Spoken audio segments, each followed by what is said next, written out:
llamando a transmitir, ¿eh? Emitir en directo.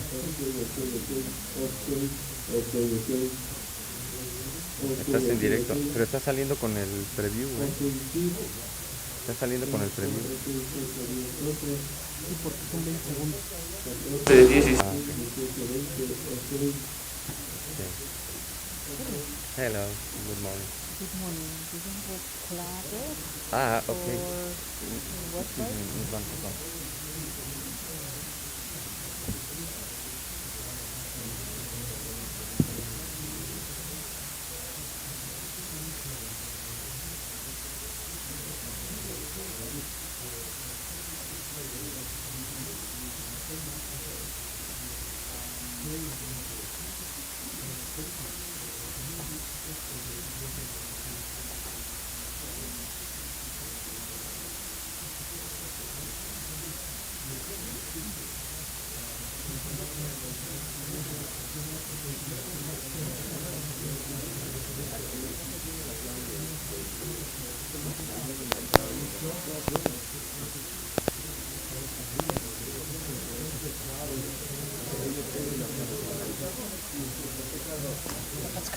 Là-bas, il y a une dame qui arrive. Ah, mon chef, il est tout stressé. Est-ce que tout le monde est là? Tout le monde est là. J'ai dit oui. Tout le monde est là. Tout le monde est là. On était déjà 4. Il a cru qu'il y avait 2 et 2. Donc, tout le monde est ici. Ne vous inquiétez pas. Est-ce que mi jefe? Digo, todo va a salir muy bien. Es que me regañan. No es que la pauvre. J'ai dit, tout le monde est là. Ne vous inquiétez pas. Es que los videos, se tienen que traducir los videos. Mais ça, j'ai vu dans le programme, hein, il y a une partie où ils vont... Ahora ya hicieron un cambio total de programa. Okay. Y nada más dieron una copia y está en la cabina de inglés. On As peut pas avoir always. une copie. Une copie. Non, mais on peut pas avoir une copie. Attends, c'est qui est en charge? Qui nous fasse au moins une Il copie.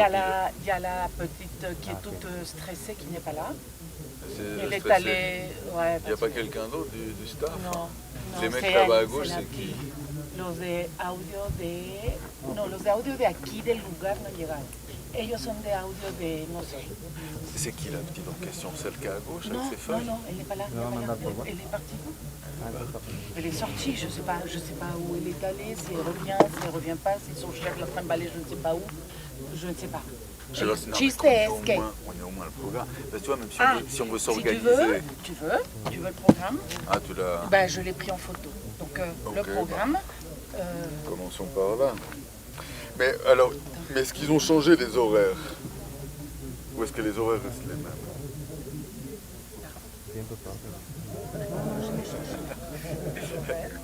Les horaires. Non, parce Ok. qu'on se réorganise pas. Ahí se definió bien. Les horaires avant de... Exactement, exactement. Este es entonces ya inglés, ¿verdad? On a le mot de bienvenue, À 9h, d'accord. après premier thème, 10h15. Et après, il y avait une pause jusqu'à 10h45. Exactement. Ahí cambiamos, Bajaste à todos los mon avis, et on va changer. Quel est ton avis, Marianne? ¿Ya están Changer hablando? toutes les demi-heures, tout le monde sort avec ses affaires? Une demi-heure? Moi, non, bah, si vous voulez le faire par séance, mais ce qu'il faut simplement voir, c'est que ce soit équitable, c'est-à-dire qu'on travaille tous la même chose si on fait comme ça. T'as fait les calculs, hein? Là-bas, on les faisait et ça marche. Ouais. Moi, y a pas de... Si tu préfères comme ça, moi, c'est bon, quoi. C'est vrai que oui, ce serait plus pratique que de changer, effectivement, avec je suis d'accord avec toi. Avec les pauses. Ouais. Puis le truc, moi, ce que j'aimerais bien qu'on fasse aussi, si on va faire des modifications, c'est que l'heure du déjeuner... Il y a 2 heures de déjeuner. Oui, non, ok, il y a 2 heures de déjeuner.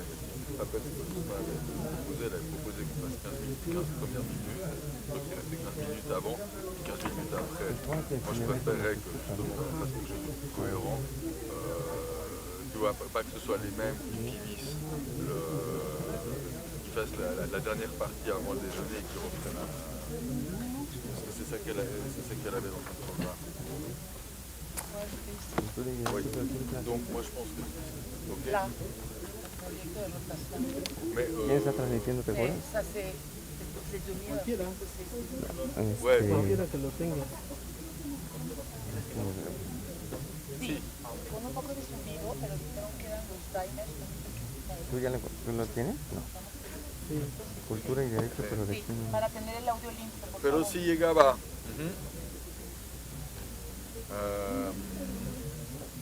Oui, tu vois, moi, ce O que sea, sur ¿cómo está la le luna? déjeuner, c'était quoi, midi? Midi 40. Tu vois, voilà, cinq. voilà, tu vois, elle avait prévu qu'on fasse les 15 minutes, soit de midi 30, midi 45 et qu'on reprenne après.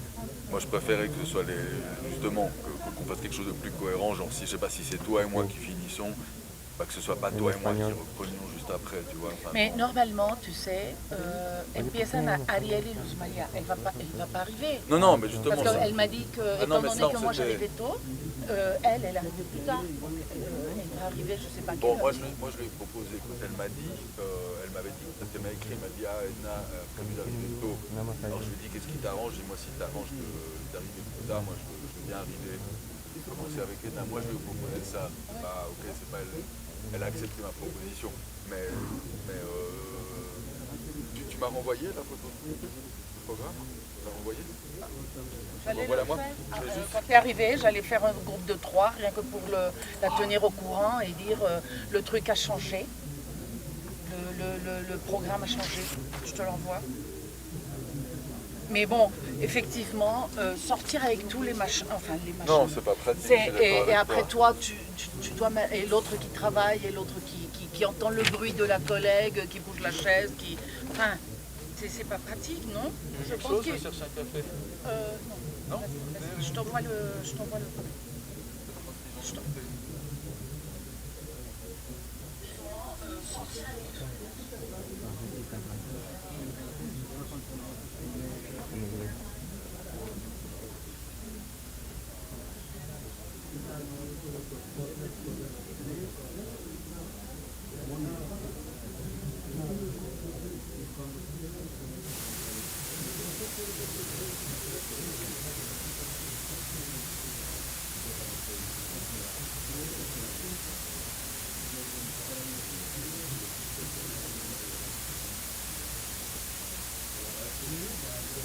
Oye, pero también deberían estar los otros tres, ¿no?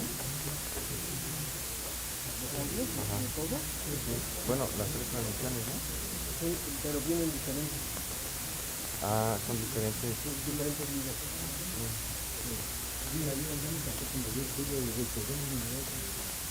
Es cuando venimos como que hicieron la... Ah, sí.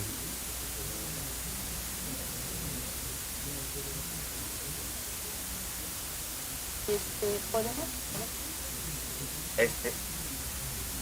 ¿Cuál estás? ¿Estás en el camión? Que nada más que llegue, que no ha llegado. Pero en cuanto llegue yo se lo traigo ahorita. Ok, ok. Sí, no te Gracias. Sí, gracias. Sí, sí, en cuanto Muchas gracias. sí.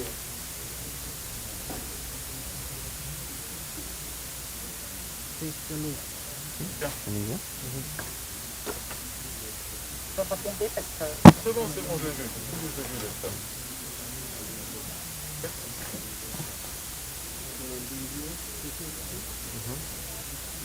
Ok. Sí, sí. A ver, mándamelo. Ya lo estaban mandando. ¿Ya? Sí, ya está, nada más habló de... Vamos a tener que checar que estén llegando o...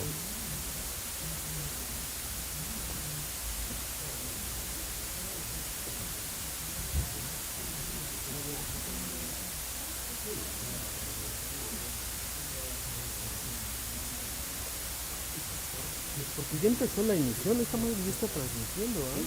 Ah, sí, ya la habíamos aventado, ¿ah? ¿Para qué? Tranquilo. Todo está saliendo bien. Pues ya déjalo grabar. Ya, Ya lo voy a para que- grabar, ¿no? Ya. ¿Será así y así? El rojito, ¿no? Póntelo.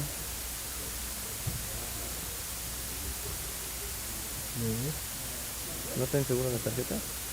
Según yo, ¿no? Déjenme decirla, ¿no? Ahora sí, dale.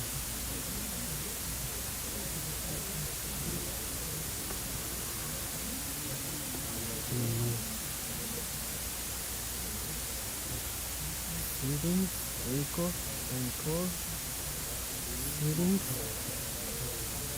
settings,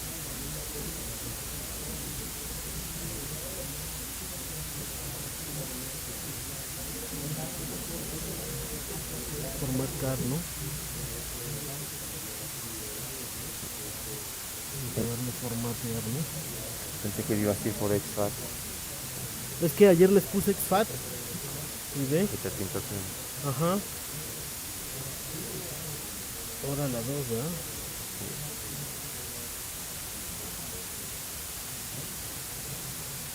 Y me pintó, me hizo, toma, papá. Dale, dale, dale. Dale, dale, dale. Ya está. Debe leer. A ver cómo dice con el rey. Consultable codec. Ah, el códec de video.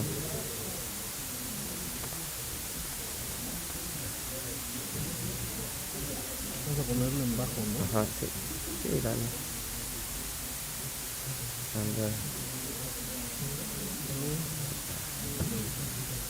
Consultable codec.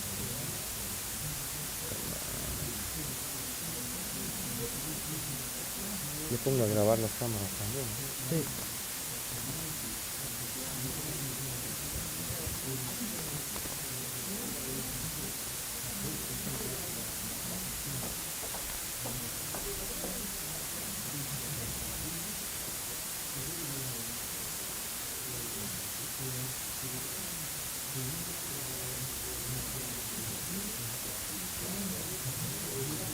Ya, lo puse en ProRes. Ajá. ¿Queréis? Lo puse en LT. Sí, es el más bajo.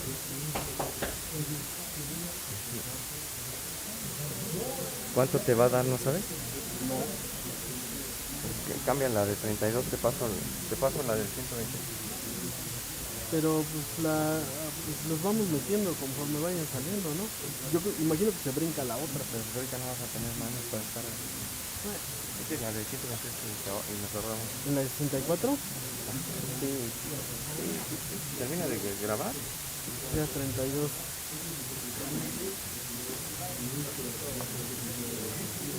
Toma. 121. Quita del seguro.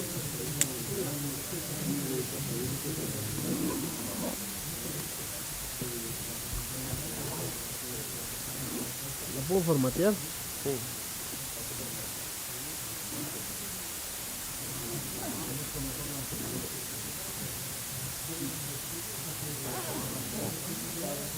Le voy a dar extract, ¿no? A ver qué hace. Y yo creo que a la otra también le doy extract, ¿no? Déjame ver. Sí, pero ya está. Ya pasan 10 minutos. Ya está grabando la de ella. Y ahorita yo ya me voy a bajar.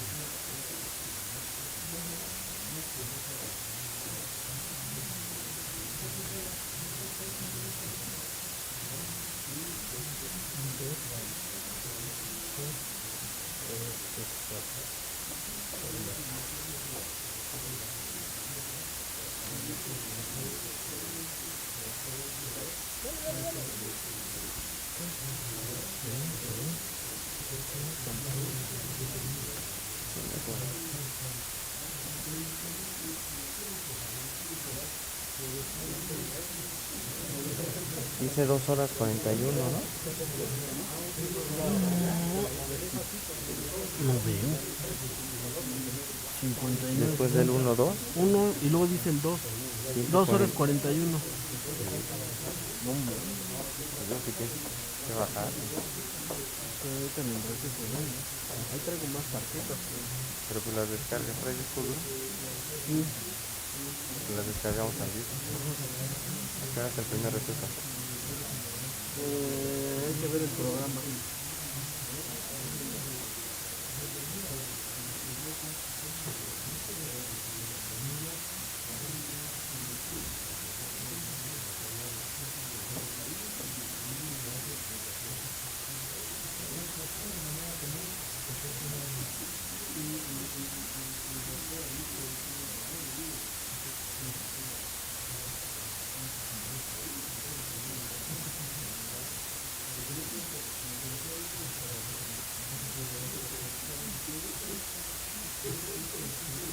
Sí, vamos a ver el programa, ¿verdad?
Ok, entonces de la transmisión de ellos, de los transmisores, sale a la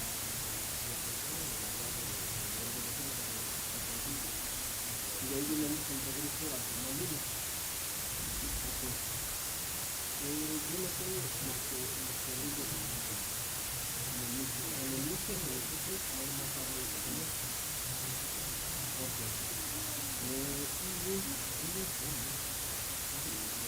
Pero bueno. Y luego cada auxiliar va a cada máquina. Y de cada auxiliar de cada máquina se están mandando, por ejemplo, el 2 y el español se están mandando a la primera máquina en español únicamente para la auxiliar. No mandó otra.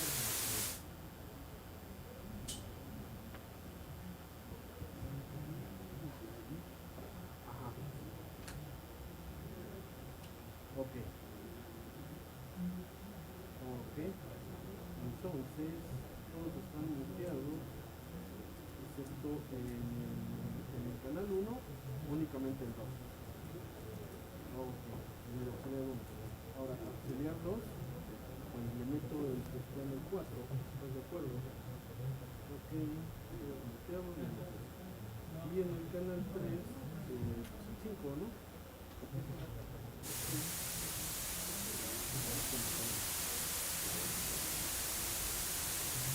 Ya los moví, porque no sé si estaba haciendo descargar.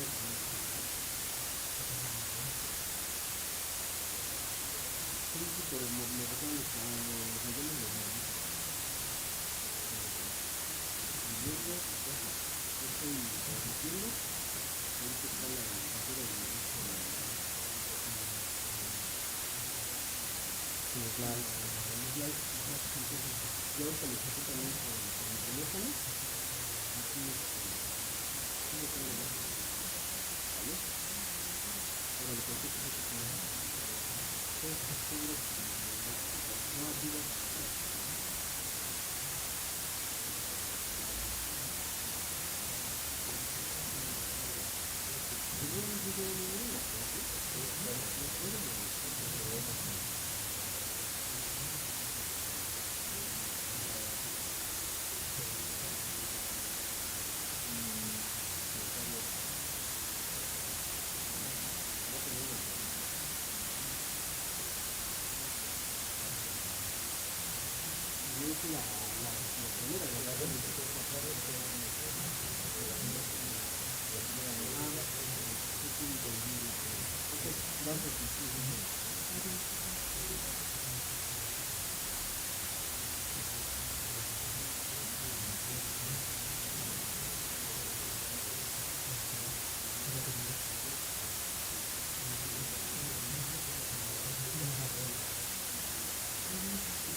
Tienes la línea de transmisión.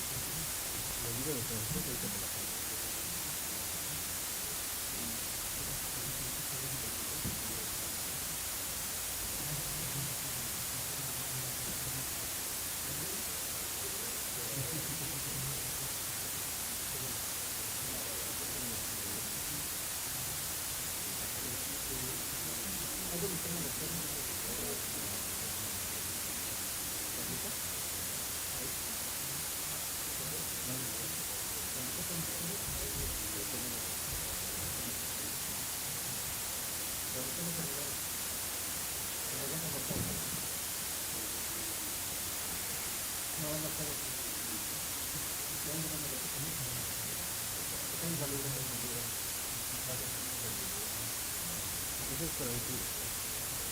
¿Ya me mandaste la luz?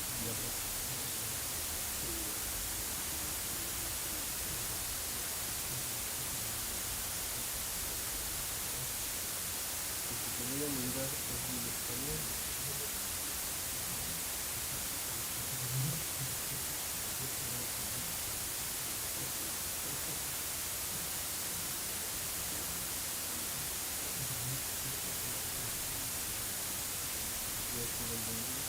El dismiso.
¿Cuál es? ¿Es el cómo que está entrando?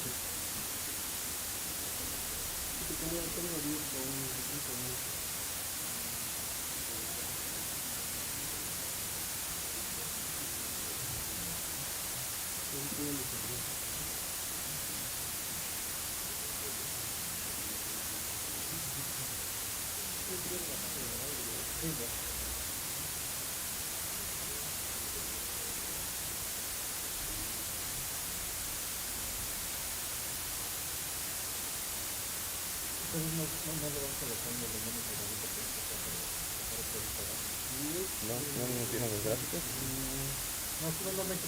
Ah, ok. Ah, sí.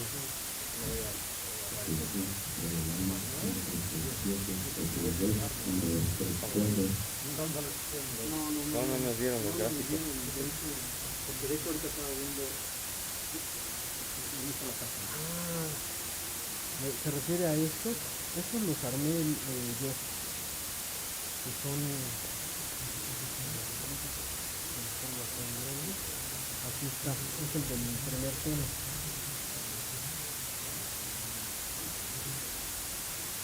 ¿Estos aparecen en pantalla o los puedo yo mandar? En pantalla, o estas son. Omitirlos. No, lo que está ahorita emitiéndose es este. Pero si ya se cambiaron, pues ya no se Si ya ponen. se cambiaron, pues ya no los pongo. Yo creo que no hay que poner. Ah, ok. Se está transmitiendo. Sí, ya están al aire. No aparece ningún nombre ahí. No, así como está hecho. Ahora sí, el que está en la pantalla es el que está saliendo al aire.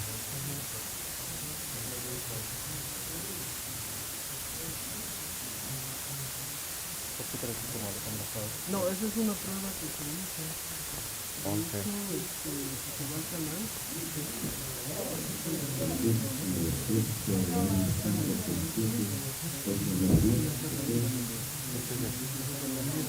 Esta es la prueba que yo ya no necesito. Sí puedo, pero tengo que meterme al canal. Pero son las mismas ligas. Sí. Sí, nada más que uno es en vivo, ahí ven en vivo, y el otro ya fue una prueba, de hecho al hecho ¿Esto cómo lo compartes entonces? si quiere le mando la cita, me da su número, 5527 55, 27, 44, 94, 29, 29, 24. Contexto nuevo. Carlos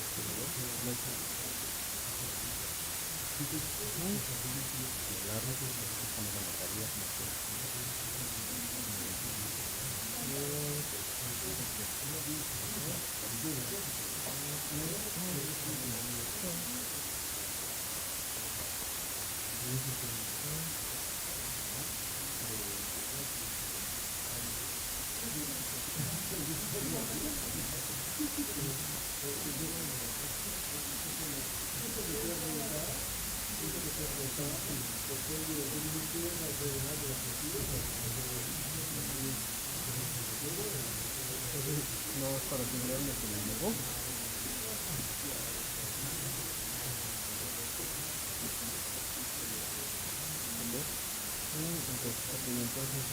Entonces ya le mando las tres líneas. Ahorita, estas tres de corazón.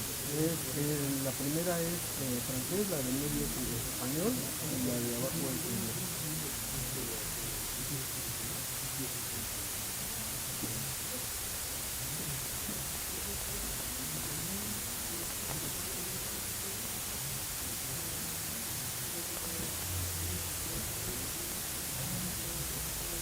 Tenemos tres en inglés ahorita.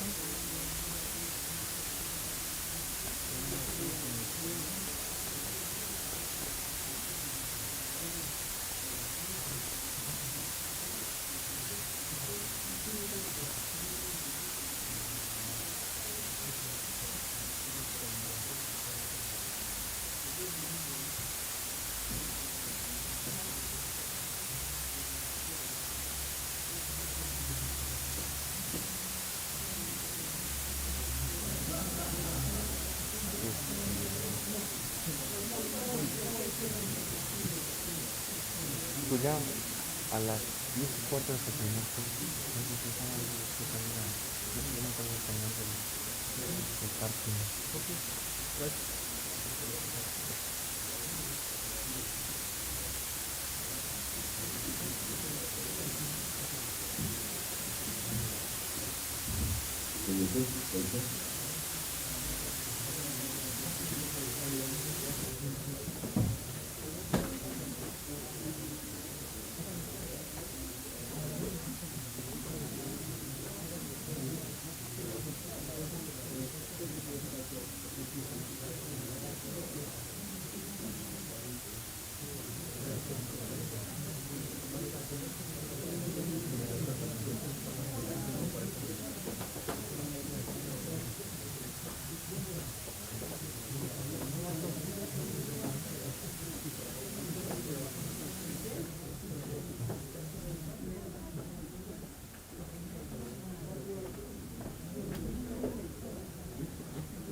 Probaremos 5, 6, 7. ¿Te llegarían ahí? 5, 6, 7. 8, 9, 10. Ok. Los dos, 1, 2, 3.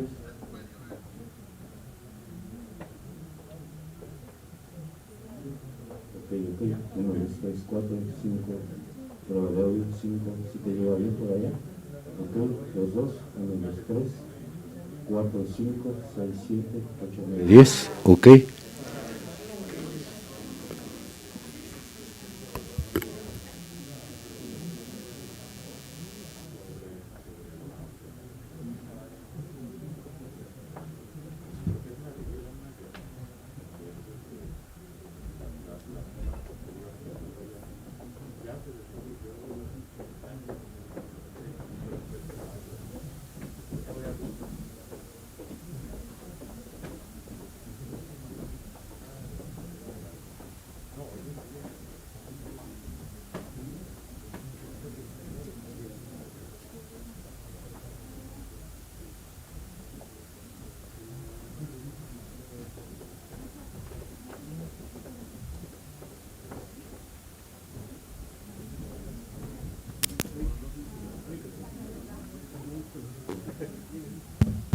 Ok, 2, 2, 1, 2, 3, 4, 5.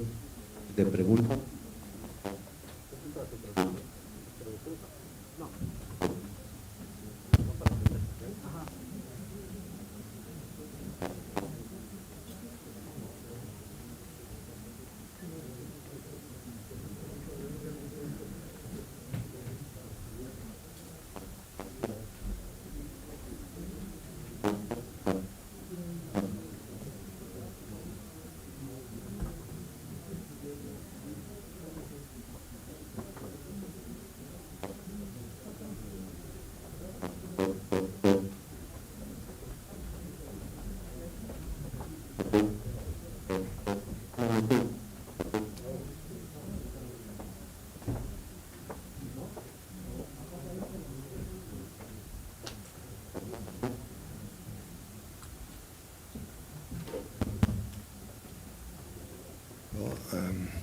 Bonjour à vous tous. Good morning to everybody. And muy buenos días a todos.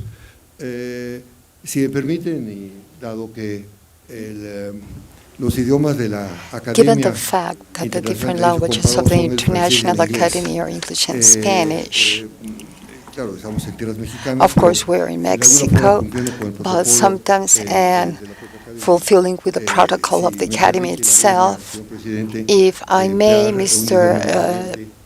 Chairman, to use a different language in Spanish. le agradezco su Thank you so much for allowing me so. Me va a permitir hacer I will présenter be le présidium. Ça c'est où nous accompagne Madame Marina Núñez-Besprova. Elle est la sous-secrétaire d'État auprès du ministère fédéral de la culture. Nous sommes très heureux de vous accueillir ici. of the Ministry of Culture. It's a pleasure to welcome you here. Justice Alfredo Gutiérrez Ortiz Mena. La présentation chez nous, c'est un dessert.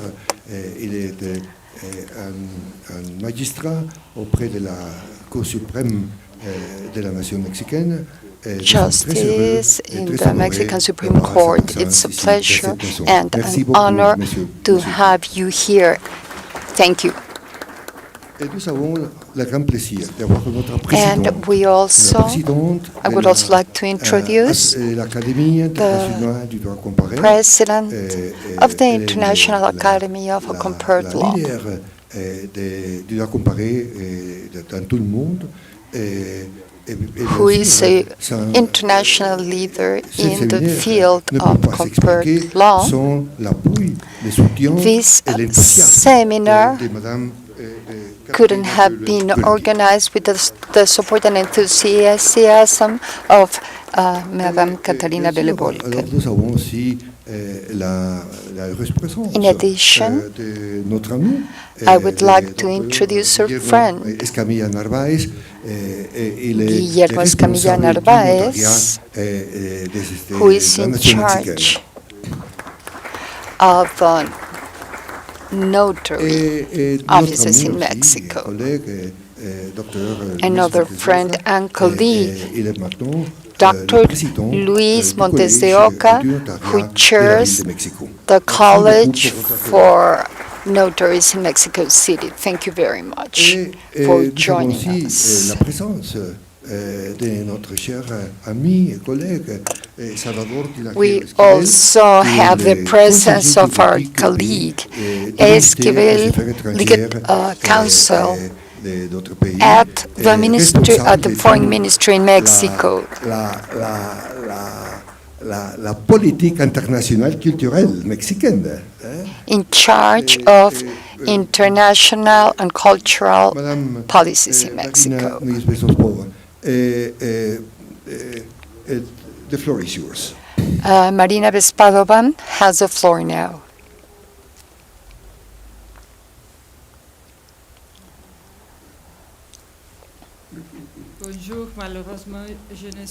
Good morning. Unfortunately, I cannot express myself in French. May I make the opening remarks in Spanish? Yes, of course you may. First of all, I would like to welcome all the people who have joined us from different countries. On behalf of the Ministry of Culture, the Ministry of Culture of the Mexican government, Alejandra Frausto, who was incapable of being with us because she is not in the country, fulfilling with different official tasks on behalf of the Mexican government. On her behalf, I would like to welcome you to this first discussion in the seminar of the International Academy of Compared Law around a topic which is quite important for us, that I am sure that will finally reach conclusions that will be very helpful for the projection of public policies that we're trying to implement. Of course, I would like to welcome the organizers, the International Academy of Comparative Law, Mexican Center of Uniform Law, the representatives, Dr. Catarina von Boelke, thank you so much for being with us again, welcome, and Dr. Sanchez Cordero, whose generosity has also allowed us to organize this, as well as his interest to contribute all the way from law to the different policies which are being restructured and strengthened in the country. These are opening remarks that I would like to make very brief. I would like to say that instead we are celebrating that these academic discussions are being held. These are profoundly necessary. Culture is a natural phenomenon which occurs to the extent that we have human beings in organized societies, but law is something which is developed and that can make things happen, like access to culture. The exercise of cultural rights can be turned into reality. Culture and law are both phenomena or two parties, two very human parties derived from our need not only to express ourselves but also to coexist in peace. And they have to be always together, accompanying each other. Our general cultural law and cultural rights. This act.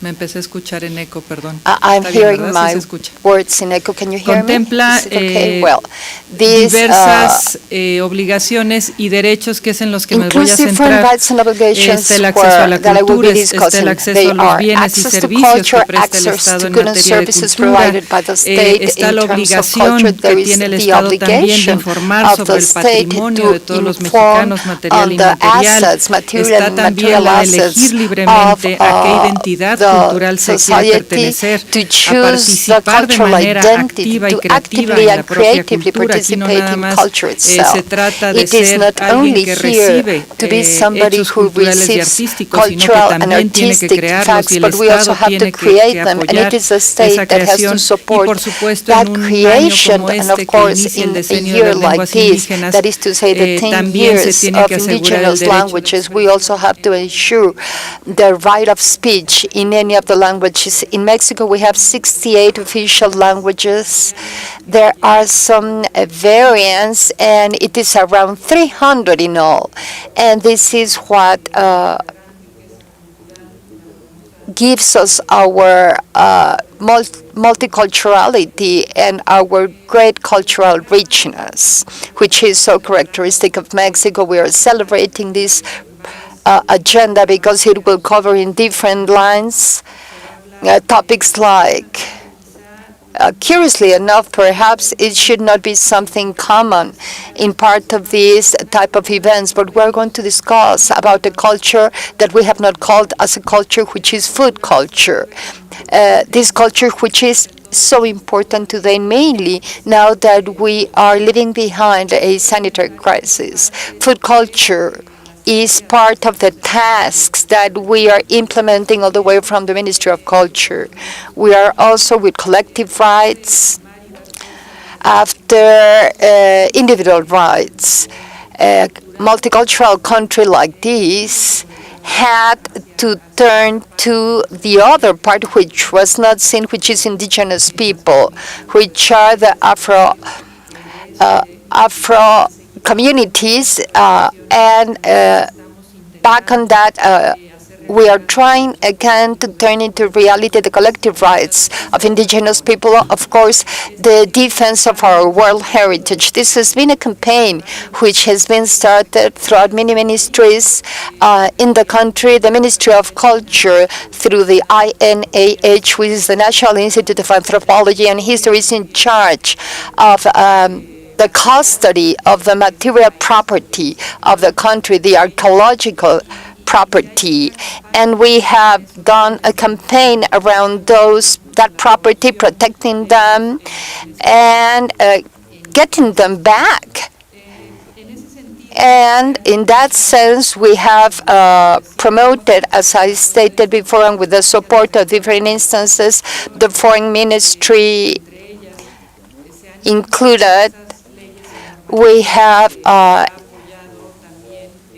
enacted many laws that have been approved by the legislative in the country, and therefore we have signed. And just to give you a few examples, we have recently signed in the pandemic different legal instruments, the unilateral agreement. Also, we are going to discuss these agreements in the seminar, and this is related to the recovery and protection of the World Heritage of this country. We are ratifying the Treaty of Beijing, which has to do with demand of the cultural community, which was the protection of the interpretation of our artists, and of course something that I had mentioned before previously. They have already enacted the federal law for the protection of Afro-Mexican and indigenous world heritage, which affects the collective rights and the legitimacy of the different peoples to authorize or not the use of their own heritage, which is immaterial heritage. And of course, we also have the Audiovisual and Movie Act that we are working with in different entities which are also dependent on the cultural sector.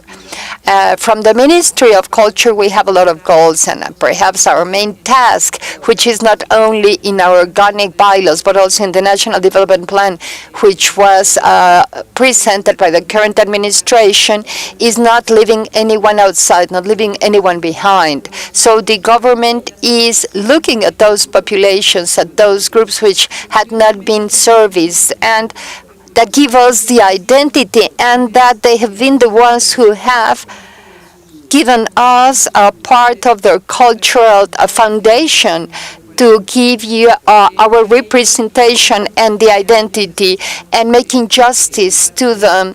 We are trying now to develop cultural public policies accompanying their agenda, in cross-cutting agendas as well. And I would like to celebrate on behalf of the Ministry of Culture And on behalf of the Mexican government, we are representatives of the federal executive government, and I celebrate the fact that this academic discussion, the fact that this agenda with so many people full of experience, knowledgeable of international models will be reached.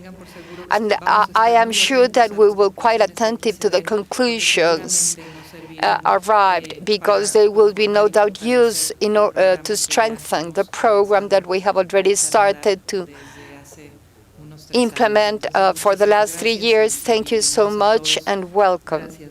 Thank you, Dr. Sanchez Cordero. Un grand merci, Madame Núñez pour vos paroles. Thank you very much for your words. Thank you very much for your opening remarks. I would like to welcome our colleagues and friends.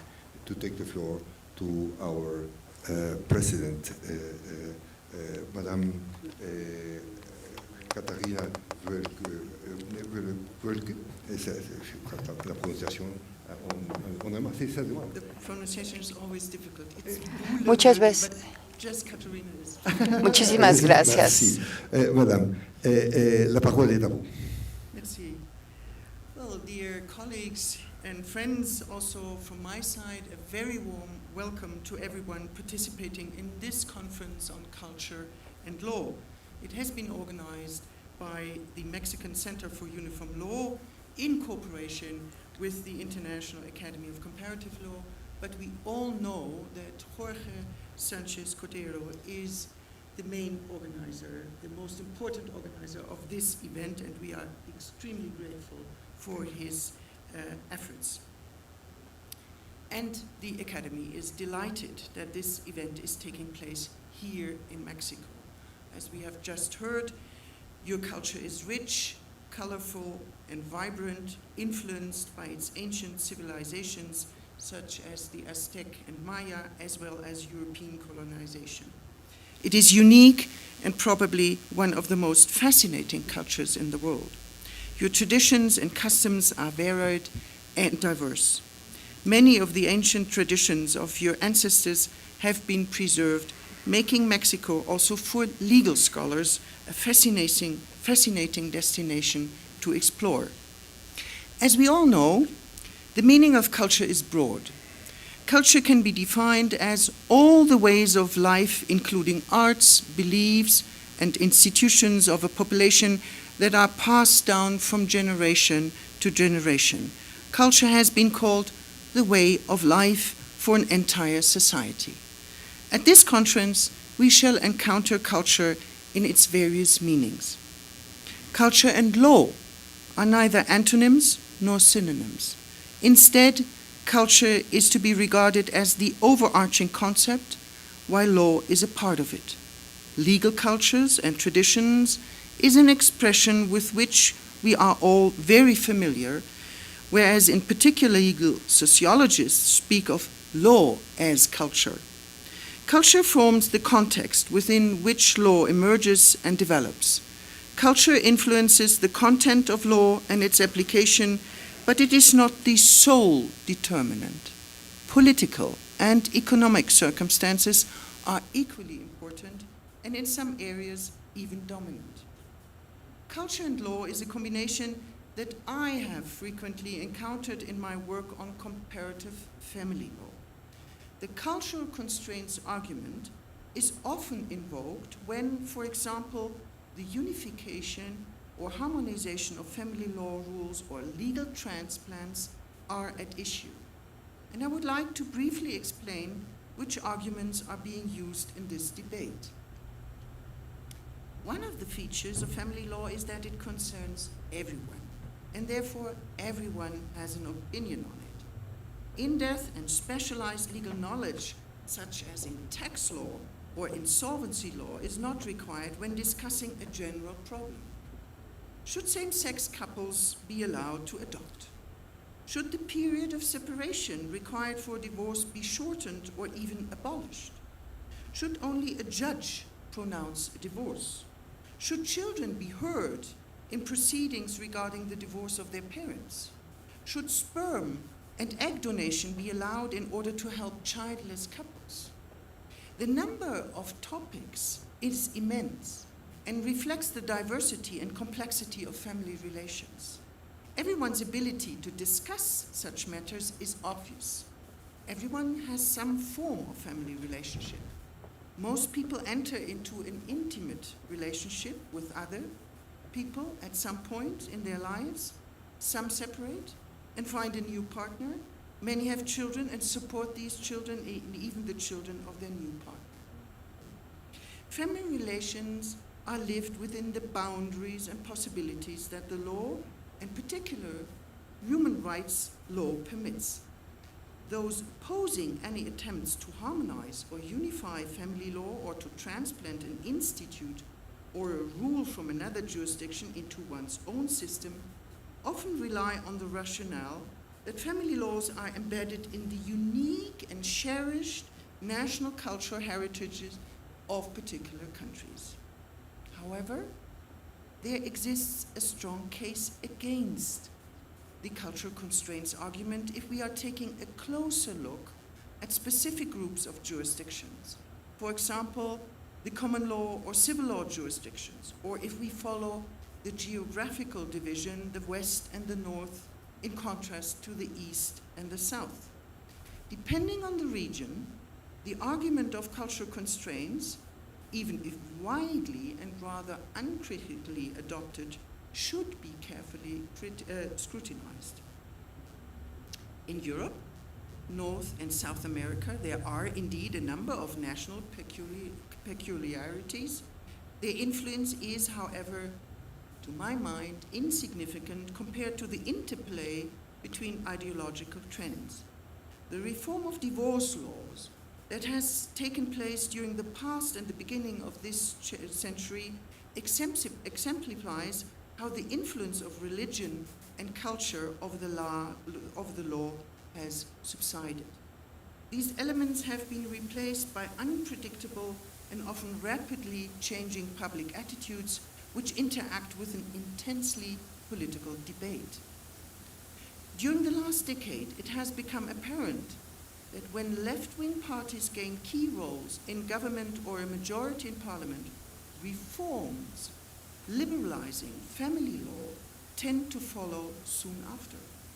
This has occurred in a number of European countries, but also in Latin America. The introduction of unilateral divorce in Mexico City in 2008, which was followed by a majority of the other 31 states in this country, is a striking example. Whereas on this continent, only in 1977 in Brazil, in 1987 in Argentina, and in 2004 in Chile, divorce was introduced. In Europe, the picture is quite similar. Until 1971 in Italy, 1981 in Spain, 1996 in Ireland, and 2011 in Malta, divorce was forbidden. Whereas unilateral divorce, no grounds for divorce is to be stated and proved, and no period of separation must have elapsed, is only possible in Finland and Spain. In particular, the recent evolution of family laws in Europe and their underlying reasoning provides evidence that the cultural constraints argument is beyond redemption. Its core assumptions cannot be upheld. Pertinent national family laws are determined by political rather than cultural factors, and these are fluid. While cohabitation without marriage was frowned upon half a century ago, it is now almost universally accepted, and thus is one of the issues that need family law regulation. Monogamy remains the basis of the regulation of relationships, but who would have thought only 30 years ago that marriage would be opened up to same-sex couples? Today, this is a reality in 16 European countries, in North America, and the South American jurisdictions, which are bound by the groundbreaking ruling of the Inter-American Court of Human Rights in 2018 that same-sex marriages should be recognized. Another area where major changes have taken place is shared parenting after divorce or separation. A quarter of a century ago, there was no question that the child would not reside with only one parent having sole parental responsibility to be determined by the court. Today, parents generally share joint responsibility, which in several jurisdictions obliges the court to examine whether shared residence is an option in the case of the separation of the parents. The child has the right to be cared for by both parents, and the prevailing opinion in those jurisdictions is that shared residence is in the best way to give effect to that right.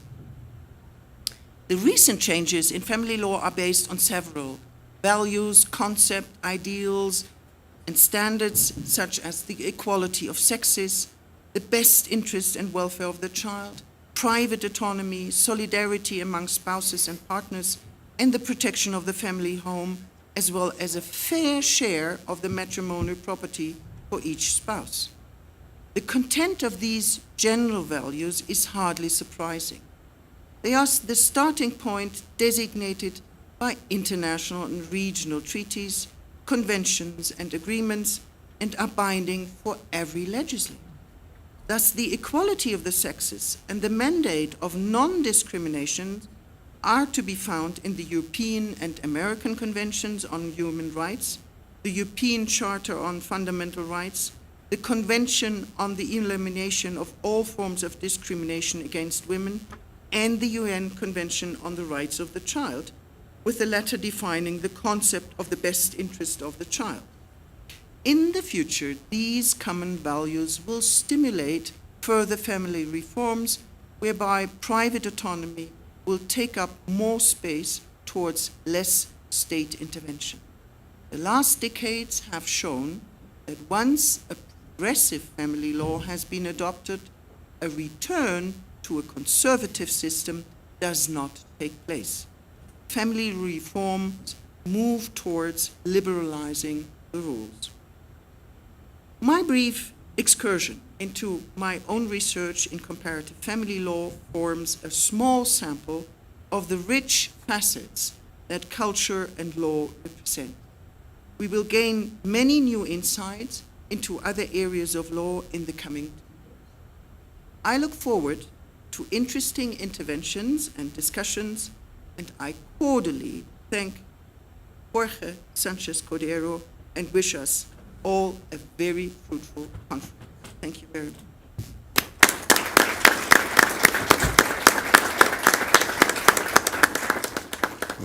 Thank you so very much, Madame Katharina Wöhle-Wölki, for your kind words and for your excellent speech that provides us for a correct frame in which we have to debate in the next day. Thank you so very much again. And now, if I may ask for a little break so that Judge Lorenzetti could join us here at the Presidium with Judge Alfredo Gutierrez Ortiz Mena, and as well as with our President, Dr.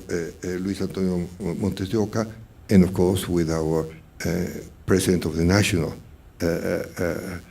Public Notaries of Mexico, Dr. Guillermo Escamilla Narváez. Then it's going to take only a couple of minutes, and I'm going to go with Madame Marina Núñez-Vespopova to the floor, and then to comment. Okay.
aquí la pared mientras.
¿Se va a caer?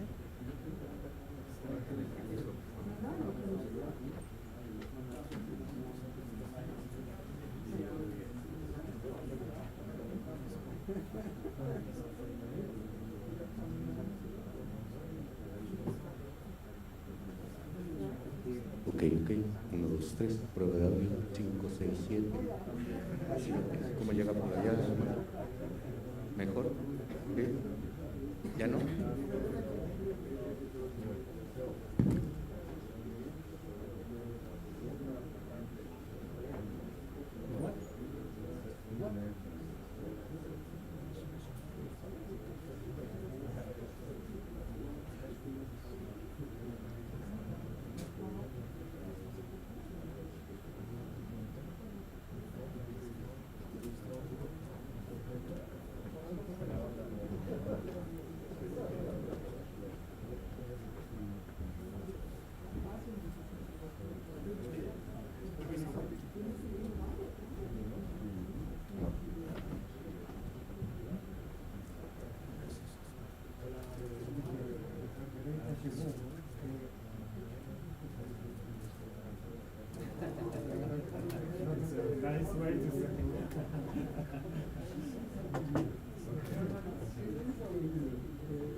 very happy, very proud, very honored to be very much.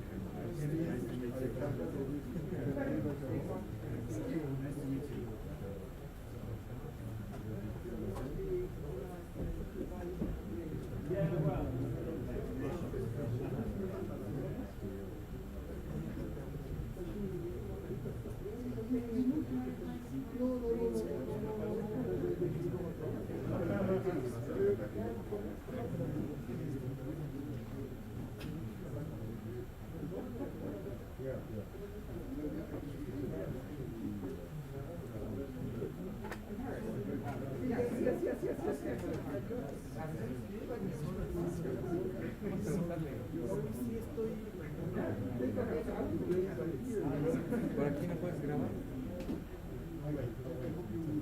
Sí, pero nada más lo que yo le mando a la cabina. O sea, en este caso, lo de arriba.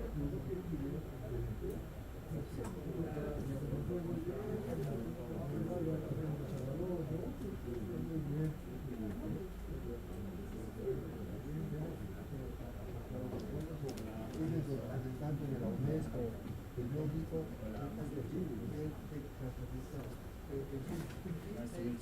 responsibility of the UNESCO of the country. It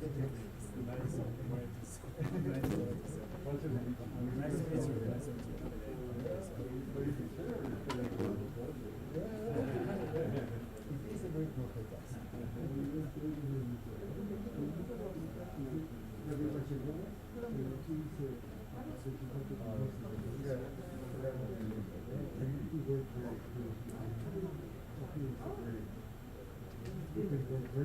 Very easy to do.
is the mastermind behind all of these meetings. And he is one of the people who we acknowledge as leaders in this field all throughout the region. He is a man who's always posing challenges for everyone of all types. I remember one when he sent me the version of his book in Chinese and Mandarin. That was one of the planteó challenges Jorge. he's ever thrown my way. Estando en este país que yo quiero tanto y que es un país hermano de Argentina, que siempre nos ha recibido muy bien, voy a hacer mi presentación en español. To the colleagues from the International Academy, I have an English version, an extensive English version I will send you by mail, but now I will speak in Spanish, if you let me. La cuestión que me ha sido planteada es la función jurisdiccional y la cultura. Esto requiere un primer análisis, que es las relaciones entre cultura y derecho. La primera división metodológica que corresponde hacer es la visión desde fuera del derecho y la visión desde dentro del derecho. Las relaciones entre cultura y derecho desde un observador externo implican analizar de qué manera influencia, por ejemplo, la antropología sobre el derecho, de la cultura, o las, como recién ha explicado Catherine, the cultural constraint or the progressive vision of the conservative vision in family law. Es una relación entre distintas disciplinas y el derecho. Pero la función jurisdiccional requiere observar el problema de la cultura dentro del derecho, es decir, el concepto normativo de cultura. No solo las influencias, sino definir en qué consiste la cultura para el derecho como concepto normativo. Para definirlo como concepto legal, la cultura, en primer lugar, es un recurso escaso y por eso genera conflictos, y esos son conflictos de derecho que deben ser solucionados.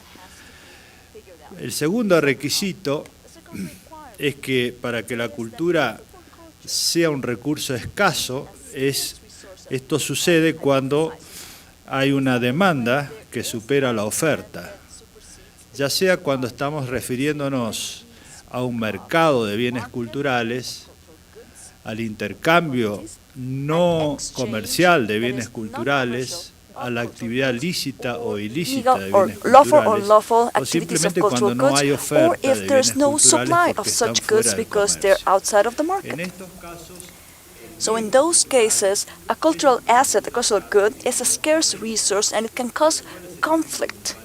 And then that's when law has to come in.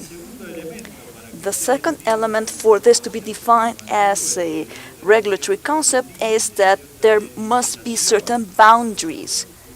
Where does culture end?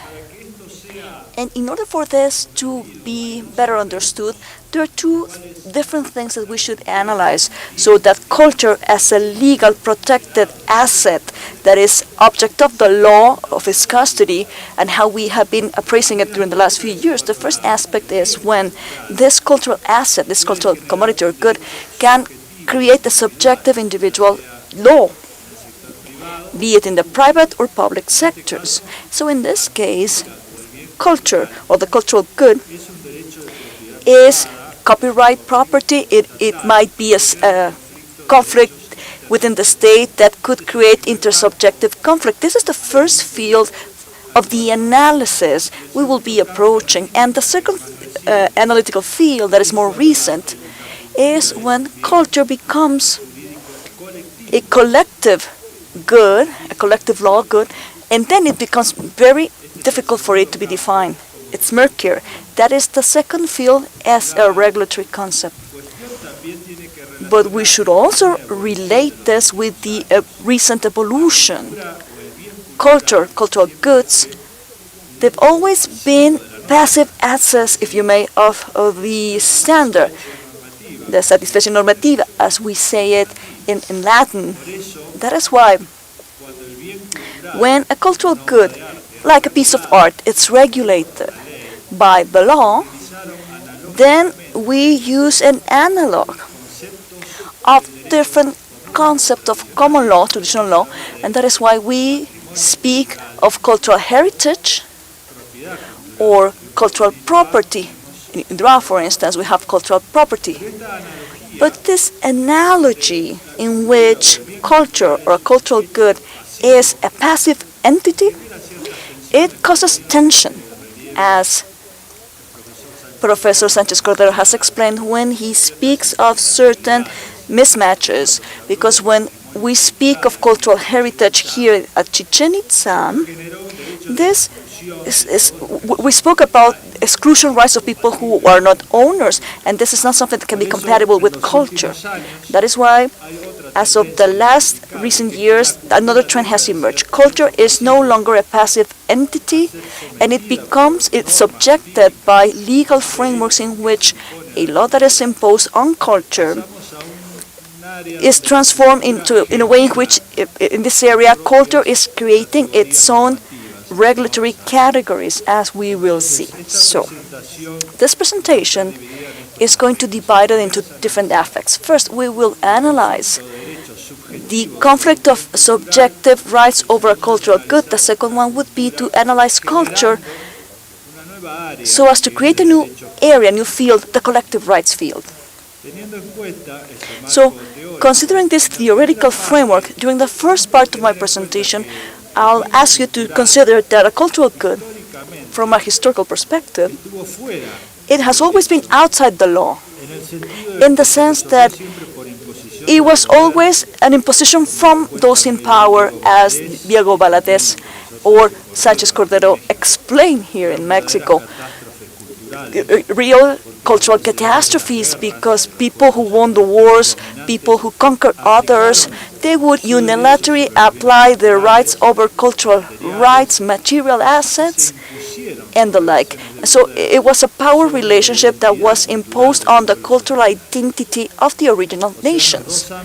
So from those two perspectives, there was an imposition that was non-legal, and that is why the regulatory concept of a cultural good is so recent, and it requires for us to do a theoretical approximation to it. We should also consider that a cultural good entered law when it was detached from the context in which it was created. As Dr. Sanchez Cordero explains it in his book, cultural goods lost their original role that was connected to religion and power.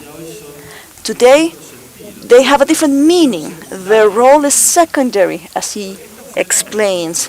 So those phenomena, since there is no longer a power imposition, but rather it is supposed to be something that is lawful, and that cultural goods are now detached from the original functions, be them political or religious, this is how the presence of law is now enabled in this field, and that is why now, during the 20th century, we started calling cultural goods from the subjective law perspective.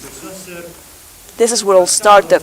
We started to speak of it as cultural properties or assets, or in other contexts as a cultural commodity or good. For instance, the regulation of cultural goods in case of an armed conflict, which is a very important aspect because UNIDROIT and UNESCO's cooperation for this. This is where the Convention for the Protection of Cultural Goods in case of armed conflicts emerged. That was 1954.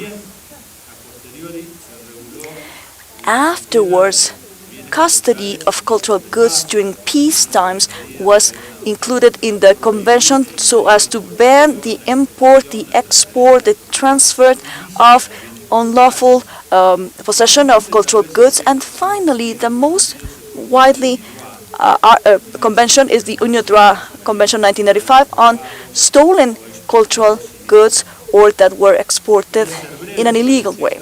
I'll try to be brief. there's a very extensive explanation in what I'll send to you, but in this convention of UNIDROIT, the institution I belong to, it was a very important step forward because this is a way in which people could ask restitution or a return of a good, a cultural good.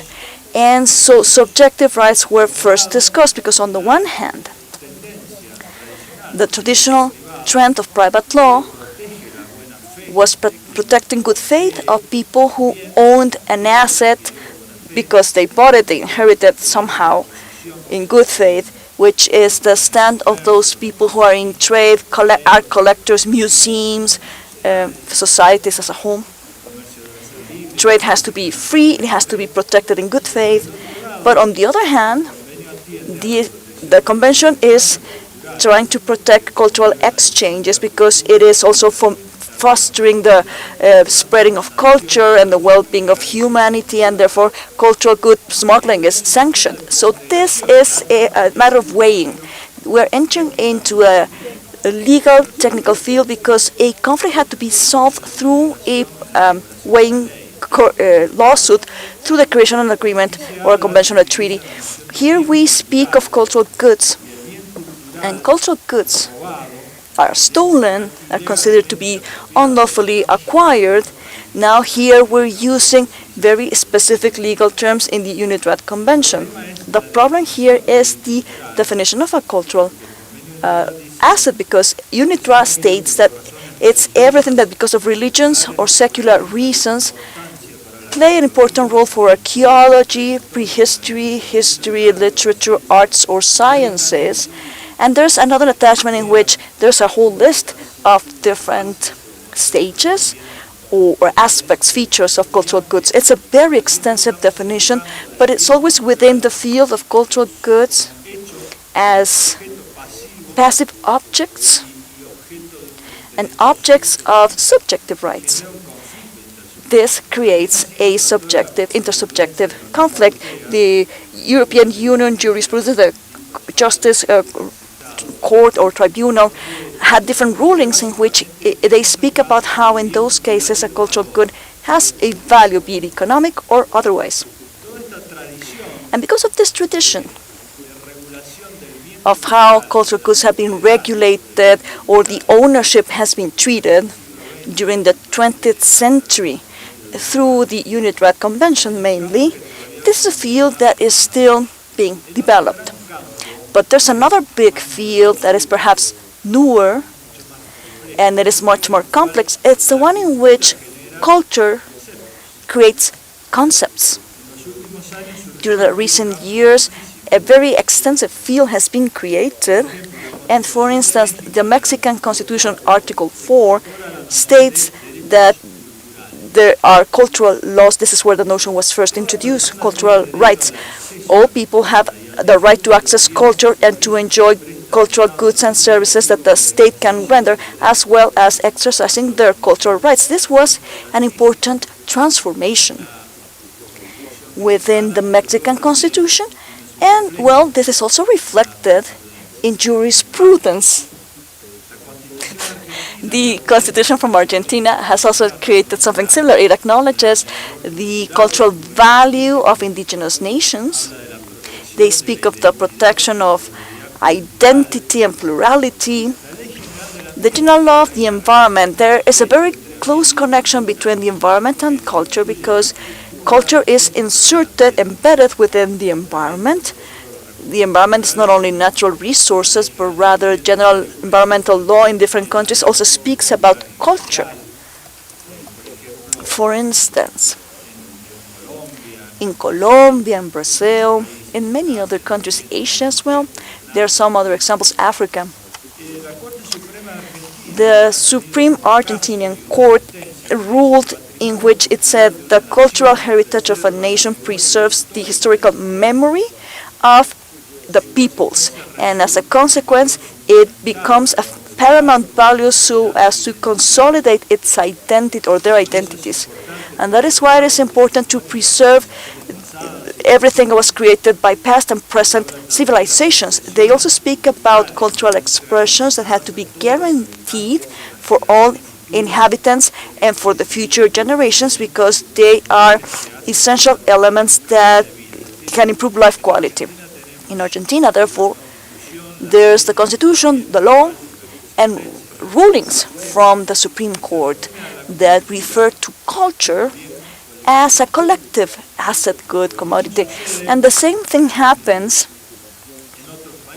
in other countries. Bolivia, they speak of the treasures of the nation. Guatemala, historical monuments. Chile, artistic heritage, historical heritage in Brazil and Ecuador. In Colombia, in 1997, there was an act that spoke of cultural heritage for all of the cultural value and goods that are the expression of their nationality. So I could share many other numerous examples. In all of the continents, there's been an evolution. UNESCO's Convention to Safeguard Cultural Material Heritage defines it in a way that is also quite broad, because they speak of instruments, artifacts, cultural spaces. There's a very long list of things that are included in this category. OAS is also expressing this in 1976 through the Approval Convention of the Defense of Archaeological, Historical, Artistic Heritage. See, there's an enormous amount of instruments, be them national or international, legally binding instruments. Some of them are also only declarative, like the Athena's Letter on Urbanism in 1993, the Venus, the Quito Letter, the Amsterdam Declaration, the Machu Picchu Letter. So now that I've explained those two fields, this is the foundation for us to construct today a legal theory, which is what I'll try to attempt to do now. But it's open for debate, obviously. The first aspect for us to have a theory on culture from the legal perspective is how there's a conceptual indetermination, if you may. Because if you need to define a legal asset that is protected, there is an enormous variability in the regulatory concepts that we use for that. We can speak of cultural goods, heritage, assets, material property, cultural property, artistic goods, historical monuments, archaeological, ethnographic, private collections, and many other names. Other people speak about heritage that is transferred for future generations. So it is not only about laws that from a static perspective describe things, but it's something that is dynamic. Cultural changes, the cultural treasure of a nation, things are meant to be safeguarded for future generations. There are at least 50 different definitions, very broad definitions of what culture is for law, if you look at it from different compared law instruments, in such a way that the first task today is for us to limit the concept of culture for everyone. In my perspective, there are two areas to consider. One, when we speak of conflict of subjective goods, which might be simpler because it's about very defined assets, scarce assets with a precise limit. For instance, a private collection, which is UNITRAT is currently working on, or a work of art, a piece of art, archaeological site, object, monument, etc.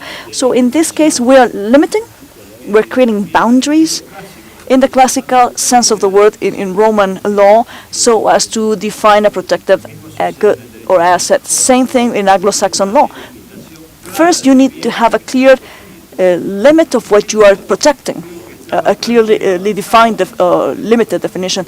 This is something that is very well developed in the case of individual law conflict, but it is not the same when we speak about collective rights or culture as a collective asset.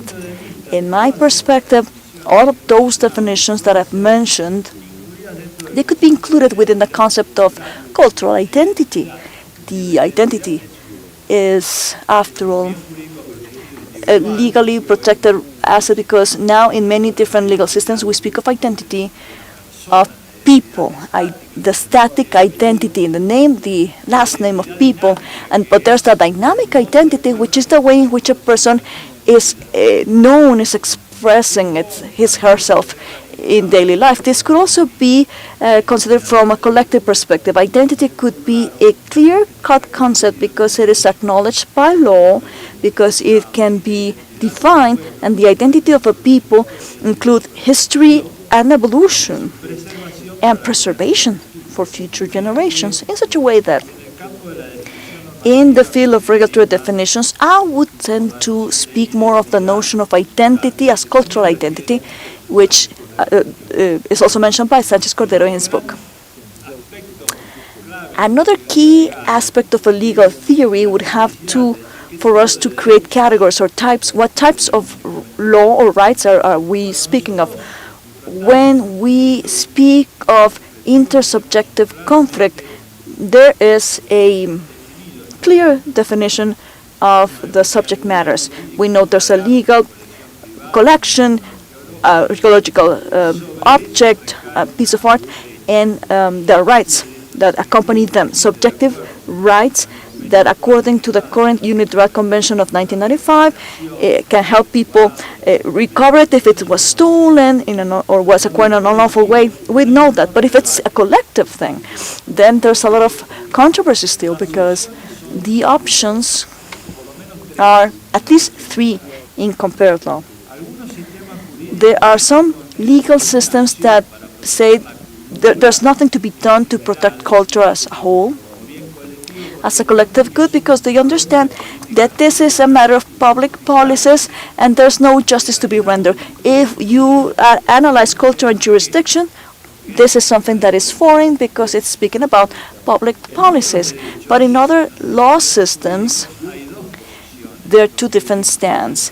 Those who include it within law, the legal framework, some people who are granting culture a right as if it was a legal subject, just as nature, and some other people consider it to be a collective good, something that is protected collectively. Now, let me explain both positions. Culture as a subject of rights, just as nature, when it is considered to be a subject of rights, it is something that was created in legal systems not long ago. And this requires a very deep transformation of a law system if we say that culture or nature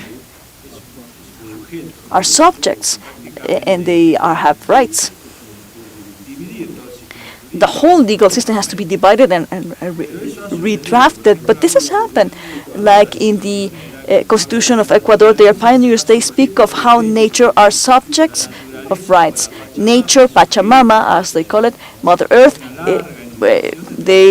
Mother Earth has rights, and culture is also included there. The Bolivian Constitution in 2009 is also speaking about how there is a culture is also owns rights. Now, the rights of Mother Earth, there is a law on the rights of Mother Earth stating that Mother Earth has rights, not the individuals, but Mother Earth. And the same happens in the case of jurisprudence. For example, the Supreme Court of Justice in Colombia has acknowledged animals as subject of law. Animals as beings that feel and that are integrated in an ecological public order and also culture. So based on this position, it is a matter of protecting culture as a collective good, understanding that it is a subject of law. What happens is that subject of law does not act, but there are people who act on their behalf, like NGOs, the public sector, and prosecutors. So from my personal standpoint, this is rather a declaration and not in itself a practical system that changes things that much. In fact, legal actions have to be promoted by NGOs, the state, the individuals affected.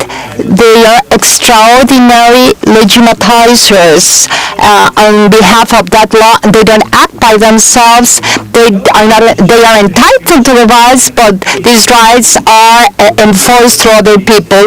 The position adopted in Argentina, Brazil, and other countries, they have accepted that they are collective incident property, but they are not subjects of law. In the case of Argentina, we have defined the Commercial and Civil Code of the nation that there are two different categories of law, of rights, individual rights and conflicts between individual rights that we have seen as those of the UNIDROIT Convention and collective rights. These are two different categories of rights. It is the first code regulating both types of disputes and rights, and the Supreme Court of Justice has so stated in a ruling. Therefore, there is a clear difference. There are conflicts between individual rights. In those conflicts, the holders of the right claim a cultural property, and here we apply all the legal concepts that we know cultural property as stated by UNIDROIT. But then there are conflict on the rights or collective incidents. In this case, culture is not a subject of law in our system, but rather it is a collective object. This is a legal collective right.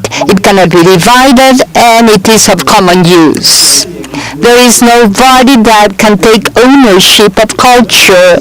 You cannot divide it in terms of predicating or saying that there are subjective rights on part of the culture. You cannot divide it.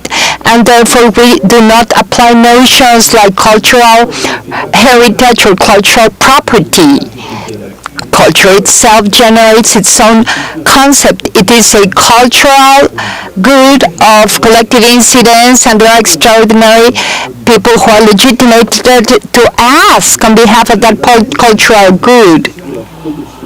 The differences between both positions are important. If we say that a collective good as nature or culture is subject to rights, we should also say that it is subject to duties. In the case of nature, if there is a river flooding a city, we might sue the river. I mean, it is a theoretical construction which has been included in many systems that from the standpoint of legal dogmatics faces a lot of regulatory problems. That's the reason why, from our own standpoint, it is better to have a framework of acknowledging collective goods. In this case, it will be cultural identity, and cultural identity cannot be divided. It is of common use. Nobody can take ownership of it, because this is another important debate. If we say it is a collective good, indivisible, and of common use, there are consequences. And the first consequence is the debate that we hear today on the possibility of selling or trading with collective cultural goods. We do not mean a private collection or a network, but rather collective goods. I don't want to talk for too long, but the conception of the economic analysis has to do something here. If, as Ronald Coase said, goods have a value when there is property or ownership on them, there is a debate in the world of acknowledging rights and collective goods so that they can be taken care of. The example of Ronald Coase is clear. There are more animals, more domestic animals, because people take care of them, because people are interested in taking care of them, so there will be a better protection of collective cultural goods if they are privatized, and there will be a greater protection of the rivers if they are privatized. However, if we state that they are indivisible, I mean, we cannot say that there are subjective rights. They cannot be privatized. They are always indivisible. And when we say that they are of common use, this allows for the access to cultural goods that's stated by the Mexican Constitution. And when we state that there are cultural rights as stated in the Mexican Constitution, these are rights and collective goods. That is to say, these are rights that people have as extraordinary legitimate people, but they don't own the good. They are extraordinary legitimate people because they are so appointed by the law, but they don't have ownership on that good, and therefore we cannot use words like ownership or assets, personal assets. And the last point, which is very interesting, is the relationship between or the exercise of individual rights and the exercise of collective rights. To the extent that today many systems do acknowledge rights on collective goods, we have to understand which the relationship is. In the civil code in Argentina, we discuss this topic. Why? Talking about the environmental arena, you can exercise the right of ownership, but if you abuse that right of ownership, you can deteriorate the environment. The right of legal industry, but if you abuse, you can affect the environment. So we talk about sustainable consumption and sustainable development. That is to say, you have to find a balance between the exercise of individual rights and the protection of the collective good. When we talk about culture as a collective good, the same applies. That is to say, there has to be a balance between the exercise of individual rights and the culture as a collective good that cannot be distorted because the unlimited exercise of individual rights might distort or disassemble the core of collective goods. There is a history of the abuse of law that defines which are the external limits. To say the creditor cannot exercise a right which implies an abuse harming the debtor. There is an extensive history since medieval peoples times, but we are talking now about the conflict between the individual right vis-a-vis the collective rights. And here we have to go back to the theory of collective action, because what somebody does might not affect, but if a million people do the same thing altogether, that may affect a collective good. Therefore, we have to think here that we live today in societies which are so interconnected that what a group does in a specific site may affect others which are not doing the same. That is to say, collective actions today might distort collective goods.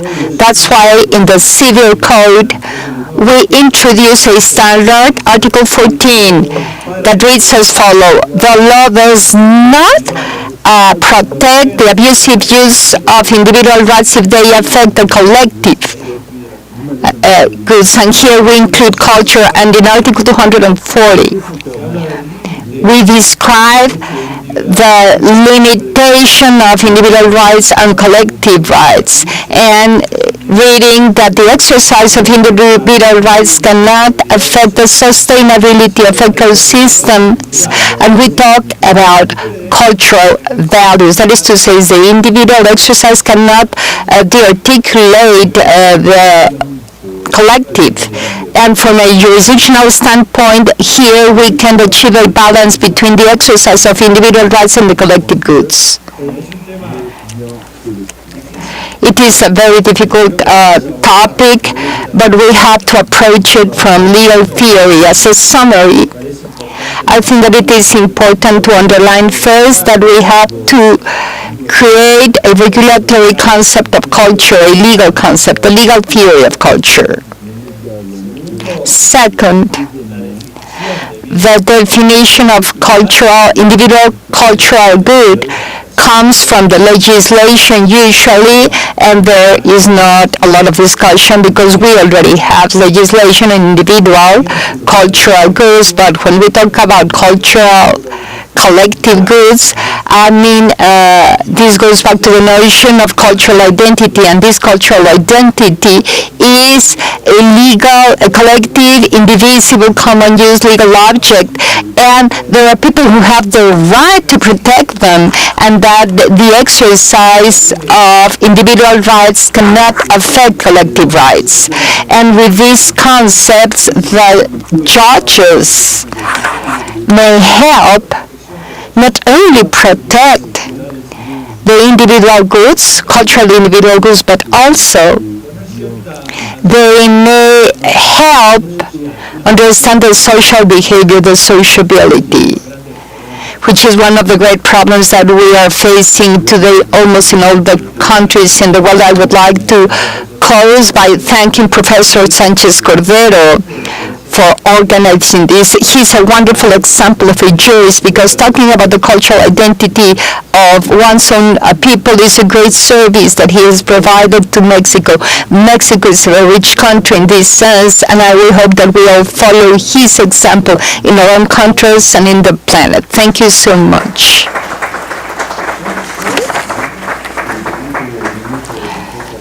Thank you so much for your warm observations about myself. Thank you so much for your exceptional and brilliant presentation. And I would like to respectfully ask Alfredo Gutierrez Ortiz Mena, who is the chairman and moderator of the table, to please introduce you. You are known as a leader in Latin America and open it to debate. Could you please start with the moderation?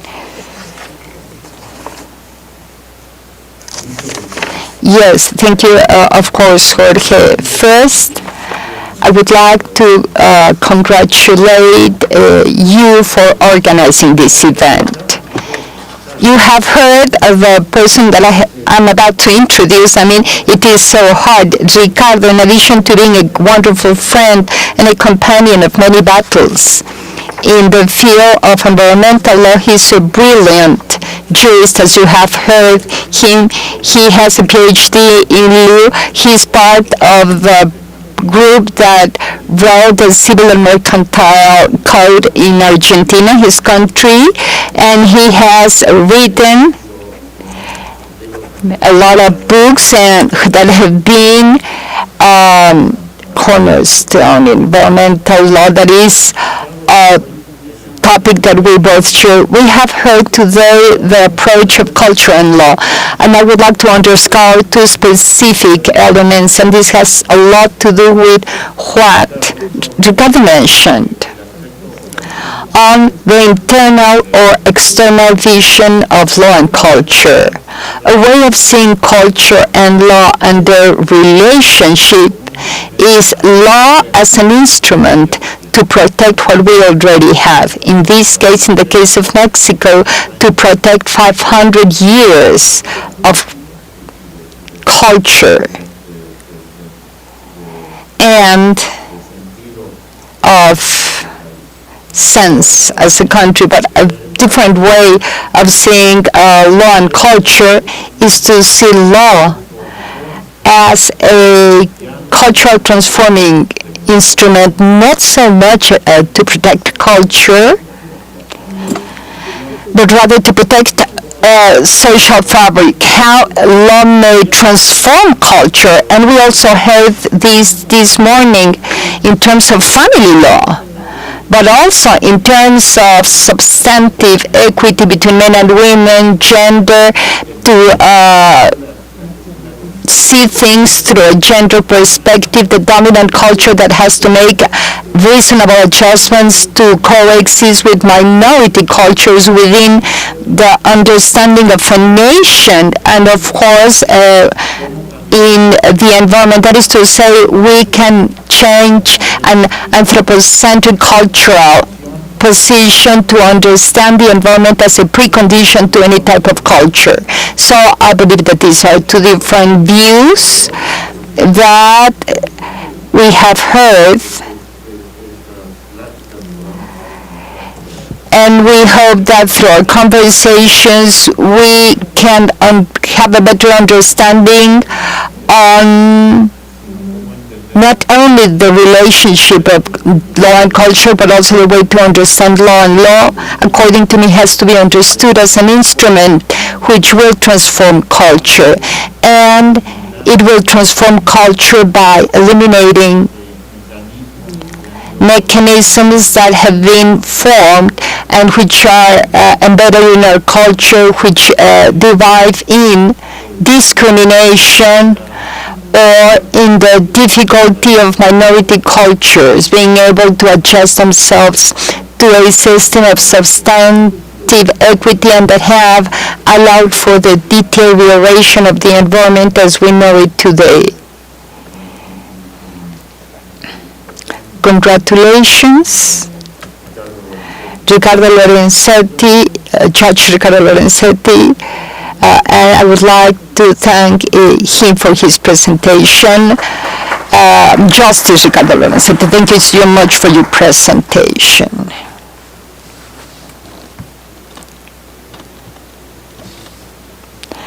I am sorry the microphone is not on.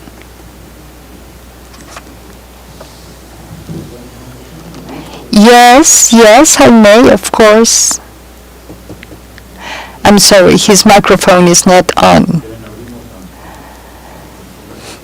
Then we are open the floor to a Q&A, Q&Outs question session. Is there anyone who would like to take the microphone? They have to speak into the microphone, please, for translation purposes.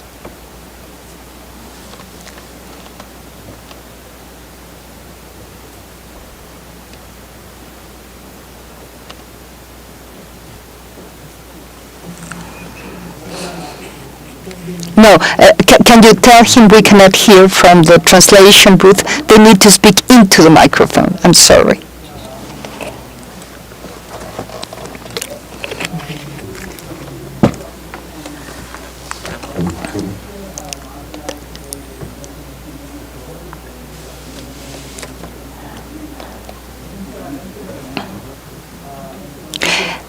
Can you ask him to turn the microphone on? He has to speak. He has to be. No, it's off. The microphone is off.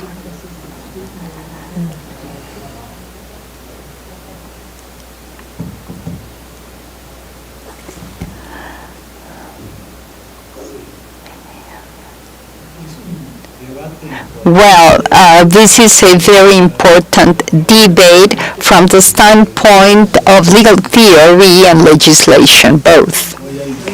Today there's a trend in many countries.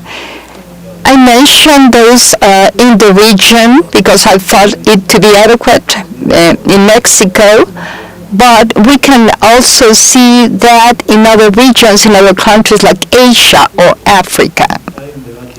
There is a very important debate, and as you have just stated, in practice there are not great differences, but to the extent that we acknowledge in a law that there is a right to a collective subject, you really make a transformation to the whole system. Because when we open a legislation and we state that nature is subject to law, Mother Earth is subject to law, this is a general concept, then you have to say, well, animals are a subject of law. And if you say that animals, you cannot say, for example, like in the case of India, the gorilla or the Ganges River, but if you then say domestic animals are subject to law and they cannot be touched, and we make an international transformation because food through pigs or fish or cows, and if we continue, then it's not only animals, they are subject to the law, as the court in Colombia says. We can say that the plants are too. So we have a problem with the consumption seen today in food like soya. And if we continue with this in the field of culture, to be more specific, we are ready today to admit that an artwork which has been defined is in itself a legal good that can be considered as a legal object, and we say that it's a subject. I mean, and then we start with the discussion of a whole series of conflicts. So I think that it is not necessary, because when you say which is the intention of the legislator, well, as Dr. Gutierrez said, it is to protect or transform. But it is not necessary for those objectives to make such a change in the legal system. I think that the same objective may be fulfilled by saying that there are goods, individual property, collective property, and there are extraordinary ones, and as law is a science to solve problems, that's why the action here, the actions on law are okay. I mean, we can discuss a lot the influence of anthropology, the influence of progressive trends or conservative trends, but when you have to solve cases,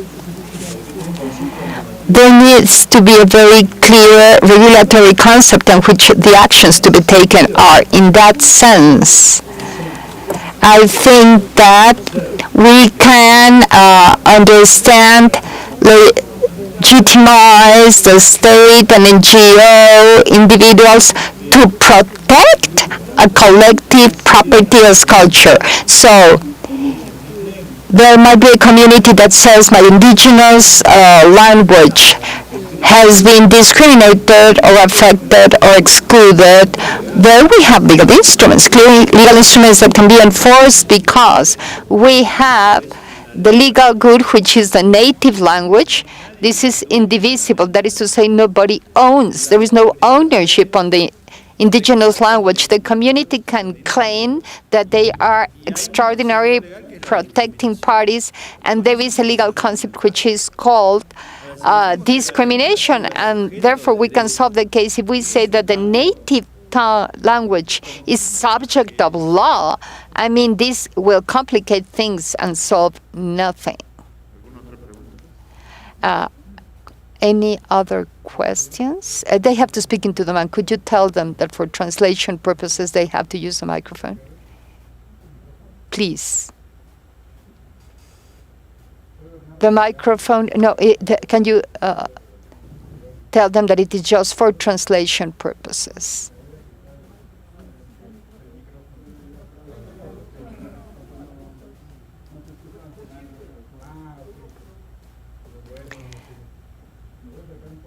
No, we cannot hear. It's not if he comes closer. No, he needs to speak into the mic. I'm sorry. He needs to speak into the microphone. Thank you. Gracias. Thank you. My name is Bernardo Aguilar, Director General for UPRO of the Foreign Ministry. Thank you so much for the invitation. Good morning. Justice. The Mexican government in the last few years, they have fostered the protection of the heritage property, mainly pre-Columbian heritage. And therefore, we have been intensely fighting, and this was said by Undersecretary Núñez Escalova together with different government entities, trying to recover goods which have left the country. Of course, according to the Mexican legislation, this was an illegal action because these goods are cultural heritage according to the Mexican legislation. Therefore, we have enforced different initiatives in different countries, mainly in Europe. Some of them have been successful, but where we have not achieved the desired success is specifically in France, namely in the auctions that occur in Paris. We have tried to use different legal mechanisms, but unfortunately we have not had we have not been successful, and by this I mean that we have not been able to cancel auctions or recover the goods that were auctioned and sold. Perhaps we have been able not for them to be sold, that their value is lower, but not to stop the auctions. We always have the support of UNESCO, but not enough. We have discussed this many times with Dr. Sanchez Cordero. We have ratified the UNIDROIT Convention, and Mexico is already a member of UNIDROIT, but this is not enough because France has not ratified the UNIDROIT Convention, and they are not part of UNIDROIT. So, based on your experience, do you think that there are legal tools in order for us to be able, in a clear way and compelling way, to be able to stop an auction? The thing is, a French and Mexican law is different. In the case of French law, possession means ownership if it's based on good faith, and this is where we have the differences from the standpoint of both legislations, and we cannot stop the auctions, which are objects which are a cultural Mexican heritage. And that concept of this heritage cannot be alienated. It is not cannot prescribed, and the only way to leave the country is illegally. That's my question.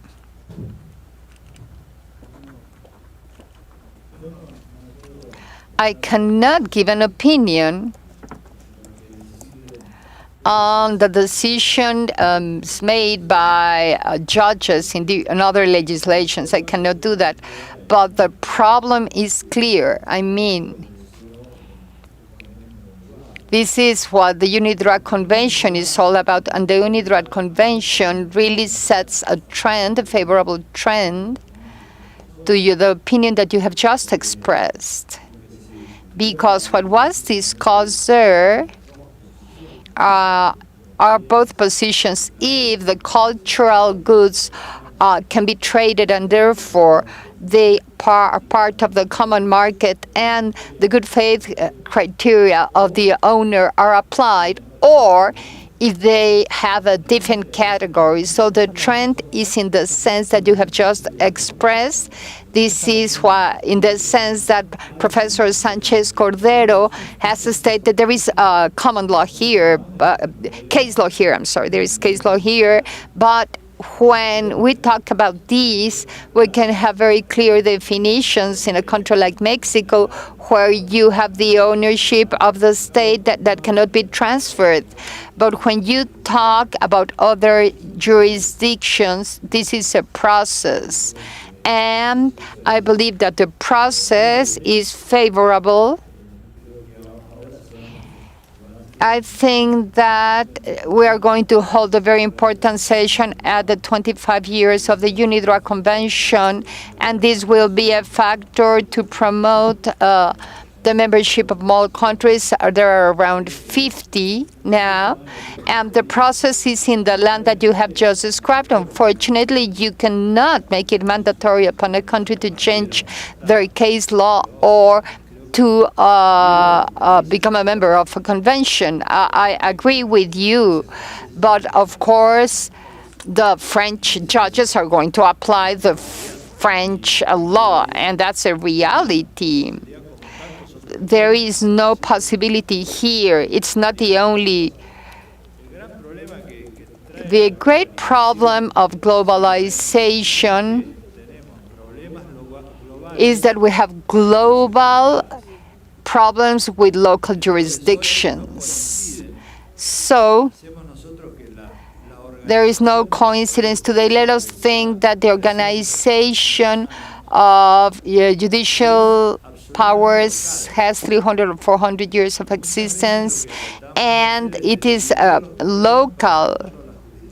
And many times we want to adhere this to adjust to the political or judicial rulings, but this is a very partial thing. I mean, it is not effective. So, adjusting jurisdictions to the problems is what we are doing. We have made a great progress in adjusting the legal concepts because what I said, there is a very important trend in the sense that legal concepts are being adjusted to the problems, as you have just stated, but later in the application of jurisdiction, there are many local jurisdictions, not only in France, that do not apply what you have just stated. So this is a process as in many other topics. If you say drug trafficking, money laundering, environmental crimes, I mean, there is a process in everything, and we have to go through this process, but there is no other solution.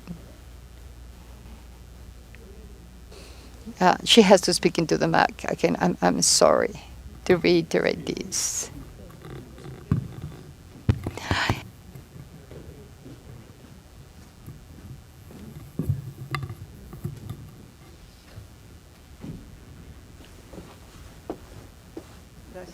Thank you. Can you hear me now? Yes, everybody can hear me. Thank you. I would like to express that it is a pleasure hearing profound and precise arguments in this discussion between culture and law. And I would like to celebrate his idea, the idea of justice, that law is a transformation tool. I would like to start by thanking Dr. Sanchez Cordero for his cultural international leadership being exercised on behalf of Mexico. Now my question is for you, Mr. Lorenzetti. You have come to a point in which you say we have to approach identities. Let me tell you that we as anthropologists are exactly at that same point. But I would like to go back to what Catherine said regarding family law. These new transformations of families are also creating new identities. And we yet don't know how to manage them. I mean, the diversification of identities in all the different fields in society are now creating problems. And my question is as follows. Culture, international transactions and Anthropocene, I reached the conclusion of we now can no longer speak of human nature. Why not? Because now we need to understand ourselves differently, considering what we used to call before nature. So how are we to move forward, especially you, because we need the precision, the accuracy that is stated by law. How can we move forward when this diversification is happening in real time right now? Anthropologists, we are out in the field and we find that the reality is completely different, and we have no map, no concept, no method to reflect, to convey, to register this reality. So first of all, how do we make all of those areas communicate with one another, and then how do we quickly update those specific theoretical definitions that are now needed, that are realistic, that are updated? Everything we have discussed today, well, it's of great theoretical complexity and required time. But to answer your question specifically, there are two things to consider. The first one of them is, let me share our experience in family law. El derecho de familia siempre fue un derecho que impone un modelo. We're always imposing a type of Cuando family nosotros model. hicimos la reforma, When we work with the dijimos, reform, no hay un modelo we de said there is familia. not a single El type modelo de of family familia model, because there are different types el of que se puede families. lograr con la Models persuasión. can be achieved through persuasion. Imagínense que esto es en un país Let us suppose católico a y Catholic además country, donde es el Papa Francisco. in the country Con of lo origin cual of yo Pope tuve Francis. más o menos 50 reuniones con la I had iglesia para 50 tratar de meetings with the decirles, Catholic Church to try and ustedes explain pueden them. convencer a las personas, persuadir de que cada uno adopte un modelo que ustedes consideran adecuado. Es un hombre, una mujer, en un matrimonio modélico y sin divorcio. Pero cuando nosotros legislamos, tenemos que reconocer el derecho de cada persona adulta a organizar su vida como desee. Entonces, el código hoy es un menú de opciones para que cada uno decida qué modelo de familia quiere construir, si es hombre y hombre, mujer y mujer, mujer y hombre, y se divorcia cuando quiere. Eso llevó a una transformación teórica, porque hoy se habla del derecho de las familias.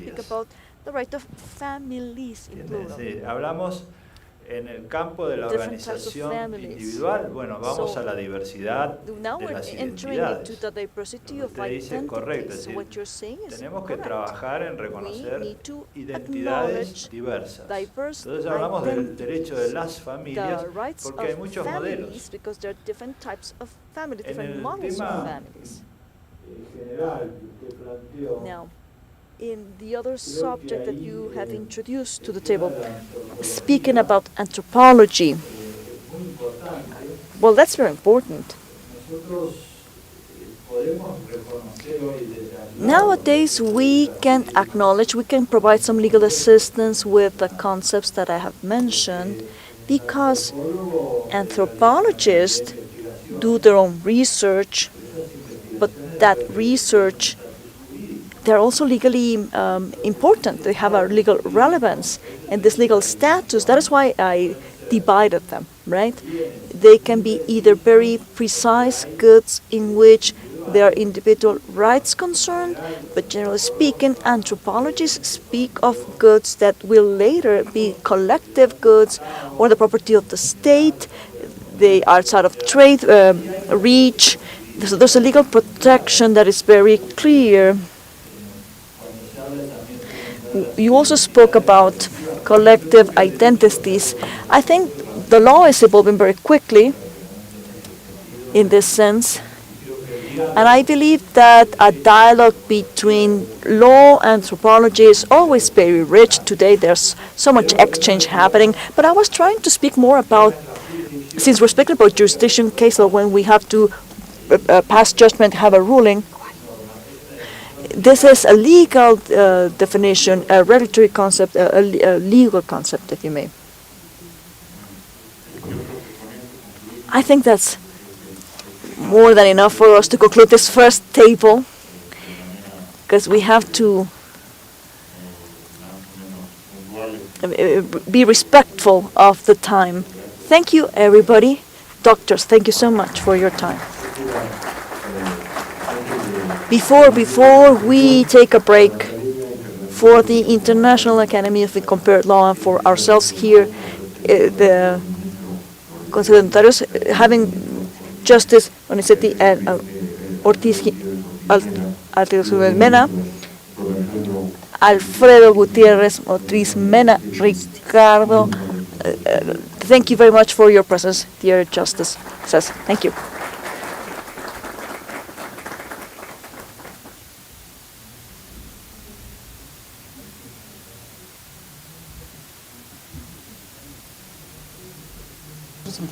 Ministro.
baño. Pausa.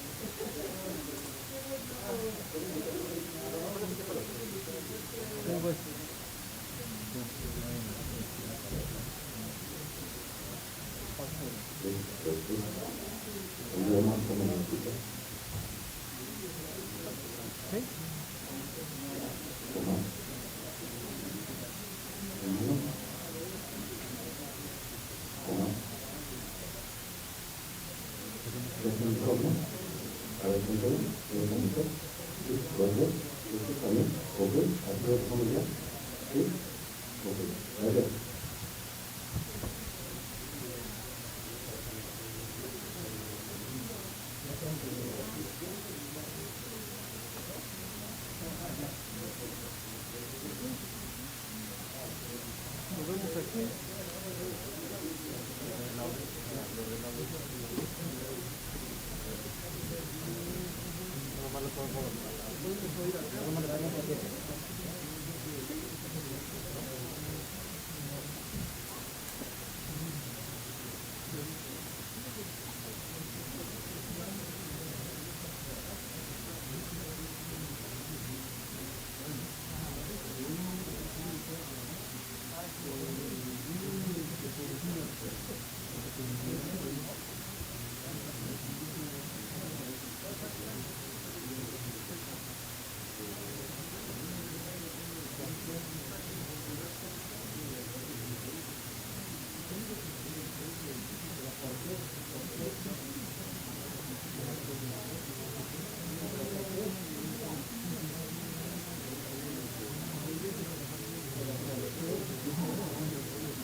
Work and study of private nations.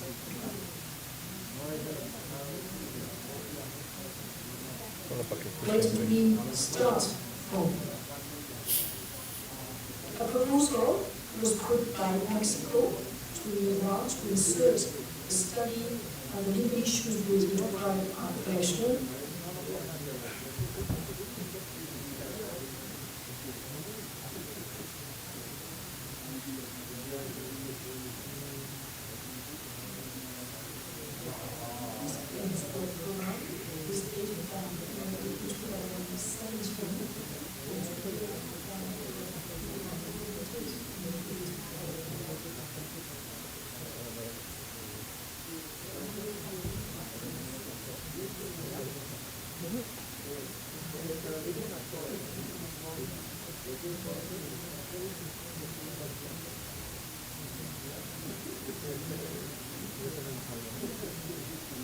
Quítame esa cosa de ahí.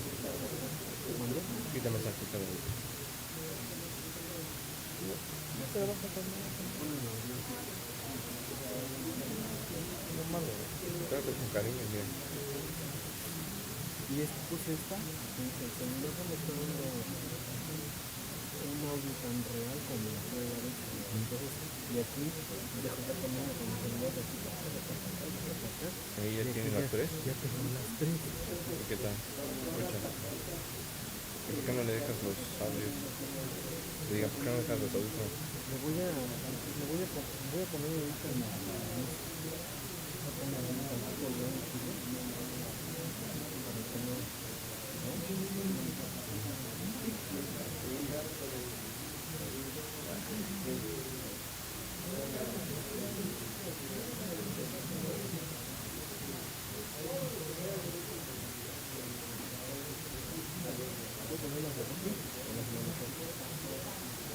¿Ya hiciste la nueva? ¿De no olvidarlo?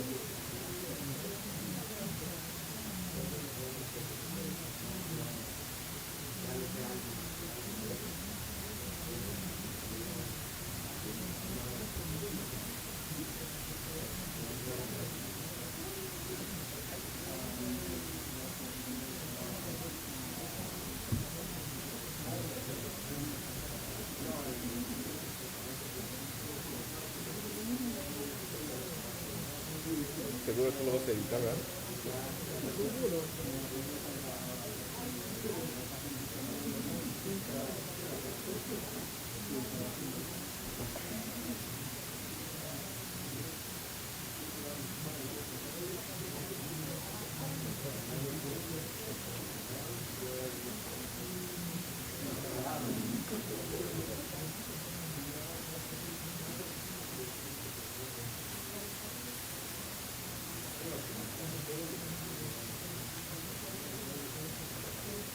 ¿Por qué no has bajado la aplicación del parking?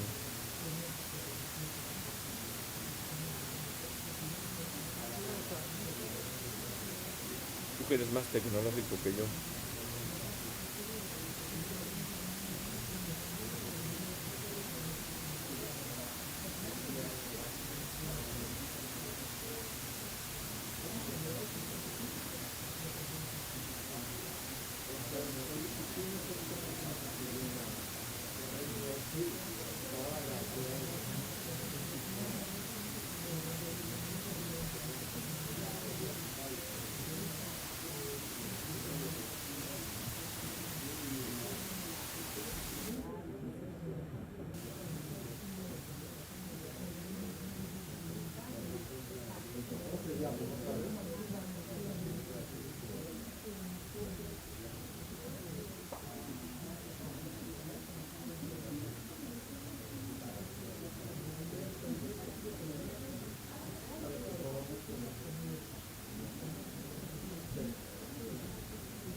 Es Peugeot, ¿verdad? La camioneta.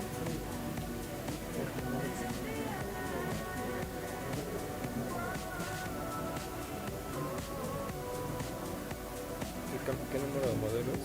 200. No, pero de camioneta. Partner.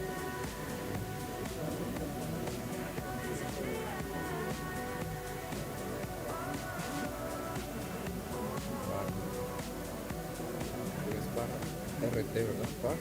Partner. P-A-R-T-N-E-R.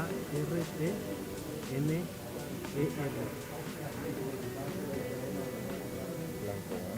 Chispas sí. Hecho de bien. ¿Qué nada más da estas opciones de Peugeot, güey? Otro.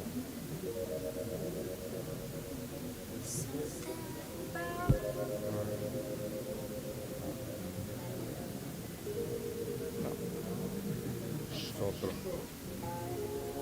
Guardar.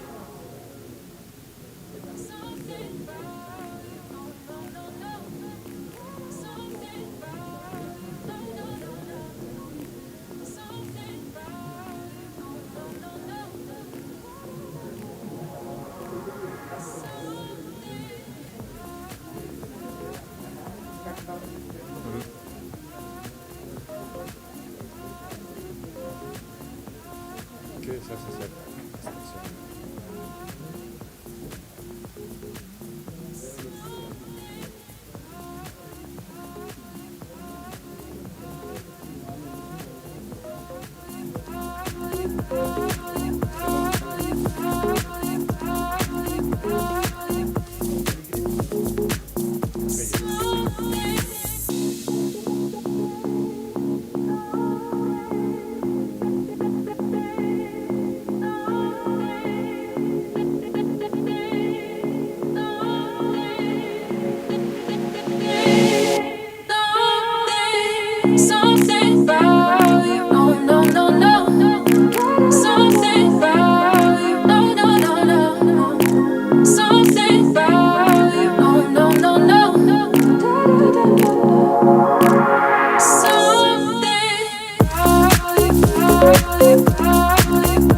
Blue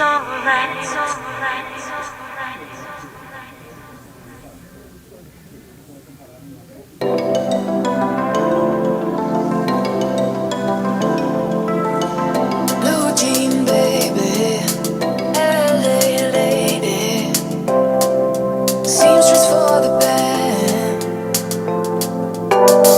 pretty eye, pirate smile, marry a music man,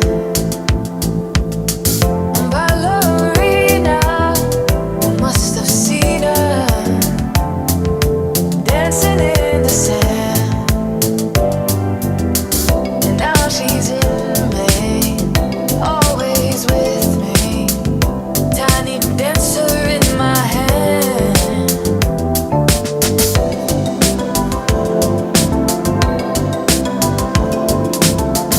Jesus freeze out in.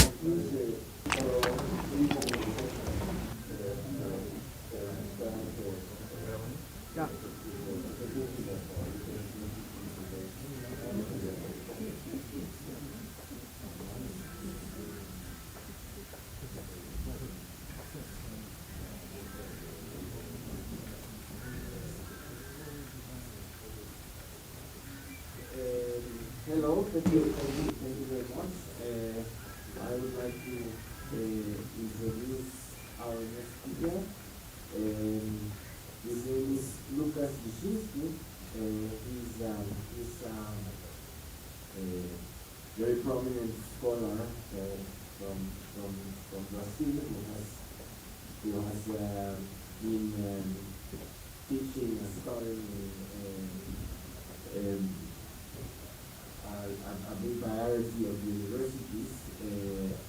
Now he's a scholar in the University of New South Wales. I was thinking the name of it in Spanish, yeah, in Australia.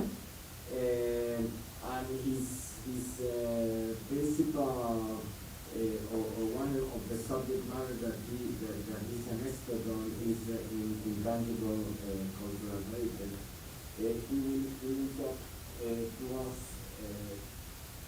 today about food, culture, and law. I am looking forward to the presentation, the presentation. Welcome, Lucas, to Mexico and the forum. Thank you very much for your welcome. Thank you, Professor Santos, for the invitation. Not only a very generous man and a generous invitation, but also an industrial garment. And it's a pleasure to be here in this workshop organized in cooperation with the National Academy of Comparative Law. And we discuss so many old and new friends and this work I've been following for many years. So my presentation, and that's the brief that Jorge gave me with the original invitation, is to talk about the relationship between food, culture, and the law. And essentially the puzzle that I'm grappling with in this presentation is this idea Para hacer la presentación es esta idea que el derecho de alimentación, cultura y derecho, ambos se ven profundamente influidos por el derecho internacional y requieren una homologación. Y hay un punto de intersección que es precisamente el reconocimiento de las prácticas alimentarias como patrimonio cultural, y precisamente voy a hablar más de esto más adelante. La intersección del alimento como un patrimonio nos ofrece una forma de poder observar a ambas áreas y la forma en la cual hemos logrado homologar las reglas legales simultáneamente para poder aprender lecciones precisamente de la homologación de la ley de alimentación y poder armonizar lo que es el derecho de cultura y alimentación. La tesis o lo que los quiero convencer yo a ustedes en este rompecabezas es que el alimento como un patrimonio intangible o inmaterial hable conversaciones muy importantes sobre el límite de derecho cultural y fuerza una forma mucho más creativa de las estrategias de homologación. Y la lección que aprendimos nosotros con respecto a las estrategias de homologación es precisamente que los esfuerzos de homologación dependen mucho más en una multiplicidad de marcos reguladores que tenemos nosotros en el ámbito alimentario y el alimento como cultura. Legal harmonization to do. So to prosecute this thesis or to pursue this thesis, I would like to walk us through three distinctive moves. First, I would like to talk a little bit about this idea of food as heritage, particularly food as intangible cultural heritage. Secondly, I would like to talk a little bit about the state of the harmonization of food law as a pathway to distill some of these big ideas about how to go about harmonizing law that can be applicable to culture. And then I would like to use this idea of the different ways in which food as heritage are framed by the law and deploy the lessons from the harmonization of food law into these different framings of food as heritage in the law.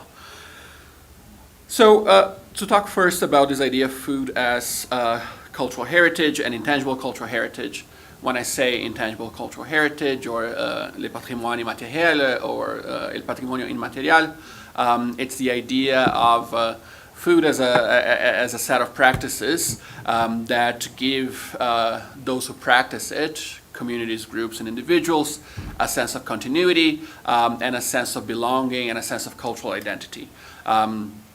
So it echoes back to something that Judge Lorenzetti was saying earlier, this idea of the shift from culture as a regulatory object to us thinking more about culture as identity. And that's very much where intangible cultural heritage and the 2003 UNESCO Convention on Intangible Cultural Heritage sits. It's this idea that heritage is less of a thing and more of a social process that contributes to identity, and therefore the rights holders in many ways would not be the culture itself. Intangible heritage kind of moves away from this idea that what matters in heritage is the culture that is practiced. What matters is the social process underlying the thing that we recognize as intangible heritage, and the social process only matters because it gives communities a sense of identity and continuity. So that's kind of the basic framework of intangible heritage that seeks to revolutionize a lot of the ways in which we think about culture and the law, and the way that, and then food sits within it by evoking a very different take on what food actually is. So most of the way in which food is regulated by the law focuses on food as biology, right? It's an agricultural product, it's a thing, whereas here we're talking about food as a cultural phenomenon, something that we socially and culturally practice, and that makes us a community, right? So we move from being a bunch of individuals who need food for the basic purposes of survival to all of a sudden we are a community that uses food as a means of reinforcing social and cultural bonds. So the shift from biology to culture is important because it helps ground food into society, as opposed to food being grounded only on agriculture or only on trade. And the intangible, and the way we see that via intangible cultural heritage is that under the 2003 convention, 3 different lists of intangible cultural heritage are created, and under 2 of them we have the addition of food practices as intangible heritage. So we have 22, last time I checked, food practices listed as intangible cultural heritage. 21 of those are on the representative list of the intangible heritage of humanity, and one of them is in the list of best safeguarding practices of intangible heritage. And we can talk about the distinction between those lists later if anyone is interested, but I will focus primarily on the 21 on the representative list, and those have been listed between 2010 and 2021, and they cover a whole range of countries and practices, from the French gastronomic meal, which was one of the first ones alongside the Mexican traditional cuisine, which will be the thing I want to talk about the most today, down to Singaporean hawker culture and lavash, flatbread, has also been added to the list, and many other different practices. One thing that is worth noting about those 21 items on the intangible heritage list, the representative list, is that the majority of them are actually multinational nominations. So it is a group of countries coming together to celebrate and list a shared culinary practice. And the vast majority of them are actually listed under specific domains of intangible heritage. So in order to list anything on the intangible heritage list, you have to determine which domain the practice sits under, right? And it ranges from festivals and social practices to ways of thinking about nature and the universe, and traditional craftsmanship. And there's one more, which off the top of my head I cannot remember, my apologies. And most of the practices we have under the, social festivals. So most of the food practices we have on intangible heritage list are listed as ways of thinking about nature and the universe. So it is about this idea of food as a much more holistic kind of way of understanding culture, than it just being something that we do as a one-off kind of social festival or social event, which is a very significant shift, and one that speaks very directly to the way that Mexican traditional cuisine is framed for inscription on intangible heritage lists. Something else that is worth noting in relation to the different domains of intangible heritage is that none of these 21 items, with one exception, actually talk about food heritage as a specific domain of intangible heritage. They're all trying to fit food practices into broader conversations about the uses of intangible heritage and the value that it has for society. It is only Singaporean hawker culture, which is one of the latest inscriptions actually, that tries to propose food heritage as a separate domain. It is to be seen whether more states will take it up, because we're looking at a growing number of elements on these lists. So it may be that we create, the states create a new domain of food heritage as intangible heritage. But for now, as I mentioned, most of it is listed as ways of seeing relating to nature and the universe. The operational directives, that tell states how to implement their obligations under the Intangible Heritage Convention. They also address food very sparsely. They only mention it under the label of food security as part of inclusive social development, being an obligation that states need to undertake in order to fulfill the objectives of the Intangible Heritage Convention. So this connection to inclusive social development, of course, again, grounds food very much on the way the communities exist and importantly, the way the communities develop. So it's not so much food as something that is about subsistence, it's also something that can propel a community forward. That the language of food security is used is somewhat unfortunate, especially because a lot of the conversation around food law, as we will discuss in a minute, has shifted away from food security as a paradigm to food sovereignty as the key word or the key way of thinking about the role of food in society.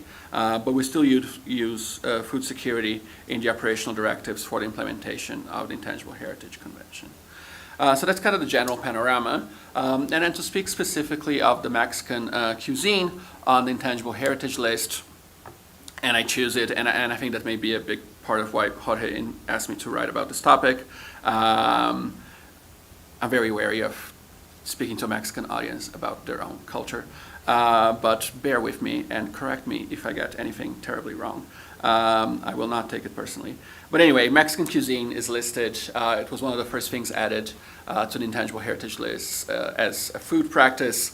And there are a few important elements to take into account into the way that the state has framed Mexican traditional cuisine. First of all, it is the connection to indigeneity, right? So the connection of traditional food cuisine as something that is practiced by and developed by indigenous peoples, primarily in this country, which speaks volumes not only to the recognition of indigeneity as an integral part of how the Mexican nation sees itself, right, and the grounding of the distinctiveness of Mexican identity on the presence of indigenous peoples and the cultural diversity in the nation, but also speaks to specific, in many ways, pioneering attitude historically of Mexico in relation to indigenous populations. And that's a separate thing I'm working on. But just to mention, for instance, how important the Mexican experience with the Instituto Nacional Indigenista, so the National Indigenous Institute in Mexico, was even in the drafting of the Charter of the Organization of American States, which again, Judge Lorenzetti mentioned earlier. A second important characteristic of the listing of Mexican traditional cuisine is the connection to biodiversity, right? So it's not only something that is practiced by indigenous peoples, and therefore the safeguarding of Mexican cuisine would help with the pursuance of indigenous rights, but it would also help with the protection of biodiversity in the country, given the wide range of species and varieties of species that are used in traditional Mexican cuisine. Everything from the so many different types of chilies, I wouldn't even try and bother counting them, to cacti, different varieties of corn, and so on and so forth. All of that is a very important part of what makes traditional Mexican cuisine not only distinctive but also representative of the intangible heritage of Mexico and of humanity, consequently. It's also important to mention this idea that despite the importance of Mexican cuisine for both indigenous peoples and biodiversity, the Mexican government in the listing of Mexican cuisine very much saw Mexican cuisine as being under threat. And it saw the main purpose of the listing as rescuing traditional cuisine and therefore creating essentially a rescue model for traditional cuisine and traditional cultures via food, which is a curious element in that nomination, just thinking about the internal rules of the Intangible Heritage Convention, because this idea of framing the safeguarding of traditional Mexican cuisine as a rescue model, quote unquote, that's the term that they use in the nomination file, would suggest that this element would be much better in the list of best safeguarding practices rather than just on the representative list, because it is meant to create a model for how we think about food in relation to culture, but we ended up in this list.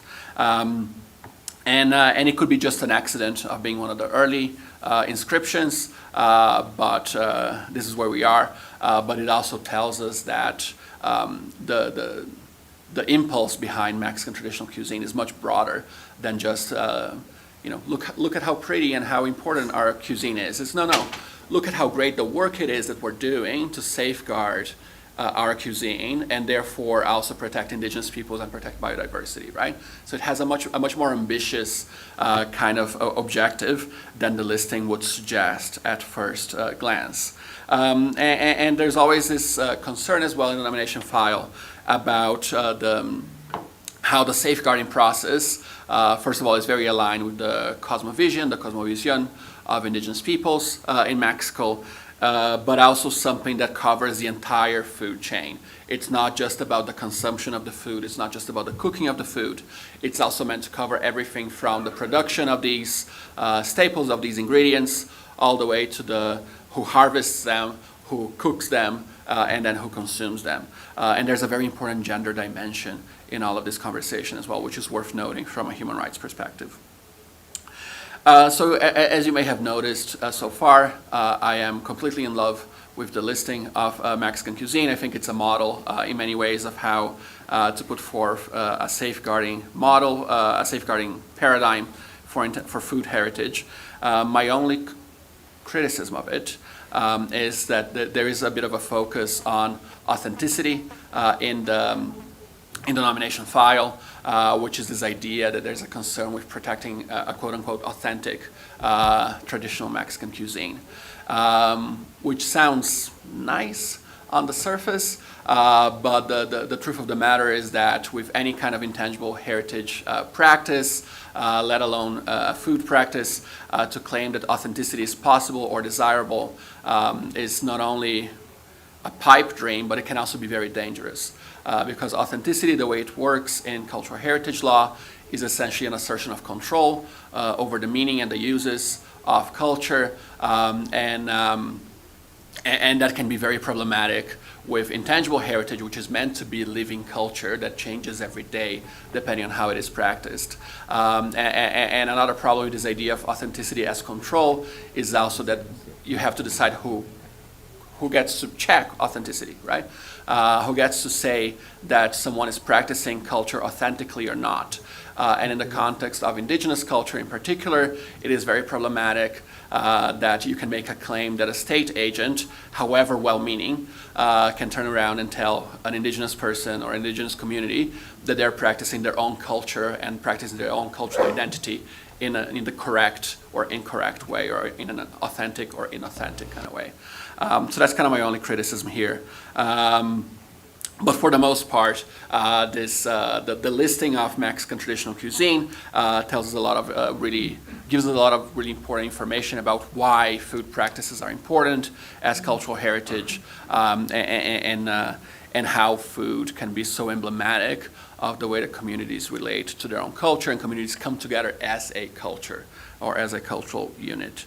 So that's the first move in thinking about food as cultural heritage. And now I want to talk a little bit about this idea of the harmonization of food law. The first thing to take into account, and here I'm looking particularly at initiatives under the UN Food and Agriculture Organization to harmonize food law, which is something that I have been concerned with at least since the 50s, but the latest iteration is from about 7 years ago. There's this big report by the FAO on harmonizing food law, and the number one thing is that even the FAO recognizes that multiple fields of domestic law are involved when we think about food law, and therefore there are many different frames. So we're thinking of food not only as something that is consumed, so consumer law. There's also the regulation of industrial activity when food is processed. There's sanitary law. We have agricultural law. We have property law. Rural property also gets involved into what's possible when we think about food law. And all of these areas need to come together. Another thing that the FAO recognizes, which is an important trend for us to bear in mind, is the influence of international law in how we think about food law domestically, which is to say that however domestic we want to turn in thinking about food law, we cannot escape the influence of international law in the area of food, particularly trade law, but also other areas. Something else that is an important trend in the harmonization of food law is this focus on local authority.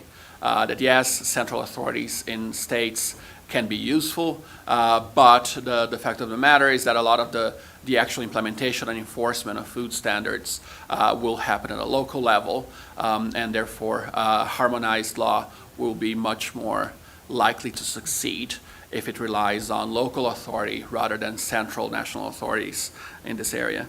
And then the FAO, unlike UNESCO and Intangible Heritage Convention, actually uses the paradigm of food sovereignty to think about the harmonization of food law. And it is an important paradigm here because it plays really well with this idea of local concerns and local authority being the one best positioned to make decisions about how food law is implemented.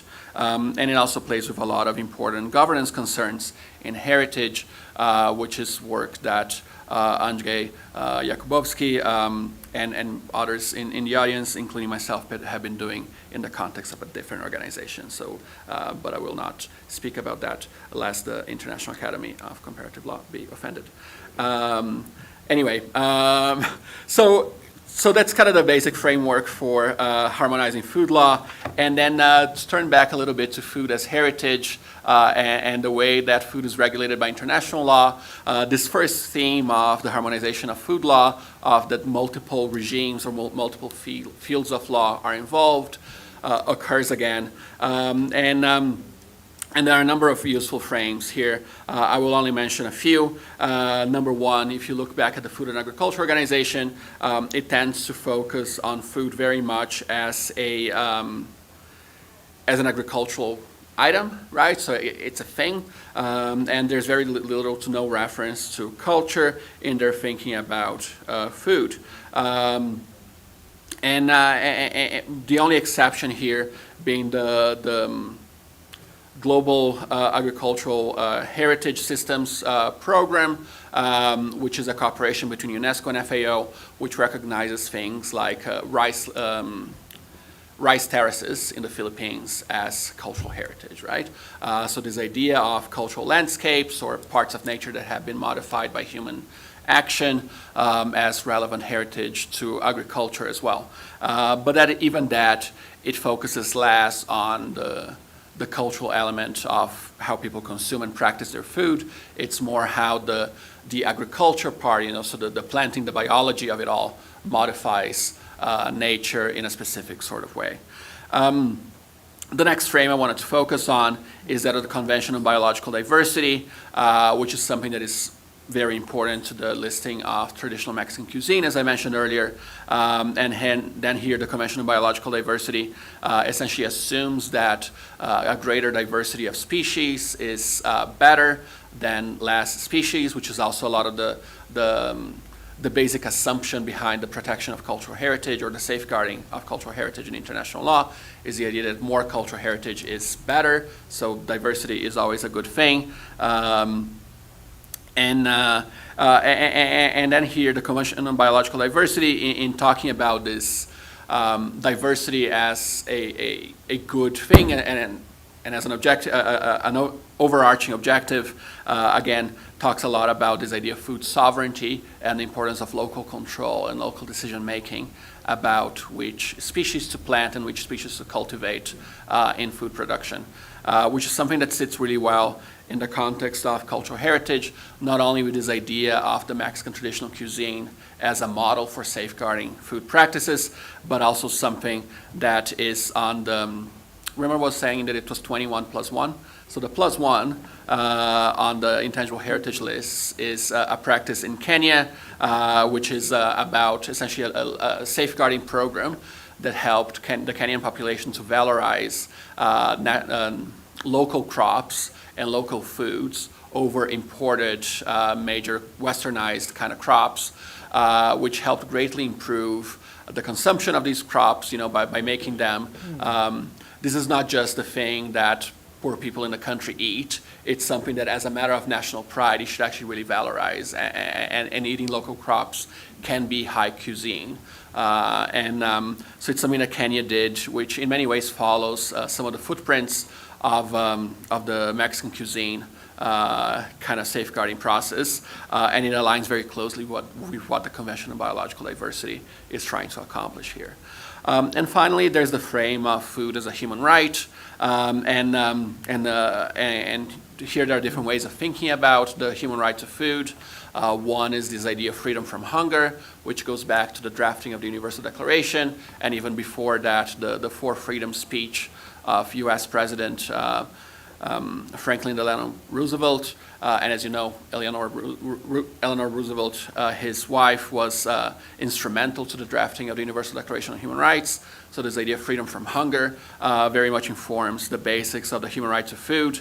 But then over time, the standard has evolved to also include things like culturally appropriate food, as an important part of the human right to food. There is, of course, a problem with the use of the language of human rights, and that echoes back to something that Judge Lorenzetti was saying earlier, which is this idea of the individualization of the right? So there's all this big talk about how human rights can be collective, and that happens really well at a discursive level, but in terms of actual enforcement and judicialization of these rights, they still tend to work a lot better as individual rights. And that is even seen in the way that the International Covenant on Economic, Social, and Cultural Rights has created a complaints mechanism for violations of those rights in relation to individuals and not groups. So there's a catch here, and that's why it's important to not over-rely on human rights as a frame, because we tend to lose this collective element behind food, and specifically food as a cultural practice. To the rescue come instruments in the area of indigenous rights, both the United Nations Declaration on the Rights of Indigenous Peoples of 2007 and the American Declaration on the Rights of Indigenous Peoples of 2016. And here they talk a lot about this idea of culturally appropriate food, even if there's no clear reference to food.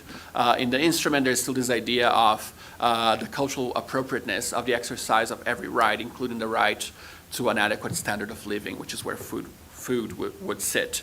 And here, even though there's the trade-off that indigenous rights need to be grounded on culture to exist, which can be problematic on other grounds, for our specific purposes today, I can live with it. And the important thing to take into account here is that especially the American Declaration on the Rights of Indigenous Peoples goes to great lengths to talk about the importance of control, indigenous control over their rights, indigenous control, in this case, over their food, and again, their food sovereignty.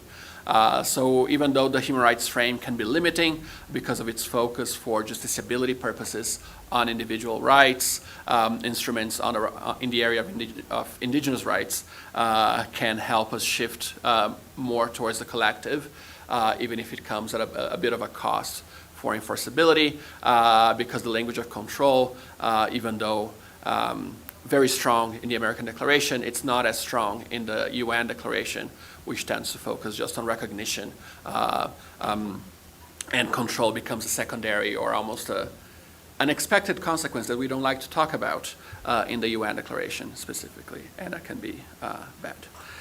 Anyway, so that's kind of the ways in which these frames operate, and then the big lessons, and I'm going to wrap up with those, because I've taken way too much of your time already. But the harmonization of food law and the harmonization of the law of culture, for that matter, drawing from lessons from food law, can be a very good idea. But there are a few things we need to take into account, which these framings show us.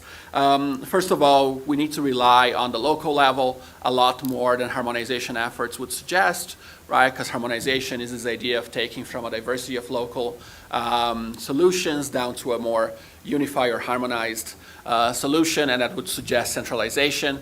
But in fact, harmonization can be very successful as well when it relies on the local level, and it should in both the areas of culture and food. Also, we should not be afraid, and that tends again to fly in the face of a lot of our instincts about harmonization, which is to find the one workable legal solution. Now, there are multiple frames that can be brought into the conversation, and all of which can be useful. So harmonization, which is not to say harmonization, even though on its face can seem like an effort to simplify, it should not fear complexity in the solution as well. So the distillation of complexity into harmonized solution, the distilled outcome could still be complex, and we would probably be better off for it. So the predisposition of harmonization in this sense should not be taken for granted, and international law does play an important role that is often under-acknowledged, but should be very much front and center when we think about the harmonization of the law of culture. And at the end of the day, emancipation instincts like the ones that we see in the instruments on the rights of indigenous peoples should very much underpin harmonization projects, whether in food or the law of culture, which is the object of this Congress. So thank you for your attention.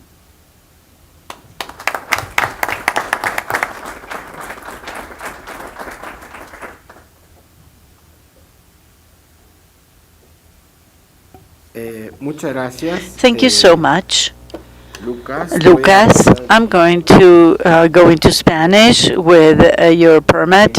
Doctor, I'd like to thank the presentation that is very interesting, innovative, also from an outlook that, from a standpoint that we hardly perceive. We hardly see the topic of food, as Lucas was mentioning it, as a process that ends up in our central provisioning or distribution food centers and in our table, but not necessarily with all the implications, legal implications that the food and culture topic can have. A point that I feel is very, very important and is kind of a turning point, as we say it, sometimes kind of as a joke, but that is what allows for this law relative to food. That is the difference between eating to live and live for eating purposes. So it's a big difference. That is what makes this a framework, that provides this framework to food as a cultural intangible heritage, eating to live and not eating to live. So this is a big difference in community, in the preparation, etc., from the staples, and that has been very relevant. And basically, before we open a space for more questions, my question would be, and I would like you to expand a little on the aspects that I feel enrich this discussion. For example, how can the law, when we talk about different ways of protection, but how can the law embrace all of these different ways and all of these different elements that have to do with the production of food, with the elaboration or production of the food, etc. How law can protect this universe as a whole and not a small part of it. And one of the topics to be, and I'd like you to develop on that point. You talked about authenticity. I know you put it as a point that you didn't like it, but I think that is very important, and it would give us a little bit of it would allow for a further discussion. Authenticity has been discussed from the opening table nowadays, from the inauguration.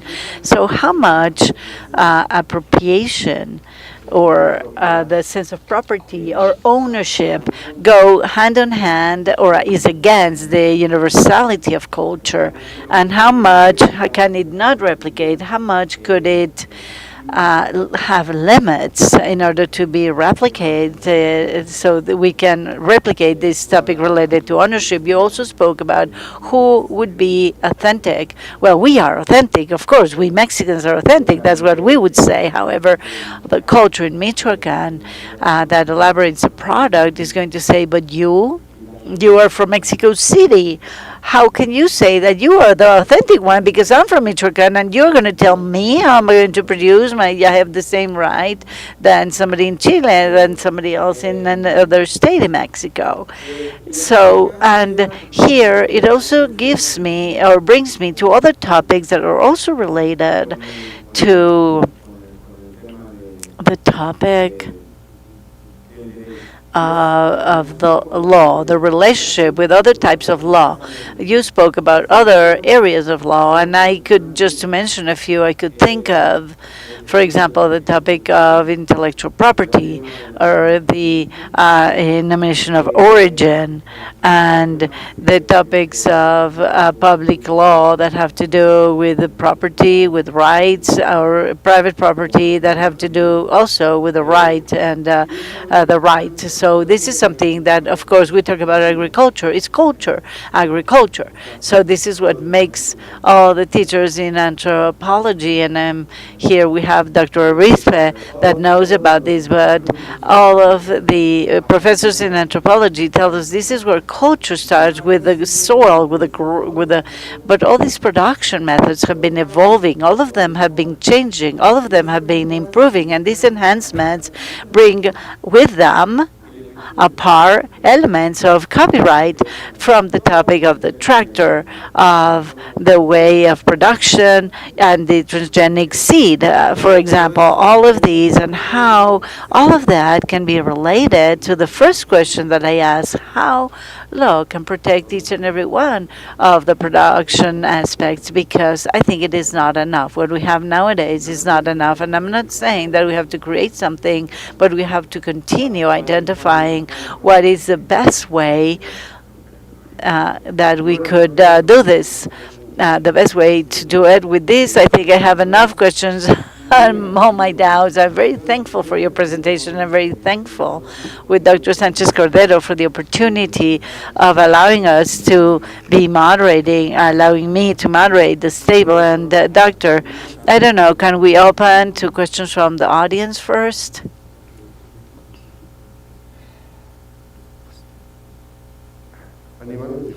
And yes, let's open up for debate.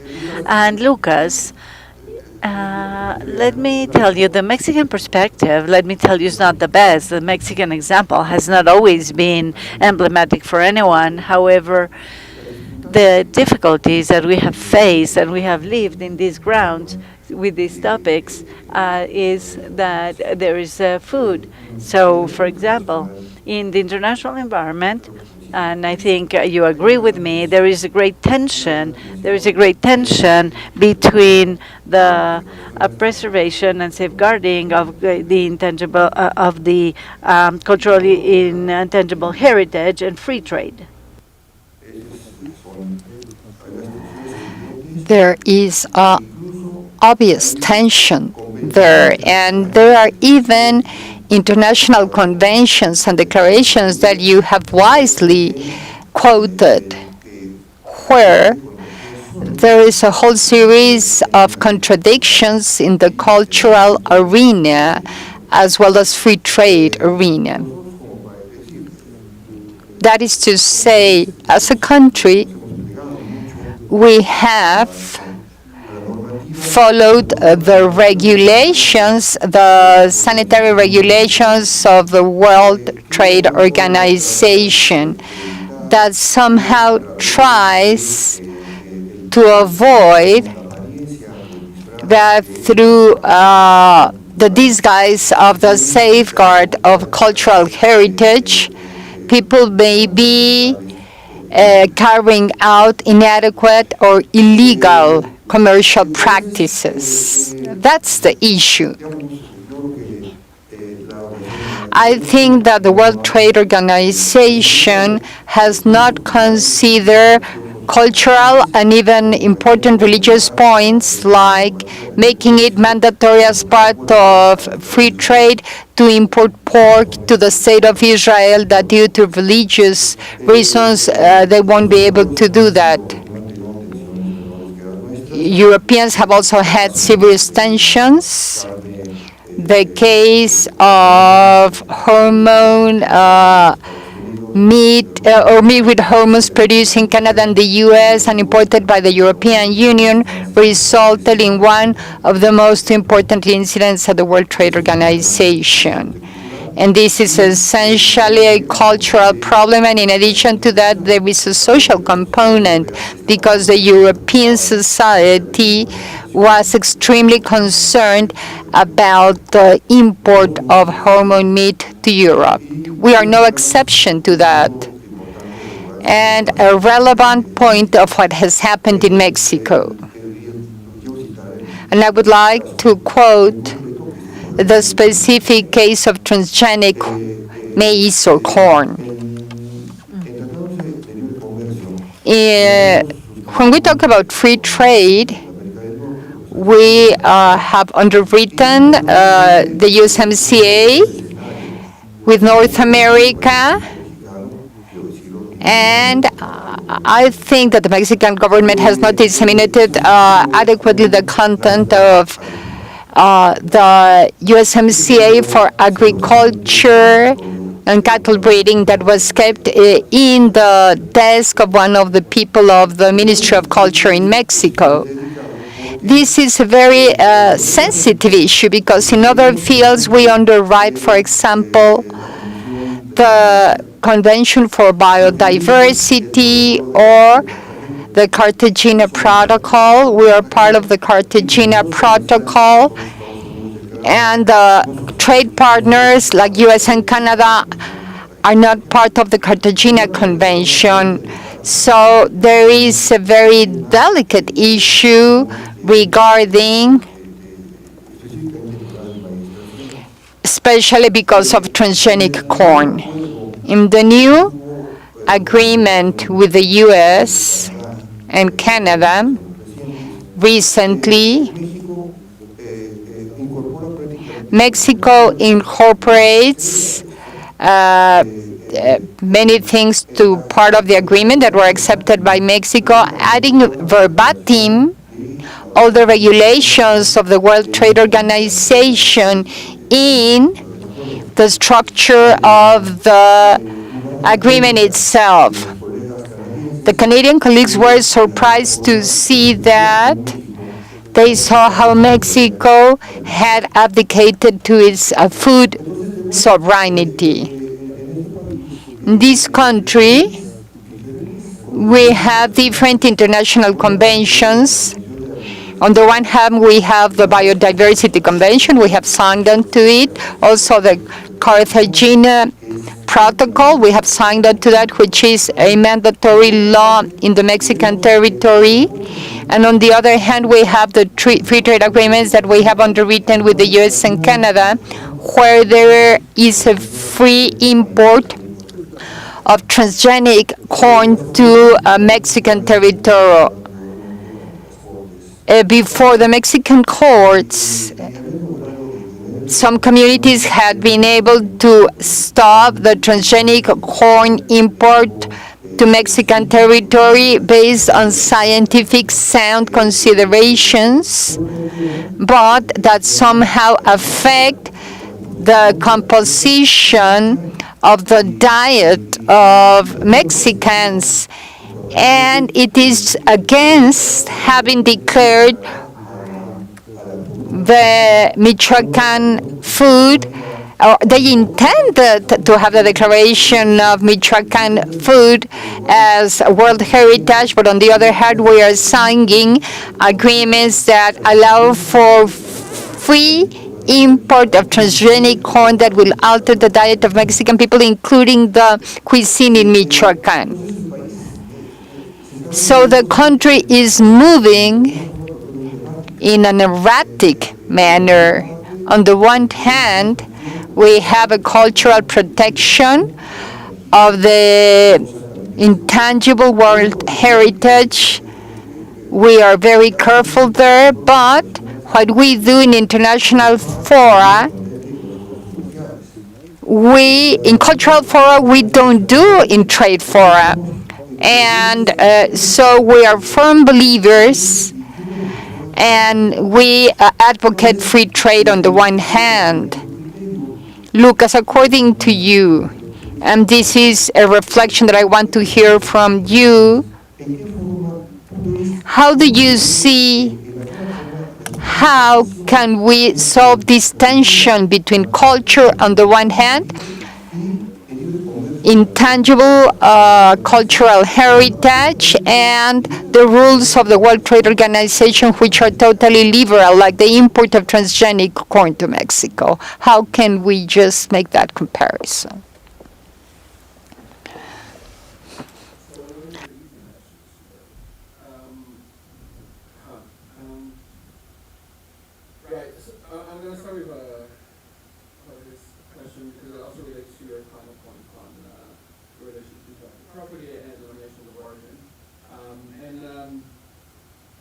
tension between free trade and cultural heritage safeguarding is endlessly difficult, and there are different ways of trying to tackle it, right?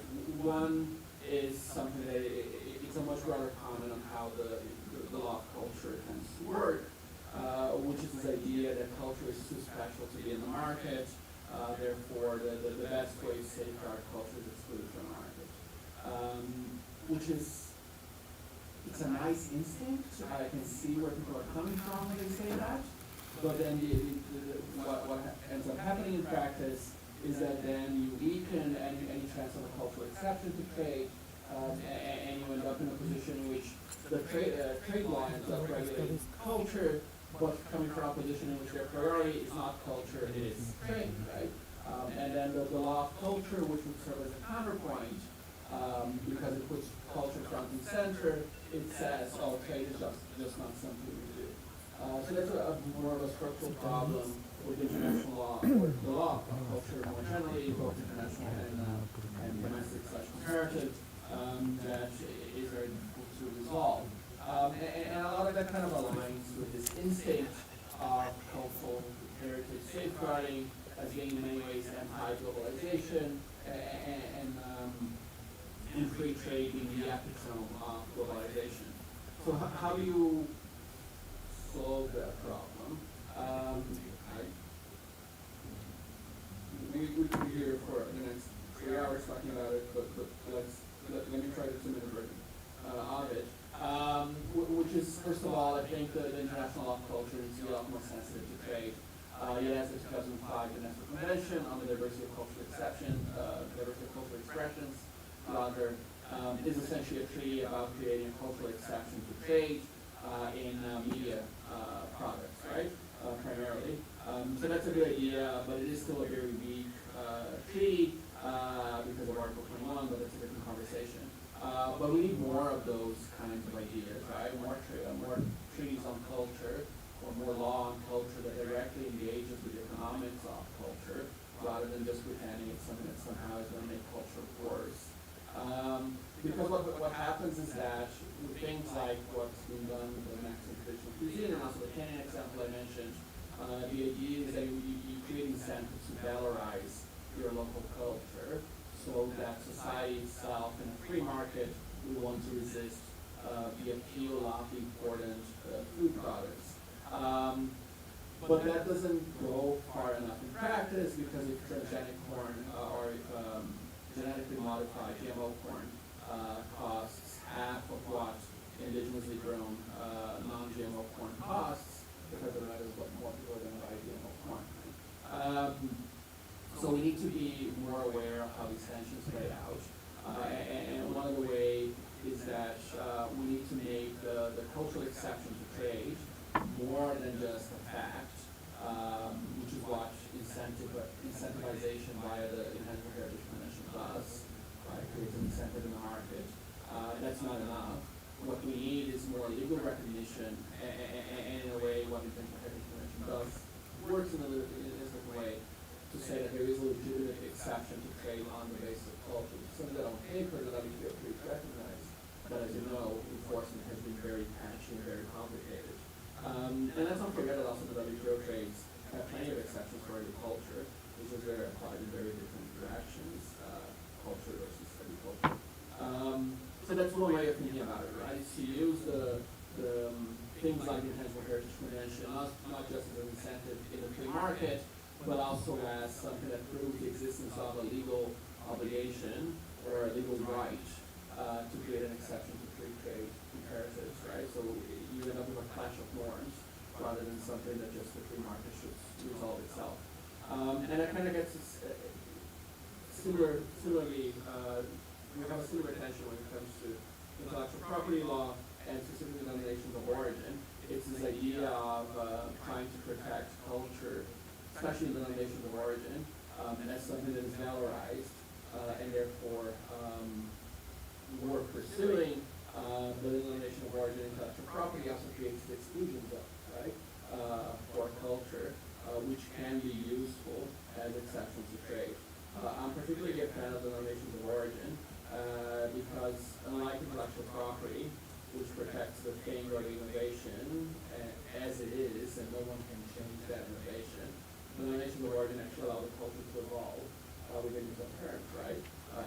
example, in their food is wine production, right? So Chianti wine, the recipe for Chianti wine, which is a blended wine, right, changes from one year to the next, depending on the season and how the grapes come out. But that doesn't change the fact that they still have a legal profession to Chianti wine. So you're not fixating culture, you're not training culture to be authentic in the sense that it can only be practiced one way.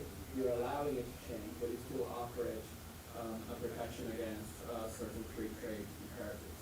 So I think that there's a lot of potential in the denomination of origin, and out of intellectual property mechanisms, it's probably my favorite in relation to cultural heritage. Then the tension in authenticity between appropriation and the universality of culture, that again speaks to this idea of the imperative of free trade as a universalizing kind of trend versus cultural heritage and an anti-globalization kind of idea. And look, I'm not against authenticity as control, right? In fact, my criticism of the UN Declaration on the Rights of Indigenous Peoples is that it doesn't give enough control, right? So I'm very pro-control. My problem is that control dressed as authenticity or using the label of authenticity usually means control to a state bureaucrat rather than people who actually create the heritage. And no one has to say bureaucrats. But as you say yourself, I don't think someone in Mexico City should be telling someone in Michoacan whether they're practicing their culture correctly. So that's kind of the tension here. And the way that the law of culture, international law of culture anyway, tries to resolve it, because it is international law, it has this universal aspiration, but it's dealing with something that is very local or very dear, is the idea that the point is not to make culture universal, is that once you understand cultural specificity, you're less likely to treat the person whose culture you understand as an enemy, right? So the key here is not to universalize culture. The key is to promote the visibility of culture and cultural cooperation as a means to lasting peace, right? The UNESCO Constitution perhaps says it best, and my apologies for the gendered language, but what the preamble of the Constitution says is that because wars begin in the minds of men, it is in the minds of men that the work of peace is done, right? So cultural cooperation is not about creating a universal culture, it's about creating a way for us to understand and how it is that once we understand each other's quirks, we love each other, and therefore we're less likely to kill each other, right? So it's not about a universal culture. It's about putting more quirks out in the universe and having us all enjoy them. Yeah. So I think I need to stop here. But yeah, thank you both for these provocations. They've been really fun to think about.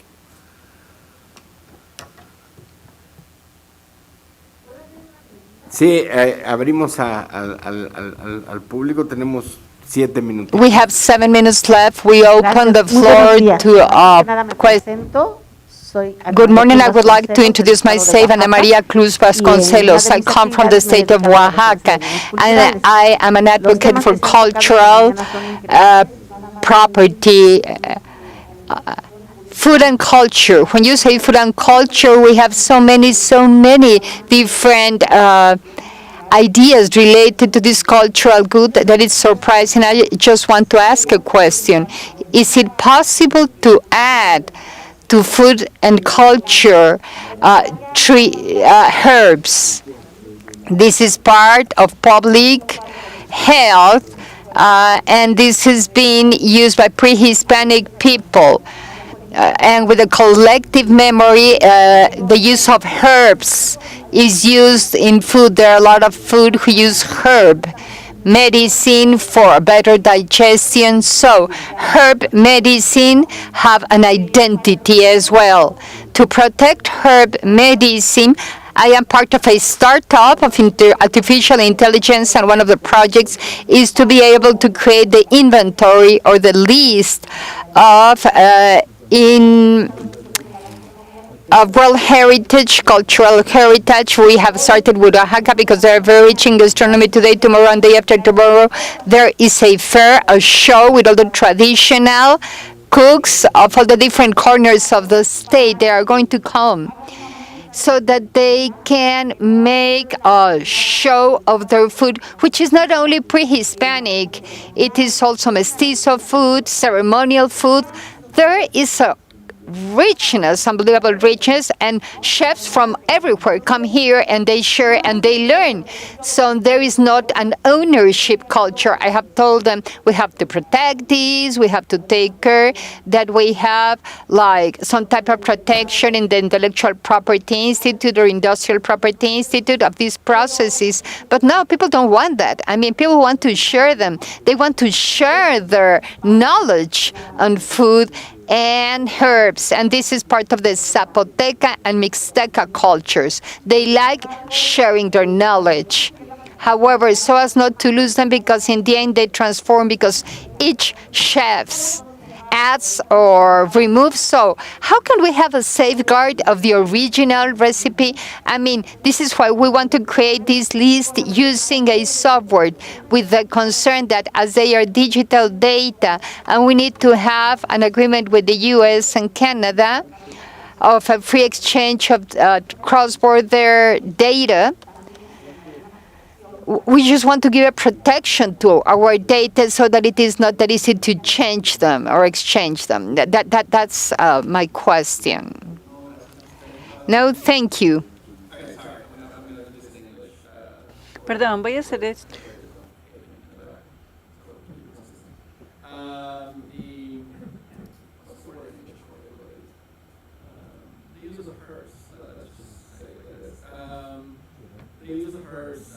Yes. So the law was normally classified as traditional knowledge, right? Which is something that intellectual property lawyers have been very concerned with, and the World Intellectual Property Organization has a very big project on traditional knowledge that has only been negotiated for 40 years. So any day now, they will have a treaty on that. Look, one of the reasons why it's taking so long, and that's a different discussion, but one of the reasons it's taking so long is because they're doing the right thing of including indigenous peoples at every step of the negotiation, right? And then states to back, states to. Anyway, but so there is traditional knowledge as a way, as a means to regulate the use of herbs, but then all traditional knowledge is also part of intangible heritage, right? And the fact that food practices, including Mexican traditional cuisine, are listed as ways of thinking about nature and the universe, which is very much where traditional knowledge tends to sit, shows a very much an openness to thinking about the use of herbs as part of food practices. And in fact, if you look at not so much the nomination file, but the nomination file, like written document, states also has to submit a video for the consideration of the committee. Because they have a video, the one on the Mexican traditional cuisine is amazing. But one of the things they talk about in the video, is that they talk about the use of chile and the importance of chile as a means to help the digestion of the beans, right, and the corn. So there is very much that medicinal or quasi-medicinal use of ingredients in the cuisine as an important part of why that cuisine is so important and needs safeguarding. So there is very much an openness to it yet, already, sorry. It's just a matter of making sure that it is highlighted throughout, when appropriate, of course, but even perhaps making sure that in the consideration of the safeguarding plans for food heritage, and that might be a case for creating food heritage as an autonomous kind of domain, that this connection between traditional knowledge and the medical advantages or the medical possibilities of food practices be teased out a bit more. They tried to do that with the Mediterranean diet a little bit, which was also added to the list early on. But the Mediterranean diet listing is kind of a catastrophic error in many ways, because it was done wrong, right? Because instead of focusing on the possible medical uses and the health benefits of the Mediterranean diet, which was all the fad at the time, right? And the World Health Organization talks a lot about the Mediterranean diet at the same time as UNESCO was considering it. What they tried to do was just use the Mediterranean diet as a means to promote tourism in Italy. So the first attempted nomination came only from Italy, and they essentially wanted to be able to put UNESCO stickers on the doors of restaurants selling, the authentic Mediterranean diet, and then UNESCO said no to that. But then instead of just giving up, Italy decided to involve a bunch of other countries in the Mediterranean, and it became more about the social practice of eating outside and the familial kind of culture of the Mediterranean diet, and in that sense, kind of all the health benefits that the World Health Organization was so concerned with kind of fell by the wayside when they made that ridiculous choice by the Italian government that they wouldn't give up on. But that's a different critique and something I probably should not have told you about because it's confidential knowledge. But just among the 50 of us, let's keep it a secret, shall we?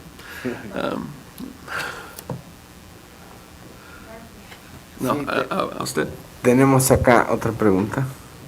Here we have another question. Thank you so much for this really rich talks. And now my question is about listing in general, because Lucas, you work a lot on the problem of listing, especially in relation to intangible heritage, because the question of cuisine, food, and listing is kind of problematic in many ways. So you just mentioned the case of Mediterranean diet, which was very problematic. But my question is like more general. So whether food, cuisine should be really an object of listing according to the convention, because on the one hand, we can argue that when it's listed, it's kind of frozen, cannot be changed, and as we know, cuisine is always subject to change, mixing, as Karima Benoun in her report said, like cultural mixing is a very important part of our cultural life, one of the most important. And on the other hand, also if something is so well known and does not need protection as a Mediterranean diet or French gastronomy, do we really need listing of this? It is just not a new label for the promotion of local economy and so forth. So to sum up, so what is your stake on the list of intangible heritage and its use for the protection of traditional cuisine? Thank you.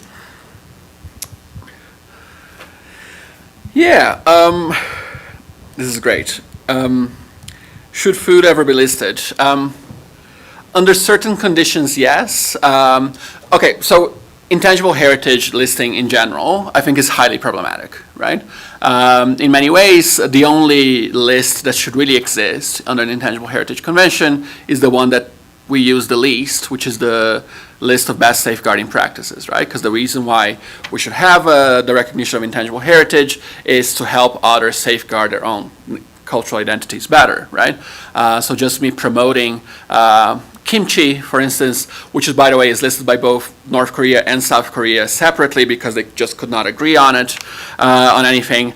That doesn't get us very far with the safeguarding of food practices that are somehow threatened, or maybe they're not even threatened, right? It's just a matter of national pride.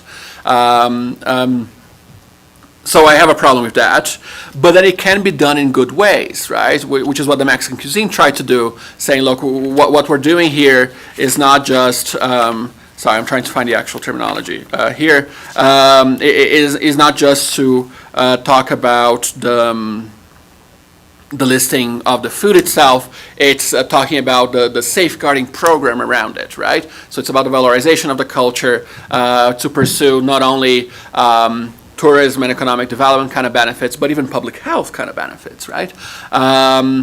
So that can be very good. But then, yeah, it can get complicated in some areas. And to keep peeking on Italy, the pizzaiolo, the Neapolitan pizzaiolo art is also added to the list. And it is kind of fascinating because at the same time that they were preparing the nomination file for UNESCO, the local Neapolitan government was also trying to pass legislation on the correct recipe for margherita pizza, which is preposterous if any of you have ever had pizza in your lives, to think that there's one way to make pizza. But they were trying to do both at the same time. But then you look at the UNESCO file, and it's actually very different from what they were trying to do with this is the right recipe, local legislation, which they actually abandoned at the end of the day. It's more, look, the Napolitan pizzaiolo is a way of bringing community together, right? So it becomes less about the food, and it's more about what the food is used for or what the food represents. So in that way, you kind of dodge this idea of the control over recipes and the control over the authenticity of the food practice, and it's more the objective, so the food becomes a pretext. The intangible heritage in general, right, should just be a pretext to actually protect a much deeper and more complex and more relevant kind of set of social and cultural practices.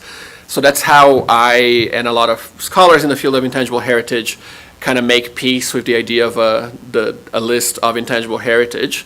But of course, when states got involved and state diplomacy and industry interests got involved, not to over-demonize them, but they don't necessarily understand that, right? So there is this very much this idea that like states used to do when adding things to the World Heritage List, you do it to attract tourists, right? So there is still a lot of that feeling here, but in effect, the objective is quite different. And a lot of the practice under the convention highlights this mismatch, right? Whereas states very much want to do we're doing this to attract tourists.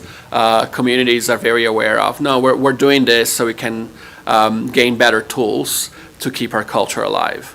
Which is a really funny, slightly complicated balance or paradox, but it seems to be holding up so far. Pues bueno, creo que acá terminamos para dar paso al siguiente panel. Muchas gracias, doctor, muchas gracias por invitarnos a la conferencia y muchas gracias. Thank you so much, Lucas, for such an interesting presentation. And if you allow me, I just want you to not move because we're running late. We are kind of running a little late. So I'd like only to mention to you that at 3 o'clock in the afternoon, Mexican time, on 10 o'clock at the night in Madrid, we have the conference with the Minister of Culture. So we have to be on time and we have to give so the lunch has to be shortened. So if you allow me,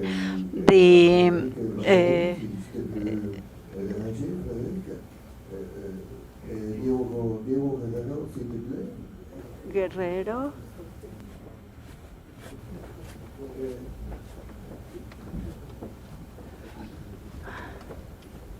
Bueno, pues pasen al podio.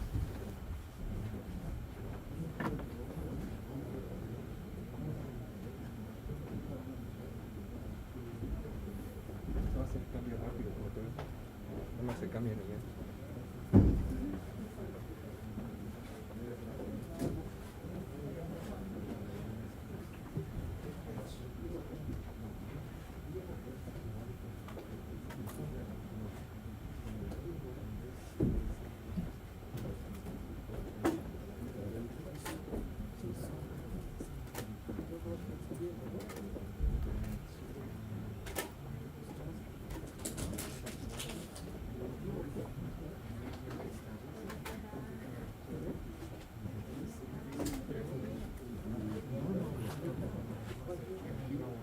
Ponen la presentación, ¿verdad? Directamente. Sí, el licenciado.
voy a meter un video para que me escuchen más.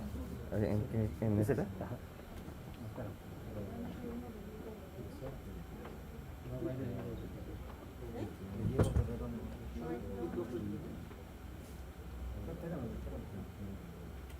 Tú me dices cuándo.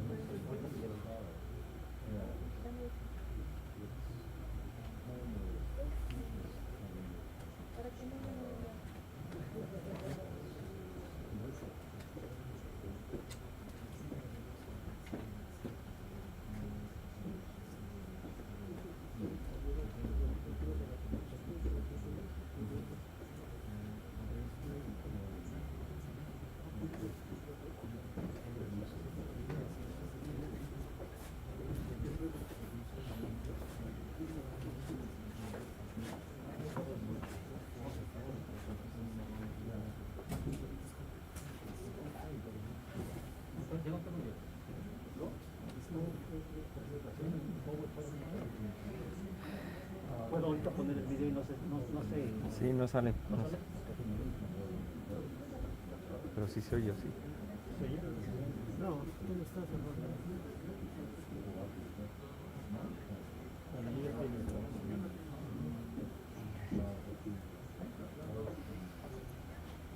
Ya estás ahí, ¿verdad?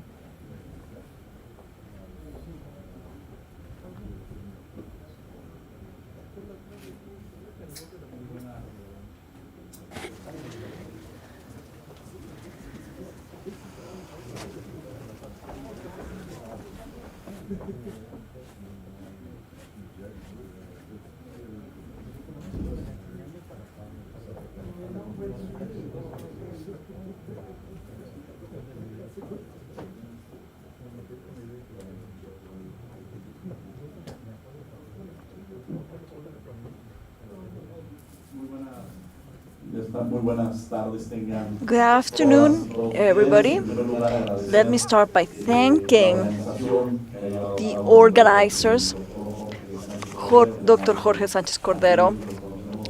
For those of us who know him, are not surprised by his willingness, by his commitment regarding this very important matter. So I don't want to take too much of your time because we have a tight schedule, but anyway, let me thank the representative of UNESCO in Mexico, who's a man who's worked a lot on cultural matters, and as well as education, human rights, and there is no doubt that the perspectives he can bring to the table, Dr. Frederick, is going to be very helpful for us to shed light on the different positions.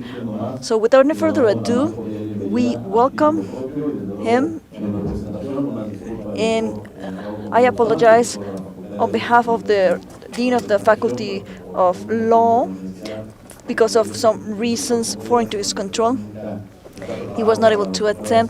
That's what life at university is like sometimes, so welcome anyone. Anyway.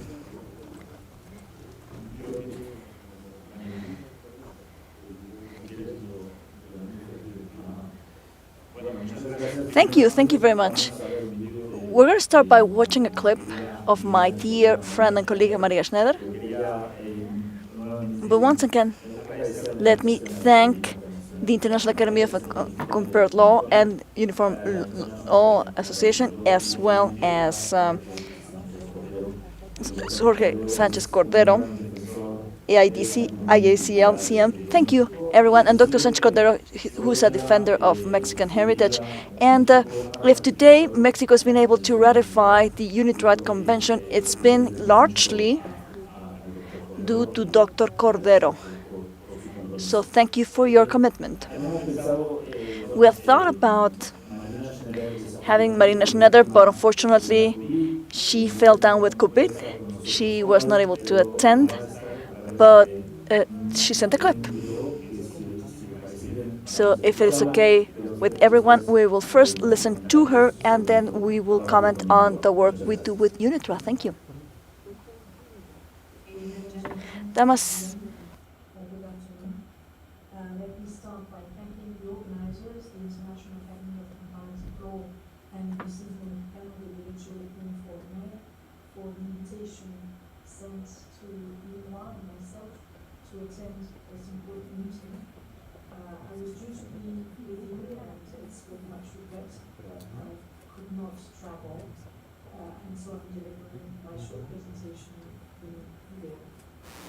on the work that UNIDROIT has been asked and is doing to on the subject of private art collections.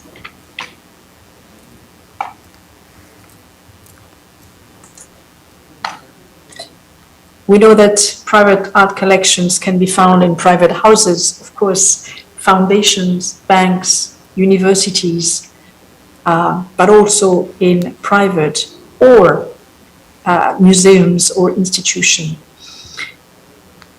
We currently hear quite a lot about private collection. One is in Mexico, the collection Banamex. And because the bank to which it belongs has been put up for sale, many persons are worried about the future of the art collection, which will not be separated from the bank and its assets, but is still a question mark of what will happen, being one of the most important private collections in Mexico. Also, private collections are on the scene for negative reasons. And for example, in December last year, a very famous collector, Mr. Steinhardt, was found with 180 stolen antiquities returned. He has a huge collection, and it returned a lot of pieces because he was unable to prove provenance of many objects in his collection, and we see the importance of provenance in the work and the study of private collections. Where did we start from? A proposal was put by Mexico to UNIDROIT to insert the study, the legal issues related to private art collections in its work program. This dated back already in 2017, and to build upon what UNIDROIT already did in the field of cultural property law. The Governing Council decided to recommend the insertion into the work program. It was done and endorsed by our General Assembly. It is still in the current work program, but it only received the allocation of low priority, which means no financing. When a subject enters, or before a subject enters into the UNIDROIT work program, there are rules to follow, of course. First, to make the decision, it must be based on a clear identification of needs and purpose and expected benefits of harmonized rules, which may end from the work. An assessment also of the technical feasibility of the solutions and its acceptability by final users. Then the drafting, what are we going to do? We need a functional approach. We need to reflect good practices. We also have to pay attention to legal, economic, and cultural identity when we choose a subject. Also, we have to decide what kind of instrument we want to achieve. This is usually done not at the very beginning, but it comes. But here I would say that it was obvious since the beginning that it would not be hard law, but soft law. The specific instrument needed to be seen. And then we needed to work on its adoption and implementation. So to have everybody on board, not only governmental involvement, but also the stakeholders, in this case, the collectors, and after measuring the impact of the work. But this is, of course, after. Our starting point, of course, was the 1995 UNIDROIT Convention, which deals, as you know, with return and restitution of illegally exported or stolen cultural objects. This is the only instrument which gives private owners, collectors, the right to claim their objects if stolen or illegally exported. It is the first time that it's not an issue between states, but private persons. So we need to work more on this. The convention gives also a definition of collections, but of public collection. So we could say that a private collection is what is not a public, that this needs to be seen, of course. And we need to build on the convention, which is a very important instrument. And I would like to take this opportunity to congratulate Mexico, because the Senate voted the law of accession to the UNIDROIT Convention last December, and we hope that soon the instrument will be deposited with the Italian Ministry of Foreign Affairs depository of the convention. Because this convention, in the word of Jorge Sanchez Cordero, the UNIDROIT Convention is a privileged element that energizes the new international cultural order. But we needed to set the scene and before starting to work. And of course, the first thing to do is to take stock of the relevant instrument in this field. Other organizations have worked on collections, one of which is a regional, the Council of Europe, which and its parliamentary assembly, they issued a recommendation on incidental collections, meaning collections who are owned by bodies whose main activities is not collecting or caring for collection. This is why they are called incidental. And this work is to protect them in order to keep the integrity of a collection. And this is, of course, very important when we speak about definition of the collection, but also integrity is very important. So this is a work which has been done already.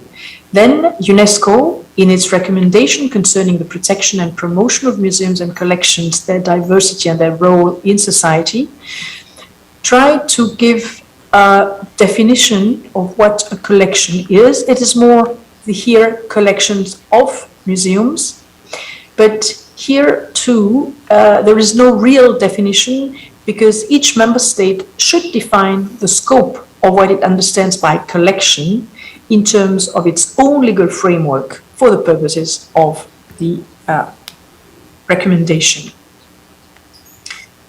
On this basis, we decided to host a conference in Rome in 2017 on private collection, historical and legal perspective, with the International Society for Research on Art and Cultural Heritage Law. And I know that some founding members are present today in the room with you. This was an opportunity to discuss the constitution of private laws, the public protection of private collections, and also the promotion and accessibility of collections. Constitution of collections may vary quite a lot, and also the reasons why persons collect. And so these were the first issues that were dealt with. After this, a study was asked to Professor Elina Mustaira to tell us a little more concretely what are the private law aspects of the protection of private art collections. She then identified some particular issues of interest concerning collections. These are those issues: the designation of categories of cultural objects acquirable by private collectors, the right of disposal of artworks in possession of an art collector under certain municipal law, the liability of art collectors for loss, damages, or destruction, the sale of part or of the entire collection, the export permission belonging to an art collection, the possible avoidance of secrecy and anonymity in the art world, the limits of the protection of art collection in cases of suit rests immunity from seizure status, and the provenance investigation at the time of acquisition of cultural items. The conclusion of the study did not imply at that stage endorsement by the UNRWA Secretariat, because we needed to be quite cautious, also because the 1995 convention had difficulties to be accepted by the art world, and so we really needed to be sure that we would bring an extra value to any work. Then other conferences took place in 2018, organized again by ISCAL and others. We also, via the UNIDROIT academic project, organized with the University of Gdansk and Opole conference in Gdansk in 2019, where we heard about countries' perspective on how they protect private collections. But we decided, also because of the actuality, if I may say so, at that time, to focus on the ethics of collections and of collecting. In fact, awareness raising of collectors was very much at stake, also because at that period, several museums were being opened in some parts of the world, and in particular in the United Arab Emirates. We were asked to explain how collectors, or being private persons or entities, should behave while acquiring objects. And this is why, for example, we were in Abu Dhabi for a conference, and one of the issues were the importance of traceability of private collections, because they had not really ideas on what they had to care about when acquiring. We also had this kind of awareness raising in Asia, in particular in Bangkok, at the eve of an important art sales, an auction. We had the potential buyers attending this conference to hear the importance of due diligence before acquiring an object, also with the risk, if not exercising due diligence, and also with clubs of collectors, again, in the Arabic Peninsula. As you know, the issue of the due diligence rules of the UNIDROIT conventions do nothing else than rendering binding the rules of ethics which have been developed by the art market. And it focuses on the importance of verifying the provenance of the object. But beyond the ethics of collection, what we had to do is also with our stakeholders is to stress the importance of the subject, to really find the UNIDROIT added value in this field, be very cautious, also because with the states, because private collections have been and continue to be highly controversial and oscillate between two extremes. At one end, the arguments of countries where the international art market is flourishing and facilitating the building of collections. At the other side, the arguments of the countries of origin, who maintain that it's precisely the collectors who are the catalysts for the destruction of their cultural heritage. And these extremes seem quite irreconcilable, but the debate might be placed in the context of each culture. And as some of you may remember, the position for the Nîmes Convention in 1995 seemed also irreconcilable between common and civil law on the issue of the protection of the good faith acquirer. But we did come out with a solution. So we need to be cautious also with the art market. Several issues came out, like the definition of collector or private collections, or also the status of a collection. We started preliminary exchange with the IBA specific committee to try to find and to understand better the difficulties that collectors faced as viewed by practicing lawyers. We thought about model art contracts for collectors and, of course, model provisions or guidelines or simply recommendation for collectors and or states. Within the Unidroit academic project, we asked young lawyers to make research on art collections, and some specific issues were developed, like historical and legal perspective of private collections. What is a definition, in particular France, Italy, and the United States?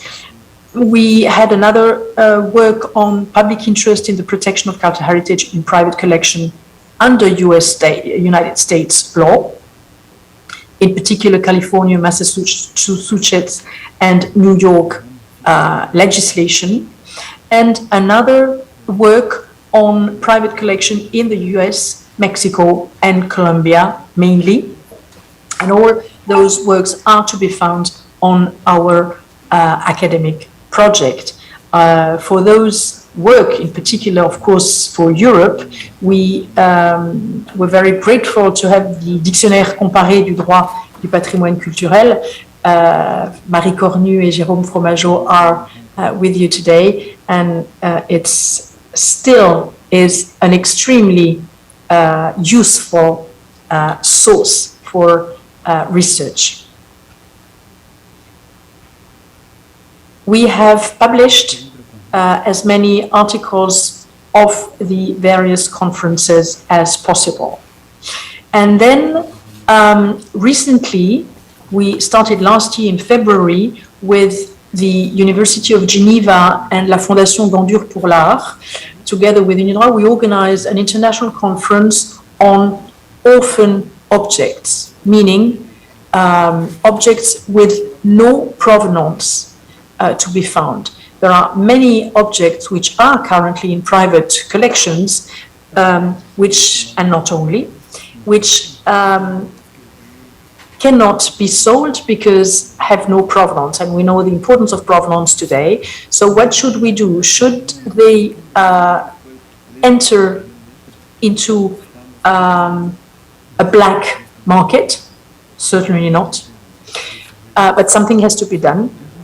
And so we started to reflect on this issue. We continued during a session at a conference we just held with the Herzliya Reichman University in Israel last month. And we are now working on this issue in particular. Some issues have been selected specifically: the definition of an orphan object, the role of provenance research, the legal status of such objects, what due diligence must mean for this kind of objects, the issue of proof, the role of databases, time limitation of claims, and the issue of return and restitution of those particular objects. So activities will start soon. We will in the coming month, establish and convene a study group or a meeting of experts to answer those questions and create a set of principal guidelines as a help for national legislatures to deal with this issue. We would expect proposals on the best possible practical tools to be promoted when we speak about orphan cultural objects. And what we have done is we would like the subject of private art collection to be renamed to put focus now on orphan objects. And we also want to encompass public, not only private collections, as they are defined in the 1995 UNIDROIT Convention. What we also have done, we have asked, and we'll see, we hope to be successful, to bring, to reallocate priority to the subject, to have financing, and we hope to have this soon. Of course, to do all this, we need experts. We have some, but we would very much welcome those of you who want to help UNIDROIT to continue to work on the cultural property law as we started years ago. And so you are most welcome to join us. And I thank you very much for your attention.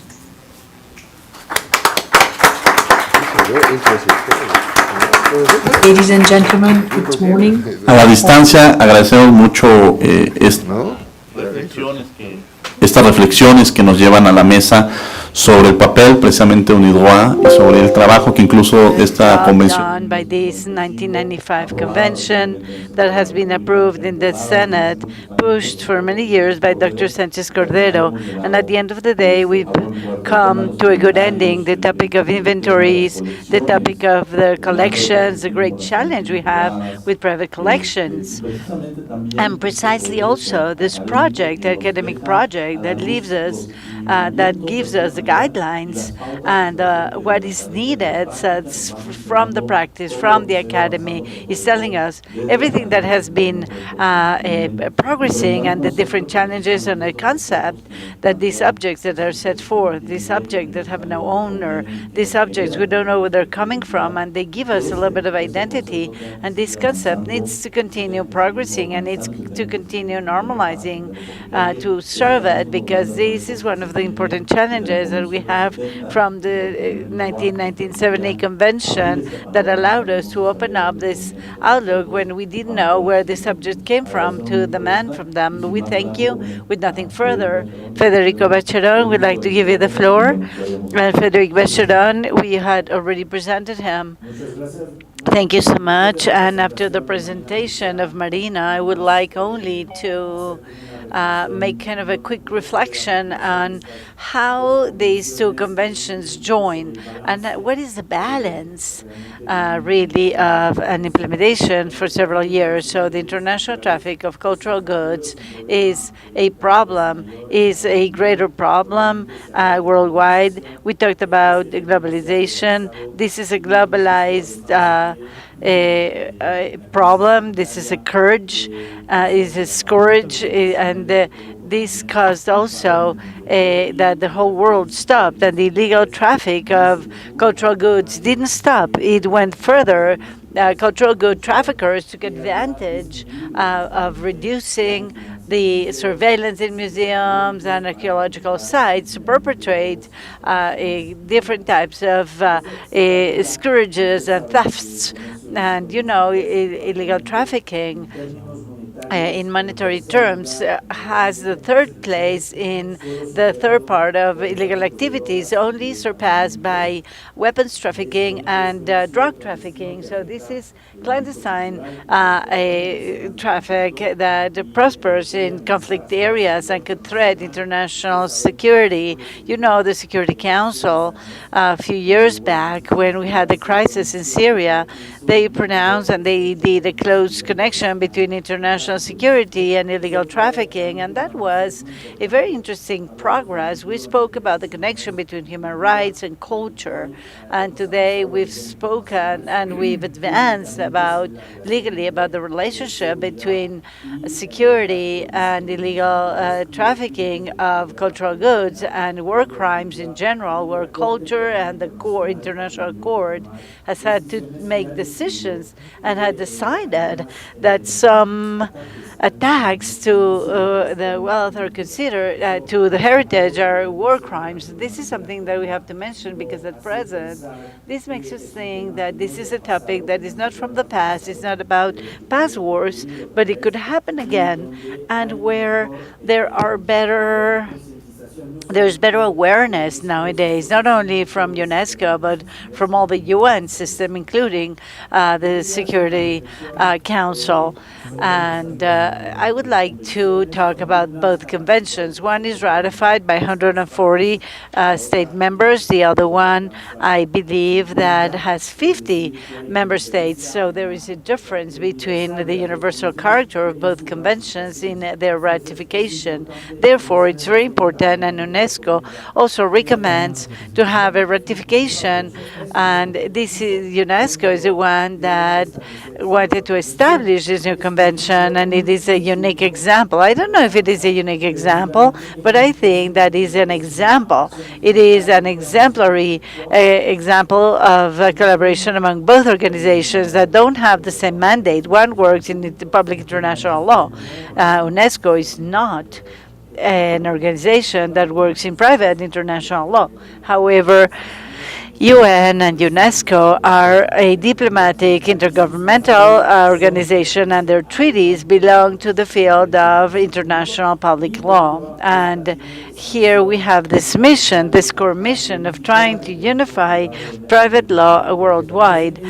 Therefore, this collaboration has allowed us to articulate, but it was also very important in 1980s when the negotiations started, not to have any contradictions between the UNESCO Convention and in the DROA Convention, and that is why we have this participation and collaboration between both organizations that is essential in the adoption of the 1995 Convention. So aside from the legal aspect and aside from the opportunities, and as said by the President of the Supreme Court of Argentina, Justice of the Supreme Court of Argentina, he said that international law is not perfect, is not legally at 100% or organized or structured, allowing the norms to be completely applicable in all cases. However, aside from this legal production and these international norms, we have to also think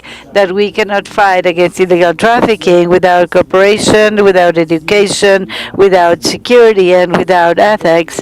These are elements that should strengthen the implementation of these international tools. And the articulation between several players is core.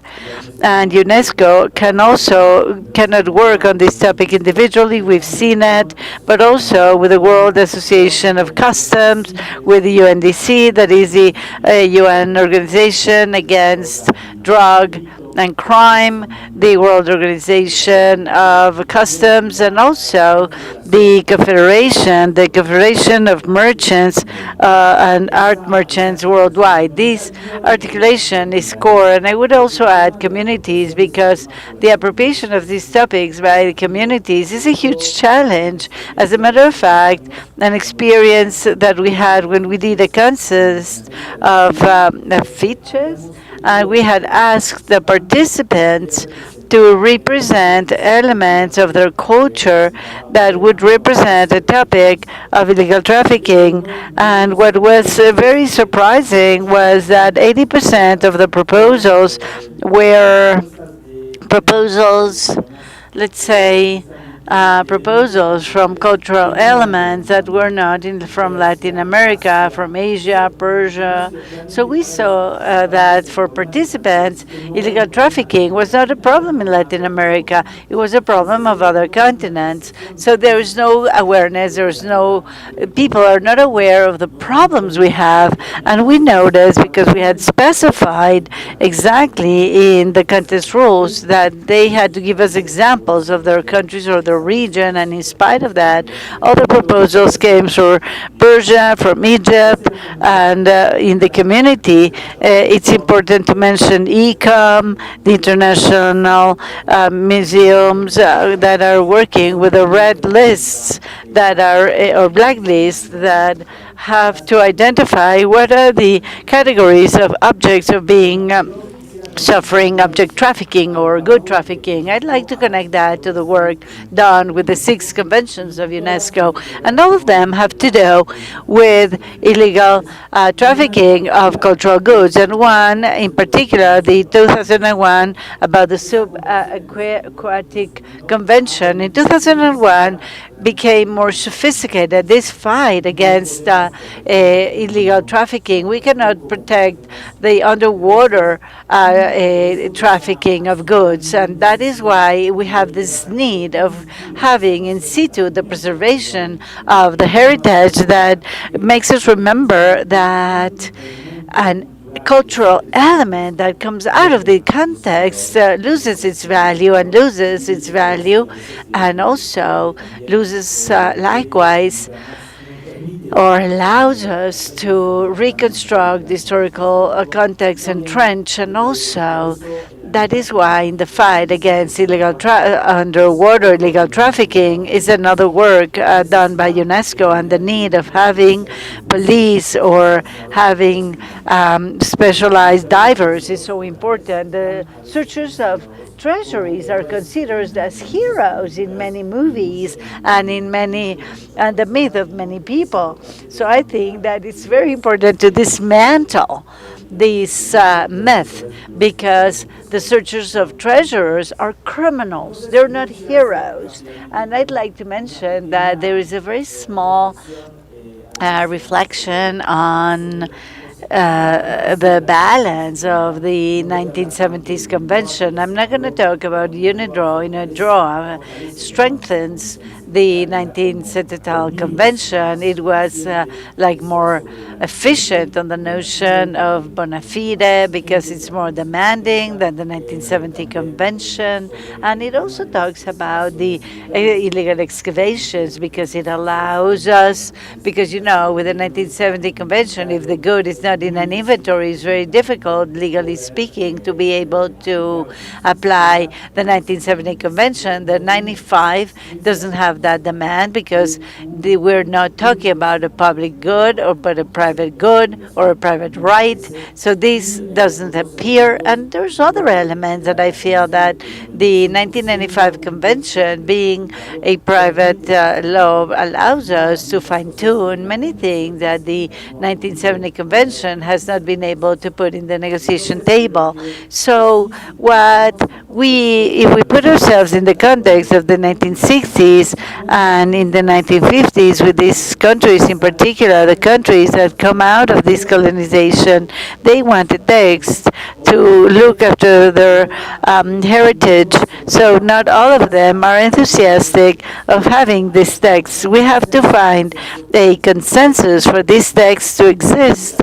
And secondly, these were very difficult negotiations. So in 1970, we would be able to approve this UNESCO convention. So the first thing that we saw in this convention, and we talk about these important things, all of them, we've been able to have a reachable commitment between, this is a consensus that we've been able to reach between positions that were radically opposed in those times, and has settled an international rule for cooperation among states, and as mentioned, reached more than 140 countries. The convention convention has had the merit of being able to position illegal trafficking in the agenda of the public, because it was not a public opinion, it was not in the public opinion agenda, and it has a persuasive effect in the media and in academic publications. As of 1970, as of the adoption of this convention, museums started to put more emphasis in where the objects are coming from. They could not ignore these element. So in other words, it had an effect of awareness on this cultural good trafficking. And another important achievement has been the approval of national legislation. Sometimes with the adoption of the convention, countries started to legislate on this matter nationwide. So the type of workshops and trainings that have been developed as of the convention have allowed us to strengthen capabilities nationwide, and the influence that these conventions has had, and the others in the 1972 convention and the World Convention, the UNIDROIT conventions, the European, what was adopted in 93 about the cultural wealth, were also basic. And also in the convention, we spoke about the gastronomy of the convention for the safeguarding of the cultural and material heritage. We cannot put aside the trafficking of goods and artifacts that are used in ceremonies, music, rituals, and from there, the convention has had a very important impact in the protection, because when one does the inventory of the cultural and intangible heritage, is exposed to trafficking. So the convention there has put this topic on the table regarding the safeguarding of this matter. It's also important to mention that experts, cultural experts and merchants in cultural intangible heritage have also regulated trade. Culture is heritage. We know the debate for the adoption of the 2005 Convention on the protection and of cultural diversity. However, the discussion on the liberalization of cultural goods has been very difficult in 2005, and in 1970 they mentioned that culture and the cultural goods are not merchandise, and they are not merchandise per se. So ontological codes managed as of the convention were core, not only to be able to work on the legal aspects, but on the ethical aspects. We know this convention and both conventions are not retroactive. Therefore, it was very important in 1978 to constitute the Intergovernmental Committee for the Promotion of the Return of Cultural Goods to their country of origin and their restitution in case of illegal appropriation. And the 78 committee has some negotiation space for all the theft and illegal trafficking that are previous to the 1970 convention.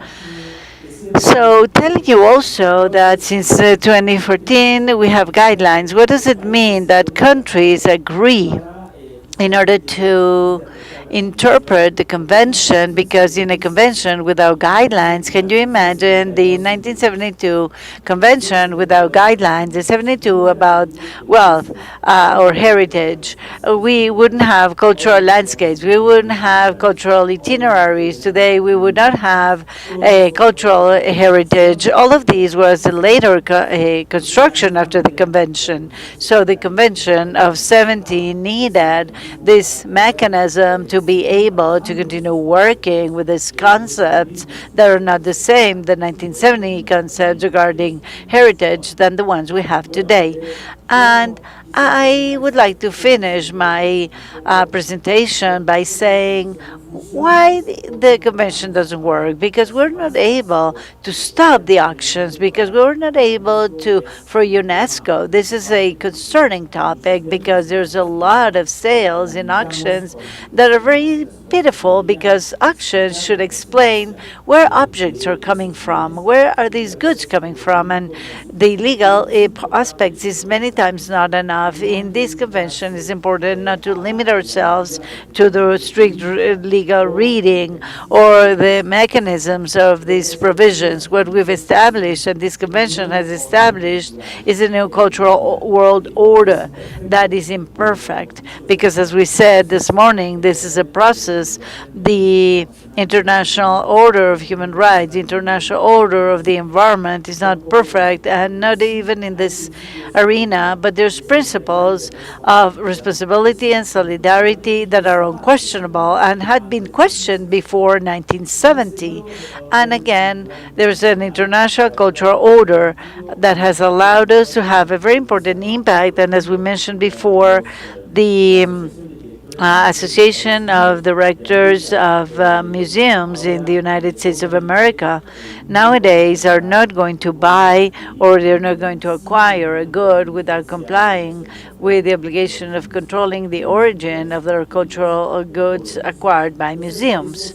So these are very important progress. This is important progress done. This new international order, cultural order, allows us to establish this right of people to use and to take advantage of their own cultures. And this is a concept that complements the decolonization processes that are still in process. That is not because countries have been independent that they've been able to ensure a decolonization.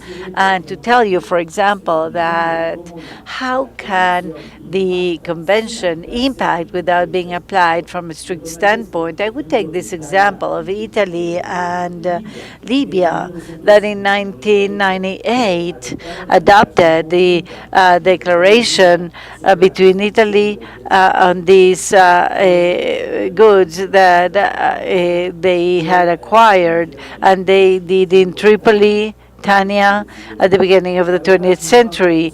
So there's no possibility of implementing this convention. And the Italy and Libya, they did it with the 1970, and because of the legitimacy of cultural goods restitution that has been imposed gradually in time. So the influence of the convention is not only limited to the strict application of this convention, it is how it has some principles and how countries consider that this is ethical of their diplomacy in general. I got lost with the presentation. I'm sorry, my peers here. So I just wanted to conclude by saying and giving you a little bit of good news and slides 5, please, where some of the examples, some of the recent examples of how have we, to some extent, have achieved success stories. For example, UNESCO supports its member states regarding the return or restitution, through the technical advice on the application of the 1970s Convention. And, for example, it was UNESCO sees in good eyes the return in 2021 of the Gilgamesh table on behalf of the United States that had been looted from the Iraqi Museum in 1991. So we also see another example that's outstanding, the delivery, voluntary delivery, and we talked about collectors, of the private collector of a fragment of the stela of an archaeological site of black stones in Guatemala. It had disappeared from Piedras Negras in the 60s and reappeared in Paris in 1991 in an auction, and with the joint work between, they suspended the sale and they started mediation, and the collector decided to return the stele fragment to Guatemala. And from there, we could multiply the examples. Not long ago, Belgium was the scenario of an auction that was stopped, thanks also to the joint action of several players and the Ministry of UNESCO. And in its letter, they recommended the suspension of selling the goods until they clarified the situation of the origin of the goods, and they transmitted the documents, and the lots were withdrawn and they were not sold during the auction. And I wouldn't like to give many examples, but there are so many failed examples, there's bad examples, and it's very sorrowful. But this is an undergoing movement, and it cannot be stopped anymore. We have to strengthen all the players that are working in this sense. And also, we have to, as part of this dialogue, I feel that we could publish permanently the newsletter of the convention that, as you can see and appreciate in this image, keeps us informed about all the initiatives, not only the UNESCO or NIDROA, but all the initiatives, for example, of the European Council that participates also in this general movement. We are very happy that Mexico is part now in the ratification process of UNIDROIT on behalf of the 1970 Convention. It's not only talking about the replacement, but we have to strengthen the Mexican institution. We are very happy of the September 21 announcement with the creation within the National Guard in Mexico of its special division to rescue and preservation of the cultural heritage in Mexico. The guard should be strengthened as the customs area and other players, and that's also what is recommended by the 1970 Convention. Strengthening the public institutions is core, and I think that Mexico is on that path. Thank you so much.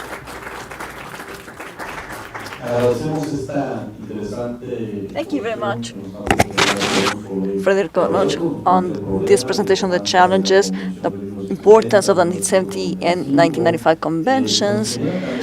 Now we have more clarity about the clarity of the guidelines, something that has to be present always when we speak about the conventions, and also about the success stories. I have a question maybe about pending matters, because this is a discussion that is still open, and perhaps we should speak at some point at tables to speak about the pending matters. I just put here on the table, and I asked Dr. Sánchez Cordero if you have any additional comments about this very important topic.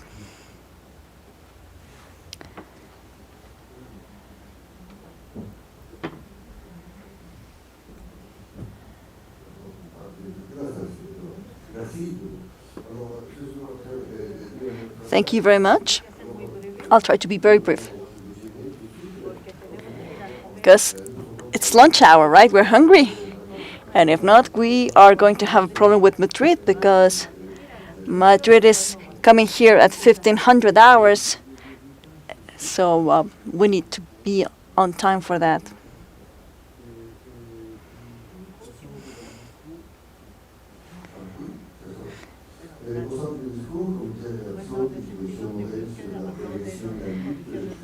We have heard about the provisions made about the illegal traffic of cultural goods. Mr. Negris has spoken about that and about the risks that we have seen. Ana Felipa about the Chinese case and the different legal traditions so as to have an intercultural dialogue for the project. Things are very delicate, very sensitive, but they were brilliantly presented. For instance, the nature of provenance, and then the problem for 2022, Mexican authorities and international authorities have created a joint agenda that will be discussed in September.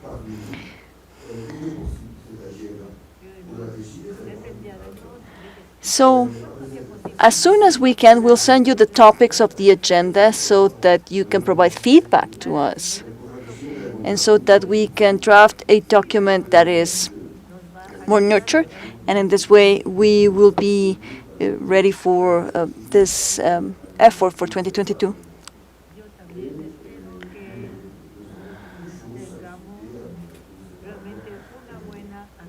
I hope that 2022 will be a good year, because there are so many things we have to discuss. Peace, cultural heritage protection, so many things to discuss in September 2022, Mexico.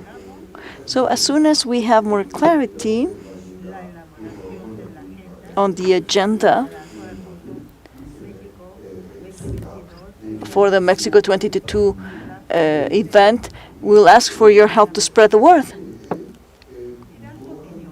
And also give us your feedback. It is going to be very interesting. And there are so many things that the member states can discuss on all of those matters in this Mexico 2022 event. So let's have lunch, shall we?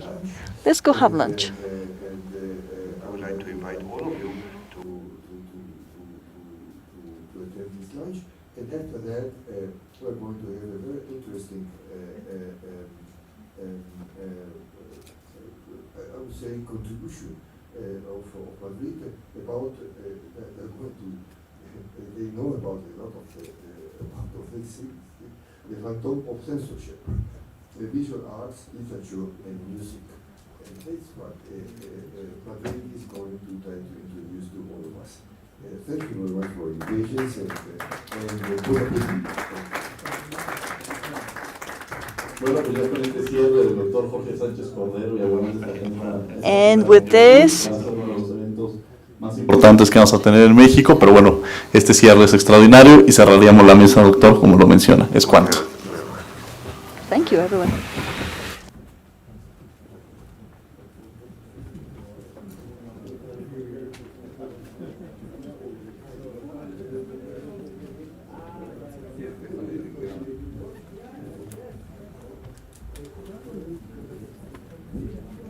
Van a comer, ¿no? Sí, vamos a ver. Ok.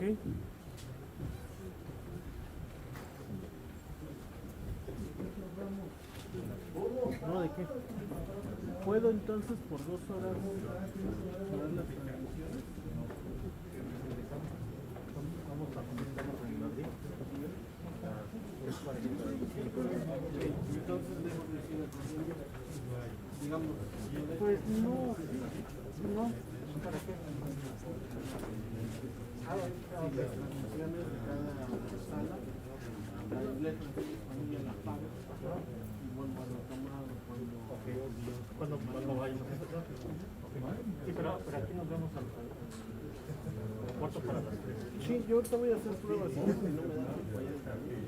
Sí, cuarto para las 3 porque nos vamos a conectar de nuevo a Madrid. Ok. Sí, quedamos en esta ayer que estaba, ¿no? Sí. Quedamos en unas 15 minutitos antes. Oye, que te manden audio de nuevo los, más, para que chequen los niveles y ya para que vayan, ¿no? Sí. Yo me tengo que ir casi. Tengo que ir al Ramat Shalom para ver lo del evento de la semana que entra. Oye, ¿cómo configuro las pantallas para que reproduzcan? ¿También se puede? ¿Acepta? ¿Para que reproduzcan qué? Videos MP4. ¿Cómo las configuras?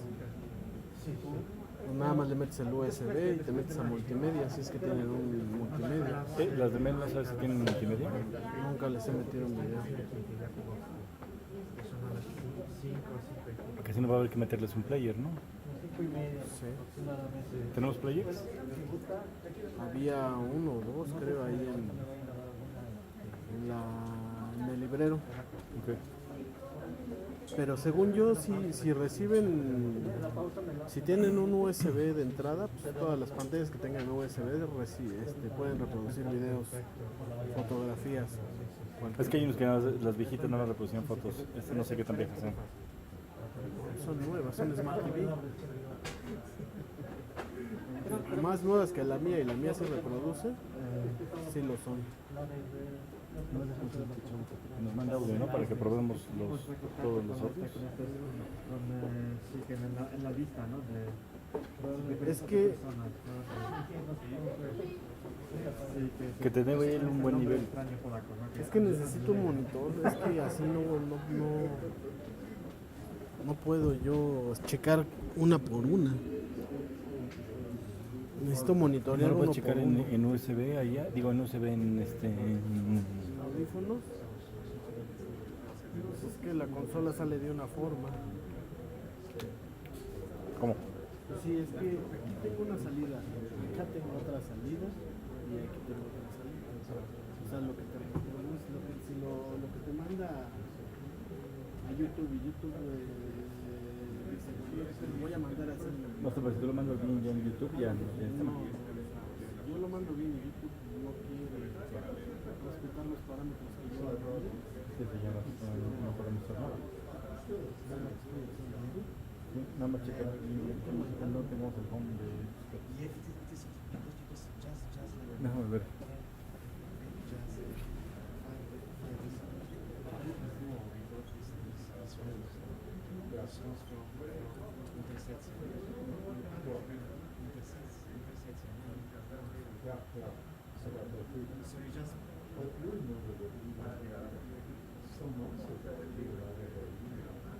El 1 es el que tiene home. Pero creo, Mauricio.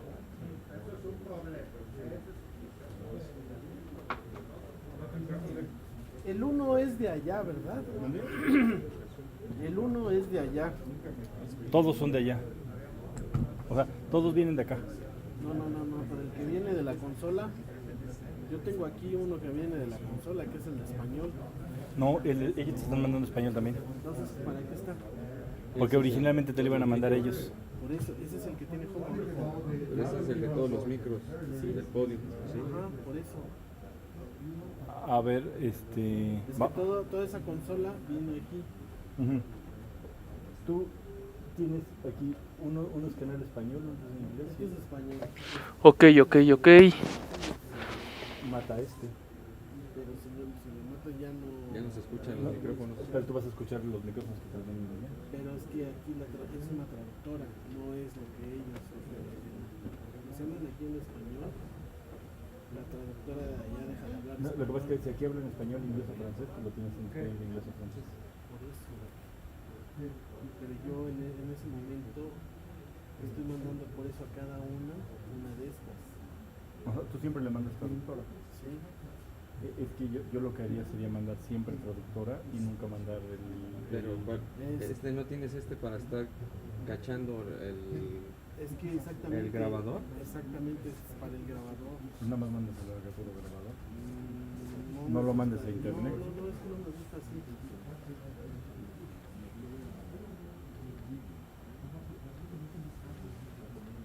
¿Te hablo? Y si ese nada más lo metes al grabador y ya lo quitas de ahí. Es que este... Es el que te mete Es el que... Sí, este es el 1 ahorita. Ajá. Ajá. Pues ya záfalo y mételo directo en la grabadora. A ver, si gustas ya te hablo. A ver, sí, me van a hablar ellos. Y ya te quitas el home de ahí de tu mixer. Tengo en esta, por alguna extraña razón. A ver, te van a hablar ya la... Es que primero necesito ver dónde viene cada señal. Ajá. A ver. Si cada señal...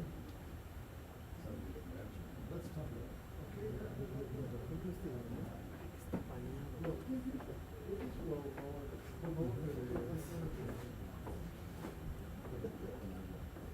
¿Ya te están mandando inglés? ¿O francés te están mandando? No sé qué me estoy mandando. ¿Qué canal me estás hablando?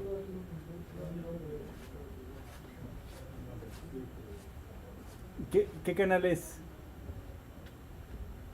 ¿Inglés o francés? Inglés. Ok, inglés. Ok, sí, inglés. Inglés 1, inglés 2, inglés 3. Ok, sí. Inglés 4, sí. Inglés. Ok, inglés. ¿El nivel está bien? Ok, inglés.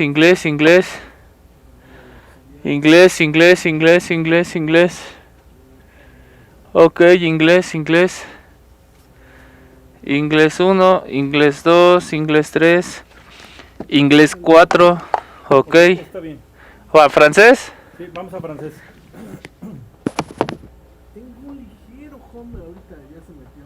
¿En el inglés? En el inglés, en el que estaba hablando de inglés. Bueno, a ver, vamos a checar francés. Es que igual Es que cuando lo dejan muteado, a lo mejor es cuando se te mete, pero Sí. cuando ya le quitan el net. ¿Francés? Sí, francés.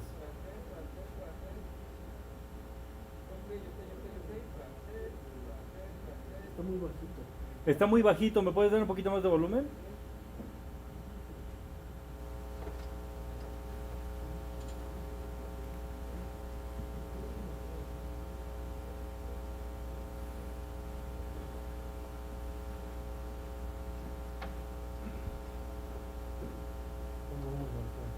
Ahí vamos, ahí vamos.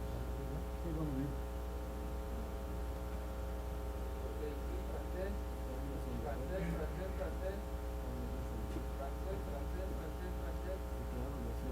Sí, ya. Ya está. Ahora vamos a español.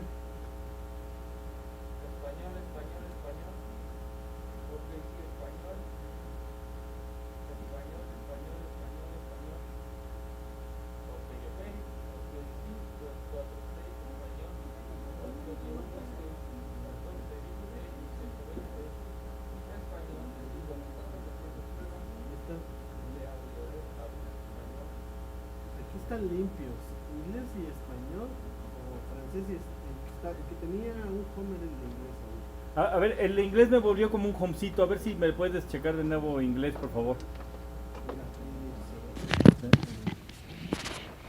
Ahí está ya.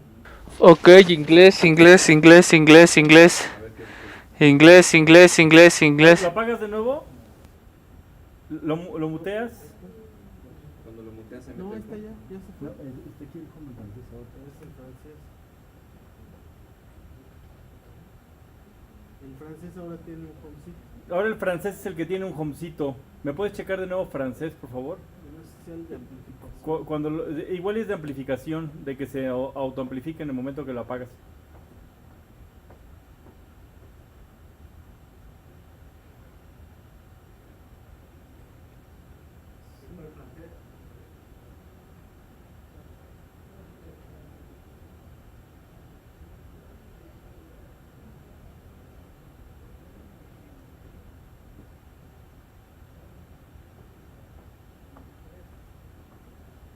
Tiene, no te digo, un ligerito ya. Ya es muy ligero. A ver, que deje de hablar tantito.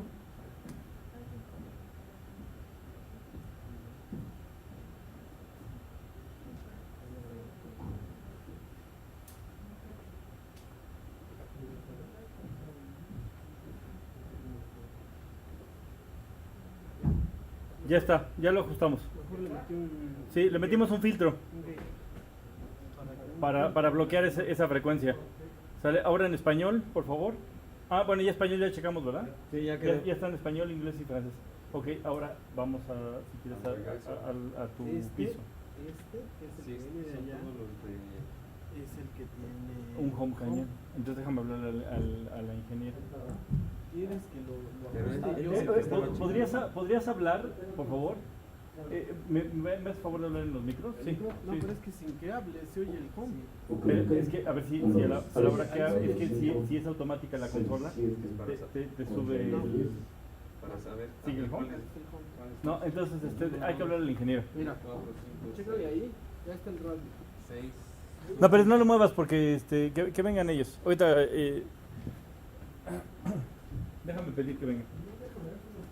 Sí, velo bien, voy a pedir que vengan. ¿El de ella? La traducción también me llega así igual. ¿Verdad que sí? Sí. Bueno, que somos Pero es que él sale su rack y tiene los dedos de cada uno. Sí, pero es que tiene bobina. Sí, tienen bobina. Tenían un no-wake arriba de los cables. También se los quité y está jalando. ¿Va? Estaba arriba de los cables. Pero el home que tiene sí es. Ese sí ya era. Sí, ese es de los. No puede ser. Son puro LED, no tienen control cargado. No voy arriba de las bobinas. Mándame. Ya hace rato era más. Ahorita ya no se. Exactamente. Sí, que no lo pueden trabajar y pues tuvimos que bajar un poco a Pero es que se dice. Desde aquí.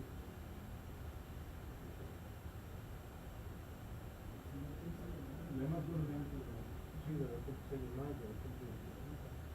Es que lo tapa la voz. ¿Qué? No, No, no, no, tapa, no, lo tapa. ¿Cómo te pagamos un dato? ¿Cuál es? Es que lo que pasa es que yo creo que ahí tienes que hablar del ingeniero, ¿no? Porque si le pagas tú y luego a la hora de arrancar no jala.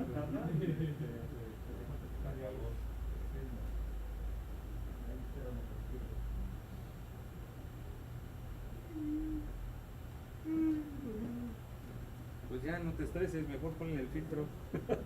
Pon National Geographic. Mejor ponle el filtro. Sí, le puedo meter un gate. Ponle lo que pone Juan para desestresarse.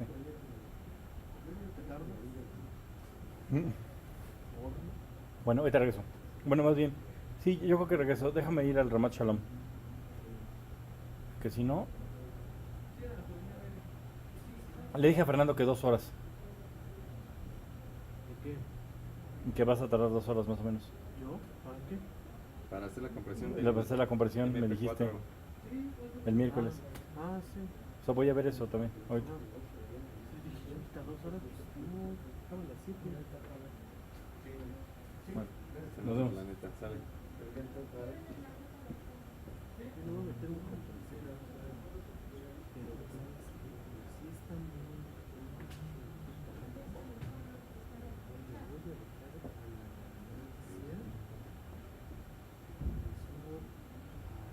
Pues que en la ganancia se te va a levantar el gain, el home. Voy a servirme café, ¿eh? Es mi termito. Que vengan a comer. Voy. Te hablan, Octa. Vamos. Come. Corta a comer, córrele. Antes de que se arrepientan. Bueno, que es la comida que más nos gusta. La gratis. ¿Ya jalaste tu tamagotchi? Ah, ya hay que comer rápido para vaciar la tarjeta. Vamos a ir.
El último me picó. ¿Sí?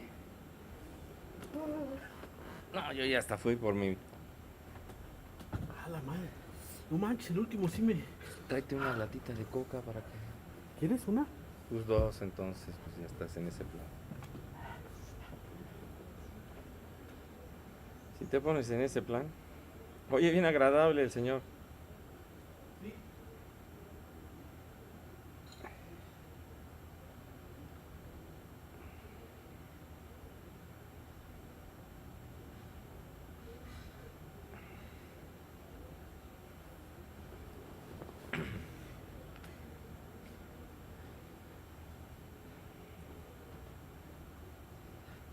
Está buena la despensa. Ah, pues guárdalo mejor en la mochila, güey. Hola, hijo mío, ¿cómo estás?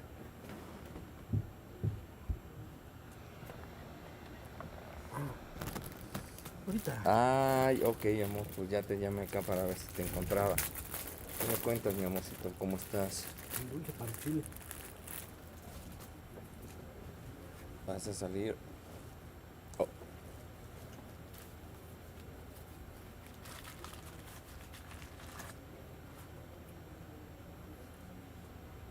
Ay, amor, qué bueno que me dices ese tema.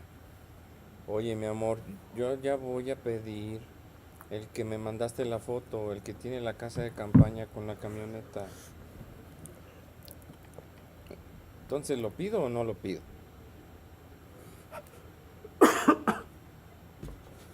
Síguete haciendo el valiente, cabrón. Ok, bueno, entonces yo pido el de la camionetita con la casa de campaña. ¿Qué es el papá y el niño o es niña?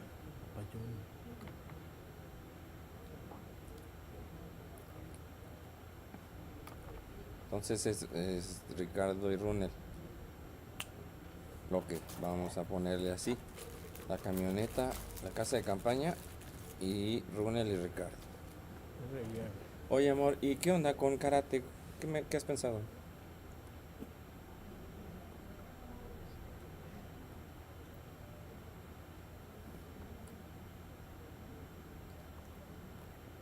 Sí, pero me dijiste, a ese mensaje dice de la escuela.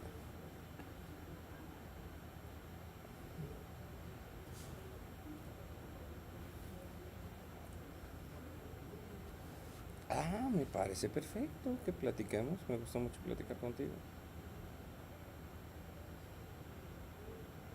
Ah, me encantará. Me va a encantar platicar contigo.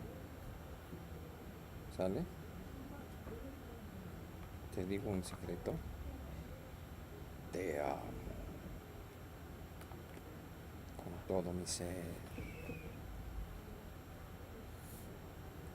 Oh, qué hermoso, mi pequeño Ronald, hijo mío.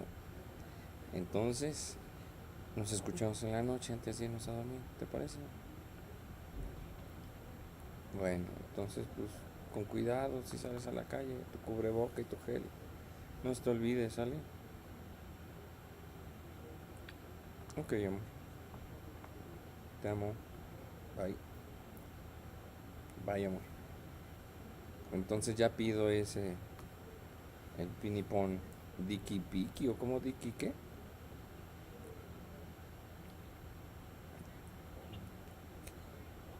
Dicky Ducky Daniel, ese. Dicky Ducky Dariel. Órale pues. Salvo. Beso. Bye. ¿Cuál otro ocupa menos espacio? No, es que si ya te avientas al H264, pues no te quiso la... ajá. Es que si no es ProRes tienes que bajarte a H264, pero creo que las tarjetas no te aceptan, ¿o sí? Mira, Ah, hay sí, ProRes, LT, que es el bajo. Sí, LT es el más bajo. Y luego está el... No hay menos. No hay más chico. El H264 Low. El High. H264. A ver, el Low. Le doy ahí, luego le seteo para ver qué hace. ¿Pero por qué se va a subir la pantalla? ¿Por el cañón? Yo creo. A ver, ponle rec y te va a mandar a la verga. Me mandó allá Sí, Chino güey, un te baile. digo que debe ser viejito porque ese no aguanta ese formato.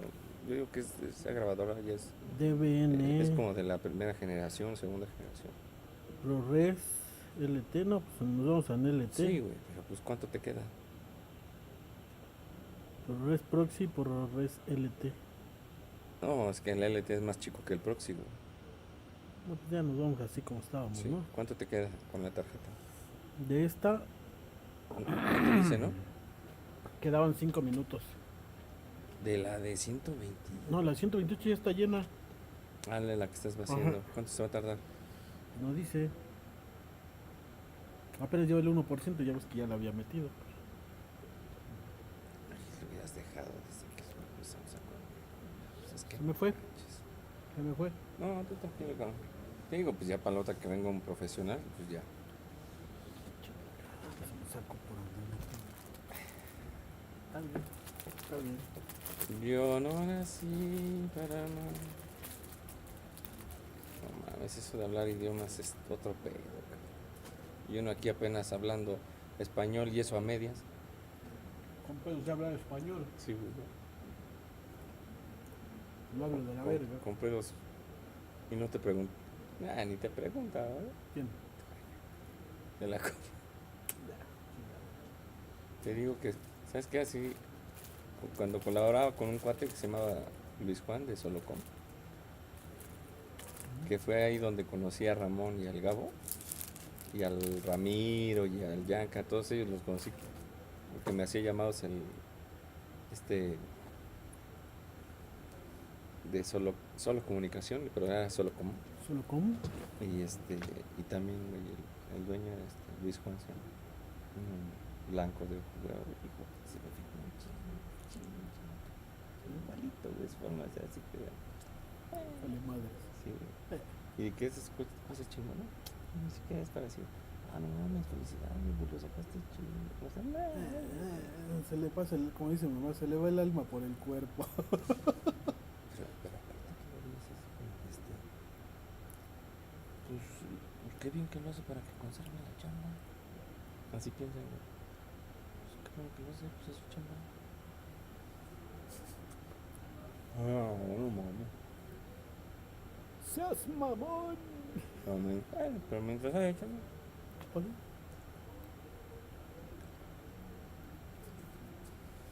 ¿Vamos a pedir un Didi o qué? No, estoy viendo un número. Iba a ir al Museo Jumex. Pero sabe que la están checando. Sí. De hecho, me pone, ya puse mi... Pues sígueme. Ajá. Ya puse la...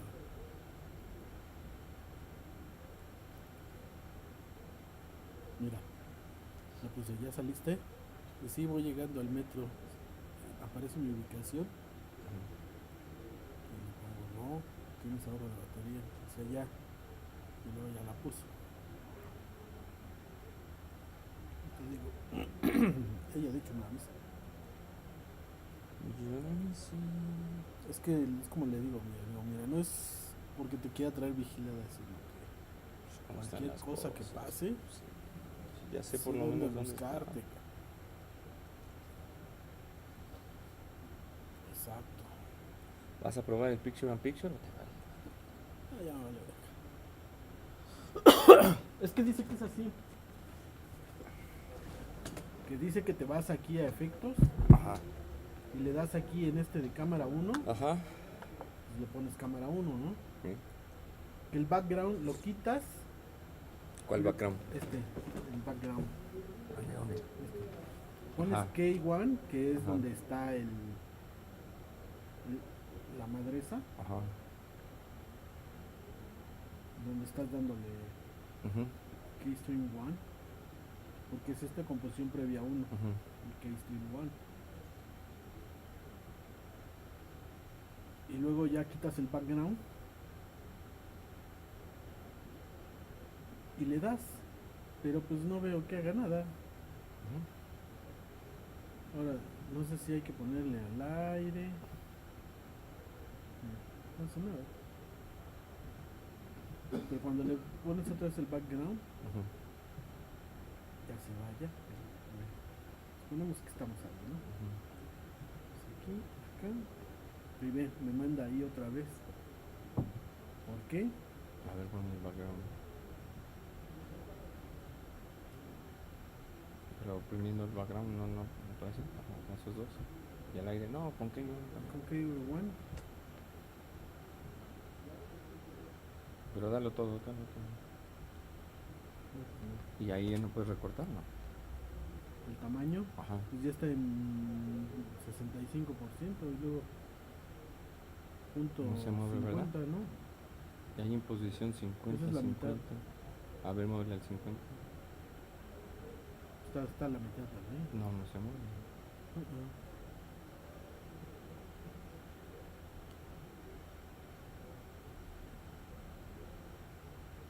Ahora, ¿por qué si esto?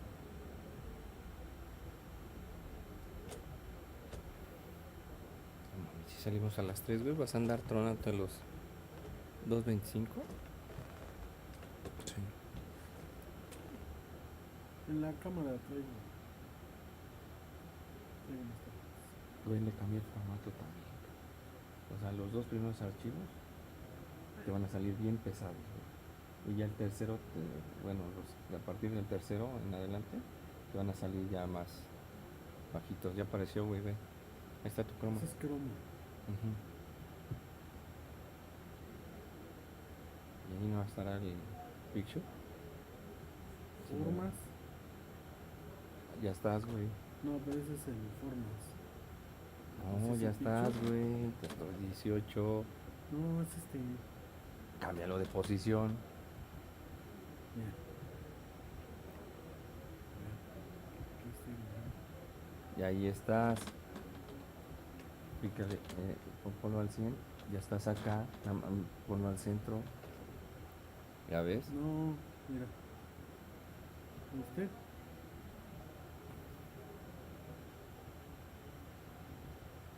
O sea, ponlo completo. pues Primero es ponlo este. completo. Acá, ajá. Tamaño. Ahí está, ya estás el tamaño, güey. Ahora nada más, ¿dónde vas a colocarlo, güey? Máscara ni nada. No, es que esa no es. Esa es la transición que hace esta. No, porque estás en composición, güey, no estás en... Tiene formas. Y ahí debes de tener el tamaño, güey. En efectos es donde le agarro.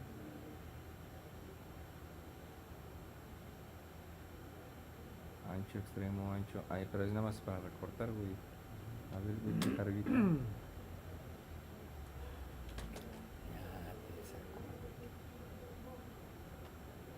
A ver. No, güey. Si le mueves. Ah, sí, a ver, como recórtalo. Atenuación. ¿Dónde lo recorto? Carguita. ¿Dónde arriba? Sí, ¿no? Borde, color, matiz, sombra, máscara. Aquí en el tamaño. Tamaño, pues es que. No va. No, nada. No, chichiche nada. 5. Pues le doy 1, 2.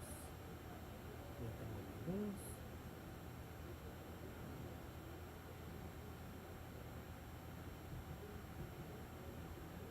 Estaban los dos en aire, ¿no?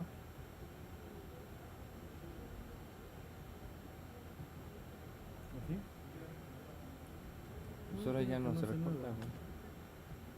Creo que no hace nada.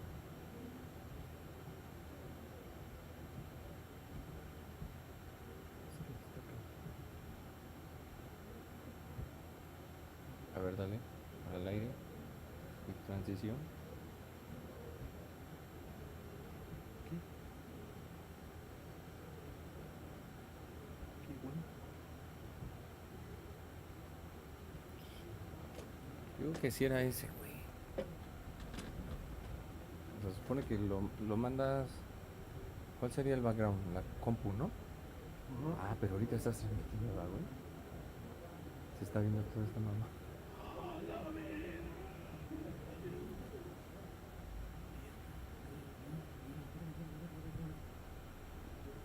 No, pues ya, déjales entonces. Se van a pensar de que ya están jugando. Y ahorita porno, güey, ¿no? Sí. Ya, desactívalos, que se van a...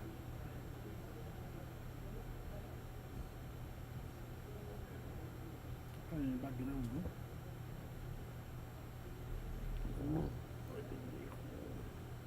Ay, mi pendejo. Ay, mi pendejo. Ay, güey, otra vez está dándome la señal. Es que...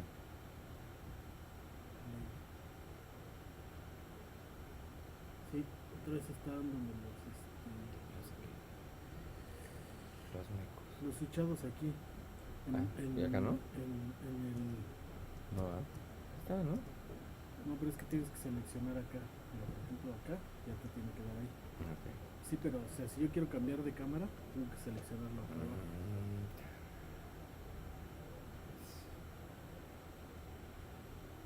¿Viste? ¿Acá también? No. Chale. Entonces... Está. Ya. No, sí. Pero, o sea, cuando tú le aprietas aquí, te tiene que dar en el previo la cámara que seleccionas. Pero te lo está dando el programa. Ya están tocando la campanita. Agárrame. La basura. ¡La basura! La basurkiki. 1, 2, 3, 4, 5. Sí, güey, parece. Me llegó un flashback de Luis Juan, como no tienes idea. ¿Qué fue? Chinga, ya se fue, ya se fue. Ay, se fue. Otra vez. Ay, se fue. Ay, se fue. ¿Estás reiniciando? A ver, 1, ahí está. Mira, ¿lo viste? Ujú. Lo que te decía. ¿Lo viste? ¿Viste cómo? ¿Viste cómo dobló? ¿Viste ¿Qué hora cómo son, dobló? Después de cut, los huevos vuelan. ¿A qué hora se acaba hoy? A las 7, güey. No sé el programa. A las 7.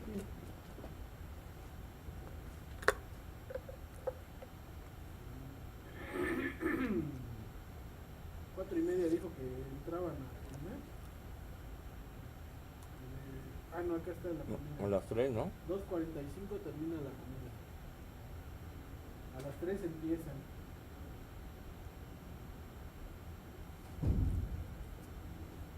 Cuatro, 6. Pausa de 6 a 6:15. 6:15. Qué gastadero de tinta. 6:15 a 7:45. Sale. 7:45. Sí, no manches. Eso es tener toner y no. Se gana lana. Todos son notarios.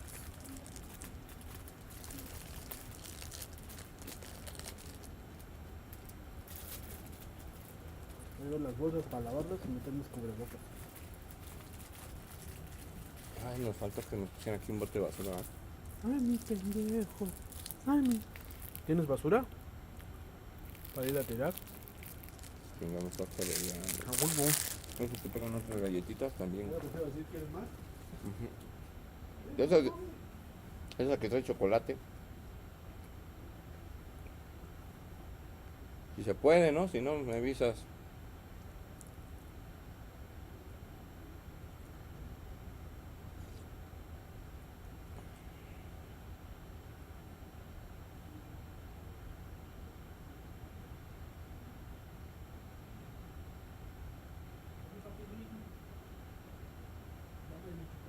Déjales algo, no manches.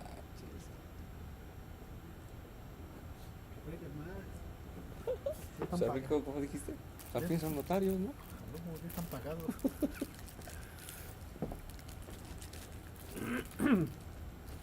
Oye, canalito, tú sabes que yo me espero. Que yo aguanto vara. Pero, ¿sabes cómo cuánto tarda eso? Me dijo que una semana.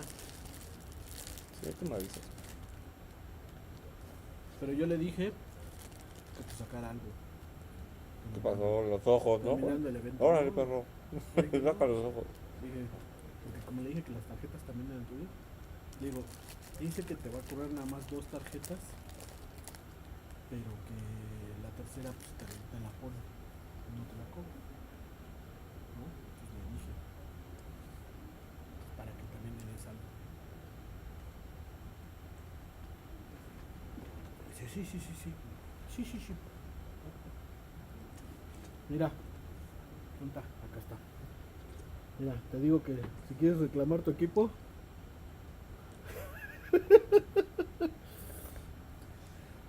Ah, dice reír. De una vez. esta es mía, esta es mía. Está chido. Qué bueno, no sabía que ya tenía más propiedades. No, por eso soy como la aspirina, cada vez tengo más propiedades. Cada vez me aparecen más propiedades. Yo nomás tengo tierritas en las uñas.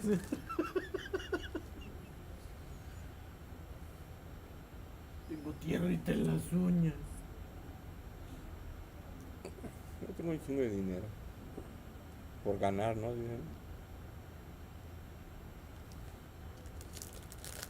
Pero no lo encuentro. Maldición.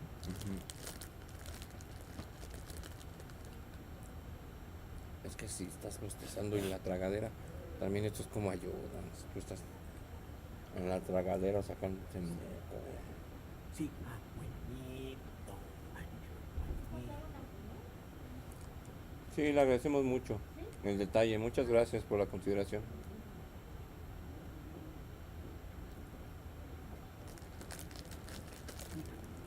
La botella de vino es para ayudar. No consumí. ¿Cuánto dinero debe haber tenido de patrocinios por esto? O del gobierno,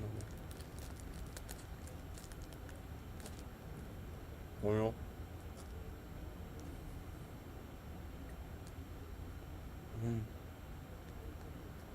¿Va a querer factura o no? Oye. ¿Pero le factura al colegio de notarios o Yo creo que a sí. alguna institución? No ¿Tú sé. ya habías venido a Chever aquí? No, la primera vez que vengo.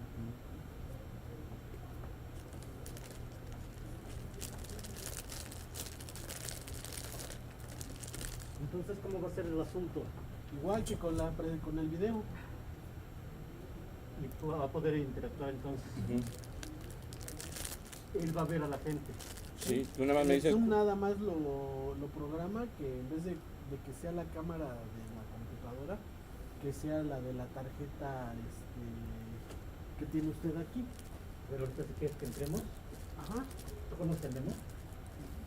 El Zoom sí. Sí, ya nomás lo eligen y ya va a ver a través de las dos cámaras de acá.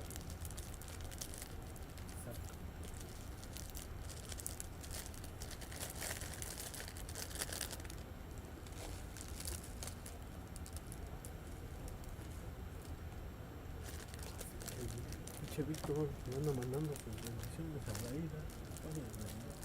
¿Cuál Víctor? Es el gordito. Ah, ya, Dice, Pepo. dice, te mando mis bendiciones. Pasó, hijo de la no. Hijo del chamuco. Tiene nuestra cuarta más o menos, ¿no? Sí.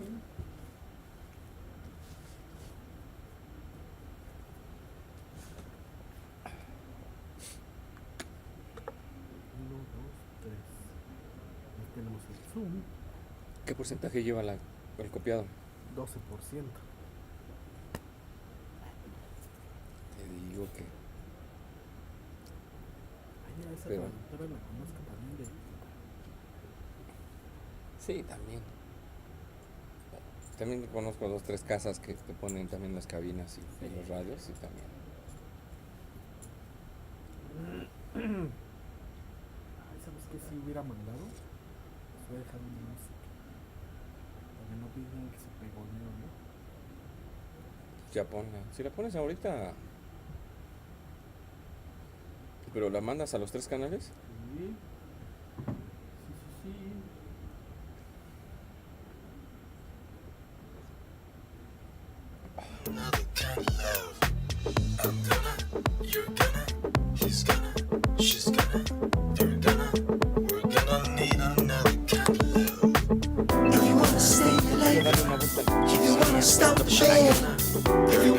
help someone, gonna need him. If you wanna dissipate one, if you wanna stay late, if you wanna stop the pain, if you wanna help someone, gonna need him. If you wanna dissipate one, if you wanna stay late, if you wanna stop the pain, if you wanna help someone, gonna need him. If you wanna dissipate one, if you wanna stay late, if you wanna stop the pain, if you wanna help someone, gonna need him. If you wanna dissipate one, if you wanna stay late, if you wanna stop the pain, if you wanna help someone, gonna need him. If you wanna dissipate one, if you wanna stay late, if you wanna stop the pain, if you wanna help someone, gonna need another kind of love.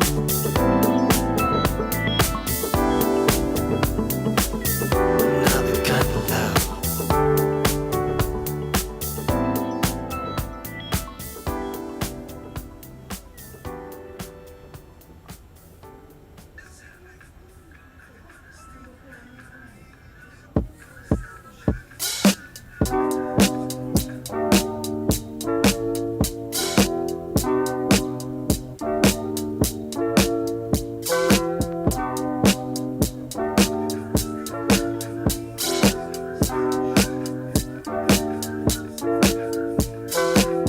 It's hard to see a type of girl like me. The stars truly, they want me to succeed. They doubt, they sleep, they keep on telling me I ain't going nowhere. Baby, wait till you see money everywhere. When I'm on tour, I let you know. And what's in store, I let you know. And when I'm on, they let you know. They'll sing my songs and they gon' dance along. Está 17, ¿ya subió?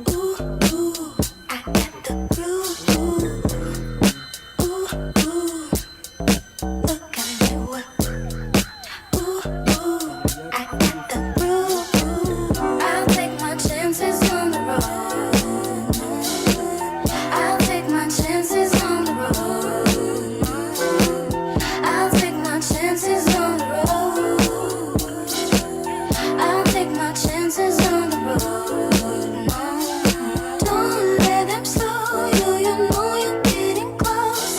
You wanna be golden. Keep on doing what you do.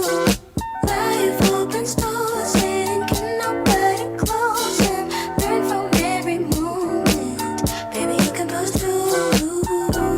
When you're on tour, you let them know. And what's in store, you let them know. And when you're on, they let you know. They'll sing your songs and they gon' dance along.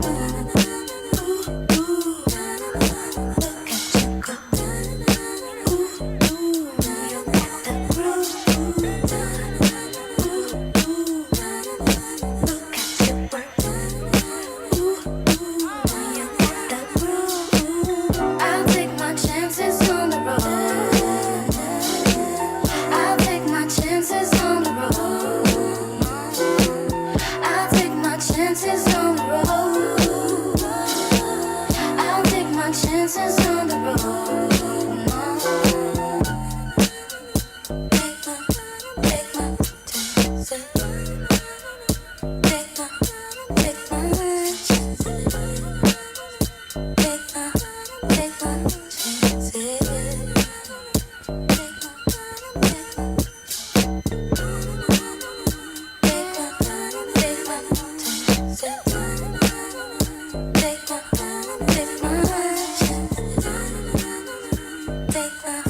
Take my chances.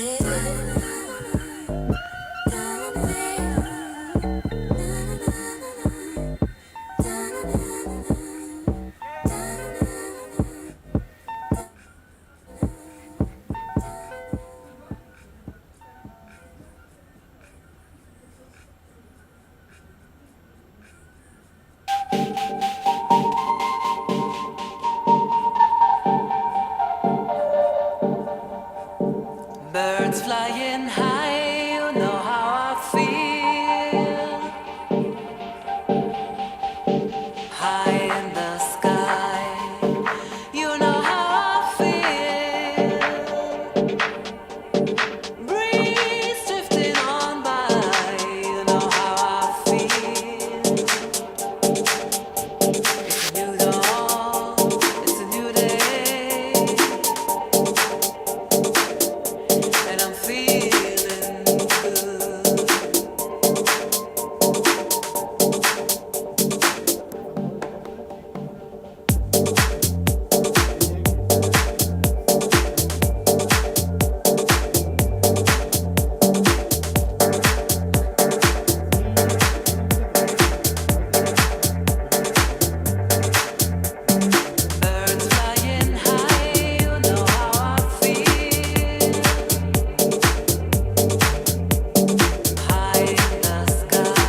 stone and my life to give you.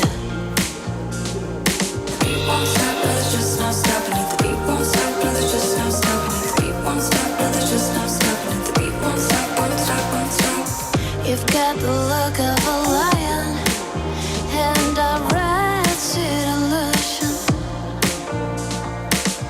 You've got the most perfect soul and your heart to give me. And we'll fly,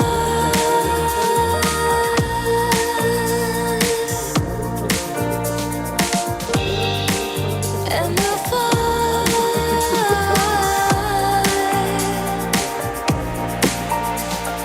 The beat won't stop, brother, just not stopping it. The beat won't stop, brother, just not stopping it. The beat won't stop, brother, just not stopping it. The beat won't stop, won't stop, won't stop. The beat won't stop, brother, just not stopping it. The beat won't stop, brother, just not stopping it. The beat won't stop, brother, just not stopping it. The beat won't stop, won't stop, won't stop.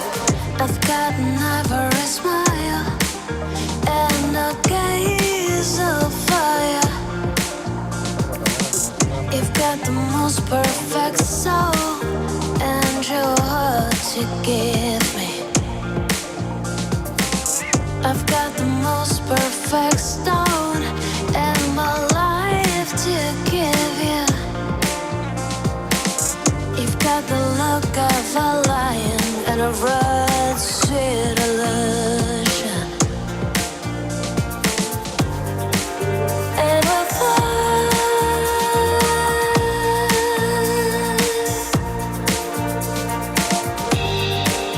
and we'll fly.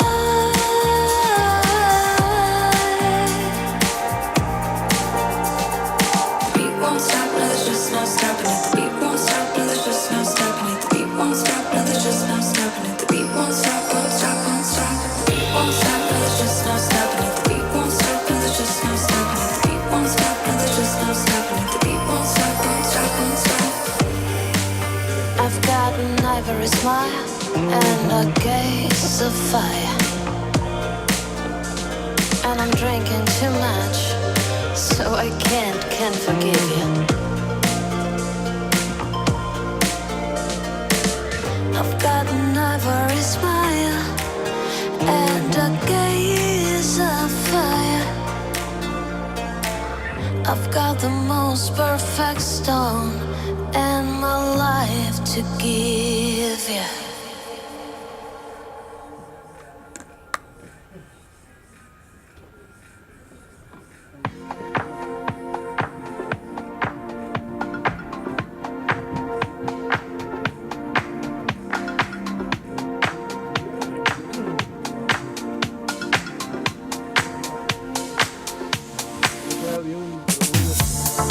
Well, I've been waiting here so long.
foto cada extra y escena te la de pones editor. 1, 2, 3, 4,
Y mira, muchas veces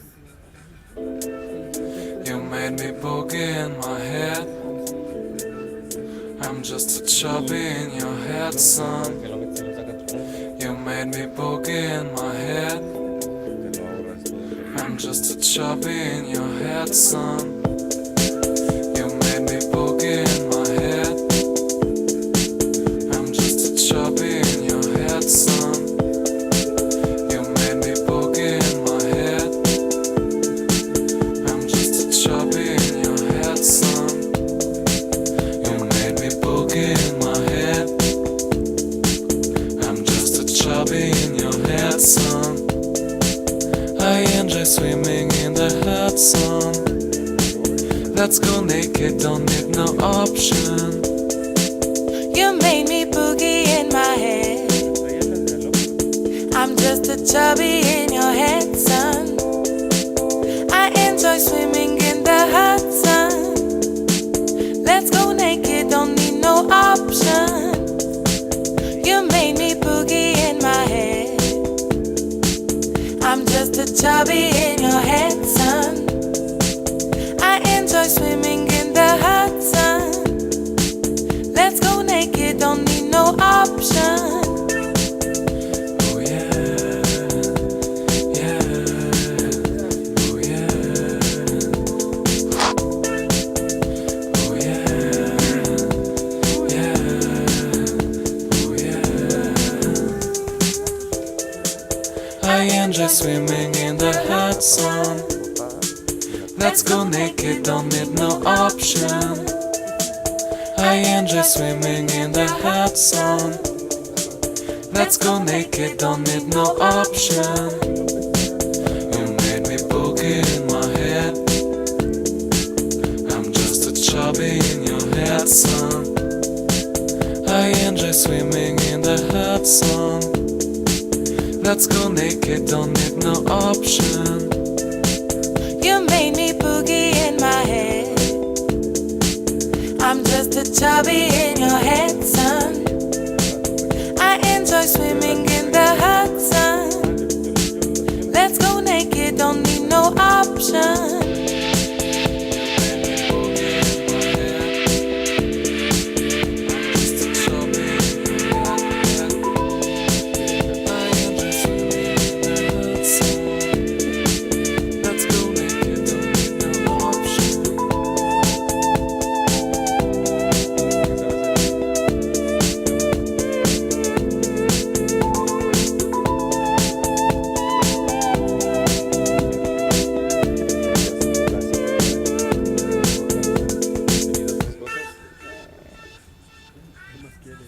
Pero así de manejar switch.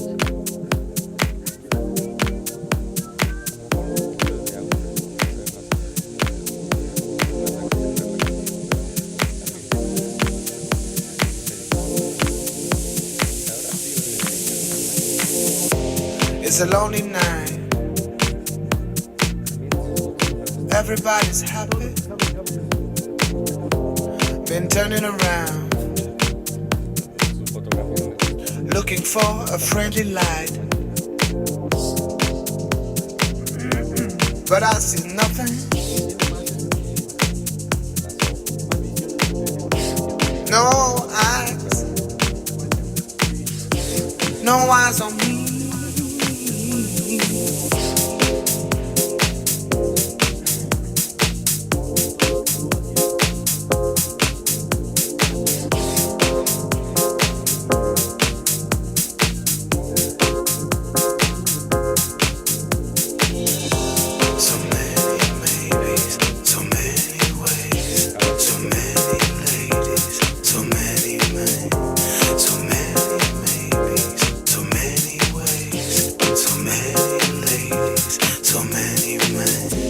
It's a lonely night. Everybody's happy. Been turning around, looking for a friendly light. But I see nothing.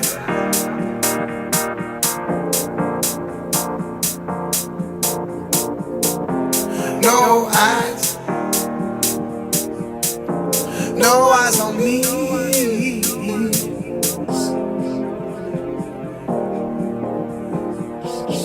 No eyes on me.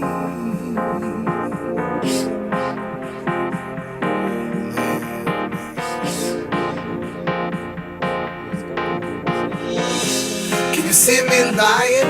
Can you see why I pretend? Can you feel me thinking? Would you save me if I fail? I would love to love you. I would love to be your man. But your loneliness, please leave me.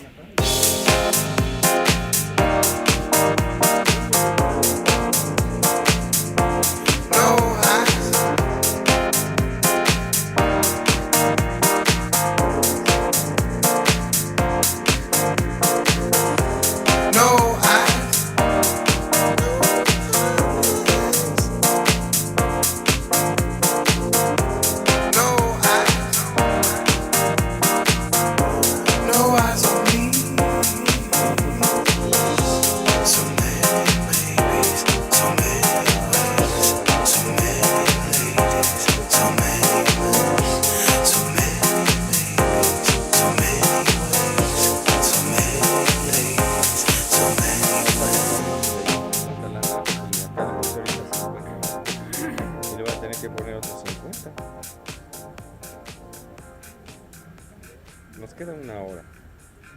Sí, sí me diste 140, 140.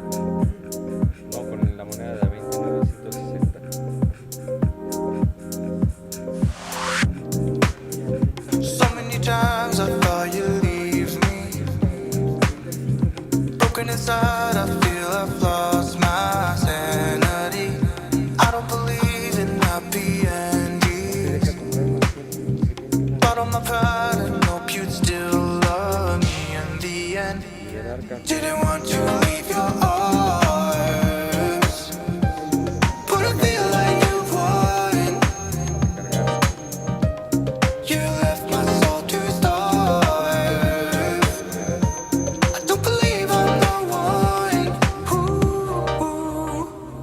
show that I'm hurting. You can't know that I'm worried. I gave up in a hurry just to know I'm safe. Love is a fire and I'm burning. You hold the flame, I need mercy. I'm on my knees and I'm begging you to go away.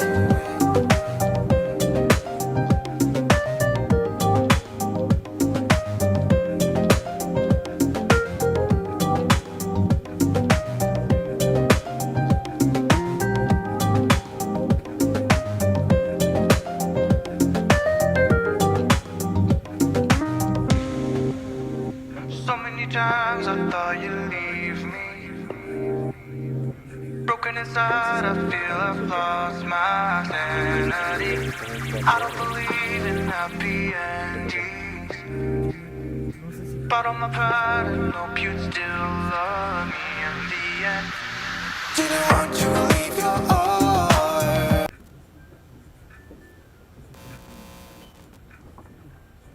Me estoy acordando de eso. Porque por derechos de autor.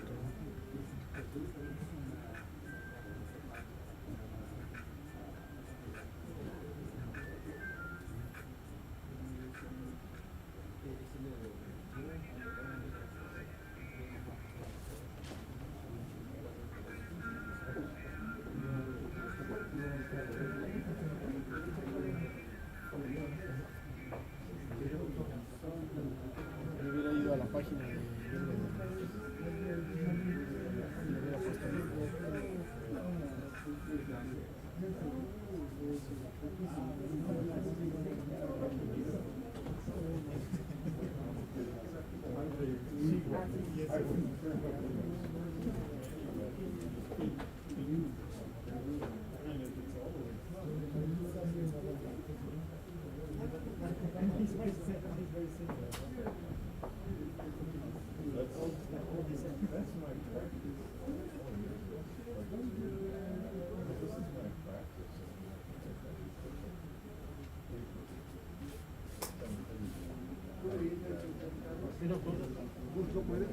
¿No se puede condenador también? ¿Correo?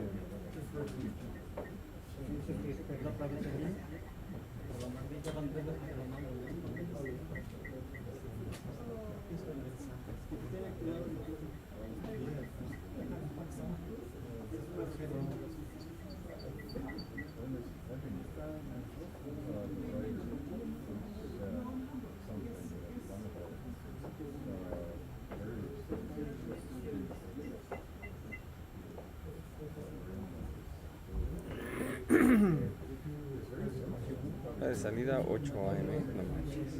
Ah, es que termina a las 8 el parquímetro, pero a partir del minuto, del segundo después de las 8, te lo pone como a las 8 de la mañana.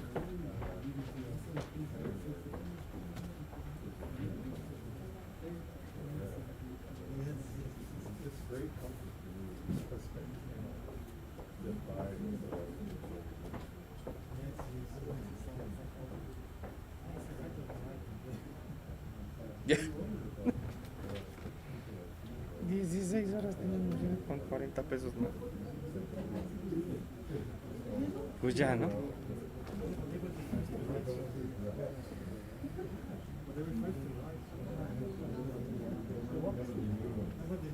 Ya hecho volar la cámara, ¿no? Sí. Oye, hubo un regreso ahí. Sí, es que tiene abierta la misma sesión.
tarjeta?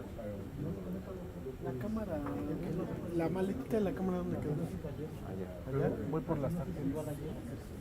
Ya está grabando esa, ¿eh? Sí.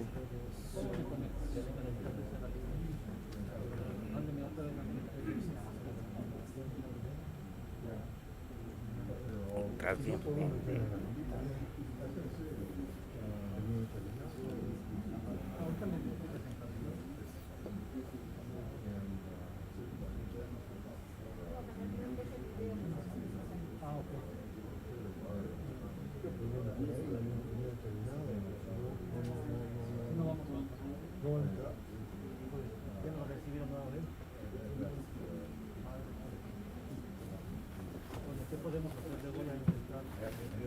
Está cerrado.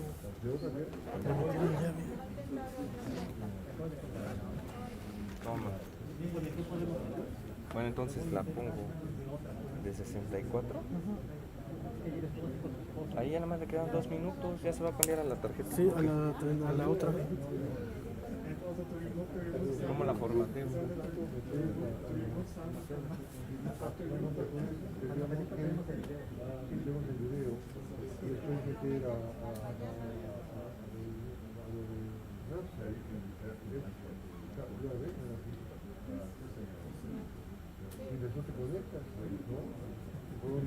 ¿Cuánto dura la cita? 20 minutos. ¿Una vez? Y lo dejamos esperando. No, a ver, ¿por qué no podemos...?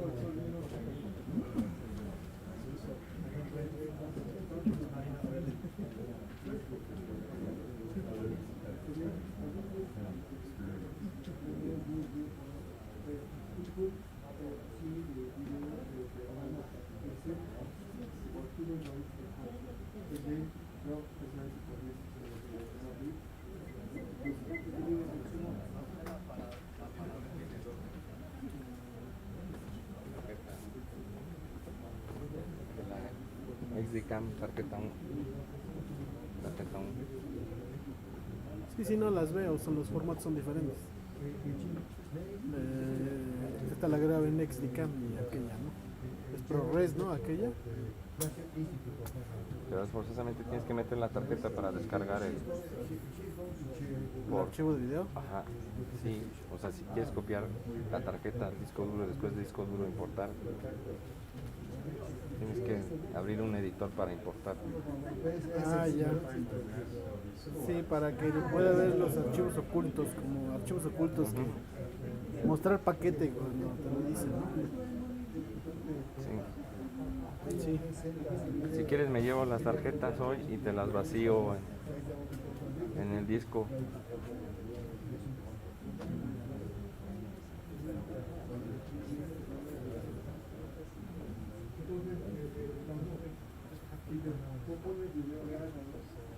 Ya va a arrancar, ¿eh?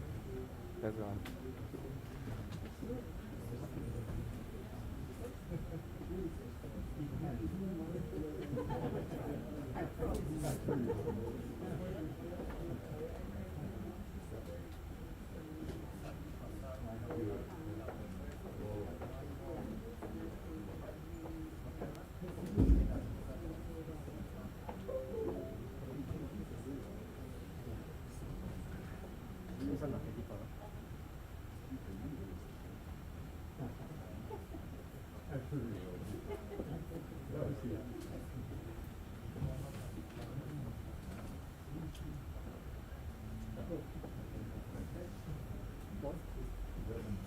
Sí.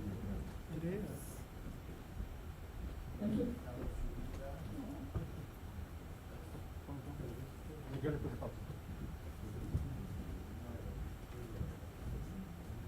For this kind invitation to participate remotely in this important event, which I'm disappointed that I'm unable to deliver my attention in person. I am hopeful though that my proposed contribution might add an extra dimension to what I know will be a very rich and fruitful discussion in our difficult times.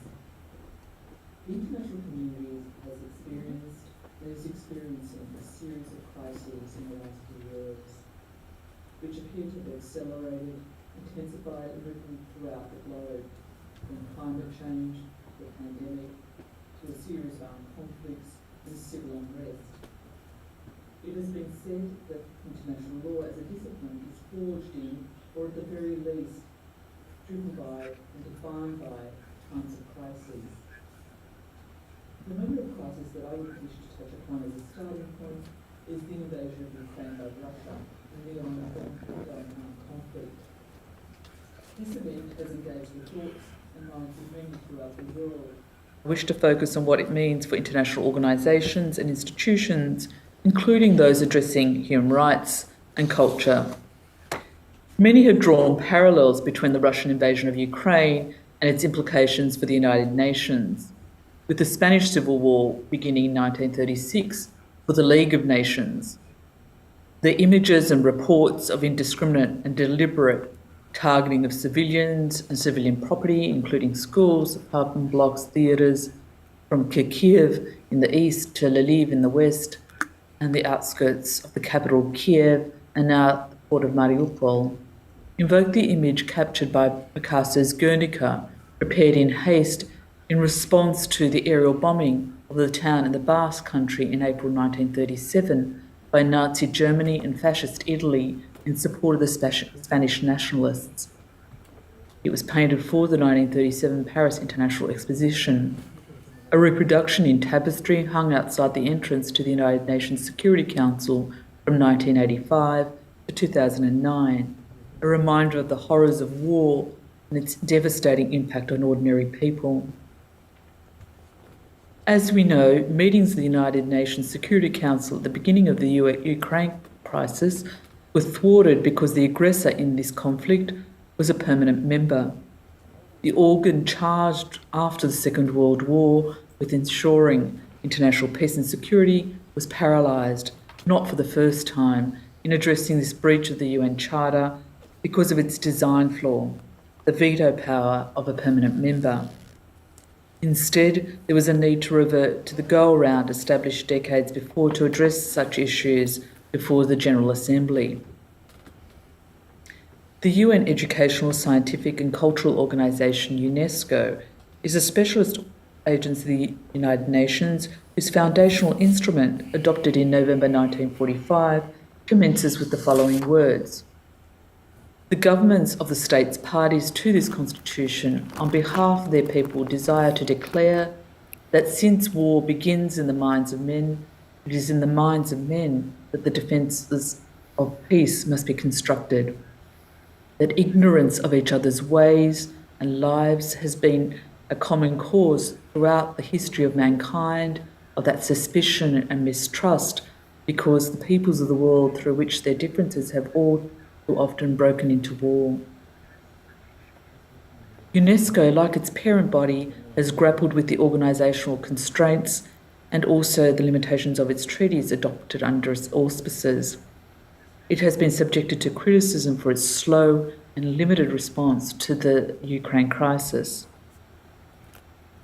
This crisis and other challenges confronting the international community today are throwing into stark relief questions of whether international organisations designed in the mid-20th century are able to properly confront the problems we face today.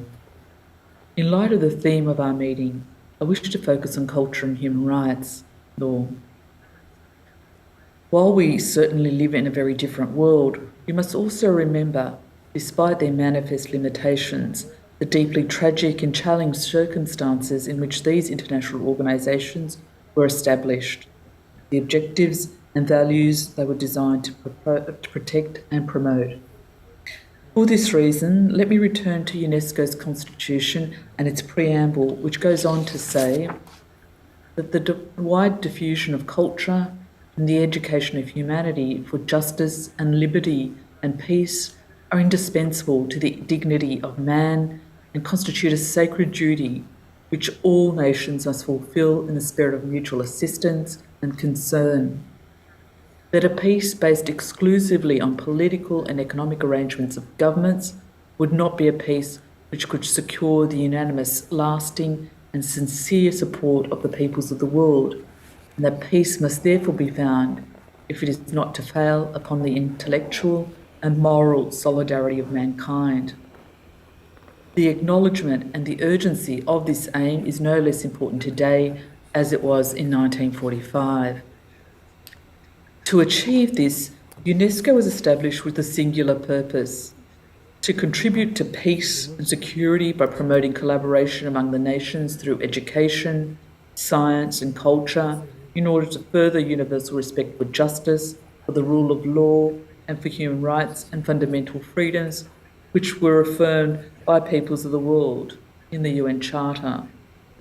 Its constitution provides that to realise this purpose it would maintain, increase and diffuse knowledge by assuring the conservation and protection of the world's inheritance of books, works of art, monuments of history and science, and recommending to nations concerned the necessary international conventions, and also encouraging cooperation among nations in all these branches of intellectual exchange among peoples, but also exchange of publications and objects of science and artistic interest and other materials of information.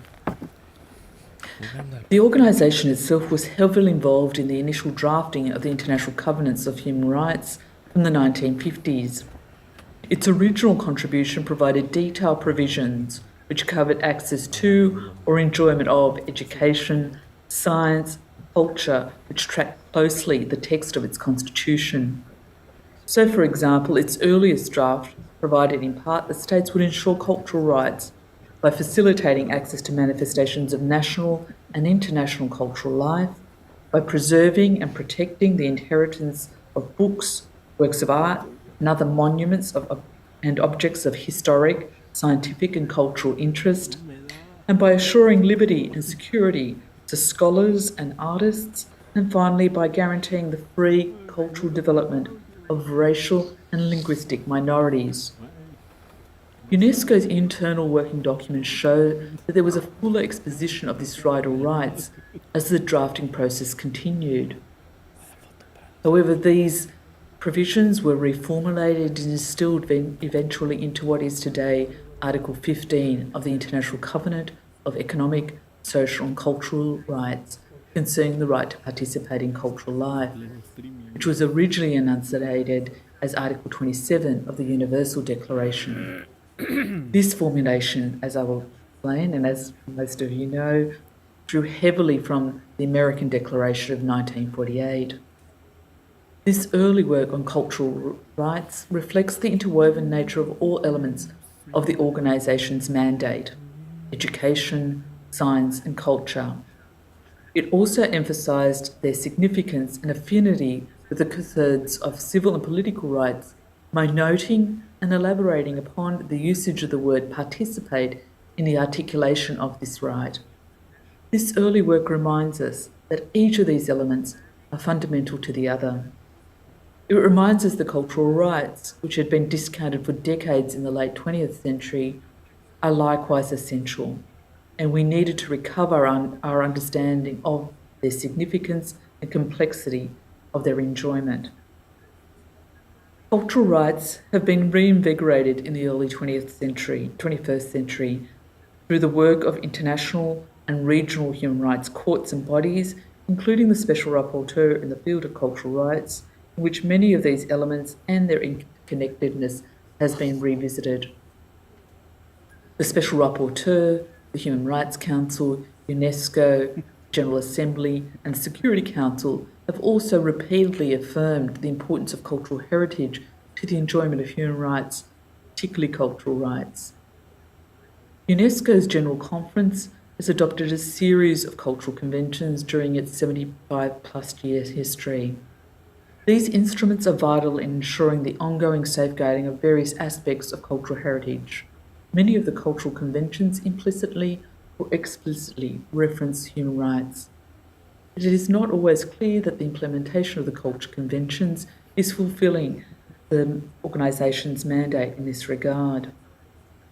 The 1954 Hague Convention was drafted during the same time as the Universal Declaration of Human Rights and the Genocide Convention. Yet in recent decades, combatants have deliberately targeted sites with the emblem of the 1954 Hague have confiscated or destroyed protected objects or collections, and killed cultural workers during armed conflict and belligerent occupation, in contravention of this treaty and international humanitarian law, and in the face of the condemnation of the international community. Much more can and must be done through international cooperation to facilitate preparedness for crises like war and disasters, to document international crimes against cultural heritage and cultural rights, and to ensure that perpetrators are held accountable. The Travaux Preparatoires of the 1970 UNESCO Convention concerning cultural objects reveals that an early draft of its preamble referenced Article 27 of the Universal Declaration, the right to participate in cultural life. This reference was eventually dropped from the final text.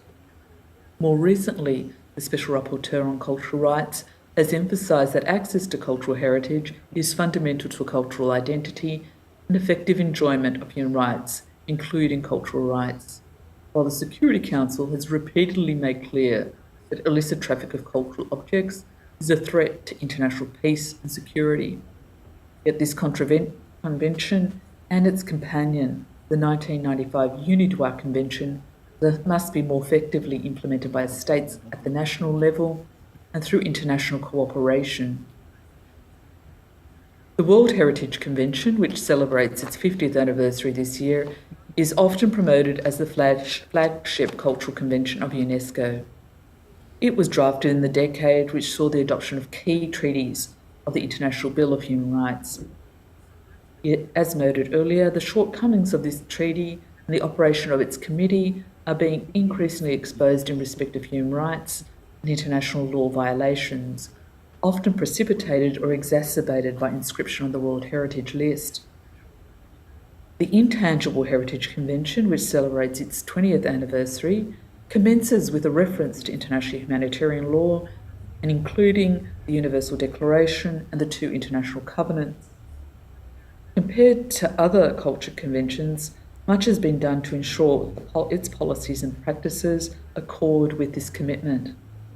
There is a need for vigilance nonetheless, with inscription and funding of practices which may and are violating human rights of vulnerable groups such as women and girls and persons with disabilities.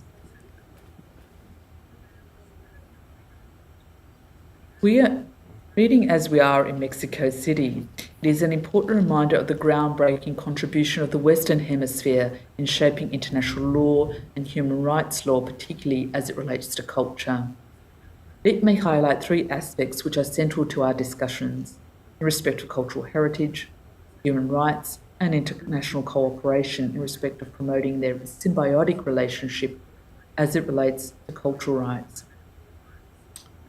In respect of cultural heritage law, as indicated in the preamble of the Convention on the Protection of Archaeological, Historical and Artistic Heritage of the American Nations, known as the Convention of San Salvador of 1976, the preamble, as I mentioned, states the continuous looting and plunder of native cultural heritage suffered by the countries of the hemisphere, particularly Latin American countries, has meant that member states have repeatedly demonstrated their willingness to establish standards for the protection and surveillance of archaeological, historical and artistic heritage. Some of these earliest examples of this regional cooperation was the Pan American Treaty on the Protection of Movable Property, Historic Value, and the Treaty on the Protection of Artistic, Scientific Institutions and Historic Monuments, adopted in Washington, D.C. in 1935, known as the Roerich Pact. The latter was prepared at a time when UNESCO's predecessor shunned efforts to prepare a specialist instrument for the protection of cultural property during war. The Roerich Pact, or the convention adopted by the Pan American Union, protected both publicly and privately owned cultural heritage during peacetime and wartime. To this extent, it remains unique to this day. Its preamble, the rationale for protection, refers to the preserving of the cultural treasures of peoples. and prefigures the preamble of the 1954 Hague Convention. When the League of Nations Intellectual Cooperation Organisation did finally address protection of cultural heritage during armed conflict, it was done at the behest of countries in the Western Hemisphere who were fearful of the damage being done to their cultural patrimony contained in Spanish museum collections during the Civil War. The legacy of that project, which drew heavily from the Washington Convention, would inform the 1954 Hague Convention. In the field of human rights law, the American Declaration on the Rights and Duties of Man, or the Bogota Declaration, was adopted in 1948 prior to the Universal Declaration. Its preamble states that since culture is the highest social and historical expression of our spiritual development, it is the duty of man to preserve, practice and foster culture by every means within his power. As a precursor to Article 27 of the Universal Declaration, Article 13 of the American Declaration provides every person has a right to take part in cultural life of the community, to enjoy the arts, and to participate in the benefits that result from the intellectual progress, especially scientific discoveries. And then he goes on to affirm the right to protection of moral and material interests in such properties of the author, the right to leisure time to enjoy such pursuits, and the right to freedom of association with others to exercise and promote religious and cultural interests. Although it is a soft law instrument, it is an important precedent for the American Convention on Human Rights and has repeatedly been referred to with approval by the Inter-American Commission in its groundbreaking work and the Inter-American Court in its landmark decisions, especially in respect of claims brought by Indigenous peoples, in exploring the centrality of culture and cultural rights in the enjoyment of all human rights, and its significance in framing remedies and reparations for addressing human rights violations. This year, Mexico is hosting Mondicult 2022. 40 years ago, in 1982, it hosted the same important conference, and its recommendation recalled the Declaration of the Principles of International Cooperation adopted by the UNESCO General Conference in 1966. The recommendation recalled that each culture has a dignity and value which must be respected and preserved, and every people has a right and a duty to develop its culture. Article 1 of the UNESCO Declaration also stated that in their rich variety and diversity, and the reciprocal influences they exert on one another, all cultures form part of the common heritage belonging to all mankind. The essence of these words remind us of the opening words of the UNESCO Constitution, which I read out earlier, that since wars begin in the minds of men, it is in the minds of men that the defences of peace must be constructed. And these words are reproduced in the marble peace monument on the grounds of UNESCO's headquarters in Paris in multiple languages. The culture and cultural heritage, access to our own and that of others, is crucial to our identity, self-determination and development, and to peaceful coexistence amongst peoples. Its damage and destruction has often served as an early warning of grave human rights and international humanitarian law violations, and it is increasingly recognised as integral to any hope of lasting post-conflict reconstruction and renewal. In the face of multiple challenges facing our world today, we should revisit and reflect on our existing roadmaps, whether treaties or constitutions, global, regional or local, which though flawed, still can guide us. Many, if not most, were drafted during earlier periods of crises and more often than not speak to the importance of human rights, culture and cultural heritage. We must also soberly address the cries for peace and justice today and recognise that words alone are insufficient.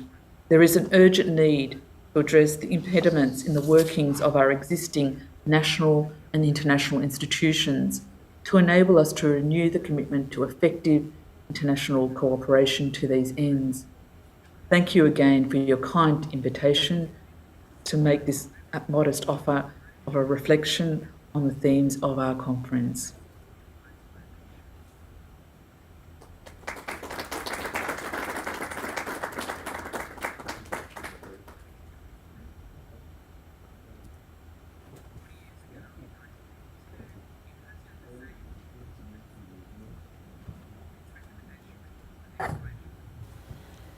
May I ask please Professor Dave Nafziger, Professor Andrei Pavlovsky, and Madame Lucia Jimenez to come to the floor, please, so we could continue with our agenda, please.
We are moving to the topic, the public and the private art collections, ownership, commercialization, access by the general public. This talk is going to be chaired by Madame Lucia Jimenez. She is a very well-known personality in Mexico. She is serving right now as General Director of the National Institute of Fine Arts of Mexico, and we are very proud to have her in this meeting, and on behalf of the International Academy of Comparative Law and of the Colegio de Notarios, very welcome, Madame Jimenez. And if I may ask you, Doctora Jimenez, to take the floor, please, and then to introduce our two speakers in this session, please.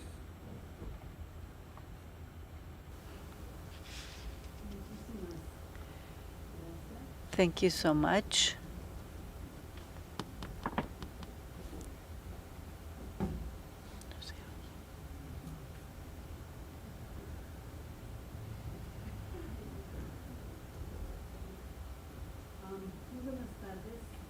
No, la cabina se disculpa, no escuchamos nada.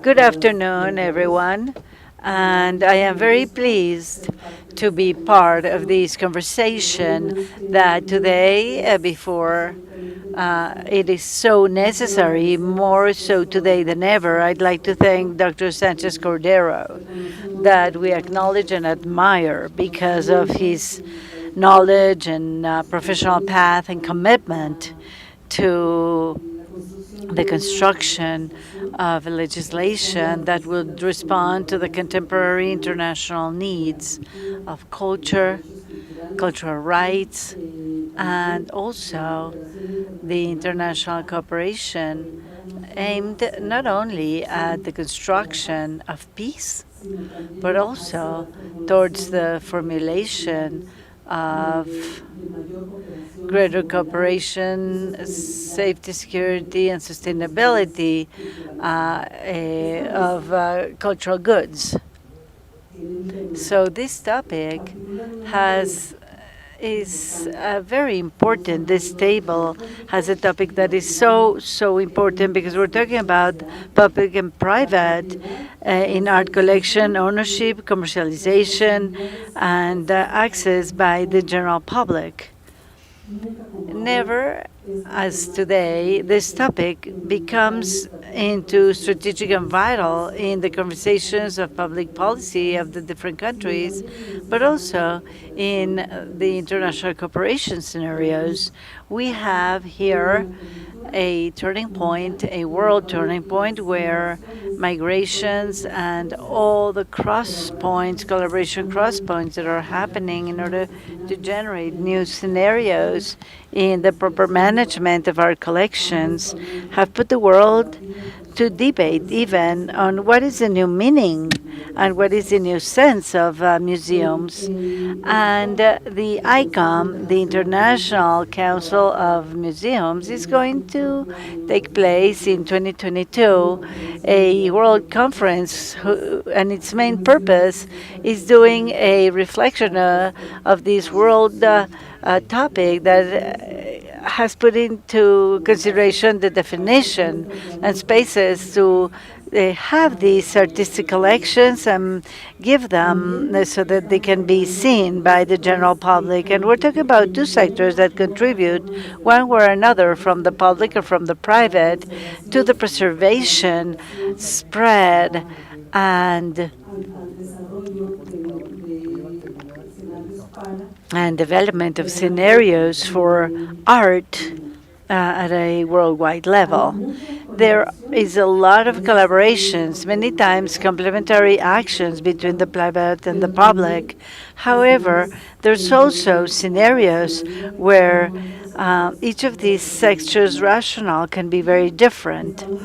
And we are at times where an increase of world trade also has to do with artistic goods to artistic collections and art collections. And this assumes a debate that UNESCO is having through these new readings, and by pointing out all of these new challenges that these countries has as a result of the 1970, the creation of new tools to order world trade. And we're also having phenomenal challenges that have to do with illegal trade and counterfeiting of art that are also present. There is a great concern worldwide. How can we generate these new scenarios, thoughts, tools in each of the countries to strengthen the cultural rights with regards to the possibility of enjoying and being able to look at the world through these important art collections that have been created? And here we have two important personalities, two important experts, two important and great people that have contributed truly to expand the margins of this conversation and to develop a series of tools from the management and artistic management standpoint, but also from the field of the law, from the field of management. And I'd like to kindly introduce Professor James Nafziger. He's a professor at law.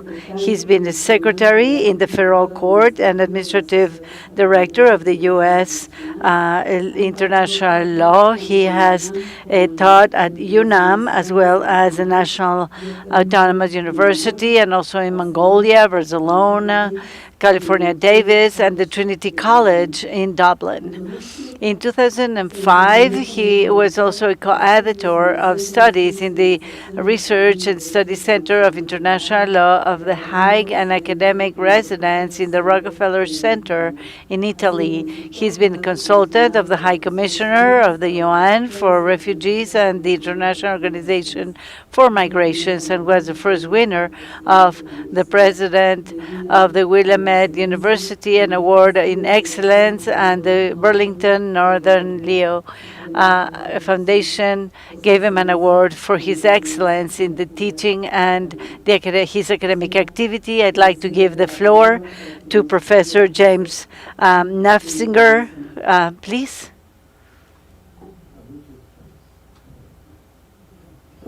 Muchas gracias. Thank you so much, Ma'am Lucina Jimenez.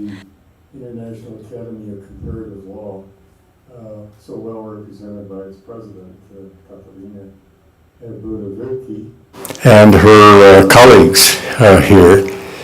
And I especially want to thank my good friend, and I think by now I can say old friend, not in the sense of his age, but in the sense of the duration of our friendship, Jorge Sanchez Cordero, so closely associated with the Centro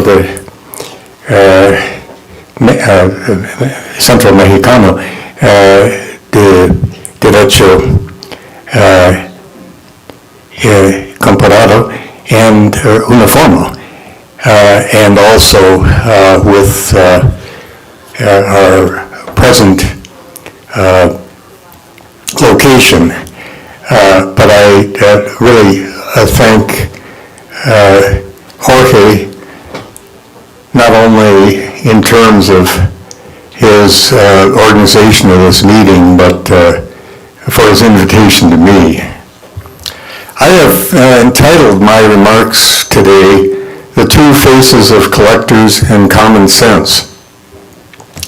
Most, if not all of us, would agree that collectors and collections are a root source, if not the root source, of problems that persistently challenge cultural heritage management. In response, workable laws and ethical commitments are essential.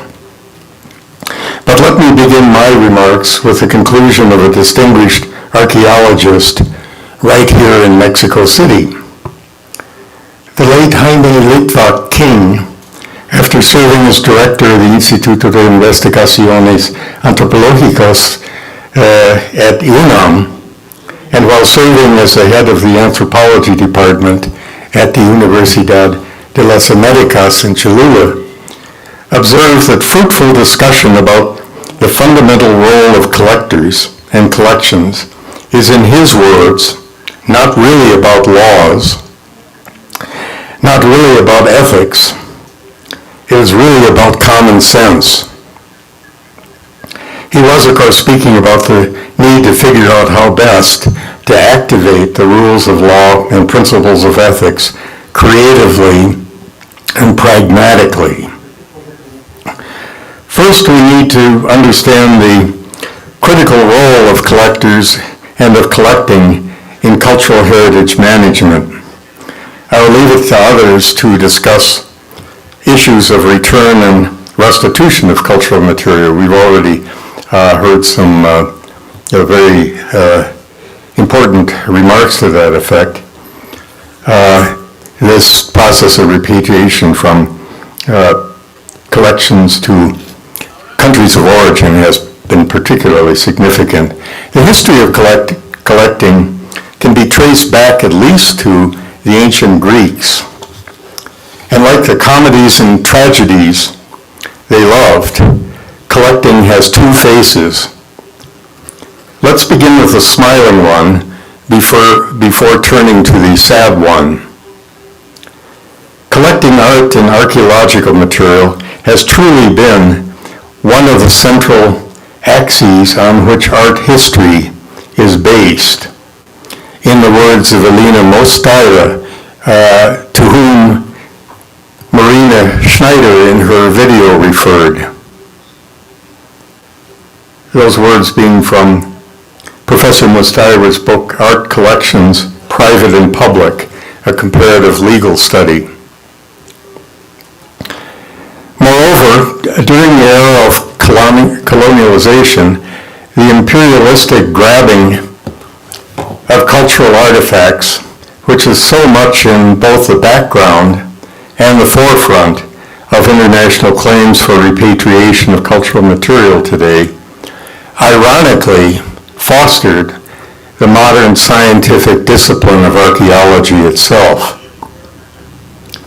More broadly, Jaime Litvak wrote that the contributions of collectors to knowledge and to the safekeeping of pieces that are witnesses to the intellectual achievements of humankind is well known and well recognized. In the words of another archaeologist of pre-Columbian Mexican heritage, the assembled legacy of a serious collector becomes the grist of future scholars. Indeed, collectors themselves are often scholars. A leading example of the collector scholar was the Mexican artist and expert on Olmec civilization, Miguel Covarrubias, whose depiction of Mexico City's origins several of us had the privilege to see yesterday afternoon during a nice tour of the National Museum of Anthropology. Artifact collectors sometimes assist professional archaeologists. The relationship can even be symbiotic. Archaeologists tell us that collectors can sometimes be their eyes and ears, discovering artifacts along eroding riverbanks year-round and thereby enhancing knowledge whenever they, or at least the best of them, carefully record the coordinates and context of their discoveries. In return, archaeologists help the collectors identify and record what they've found. Collecting may also inspire cultural masterpieces. For example, Frank Lloyd Wright, the renowned architect, was an avid collector of ukiyo-e, or so-called floating world Japanese prints from the 19th century. He acknowledged that collecting the prints, which numbered around 5,000 in his collection, might have been an obsession. Whether that's the case or not, they unquestionably inspired his architecture. Another example from the United States of the important influence of collecting involves the paintings by the Belgian surrealist René Magritte that were collected by Jasper Johns, Robert Rauschenberg, and Andy Warhol, all of them focused on the kind of commonplace objects that embellish Magritte's work and inspired their own work. Here in Mexico City, Diego Rivera drew inspiration for his famous murals from his massive personal collection of, and I've seen various figures on this, but I'll settle for nearly 40,000 pre-Columbian objects, which he donated to the Anahuacalli Museum here. Rivera's collection had a direct and profound effect not only on his own art, but also indirectly on Mexican society as a whole because of his extraordinary influence in using mural art to inspire Mexican national identity and solidarity. Rivera's influence abroad was also profound. Not only did he create the famous masterpieces in the Detroit Institute of Art and elsewhere in the United States in particular, but his murals, especially his famous work in Detroit on industry and its role in society, also inspired the work of Thomas Hart Benton, Ben Shahn, and other leading artists in the United States during the period between the two world wars. Of course, a critical question is whether such social purposes and achievements justify substantial collecting, given its potential for encouraging the looting and commercialization of cultural material. This concern has led to a proposal to adopt a new value of promoting the stream of creative expression by ensuring greater access of artists to the already collected work of their predecessors, thereby encouraging a constructive, open movement towards artists today, rather than the marketing of newly looted cultural material.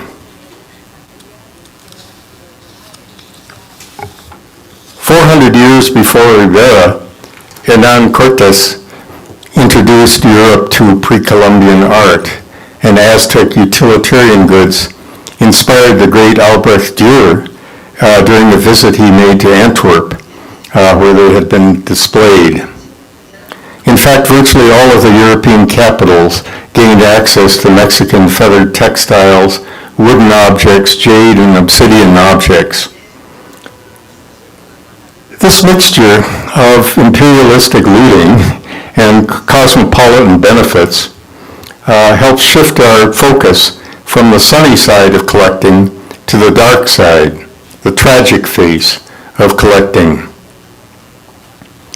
In the famous Goldberg case decided by the Seventh Circuit Court of Appeals in the United States, the autocephalous Greek Orthodox Church of Cyprus sued a rather naive art dealer from Indiana, Peg Goldberg by name, for the restitution to the church as the successor in interest of a large early medieval mosaic that had been stolen from Kanakaria in northern Cyprus.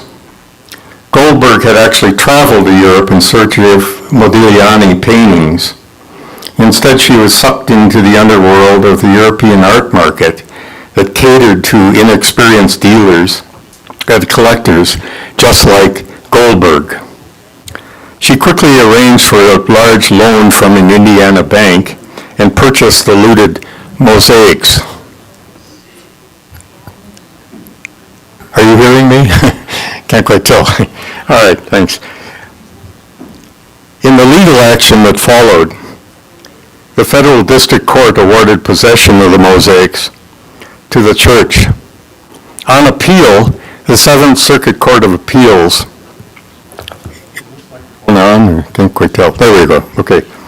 The Court of Appeals held that the requirements for federal jurisdiction had been satisfied, that the law of Indiana, which is the domicile and place of final performance of Peg Goldberg, also applied, and by happy coincidence, also the law of Switzerland, the country in whose free port of Geneva the mosaics were transferred to the defendant. The court also decided that the action was timely, that the plaintiff was entitled to the possession of the mosaics, and that Turkey's confiscatory decree of property in northern Cyprus, where the Kanakaria Church is located, did not divest the church in Nicosia of its claim of title. The Chief Judge, Bauer, still going strong as a full-time senior judge at the age of 95, I can report. Judge Bauer, see what happens when you get into the cultural heritage field. In any event, he quoted in the beginning of his opinion from the Siege of Corinth, in which Lord Byron lamented the capacity of war to reduce even the grandest and most sacred temples to mere fragments of stone for avaricious collectors. He concluded his opinion by observing, and I'll quote, that only the lowest of scoundrels attempt to reap personal gain from this collective loss.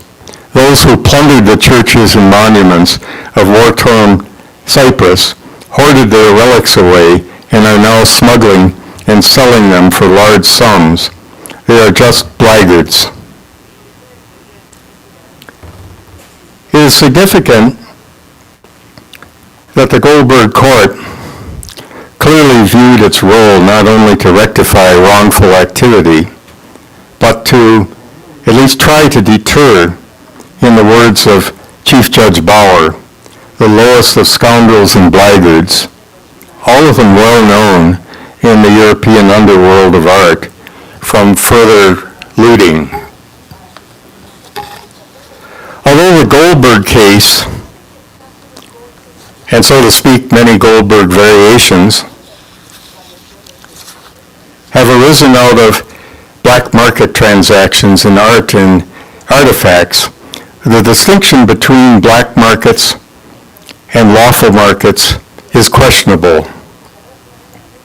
A leading U.S. archaeologist, Ricardo Elia, has argued that looting constitutes an economic system of its own, based on the supply and demand for cultural material that collectors and the general public generate. I'm going to quote him a couple of times, not only because I think what he has written is telling, is valid, but because he does represent a kind of tension that I think we should try to avoid between scientists, archaeologists, as leading examples, and collectors.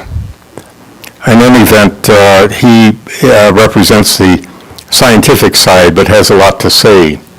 In his bold words, the primary cause of looting is collecting. Collectors, both private and institutional, that is, museums, acquire archaeological objects for their artistic, aesthetic, and investment values. These values may be appreciated without regard for contextual information required by archaeologists. He goes on then to note that the market, the economy he's speaking of, is fed particularly by wealthy collectors who actually pay the looters to encourage clandestine digging at archaeological sites. That's nothing new, but he has stated it very well, I think. That's how the clandestine economic system works. Elia has argued that the antiquities market operates as a double market that combines elements of a legal market with a black market. Within an industry of art and artifact exchange that generates an estimated $50 billion US annually, looting and collecting go hand in hand. Elia has described this cozy relationship as follows. Many aspects of the system are illegal or carried out in secret, especially in the countries of origin, where objects are illegally looted from sites and often smuggled across national borders. We heard a reference to Iraq shortly ago, and that, of course, would be a current example. Once material enters the market, business transactions between looters and dealers, agents, dealers and collectors in museums are protected by a tradition of secrecy and non-disclosure. Generally, however, once a looted object enters the commerce of art-acquiring countries, especially nations like the United States, the United Kingdom, Germany, and Japan, the antiquities market is not only legal and protected by national laws and policies that favor purchasers and possessors, but also a status-producing arena for collectors who can afford to purchase, display, and donate valuable antiquities. Wealthy and powerful collectors, resembling a sort of cultural mafia, encourage this corrupt system by rewarding or even hiring looters and selling their acquisitions on the international market. Instead, speaking really from the standpoint of private international law, it has been argued that significant material, with some underscoring of the word significant material, should be governed by a rule of res extra commercium. Things that should not appear on the commercial market at all. Of course, we shouldn't forget the smiling face of collectors that expresses their substantial contribution to our understanding of and appreciation of human achievements and ultimately the human condition, especially when the public gains access to private collections. Museums open to the public as citadels of education, enlightenment, and entertainment owe their existence to collectors. That is the smiling face, once again. But sadly, to engage in a little further alliteration, the legacy of conquest, colonization, and commerce is all too accurately expressed by the tragic face of collectors as well. Whether they are innocent individuals, money launderers, tax dodgers, enlightened corporations, museums, or other institutions, they all too often incentivize looting, destruction, and decontextualization of heritage. In response to these threats, national and regional laws and regulations, as well as bilateral and multilateral international agreements, particularly within the frameworks of the WTO, UNESCO, and UNIDROIT, other organizations, are essential.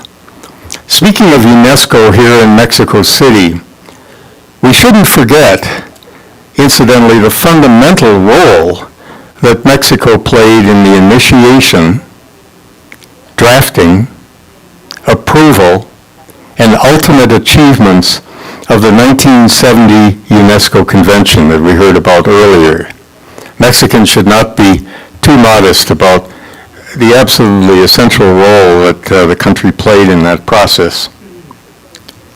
I would go so far as to say that without Mexico's leadership, unquestionably, there would have been no 1970 convention at the time. In addition to such hard law instruments, ethical codes such as those of the International Council of Museums, the American Alliance of Museums, and individual museums and other institutions offer substantial soft law support.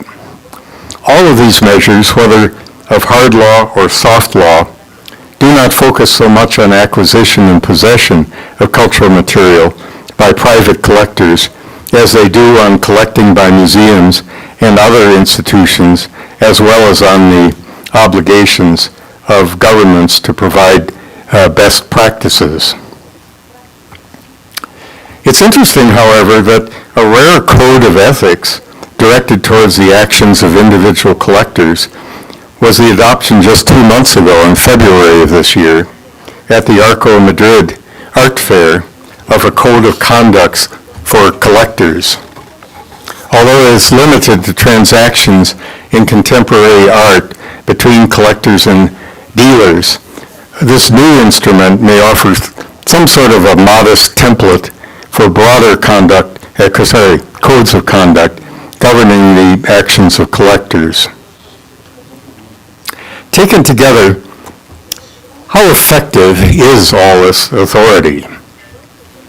The instruments themselves help explain and answer that question insofar as they offer a language for constructive and forceful discourse about protecting cultural heritage as well as mechanisms for doing so. They are without question better than nothing. For example, the rigorous evolving codes of ICOM require, perhaps first and foremost, but certainly importantly, due diligence to establish the full history of an item from discovery or production. On the other hand, exceptions to such efforts may limit the efficacy of the instruments. For example, the guidelines of the American Alliance of Museums, which inspired the standards adopted by the Association of Art Museum Directors, recognizes, to quote, that there are cases in which it may be in the public's interest for a museum to acquire an object, thus bringing it into the public domain, when there is substantial but not full documentation that the provenance meets the required conditions. Of course, the issue often is, well, where is the line exactly between full documentation of provenance and sufficient enough to provide some sort of public benefit.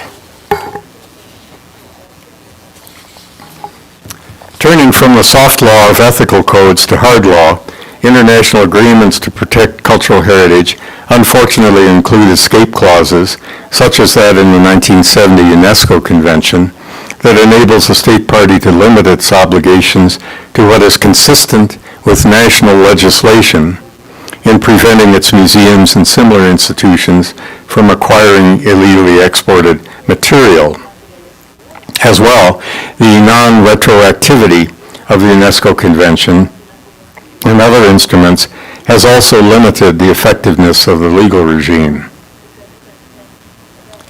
Overall, it is very hard to determine how effective the legal regime has been in confronting the sad face, the tragic face of collectors.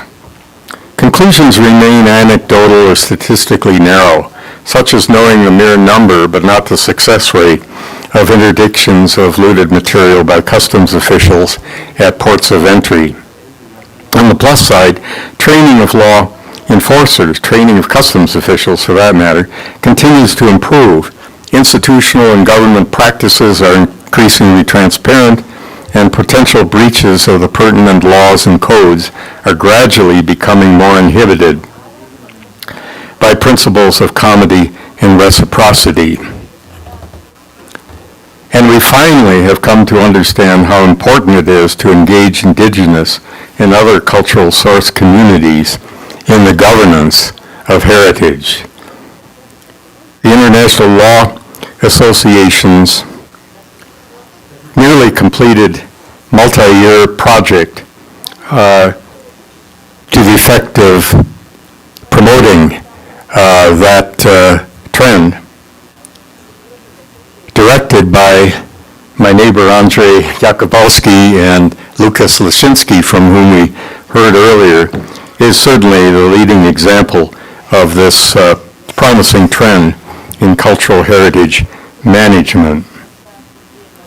Still, speaking of the ethical codes, it has been observed that, to quote, even in this era of stricter standards, museums continue to buy objects from the same dealers, albeit with stricter eyes towards provenance.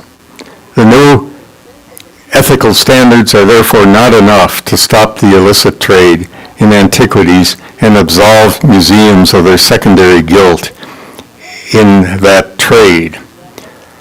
How can we do better? Well, there really is no hard and fast conclusion to that question, but let's turn again to Jaime Litvak, the Mexican advocate of common sense in taking measures to protect heritage. In his words, a new way of dealing with collecting has to be developed. Collectors are not necessarily destructive, snobbish, tax haven seeking boors. Many, perhaps the majority, are well-meaning, cultural, involved, caring individuals. So, he asks, why not co-opt them to work with trained archaeologists, art historians, paleochemists, and so on, towards a common purpose of protecting, contextualizing, and sharing and caring for cultural heritage. After all, collectors can be crucial custodians of heritage. Professional associations could help establish such cooperation. We should also promote public access to private collections and public acquisition of them without stimulating looting activity. For example, we need to strike better balances under national tax laws to encourage donations of cultural material to museums and other institutions, as I say, better balanced, without incentivizing the plunder of undiscovered heritage.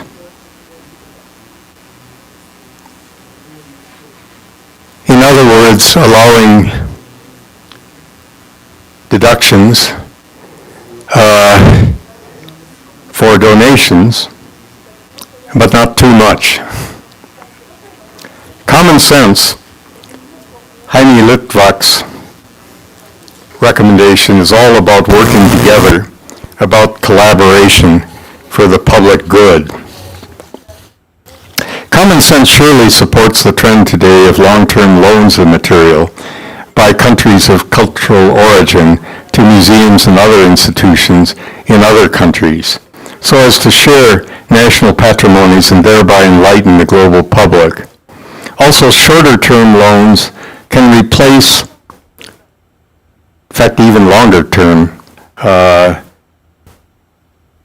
transactions can replace the controversial practice of partage, by which ownership has been shared between host countries and foreign excavators of archaeological material. Why not simply grant ownership to countries of origin, but require them to display significant material and on a rotating basis consecutively loan portions of the fines to foreign institutions that have some substantial involvement with the material. Rigid legal claims should not stand in the way of partnerships and the resulting benefits of cultural diffusion based on the common heritage sense of sharing. In the end, it has been said that the biggest obstacle to implementing this kind of archaeological cooperation is not practical, but ideological. And I know that by ideological was not meant a limitation to political ideology by any means, but certain ideologies that have stood in the way of cooperation, tensions between archaeology and collecting that can, I think, be overcome. So it seems reasonable to conclude that the content and structure of cultural heritage law and ethics and the techniques of cultural management are generally well developed today. We've come a long ways. In the 60 years since Mexico and Peru proposed what 10 years later became the 1970 UNESCO Convention Against Illegal Trafficking.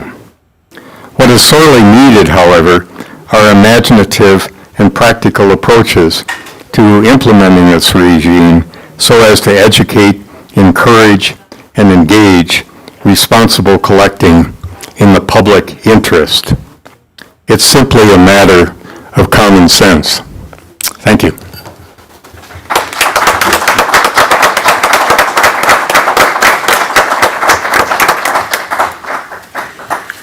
Muchísimas gracias a nuestro ponente, el maestro James Napier. Gracias por brindarnos este amplio espectro de lo que significa el coleccionismo privado en su parte positiva, amplia, de esta cara feliz de lo que ha implicado que en verdad muchas being able to survive, to be preserved, thanks to collectors and private collectionism. Here in Mexico, we had a recent experience, and I bring this to your attention because it is connected to this. During the times of the pandemic, we had foreseen to celebrate Modigliani here. Modigliani's work finally was based on the Netter collection. They are the ones who made it possible that for the first time the Modigliani collection would come from Europe to Latin America, something that we had never appreciated here directly. And in this beginning of a collaboration, Modigliani could talk to Mexican artists in the School of Paris, the people with whom they had created the collection.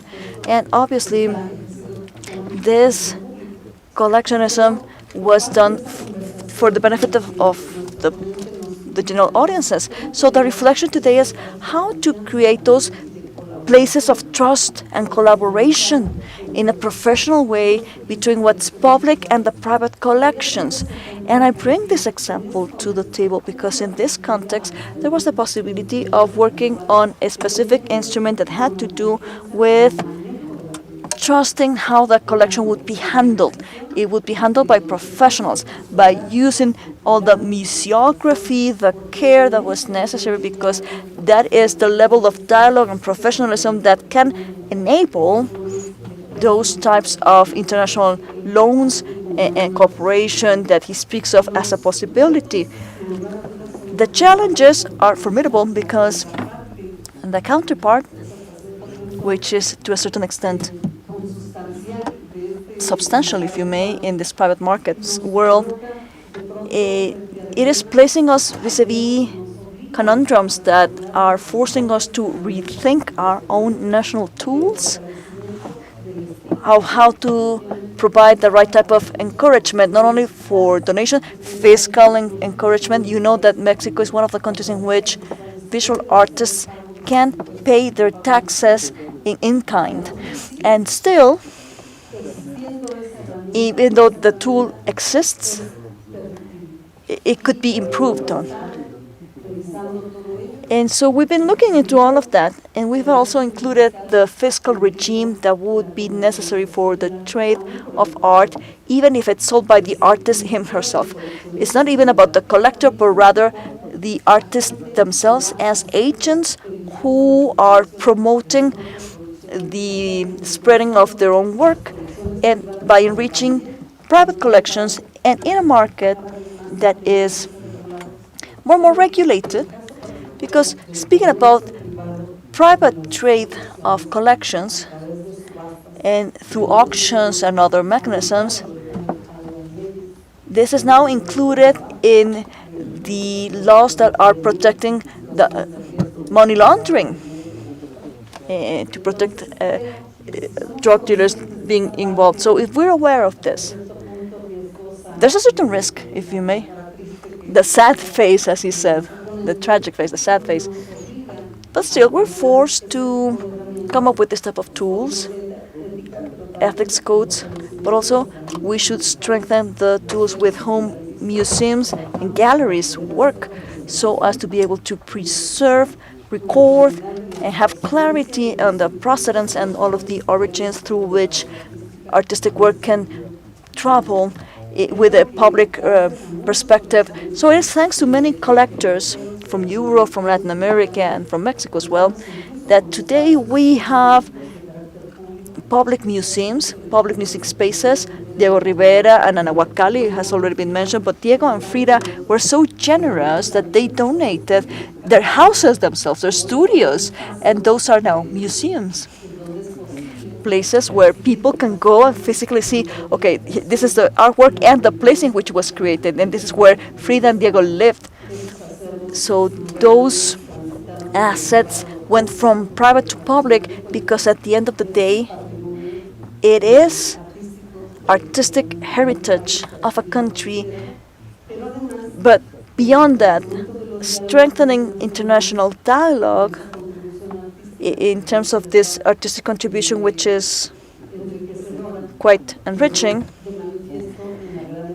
This was also witnessed by the Whitney Museum in the beginning of February, before the pandemic, I mean, when the private and public collections got together. There was a dialogue, and in that museum, we saw how the work of U.S. artists were enriched by the work of Mexican artists, and it was a beautiful dialogue of collections between the public and the private. And that was a wonderful experience. So I think that we're being posed with a challenge. Mexico, we contribute in a significant way to this worldwide conversation, and it's also an invite for us to get to know other tools that I believe that if we were to have a public policy and compared analysis, I'm certain that we could apply them. Thank you. Thank you very much for your contribution. It's been very valuable. And now, I would like to pass the floor to the next presenter, Dr. Andrew Jakubowski. He is a jurist, art historian at UNESCO, right for cultural heritage of the Opole University and the legal research study of the Science Academy in Poland. He is the chairperson of the Committee of World Governments of Cultural Heritage of the International Law Association, and he is co-organizer of the Interest Group on International Law of Culture at the European Society of International Law. He is associated editor of Santander Art and Culture Law Review, and he is also an important collaborator within the Intergovernmental Committee of UNESCO to promote the return of cultural assets to the countries of origin or their restitution in case of an illegal appropriation. So this is a whole field that is quite present in the provenance of many collections in the world, which were achieved through war or conflict. So thank you very much, and now I'll pass the floor to you. Thank you, Dr. Jimenez. Good afternoon, everybody. It is a great honor and privilege to be here and to share the space with you. And I would like to start thanking the International Academy of Comparative Law and Uniform Law in Mexico, the AIDC and CM, for their invite. First of all, I would like to say I'm very thankful to Dr. Jorge Sanchez Cordero, the president of the center, for the invite, for his generosity and friendship.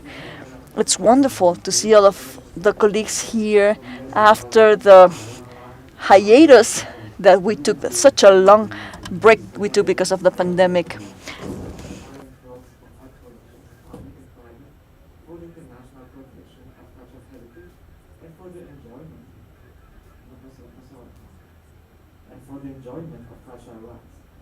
Some of these aspects have already been addressed by Jane Nachtiger, Marina Schneider, Frederic Vacheron, Jorge Sanchez Cordero, and Ana Lipardoya. In my talk, I will refer to the most enlightening presentations. While exploring the functions of art collections, this paper also relates to the balance of, sometimes perceived as clash, between two seemingly opposite objective of the national protection of movable cultural heritage. Protection of cultural heritage in its place, country of origin, and the promotion of international cultural interchanges, including collections, building, and mobility. Hence, my talk will address the four following interlinked issues. First, illicit cultural interchanges and collections building and collections mobility as a tool to promote human rights. The law of illicit trade and illicit collection building for the protection of cultural heritage, art collecting, global peace and security, and global governance. And finally, mobility collection present-day increasing obstacles. So this paper will thus address various aspects of international heritage law, policy, comparative heritage law, and self-regulation. So I will start. Yes. So should work? No. No. Okay. Okay, so I will start from, no, does not work. Oh, okay, so I will start from these two pictures, you know. So one of my favorite from the current post-pandemic access to cultural heritage is one of the biggest collections in Europe, in the Netherlands, and this collection is closed for restoration purposes, but nonetheless, the public has an access to these collections through these open storages, you know, the special space to access the collections and their storages. So even at the time of major restoration, the access is still provided.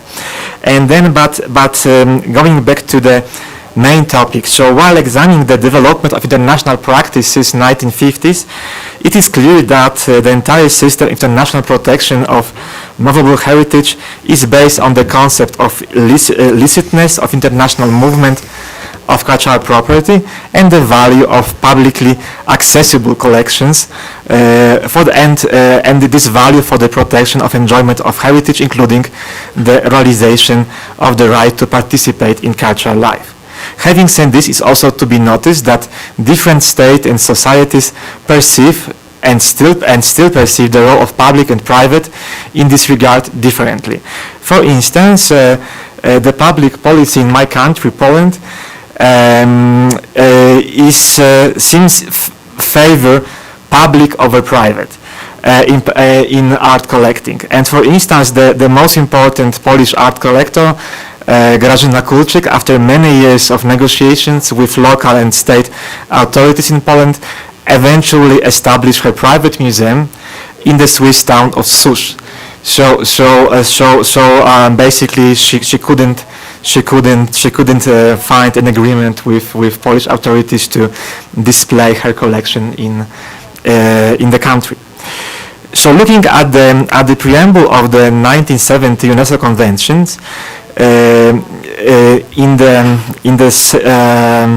one of the first, actually in the second recital, This states that considering that interchange of cultural property among nations for scientific, cultural, and educational purposes increase the knowledge of the civilization of man, enriches the cultural life of all people, and inspires mutual respect and appreciation among nations.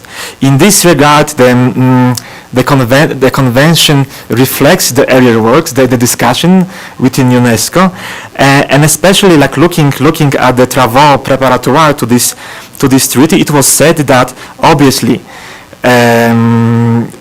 the collection should be built according to the universally recognized moral principles. However, there can be no question of forbidding the purchase and sale of works of art, of restricting the lawful exchange of cultural property. And the value of interchanges in that time, already in the 1950s, 60s, 70s, was strongly supported by other treaties. So if we look for instance at the series of different treaties designed to hamper trafficking in cultural objects, they all indicate the value of art trade and collecting.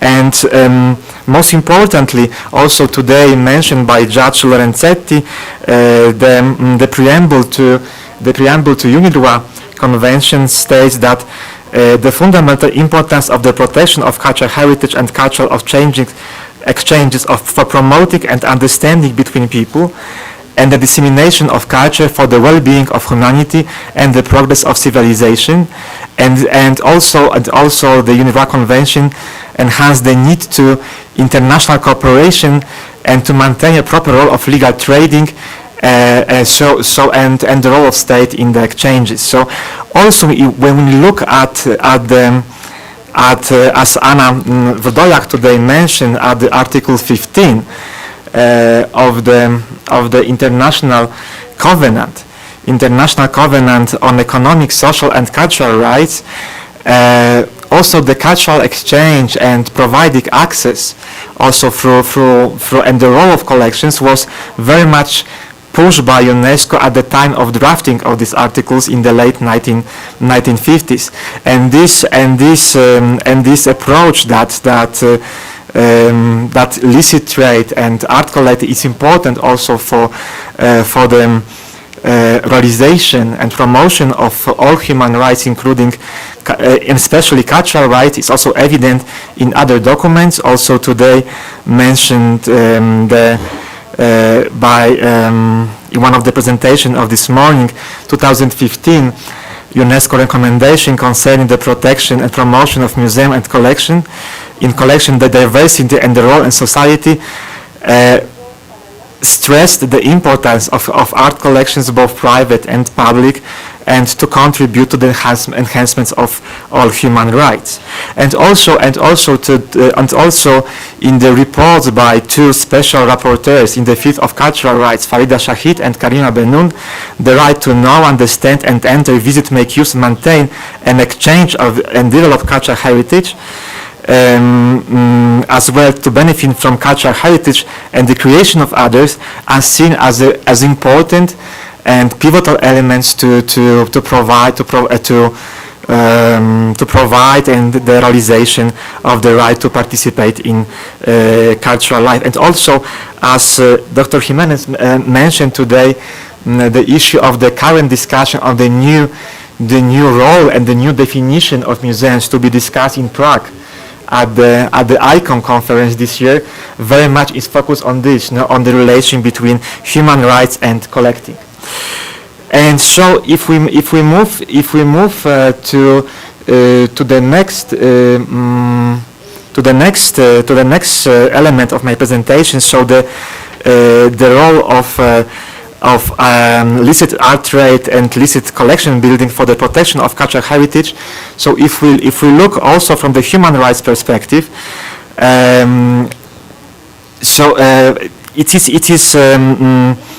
the development of licit trade is also seen as element of protecting human rights, in particular cultural rights. And looking at especially at this citation from the quite well-known resolution of the Human Rights Council, it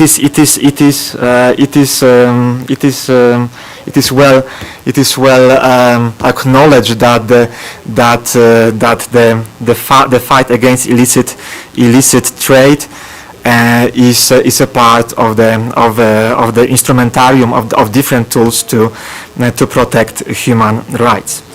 And if we look and we look also at the 1970 UNESCO Convention, this underlies that states are not the sole in bearing moral obligations for the protection of cultural property. And as Patrick O'Keefe noticed, cultural institutions, museums, collections, libraries also have to recognize that they are part of the whole process. And in this regard, like looking at the Article 5E of that treaty, states are responsible to establish for the benefit of those concerned, curators, collectors, antique dealers, etc., rules in conformity with ethical principles set forth in this convention. And also today, Marina Schneider referred to the project on private collections and their role in protecting cultural heritage. So, in other words, the protection of movable heritage needs to be undertaken in close cooperation with relevant institutional and professional partners. And James Nafziger also mentioned these different frameworks of today. So, also like ICOM, Code of Ethics, and also the recent Madrid document. And so I would just refer to the pretty new document of ICOM is from December 2020, Standard of Accessioning, and this was prepared by ICOM Ethics Committee, this document, and I think apart from the test of due diligence and the past and all the guidelines how to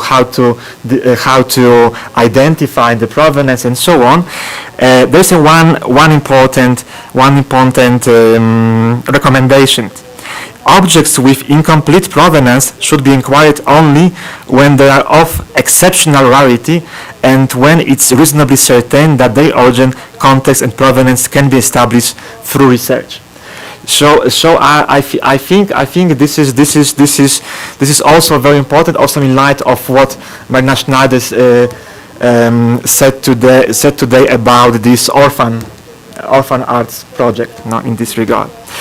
And but also it is to be underlined that these standards of due diligence in provenance research also became legally binding. So looking obviously at the level of UNIDROIT Convention, but also at when we look at the practice of European Union, especially the directive on the return of cultural objects and the new regulation on the import, these obligations on RD dealers, on private collectors to be more careful, become part of binding legal obligations.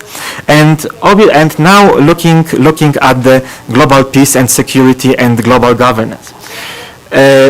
Here in recent years, the role of art dealers and art collectors, as enhanced by 1970 UNESCO Convention, has gradually been articulated in the UN Agenda for Peace and Security. In this regard, the universally recognized moral principle become binding on all actors engaged in art trade, not only museum institutions.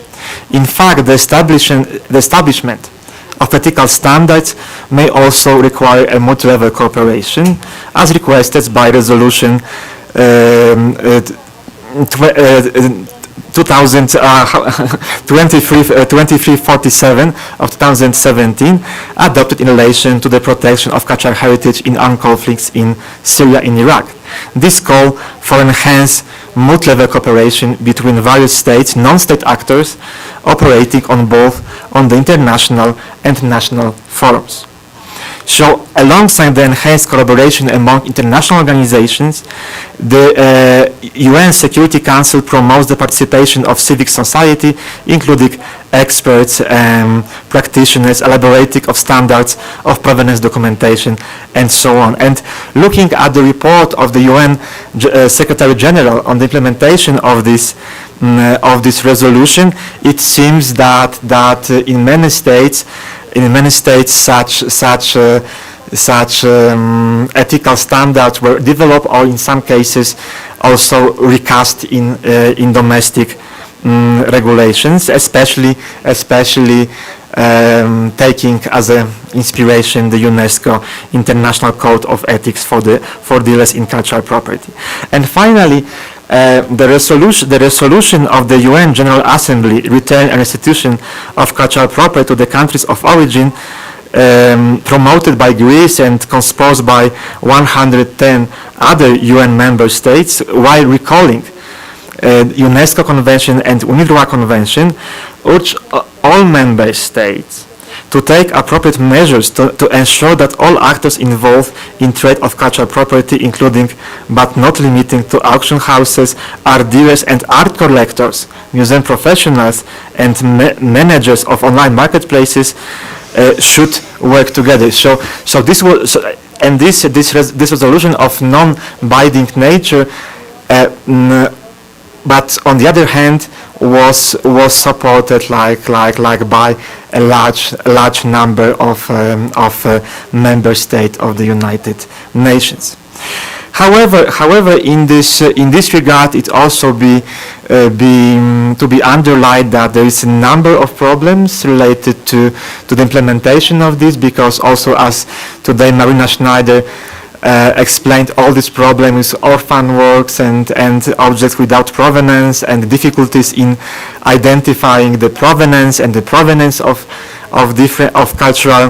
cultural goods are increasing and constantly addressed by art collectors, by art dealers, and especially in Europe, this is especially the case of the implementation of import regulation. So the question how the practice of this import regulation will look like, and many art dealers and art collectors say that this is too strict in terms of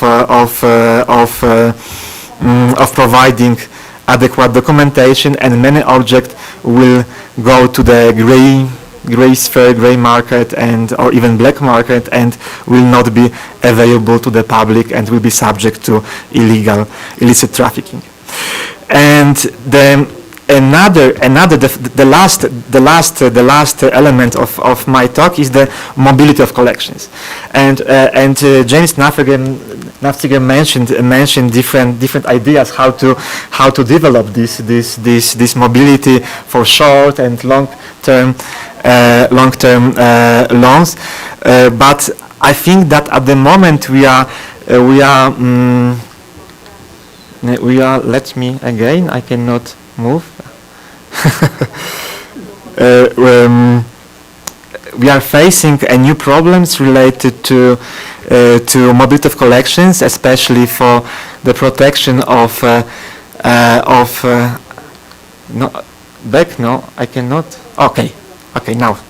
So this is a very recent case from this month that the Finnish authorities stopped the transport of objects from different Russian museums coming back from Italy back to Russia and to different institutions, and they stopped them because they considered this transport as a violation of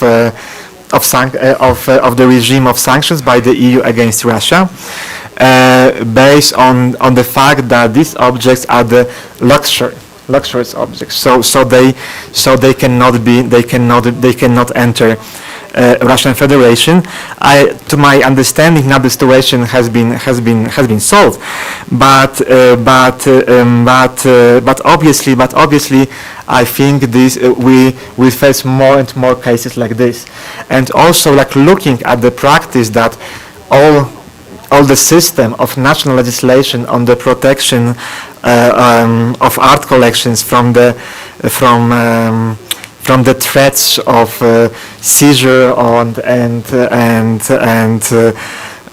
other measures of constraint was based on the cooperation between first U.S. museums and Soviet museums, and then between different museums, especially in U.S., Western Europe, and Russia. And this new situation probably also this political element probably may change also the situation with understanding and application of domestic legislation on immunity from seizure. And so just now to conclude, so obviously, so yes, so this is this exhibition, and the conclusions. And obviously, first of all, I think it's important to underline that the role of collections, both private and public, is not only crucial for the advancements of knowledge, conservation, and protection of cultural heritage. They're also of great importance in ensuring the realization of human rights, in particular the right to participate in cultural life of the community, and also to provide this access to heritage of one's heritage, one's community, and also of those of the others. And also the second conclusion is that obviously the practical tools for providing access as mobility of the providing mobility of collections. So different regimes on the immunity from jurisdiction, immunity from enforcement measures, probably will be subject to change. So we probably in the next few years will face some new developments in this regard. And also another element that acquisition policies and process of display gradually being consolidated.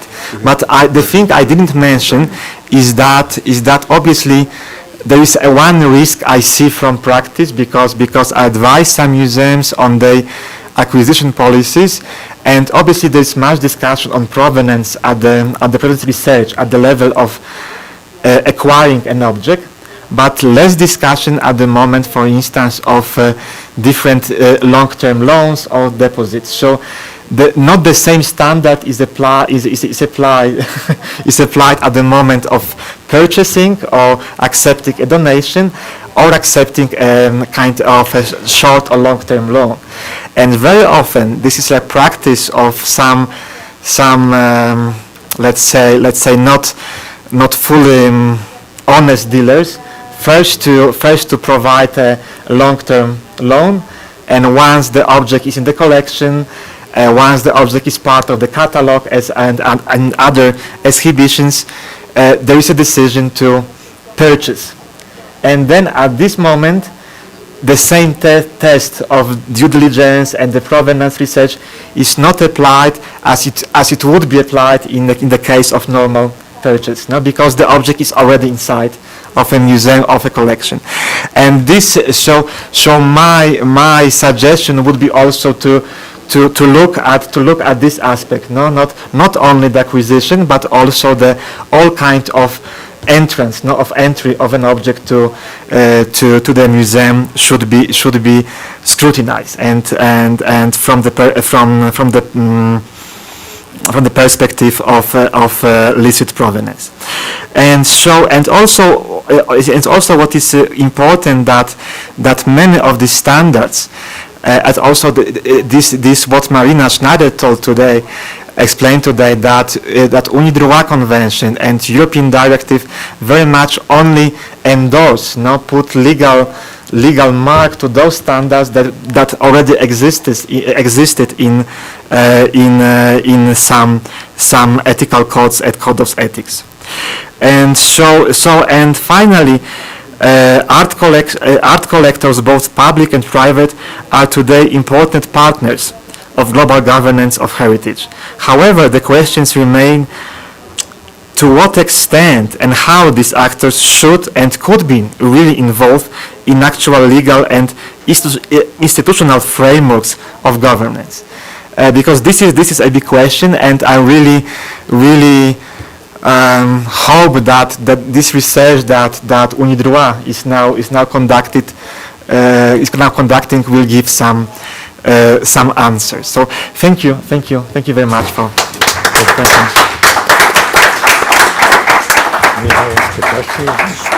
Not right now, just you see that tenemos en el Ministerio de Cultura Español ya en línea. Entonces, si quieres concluir, pero nos quedamos aquí y le damos la palabra a Javier. Sí, para que tú me hagas favor también de conducir ese favor. Claro. Muchísimas gracias por establecer esta conexión entre la importancia de las colecciones y collections and the construction of an international governance as a way to guarantee cultural rights, the participation in the cultural life, and placing these two core elements related to ethics and legality in the exhibition and management of our collections at a domestic and international level. It seems that the way in which we have established things in this broad participation is open to many reflections, and this will allow us to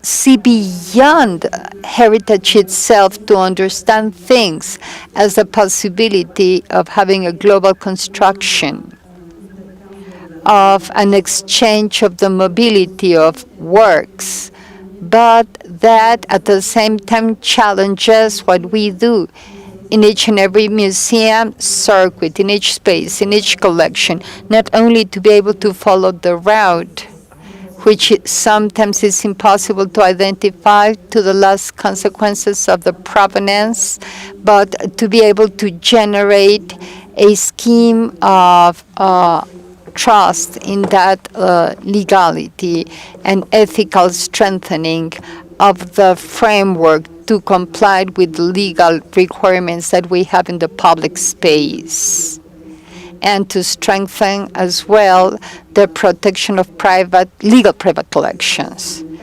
which is fundamental, both coincide in the end in this approach of public and private. Now, let us thank you. Thank you very much, Madam Chair.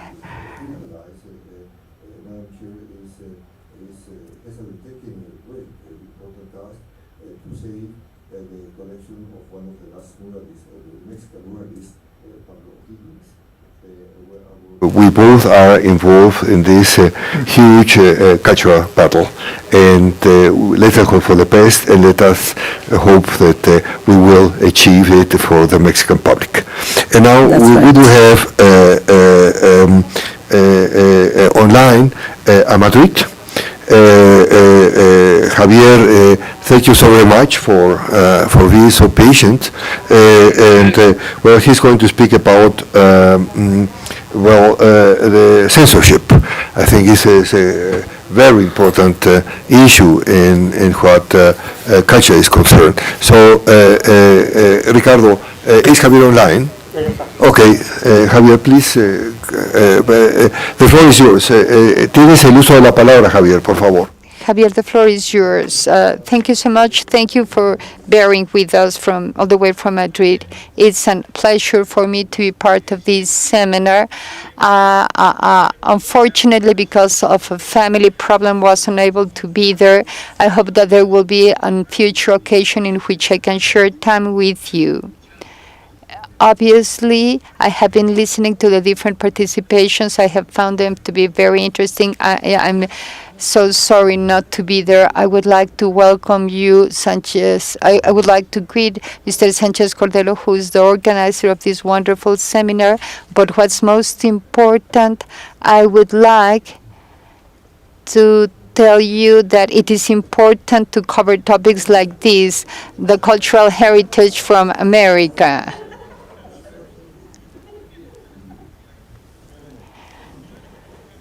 Now, my topic is the phantom of censorship in visual arts, literature, and music, and I will start by reminding you an idea by Antonio Banfield. Antonio Banfield used to say that the spiritual life is a process of idealization of a reality, is the creation of values that become real.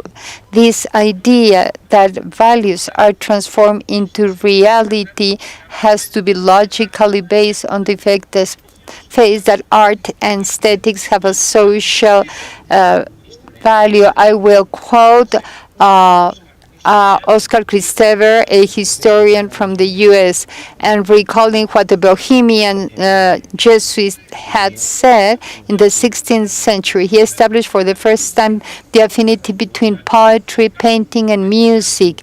And he used to say, Montano used to say, that the affinity of the three liberal arts is because they have the objective of pleasure. And the idea of pleasure, the idea of enjoying the objects, is also an indication that aesthetics and art come from a person and are projected on the collective. And this is a very important element to understand the dimension.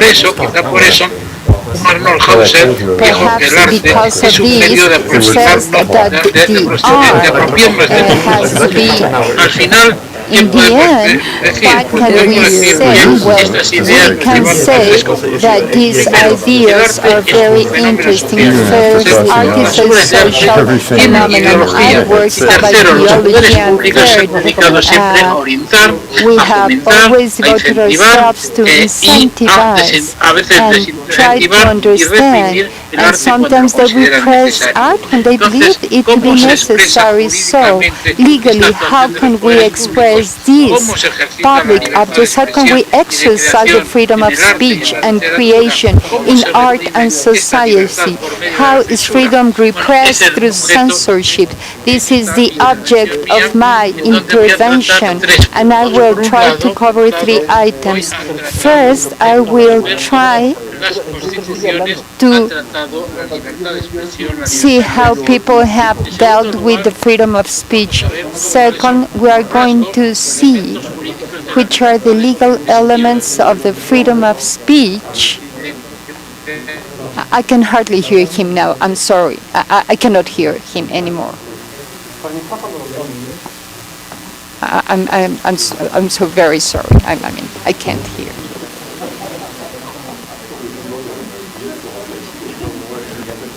Manifestaciones en la segunda mitad del 18, en manifestaciones sobre la Doctor, permítanos un segundo, por favor, con el audio. Permítanos, doctor. We're having some technical difficulties. Doctor, could you please stop for a second? Doctor, ¿nos permite, por favor? Doctor, could you please stop for a while? Doctor, ¿nos permite, por favor? Doctor, sorry to interrupt. We cannot hear you. Viendo la Constitución de Estados Unidos también. Bueno. Todo esto. Doctor, ¿nos permite, por favor? Sí. No se escucha esto. Doctor, si nos puede dar unos 5 minutos para corregir unos errores que tenemos de audio, por favor. Give us 5 minutes. We have some technical difficulties. Sure. Espero. Ok, yo creo que por allí se escuchó.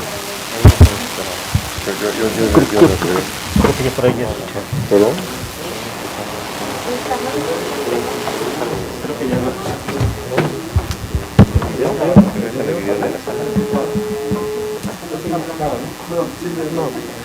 No se escuchó porque hablaba por ahí. ¿Qué tienes ayer?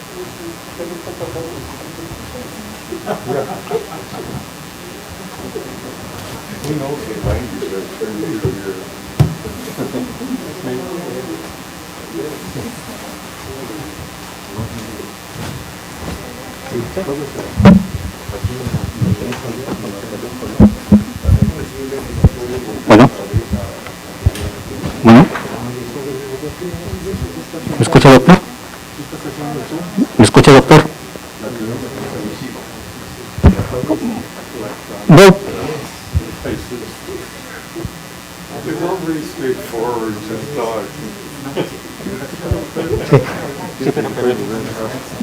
¿Puede empezar nuevamente su pronuncia, por favor? Sí, por favor, ahorita le indicamos.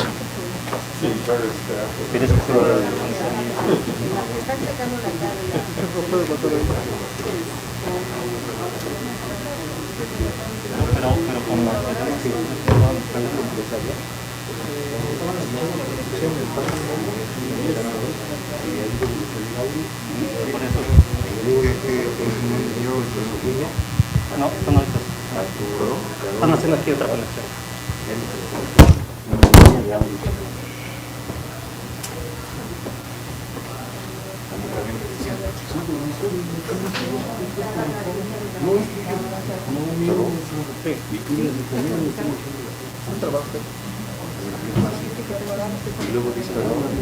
Dicen que tal vez no está conectada la línea de ellos a la física.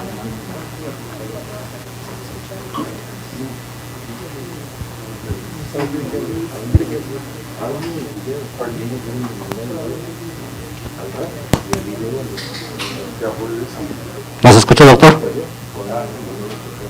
¿Nos escucha, doctor?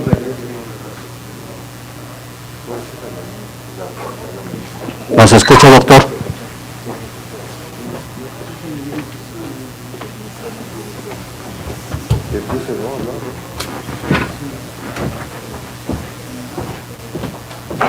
Sí. ¿Empiezo o sigo?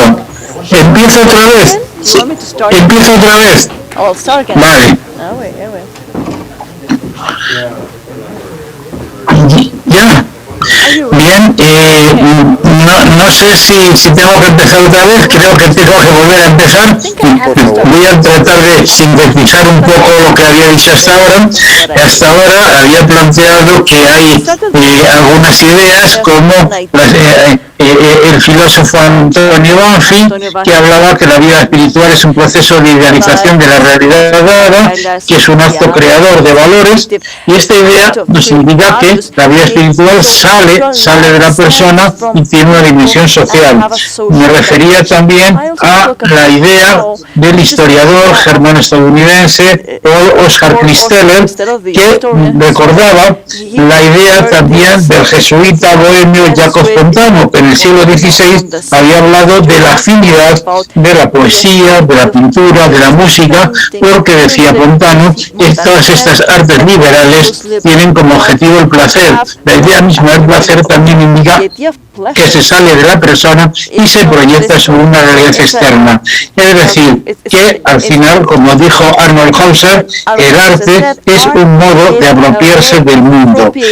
Estas reflexiones lo que nos llevan es a que, por un lado, el arte es un fenómeno social. En segundo lugar, las obras de arte tienen ideología. En tercer lugar, los poderes públicos se han dedicado a orientar, a fomentar, a incentivar, a desincentivar y hasta reprimir cuando lo consideran necesario las artes. Entonces, ¿cómo se expresan jurídicamente estas actuaciones de los poderes públicos? ¿Cómo se ejercita la libertad de expresión y de creación literaria y artística? ¿Cómo se reprime la libertad por medio de la censura? Ese es el tema de intervención. De modo que lo que voy a hacer es, por un lado, hablar de cómo las constituciones han tratado la libertad de expresión y de creación. En segundo lugar, voy a hablar de los rasgos o elementos jurídicos de esa libertad, es decir, vamos a ver la estructura jurídica de la libertad de expresión y de creación. Y en tercer lugar, los perfiles políticos y jurídicos de la censura. Si empezamos por el punto primero, la constitucionalización de las libertades y los partes, hay que hablar del siglo XVIII. En la segunda mitad del siglo XVIII encontramos ya referencias that's where we find the first legal political references on the matter, starting from freedom of the press, point 12 of the Virginia Declaration in 1776, Article 4 of the Declaration of Men and Citizens of 1779, the First Amendment to the U.S. Constitution in 1779, and also a very important step forward beyond the mere including of constitutional articles. The French Constitution of 1791 established not only about freedom of speech, but also about the banning of censorship. That is the first time ever that we see that in our legal framework, censorship is forbidden. So this is the starting point. The constitutions of the 19th century tried those subjects in three different ways, and we will speak about them according to the legal perspective of each. First, there was an important group of constitutions that the only thing they did was to acknowledge freedom of speech.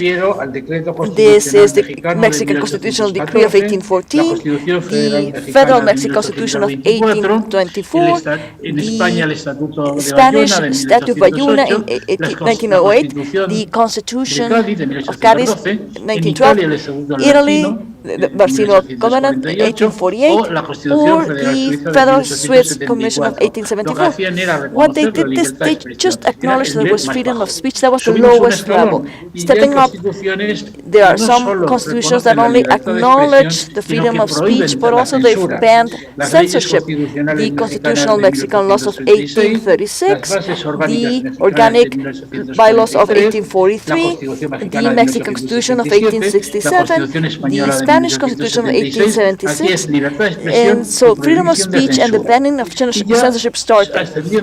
And then another step forward for a more legal weight for our subject, the constitutions that acknowledge, expressively acknowledge freedom of arts. And here, an important role is played by the German Frankfurt Constitution of 1848, which was later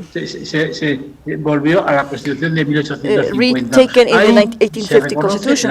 The freedom of artistic expression is acknowledged, and the duty of the state to cooperate with that freedom. So that's what happened during the 19th century. The 19th century, on the one hand, acknowledged freedom of speech in the broader sense of the word, and there's also a banning of censorship as a way in which to repress that freedom. But if we look at all of the constitutions, I'll speak of now the European American constitutions, at the end of the day, at that time, in the 19th century, freedom of speech, freedom of creation were the things that the jurist Jalinek called the status libertatis, which was the statute of freedom. Moving on to the 20th century, here we find, I'll go very quickly in here, to explain that during the first procedure or the first process of constitutional change that took place in Europe after the end of World War I, starting in 1918, we find in those processes that happened all throughout Europe that different constitutions emerged following the German model of 1848. They acknowledged freedom of arts. For instance, the Weimar German Constitution of 1919 did it, but also, aside from that, there was an introduction of other ideas that in a way would reduce it, but at least it was acknowledged. The freedom was acknowledged, as well as the right to art.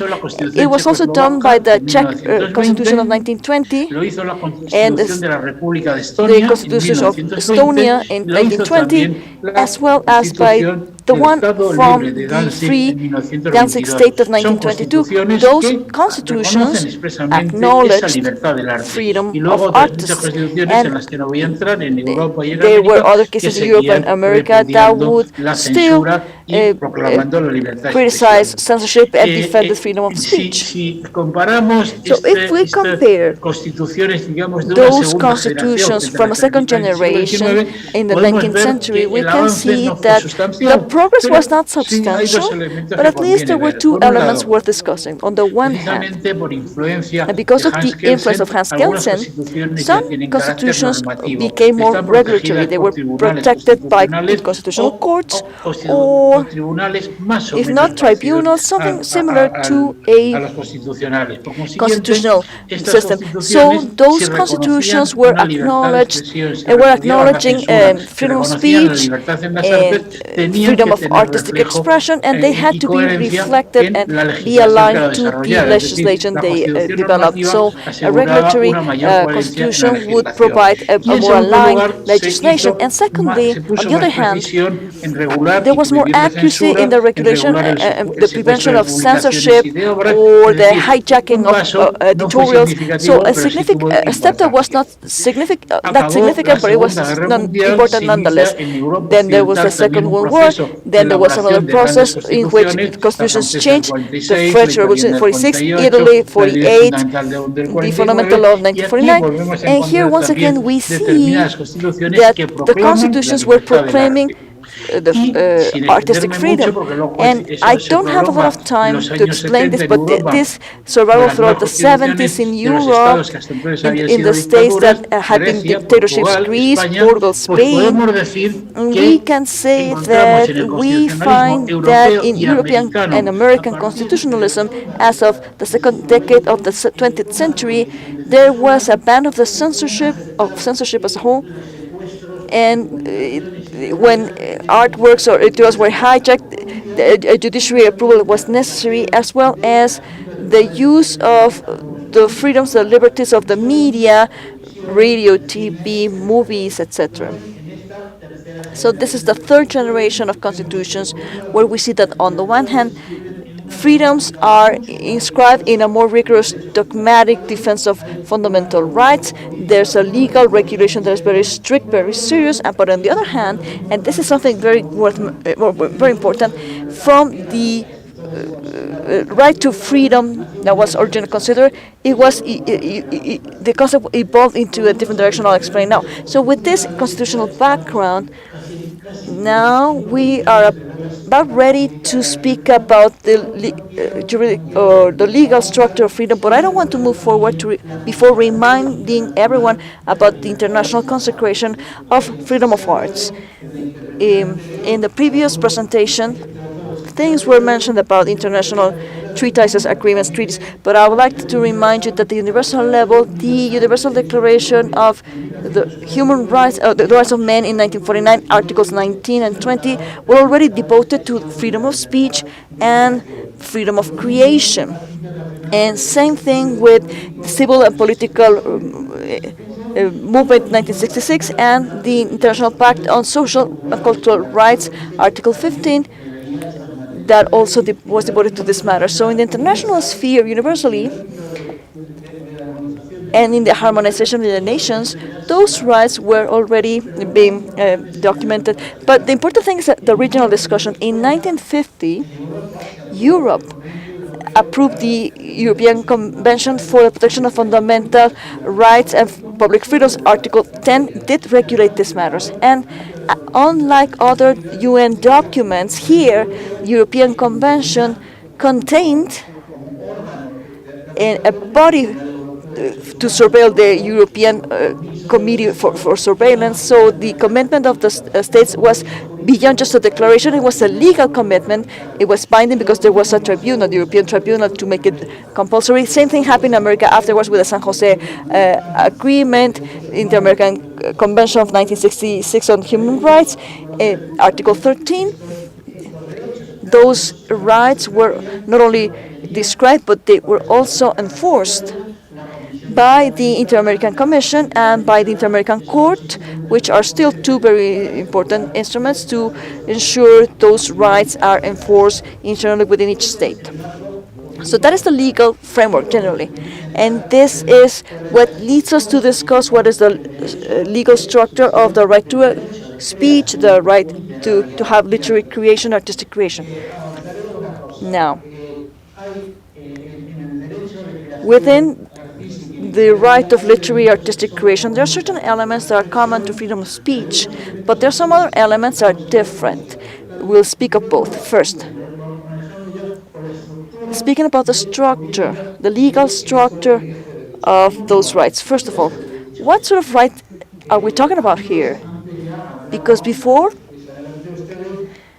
I told you that I said this is a right to freedom, one that is improved on with the absence of private or internal interventions. That is to say, it belongs to the sphere of freedom rights. It's like a wall to protect against tampering with, and this freedom of it, and these rights are legitimized by the state because the state is obliged to protect culture,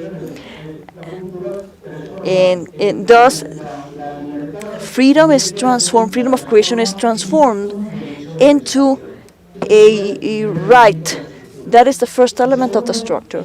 The second one is the object of the law itself. What is the object of this law? Evidently, if we only speak of freedom of speech, we would see that an object of freedom of speech would be the right to express your views, to spread your opinions, your ideas, and the right to communicate and receive information. Now, if we move from freedom of speech into the freedom of creation sphere, we will see that freedom of creation is an autonomous right independent from freedom of speech. There are many authors who say that it is a different type of expression of it or an extension of freedom of speech, but I don't think so. It is a right that is completely independent. It's a standalone right, a substantial right that can be broken down into two different times, because on the one hand you have the moment of creation, that is when the art has not been yet finished, and then we have the art of promotion, when the word is spread, the artwork is sold, and gains are obtained. So there's a specific right, the right of creation, artistic creation, or literary creation, which is different from general freedom of speech right. And this is a right. Freedom of creation is a right that goes beyond political discourse. This is how freedom of speech is based on. Let me pause, because I must warn you that we should not confuse the right to create art or literature with the right to have intellectual property, because copyright intellectual property is something that is very much tied to heritage or asset. It is true that all legislations foresee that it's kind of spiritual in nature, but it has to do with tangible property. Let me give you an example. The project of the Spanish Constitution 1978 regulated the right of intellectual property, and throughout the constitutional debate and through amendments of different parliamentary groups, this was transformed from a very strict patrimonial right into one that had to do with freedom. That is the difference between the right of intellectual property or copyright and the right to create, the right of creation. That is the object. What are the features of it? Any person, not only citizens from that state, not only physical people, not only artists or creators, this is a universal right. It is a universal right that is not subjected to public powers, not even to the autonomy of private entities, legal entities, even legal public entities. Let me give an example of the Spanish government. In the Ministry of Culture in Spain, there is the Institute of Aesthetic and Music Arts. It's autonomous from the government, and this institute is called, the acronym is INAIN. INAIN is, they own theaters, they own concert halls, and if a private entity or the public power could tamper with freedom of speech, if that happened, they would be a public legal figure that could be, the rest could be trespassed in terms of their rights of creation, and they would be involved. And so let me give another example a recent one from the experience in Spain as of 2018, and I was the Secretary of Culture back then, and there was the Secretary General of Culture there. In 2018, the Congress of Representatives approved an extensive document that was entitled, or was positioned in favor of the statue of the artist. It was a very lengthy document that attempted to dignify the profession of artists in legal terms such as artist, which is something that is difficult to describe. Some steps forward, some people realized of what was happening, others later when I was Secretary General, and well, things are still moving on, but what's special about this is that at the end, what was the intention? The artists wanted to have initiatives to improve life conditions of artists in terms of tax obligations or social security or labor relationships, and so the conclusion that we can reach from this process, which in Spain has not finished yet, especially because of the great professional complexity of artists. Dancers have nothing to do with painters or people who work on TV stations. But the conclusion we can reach is that to the extent in which there's an improvement of the labor conditions, economic status, or fiscal responsibilities of artists, that improvement also affects, makes freedom of creation broader because they are allowed to create more and more easily. So at the end, this is an indirect element that has a certain relevance. Now, let's speak of another element of the structure, which is the content of the right. Because one thing is the protectable public good. The right of creation is the right of creating art, the right to disseminate the work, and this right to share the work is relational in nature because it is connected to other people. So it's been said, it's been written that the right of intellectual creation is a right of weak freedom because it doesn't have the protection of political freedom of speech. If no democracy is going to question freedom of speech in the political sense of the word, but this political plus is not possessed by creation, people say, but I don't think that's the case. It's the opposite. I believe it's not a weak right, but it's a strong right, in my opinion, because with the duty that the state has, the state, and in many constitutions of the world, is meant to protect and promote culture. So this duty that the state assumes of protecting and promoting and fostering culture makes the right of intellectual creation, to be it artistic or literature or whatever, is a strong one. It's not weak, even though it might lack the political angle. And this can lead us, and I'm about to wrap up, to that last point, which is the limits of law. Because when we speak about the limits of law, we also need to speak about the problem of censorship. It is well known that the intellectual communication rights have as a limitation, generally speaking, and in many ordinances around the world, the third parties matter, and so the rights of other people are also involved in this. And so when we speak about the limits of freedom of speech, generally speaking, especially within intellectual creation, we can say that a limit or a requirement for that to happen is the way in which it is expressed. Another one, in order to protect freedom of speech, is that there's no libel. But this way, as some jurisprudence established, this demand of accuracy, of truthfulness, of veracity, there are no limits for artists. On the contrary, it's only for news or other types of communication, but not for artists. How could you ask artists to be truthful to reality? It makes no sense. It's fiction. But this only confirms the fact that freedom of creation has a broader power than freedom of information, because even though freedom of information is protected, there are certain requirements or certain limits that are more constrictive. Freedom of creation, of artistic literary creation, is much broader. They have, for instance, just to give you an example, there's the ruling of the European Court of Human Rights says that freedom of speech has 3 limits. On the one hand, to safeguard other rights, other interests of third parties. Secondly, those limits are established by the law. And thirdly, measures have to be taken for protecting democracy. This is a constant tension in jurisprudence. So those 3 limits that the European Tribunal of Jurisprudence has established and that applies to freedom of speech, I believe that they're perfectly applicable to freedom of creation as well. Now, having said this, it is true that Article 10.2 of the European Convention of Human Rights and Freedoms establishes that one of the limits to freedom of creation is morale and the reputation of others.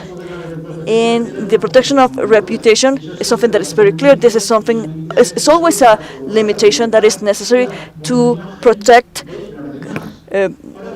our getting along together. But ethics, morale, Article 10.2, morale can also be a limit to intellectual or artistic literary creation. But this is controversial, evidently. So the Spanish Constitutional Tribunal has written that moral feelings at certain point and at certain time, they could not be the canon or the law to establish a limit, because art is always heterodox, it's never homogeneous, and in a country and in a land and at a certain moment, what people could consider wrong, 10 years after that, 1,000 kilometers away, people don't consider it a problem. So morale, ethics is something that is constantly reminded that it is always context dependent according to the One-Man Constitution, and it has to be we have to be very cautious in the way in which we approach it. Now, we should also go to the last point of our intervention when we speak about a priori censorship. We've seen that in some constitutions ban a priori censorship, starting from 1991, I think, but there are different realities that have to be confronted. First of all, there is a de facto censorship. Let me give you an example that we have lived in Spain not long ago. I was not a secretary back then, but I was following this case very closely. Many of you know that in Madrid, during the month of February and March, we have a big exhibit which is called Arco. So in 1918, March 18, we should consider that in September 2017, the Catalonia Parliament, against the constitution, in a coup d'etat, true coup d'etat, tried to declare the independence of Catalonia. And this forced the state, or rather the government of President Rajoy, with the support of the Socialist Party, to approve exceptional measures to have an intervention applying Article 155 of the Constitution. And so this gave rise to the fact that the main leaders of the coup d'etat, because that's what it was, a coup d'etat, ended up in jail because the judiciary ordered so. So a few months afterwards, in the beginning of 18, at Arco, one of the art galleries, contemporary art galleries, the most important ones in Spain, had a collection of 25 pictures or portraits of the leaders that were in jail. And so they were being presented as political prisoners. There was a big scandal because the Arco Fair happens in certain areas in Madrid. In its institution, it is a semi-state institution where the mayor of Madrid, the community of Madrid, and other private entities collaborate. So the managerial council of this company, called DIFEMA, ordered that exhibit to be taken out those 25 pictures of the imprisoned leaders it was quite scandalous, and even people who belonged to the FEMA Council but that didn't share that decision, they said that they were right, that in Arco, as in everywhere, in all of the exhibits, in all of the big art fairs, be it contemporary or ancient, there's always a curator, and the role of withdrawing a piece of art is not something that the board of directors should do, because or the people who are leasing a space. It is the decision of the curator only. So it was up to Arco. So it was a scandal. The pictures were taken off the walls, and afterwards, what does it show? Well, we learned several things here. First of all, we learn, and this is something that is important from a political perspective, Spain, from a constitutional perspective, is not a militant democracy. We don't have a fundamental law or an article that can demand that loyalty towards the constitution or the political principles. We don't have that, and therefore freedom of speech, politically speaking, in Spain, whatever shape it takes, be it through a newspaper article or an artwork, there's no other limit than penal law. If we don't demonstrate that there has been a crime, you cannot challenge a specific artwork, irrespective if you disagree. Therefore, there is no that type of democracy in Spain, first.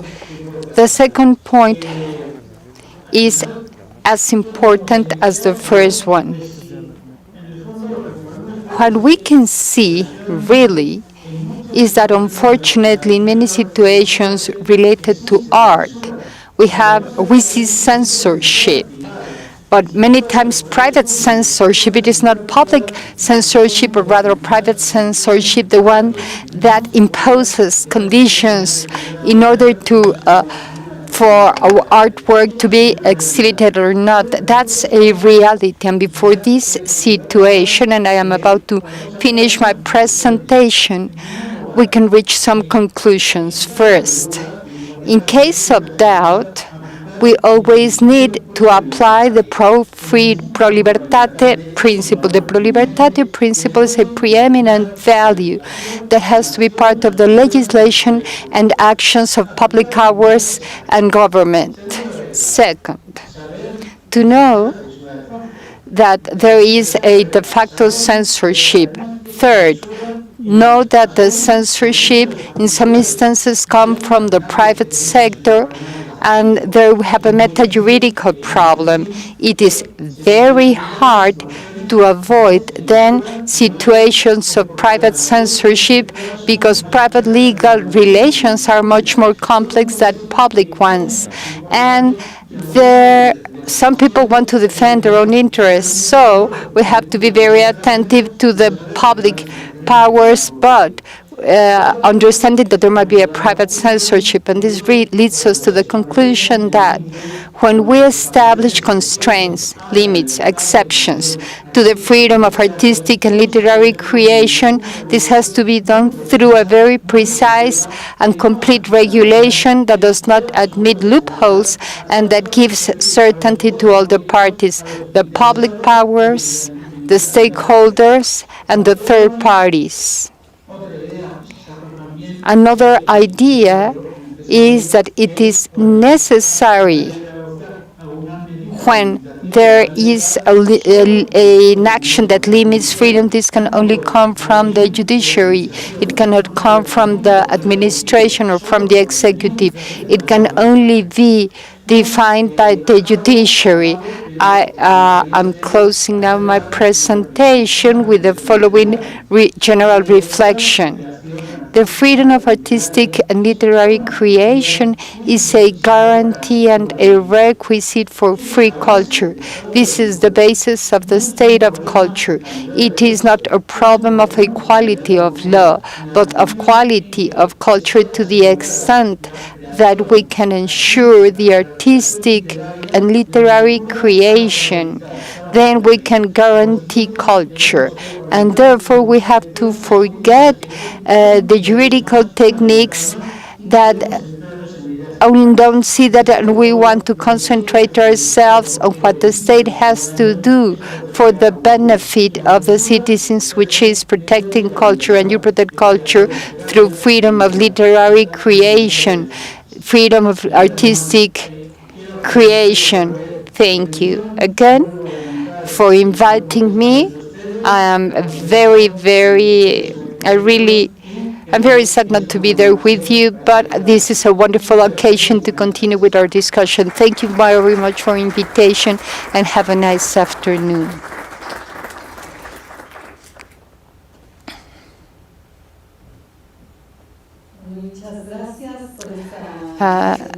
We would like to thank him for this participation that enriches the legal perspective and relates the topic of freedom of creation, freedom of artistic creation, of literary creation, with all the legal frameworks being discussed on the table, that is to say, the role of public and private collections. Let us go back to some of the topics posed. There are a few questions that we want to formulate. First, there is a question that James wants to pose to Andrew. We can start with James first, and then I have another few questions for both of you. Thank you very much. This goes back before this very intriguing, very interesting presentation, censorship.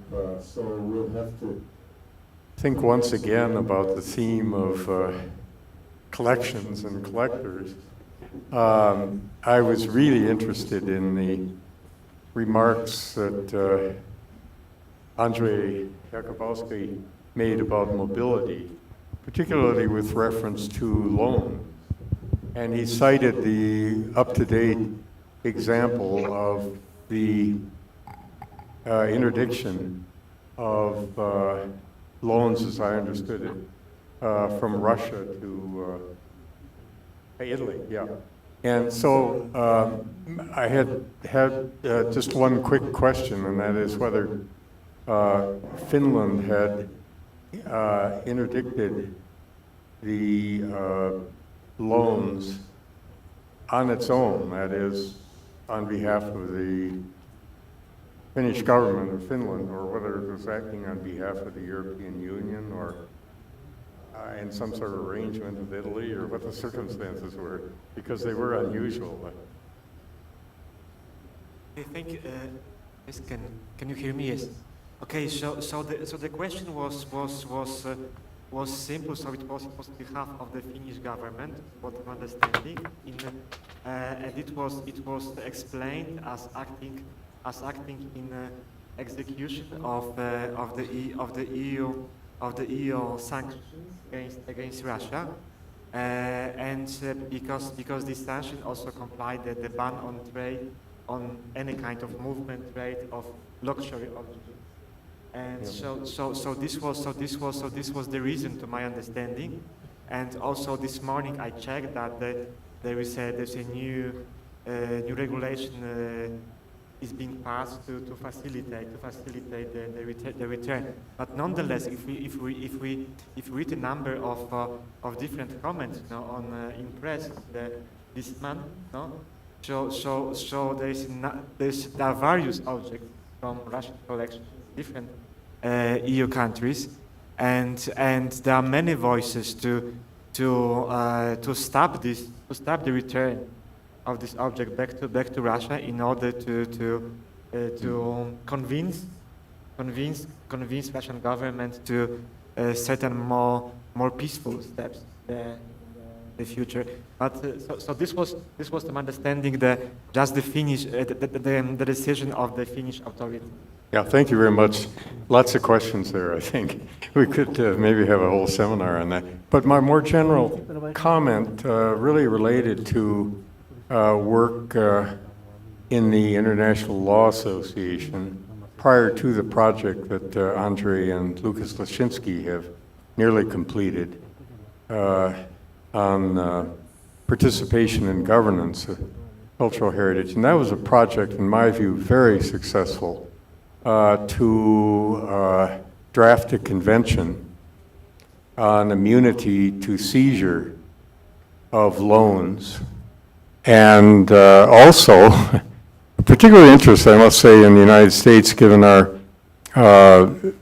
particular rules of jurisdiction on immunity from jurisdiction related to loans. I think it's a very successful project. So there is such a draft convention. I wouldn't be surprised if nobody here knew about it. And that really brings me to my last comment, which is that one of the problems is we have all of this authority out here, both soft and hard law, and it really is well developed. Of course, there's always more to do, but we really, really lack the will or the mechanics or the opportunities to implement it, to, in the words of Jaime Lichtbach, to exercise common sense in putting things to work in a creative and pragmatic way. So I'll go back to that general point in by reference to this recent Finnish interdiction. Thanks. Muy bien. Well, I do have a question, Professor Nafziger, relating to my country. And we have here, we are very honored to have here the general directors that take care of all the artistic cultural heritage in this country, Dr. Lucina Jimenez. Do you think, Jim, in our legal frame, we have on one side national treasures, such as Frida, such as Diego, and so forth, Siqueiros, and that you know very well, from one side. Then those paintings are mostly in private hands. That's the main issue. And there is, in my point of view, I want to have your wise advice in this point. There's a contradiction because, well, okay, of course, we have declared these paintings as national treasure, but the Mexican public has not access at all to these national treasures. And then, well, I mean, we do have national treasures, private hands, but no public access. I mean, I think this is a contradiction in our legislation. It goes without saying that there are other jurisdictions, such as France, for instance, that more or less observes the same contradiction between national treasures and public hands, but nevertheless, the public does not have any kind of access to this kind of and we are in this perspective, I would say that the Mexican society has we have diminishing the cultural rights of the Mexican society in this field, in my point of view. But I want to have your wise advice in this topic, Jim. Well, I certainly can't speak with any expertise at all about the Mexican laws and practices, but surely there are means of encouraging long-term loans. We spoke of that in a more or less international context, but just speaking of it in terms of intra-Mexico practices, surely there are ways of providing for that. American museums, with which I'm much more familiar than Mexican museums, are just full of material that has not been donated to the museums, most of ours being private, but have largely been ceded to those museums on long-term loans. I mentioned in my remarks the special incentive of donations for tax deductions, making the point that it has to be very carefully done so as not to incentivize looting. The way I put it was tax deductions, but not too much. And you know, that's a matter for the tax lawyers and the museums to work out on a careful basis. There certainly are opportunities to open up homes where the private art is lodged on a basis of public access on occasions, and perhaps not year-round. I would think these opportunities are surely known in Mexico and probably in practice. So again, I can't really speak with any expertise about the Mexican practices, but it seems to me that they must exist in a way that encourages public access. And you know, the bottom line for me, I hope I made it clear in my own remarks, that public access to private collections is really essential, it's really important, it's for the public good, without necessarily curtailing the private acquisition of art. In fact, private acquisition of an art can be a stepping stone to much broader public access. Maybe you had something specific in mind. Then let me refer to an American example, for instance, that will be very useful. You know very well the Barnes collection affair. I mean, under the will of Barnes, he stated that it should be only it was intended only to the students and should be kept in his house. And this was I mean, if I have read several times the will of Barnes, and well, it is crystal clear for me that what was Barnes' intention, and but at the end of the day, we have. Well, after a long trial and several processes in the U.S. courts, in Philadelphia mostly, now in Philadelphia, well, you have a wonderful museum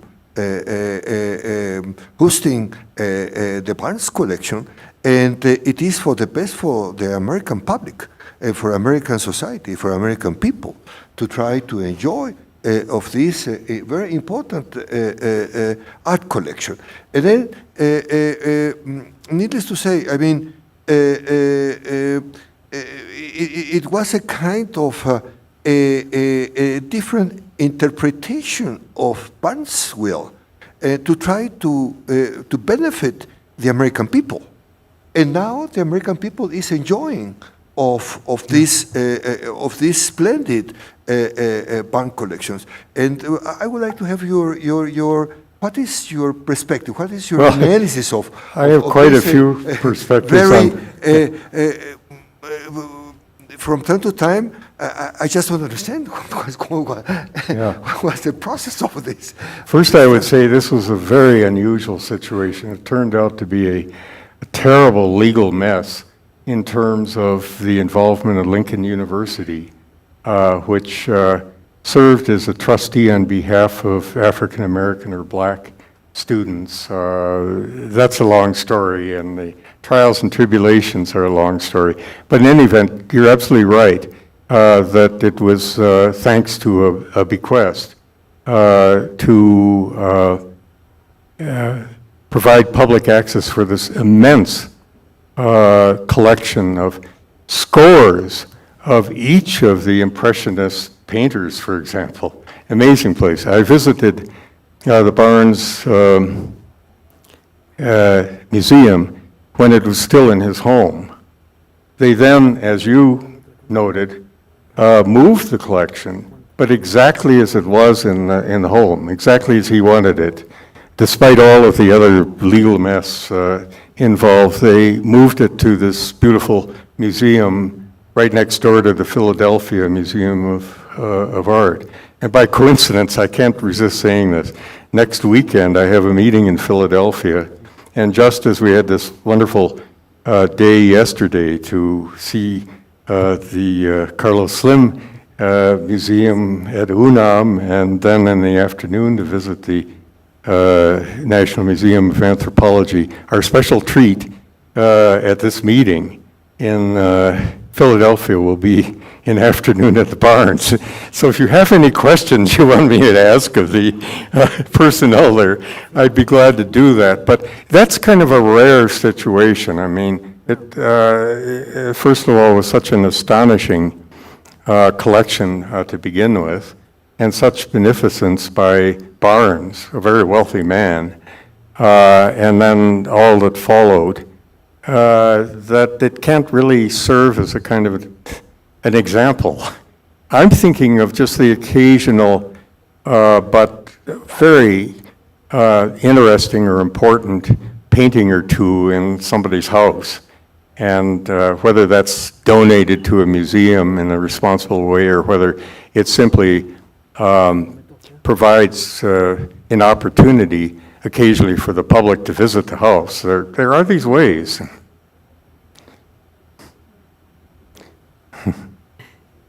A mí me gustaría preguntar en este sentido, ¿cómo perciben ustedes que influye en el coleccionismo privado y público los diferentes sistemas de organización de lo público dentro de cada país? Si estamos hablando de la necesidad de encontrar coincidencias y una gobernanza más o menos común, no es lo mismo una forma de organización donde, en el caso de México, que está más normado efectivamente lo público, lo gubernamental y no tanto lo privado. Es decir, no se puede en un momento dado obligar a un coleccionista privado a cumplir una serie de funciones a menos que la obra efectivamente esté declarada. O sistemas como el de los Países Bajos, donde en realidad, o incluso los Estados Unidos, donde en realidad la forma de organización de la gestión de lo público es completamente distinta porque está en el ámbito de lo privado, incluido el manejo de las principales colecciones. ¿De qué manera podemos atajar estas formas pensando en esta gobernanza global de la que estamos hablando? Porque yo creo, en el caso que menciona el doctor de las colecciones privadas en México, hay una gran diversidad de manejo de esas colecciones y hay una gran diversidad de formas de intercambio y de préstamos que efectivamente están en marcha en los museos, sin lugar a dudas, pero no es on at the different museums, but it is not the same regulations that we apply in the case of public collections and to private collections. And in that sense, we would need to find some common good ways that could be used here. What might be the most obvious example of public access these days, and that is the globalization of art online. And that isn't the same as visiting the art up close and having an opportunity to inspect it. But there certainly are wonderful opportunities now to click onto almost anything. And that is a form of public access. In effect, I suppose it could be argued that it de-incentivizes the pressures that might be put on private parties to donate their collections or to open their homes occasionally to the public or whatever else has been more characteristic in the past. And now that everything's online, why bother with that? But in any event, that certainly is our current best example, I think, of public access. Okay, thank you so much. No, if I may, because I'm coming from the region that for a long time did not have private collections of art. No? So basically until early 1990s, for 50 years there were no private collections. So this discussion, we had quite extensive discussion how the participation of private actors in art collecting should look like. And I give you an example of one of the biggest Polish collections was the collection of the princely family Czartoryski, and they had this collection with Leonardo da Vinci and Rembrandt, and during the communist time, this collection was basically taken in custody by the state, but was never nationalized. Just after the collapse of communism, the family could have back the collection, but as a foundation.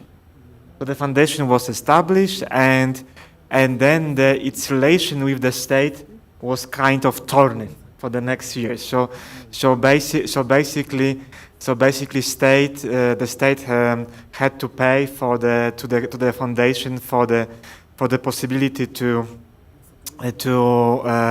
display Leonardo, and instead also state had to pay for the new building and so on and so forth. So there was quite torn situation, and at the end the state decided to purchase the entire collection but from whom? And this was the big problem, because obviously the owner was the foundation. But at the end, by the very complex legal techniques, finally the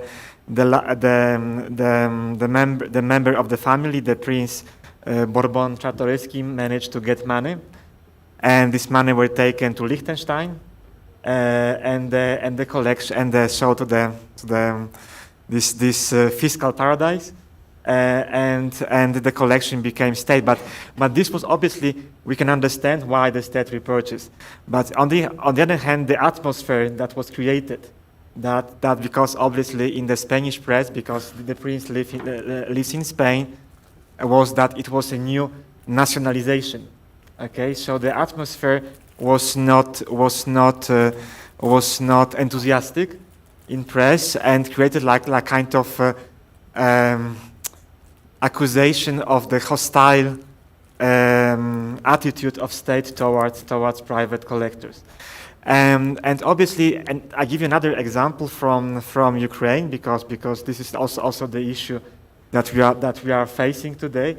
That in the 90s there was the number of illicit excavation going on in Ukraine, and not only into the Greek or Hellenistic or Roman or Scythian archaeological site, but also to the very old cultures we don't know much about, like Tripilian cultures, so like 3,000 years ago.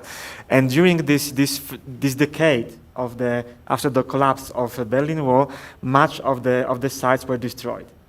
And obviously, according to the Soviet legislation and to Ukrainian legislation, all archaeological objects and sites belong to the state. But nonetheless, also many private owners purchased and were involved in art trade and so on. And what happened in the early 2000s?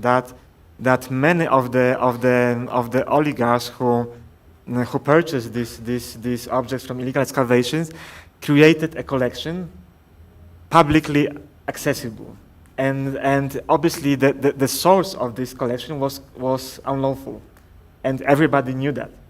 But on the other hand, it was the only way to preserve. So this collection is now preserved in Lavra Peczerska, which is the World Heritage Site. So it's a public-private museum. This collection was displayed in UNESCO headquarters, even in Japan Expo, knowing the illicit provenance of the collection. But the fact that these people acted on behalf of state in a way to protect the heritage from illicit exportation, especially to Russia at that time, kind of, let's say, cleaned this illicit provenance. You know?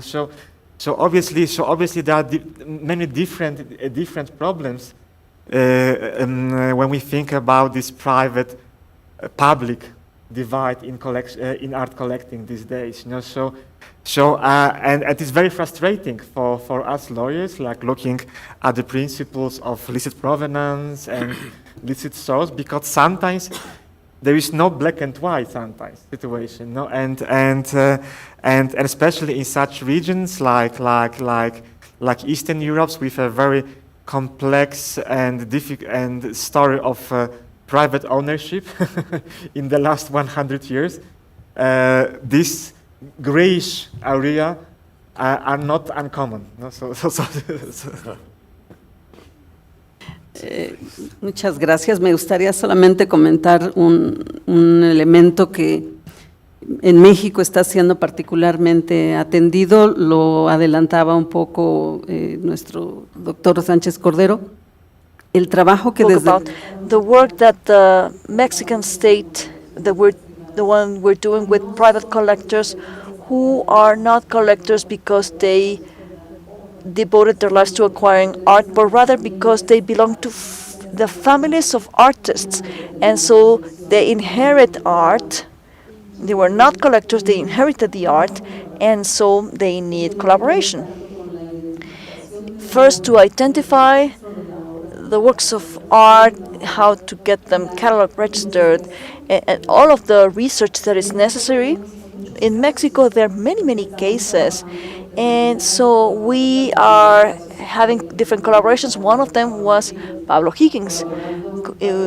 For several years, we helped Maria Higgins to help her get everything completely identified, listed, and we analyzed all of what he did was already in public museums, what was still in private hands, in such a way that we could somehow guarantee through this collaboration that the core part of these important artists in Mexico, that the core elements was in public museums. And still, that was not the end of it, because with Dr. Sánchez Cordero, we're also working with the relatives, with the family, in the dialogue, because we're now negotiating whether this is going to become part of a Mexican heritage or not. But there are many collectors that they inherit the works of art and they need help from the perspective of public policies. So in this sense, we do offer help. We have been working to create a network of museums to support those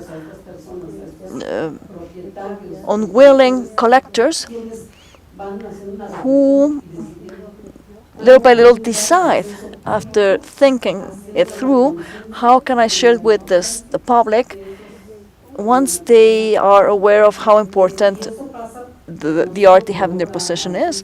And this happens not only in terms of visual arts, but it is also something that has to do with important collections of music goods, for instance. Important musicians, authors in Mexico who wrote many things, but you're not allowed to play their music here because the copyright belongs to foreign countries or private collections. But if we could negotiate through collaboration by the use of technology, we could also respect proper copyrights, but we could come up with an interface so that there's an interface of the public and the private that is not risking or questioning ownership, but it's allowing public access.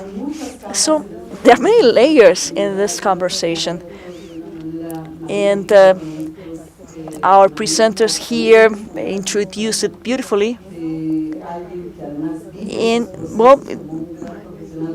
Such a professional that is so committed to heritage, having all of you here today, it's very enriching, and it helps us map the challenges, the good practices, the horizons, the possibilities, the experiences that we should be aware of and start reflecting on, because this is the situation in the 21st century. We need to have a different mindset, and we need to think differently, considering things from the perspective of a different type of governance construction, a world governance that also respects individual decisions and how everybody wants to chip in and contribute in the creation of those legislations so as to guarantee lawfulness, transparency, access, and the cultural rights are also guaranteed. This is where we're standing now. Thank you, everyone.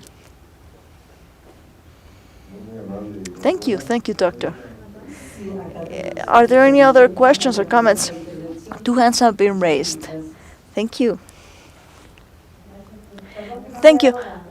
First of all, thank you for the invite to this beautiful cultural festivity. I am getting so many gifts today because I am the front line. I see the looting, I see the destruction, I see how cultural heritage is damaged. It is painful to me to be there. So the specific question and comment is regarding the collectors.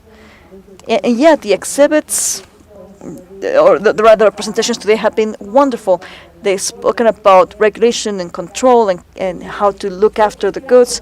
It's been all wonderful. I would like to propose that public policies should perhaps be more demanding, more rigorous, we need to update our legislation because the general law of historical monument, artistic, ecological law, it was written in the 1970s. It's very poor. Lots of bylaws are necessary in the municipalities and the states. And different shy attempts have been made, especially in historical sites. But the authorities don't get enough training. People do not exercise their rights. A lot of dissemination is necessary. So it's just with education and the free elementary school books where the definition of cultural goods are first presented to children. It all starts there.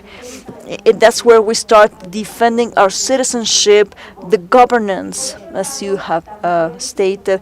But on the other hand, we should not have such big trust in the happy face of collectors. They are not all good of them. There are many smugglers.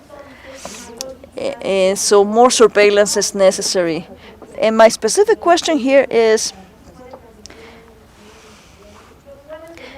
let's speak about archaeological assets now, because those are not, they belong to the state and they shouldn't leave the country, in my opinion. But when we speak about archaeologicals that are unlawfully extracted, if we make that difference, it would assume that there are things that can be lawfully extracted. If archaeological goods, a figurine, a sculpture, if something that belongs to a certain private collection by the National Anthropology Institute and History Institute, they could consider it as a lawful ownership. It can be it can be moved within the country, but could it be taken out of the country, because then the government is no longer in control? So I believe that those definitions, we need more clarity about them. Thank you.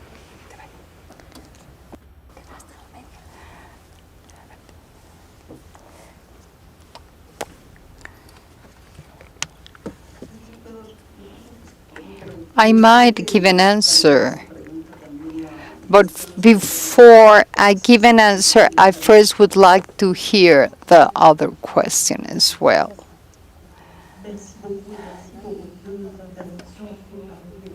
Thank you so much, and congratulations for your 2 presentations. I believe that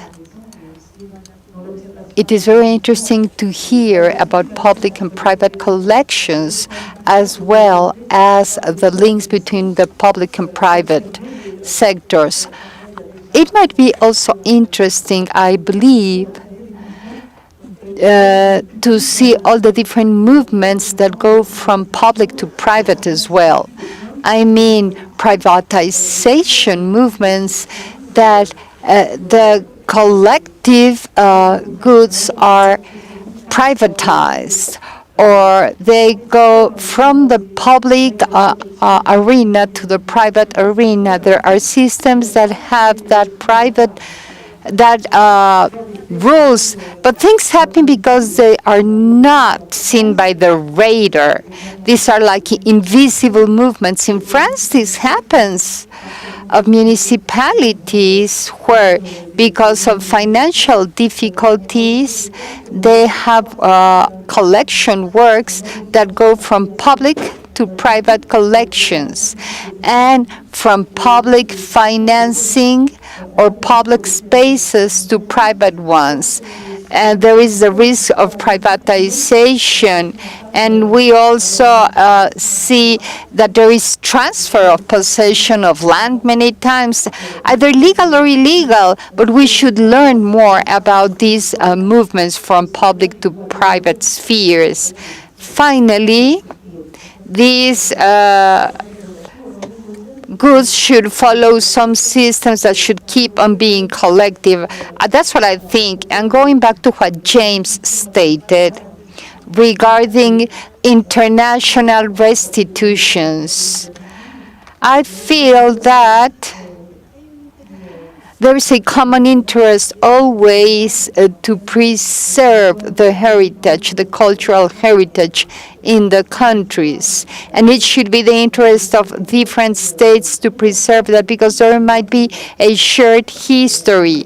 So what can we have legally to preserve the common interest? I have thought of some works done at the International Council of Archives, where there are archives, documents, which belong to different states, where there are two different parties which might have ownership, but what we might find as a solution is to have like a joint ownership. What do you think when you have like some collections belonging to two different states?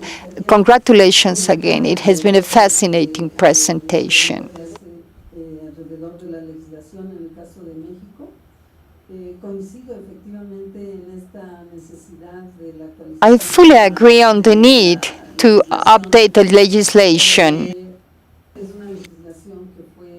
This is a legislation that was very powerful in its time. However, at this point, we require no definitions and no tools. In particular, they go to the state and the local. In this management of heritage from the archaeological, historical, artistical, and I even believe, and I would dare saying, this is a conversation we've been having in the National Institute of Arts that is being more established in the social imaginarium, the value of the archaeological and historical, and not necessarily of the artistic. And there we should do double efforts, make double efforts, because there is a consideration of the socially acknowledged value to an archaeological good, but not an artistic value that has been created in the 20th century. Therefore, we're facing this challenge that is a core challenge, because at the end of the day, competencies that at this point are federal need specific concurrence tools. And I feel this is of utmost importance.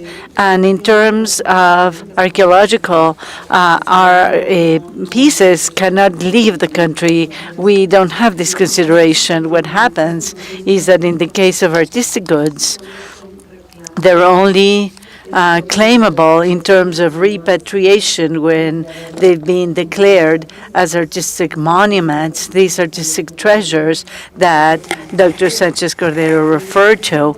And in that sense, the rest of the pieces cannot necessarily be applicable to this claim of return from the country of origin, because it could have been, I don't know, some trade of a different nature that is legal or was legal at the point, but there's many challenges on illegal trade. What you're mentioning is completely true in a way that one of the things where we're working on is in the creation, in the training in the training of the National Guard, of this team, a special team that is fully dedicated to the treatment of the Mexican heritage. And we're working with them in the museums in order for them to understand the collections of modern art, contemporary art, and that means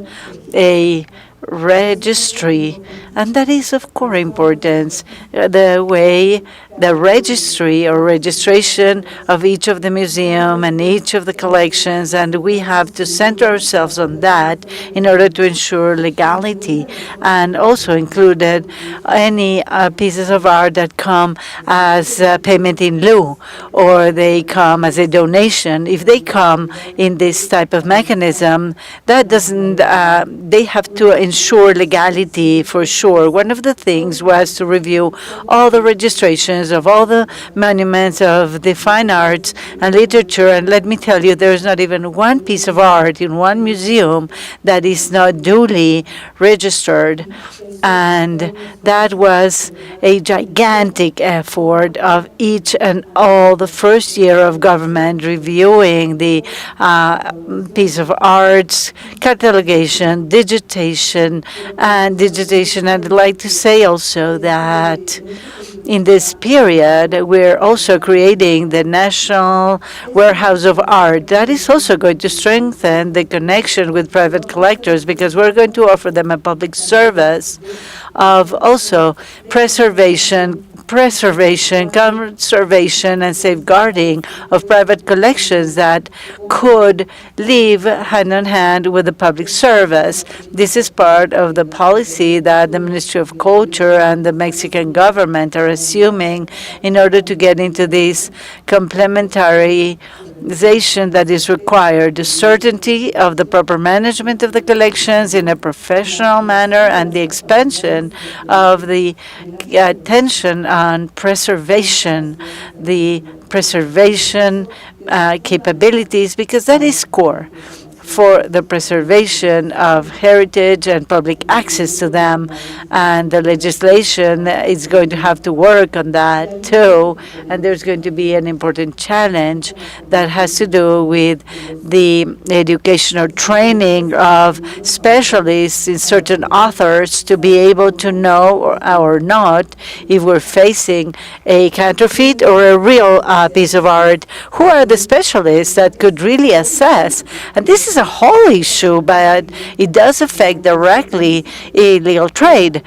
All the industry that is connected to counterfeiting, and that to some extent it implies the intent. It has to do with the ministerial and legal answers and aspects, and that's the whole field, and that has to be taken into account, and we're also working on those conversations, and that is a part I wanted to mention. And yes, please go ahead. And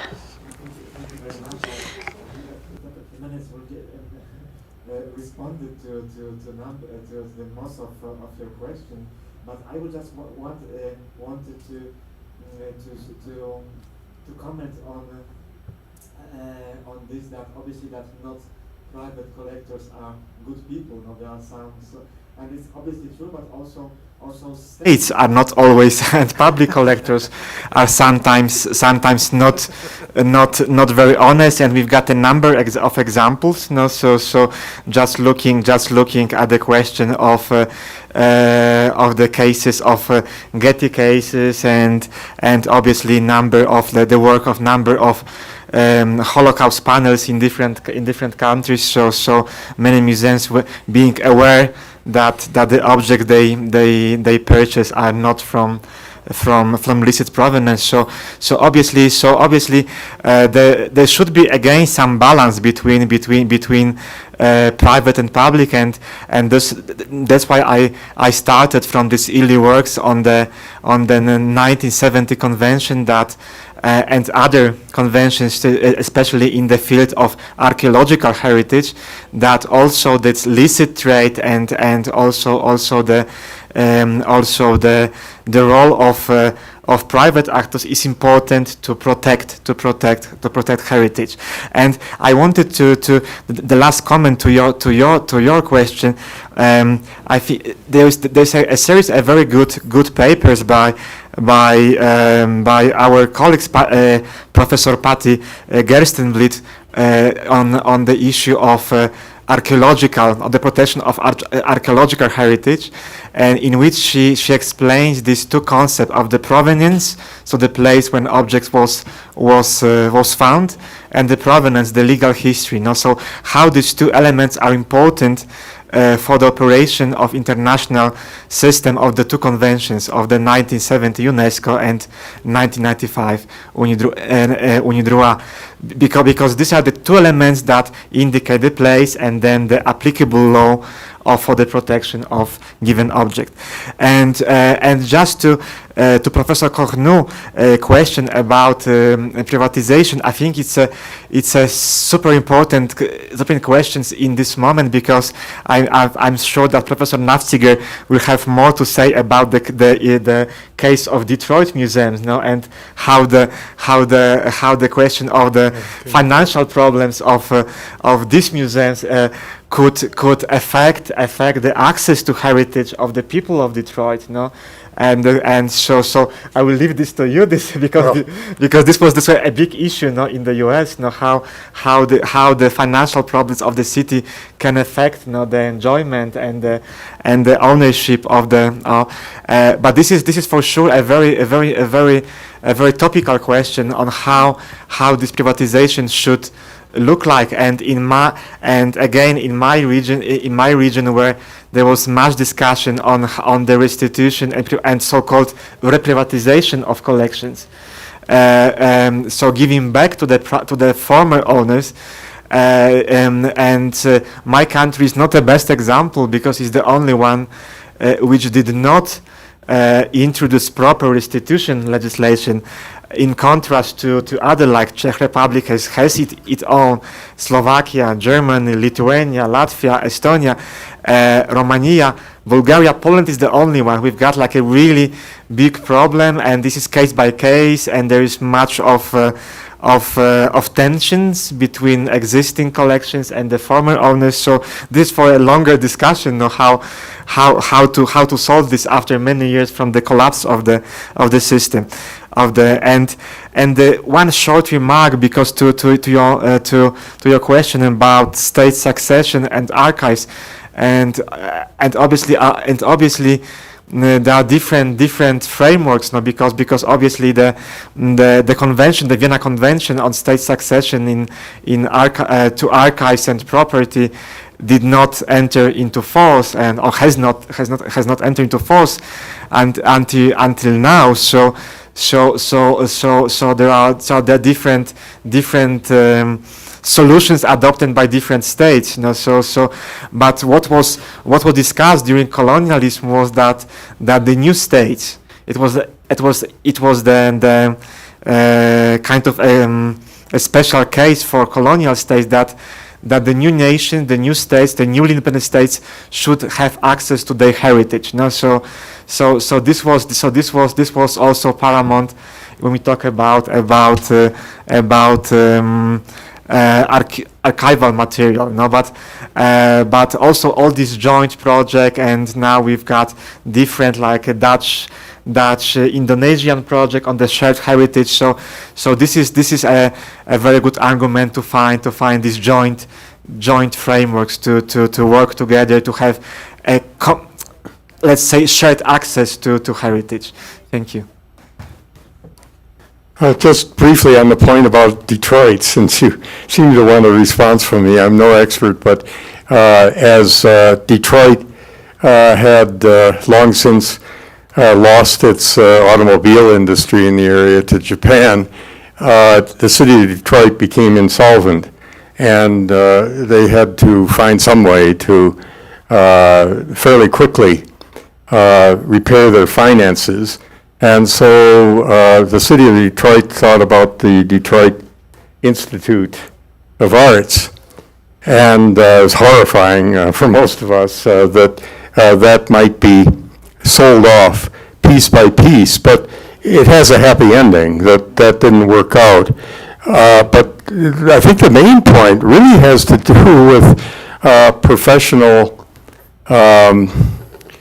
professionality and professional responsibility. As I recall, and Andre, you may remember better than I do, but as I recall, the whole issue had to do with the way in which, well, with the terms of the relationship between the Detroit Institute and the city of Detroit.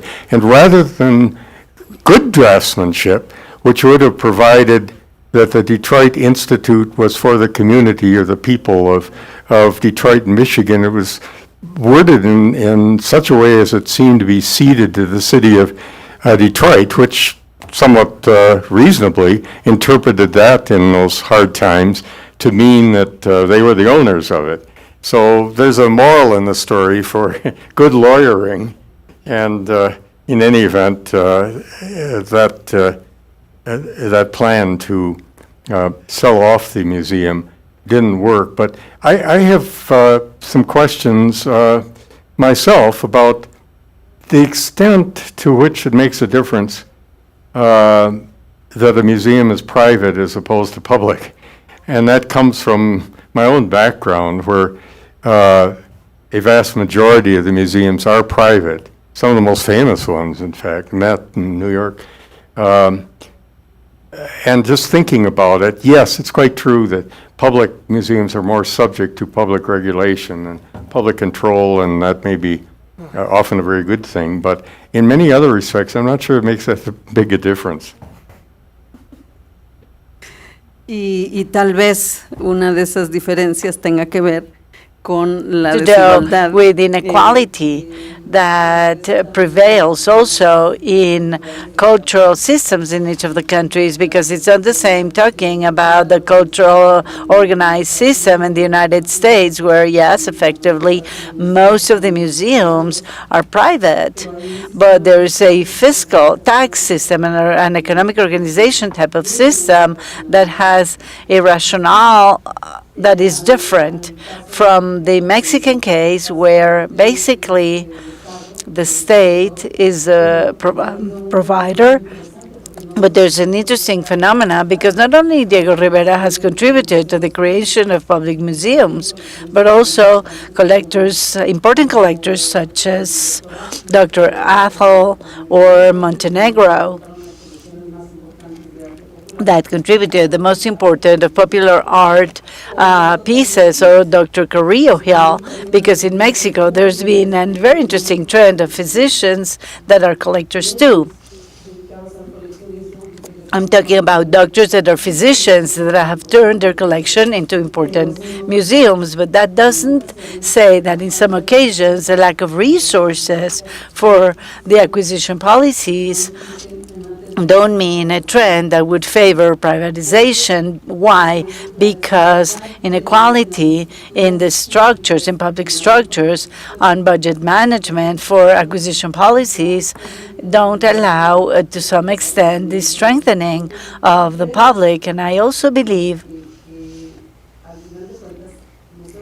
that at the end of the day, private museums and public museums are serving citizenship, are generating access to collections, and complementing is important. So we have to ensure the legislation to favor the proper development of the public, and these conversations that could favor long-term loans, and also more extended circulations of public art with itinerances towards small cities or places that they will never have a big museum on the short run, but they could be closer,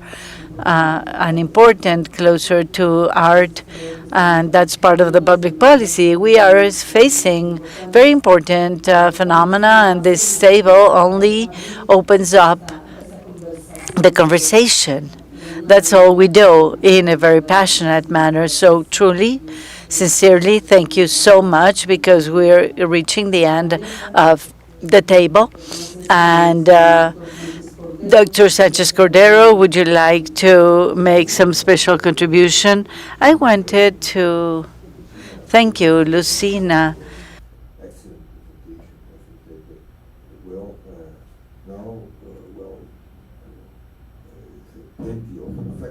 Have to make in the near future. Okay, thank you so very much for everything.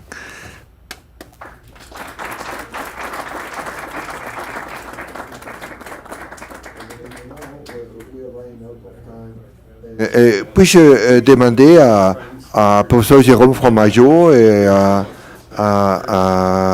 Victor de bien ici pour nous I'd like to ask Mr. Major to come to the podium and Victor Sanchez for their contribution towards the traditions and nature, towards traditional knowledge and protection of nature.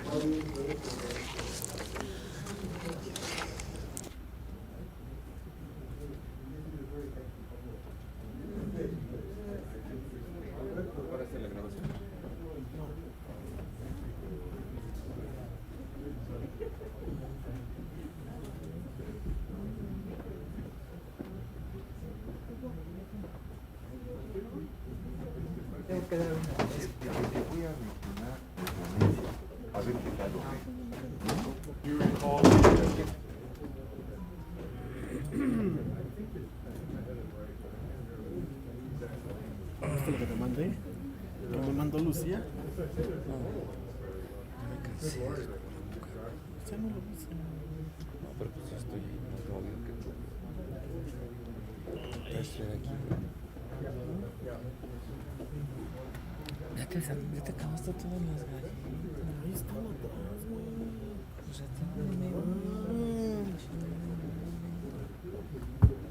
Es que vengo de tan lejos. ¿De dónde, amigo? Te digo, ¿ya viste lo que puso Lucía?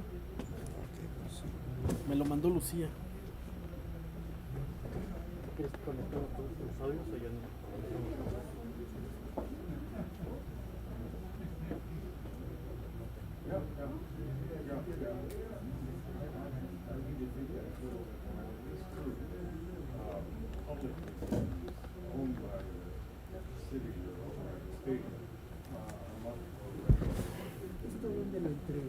Allá afuera. Allá afuera en la mesa, mire. Por favor.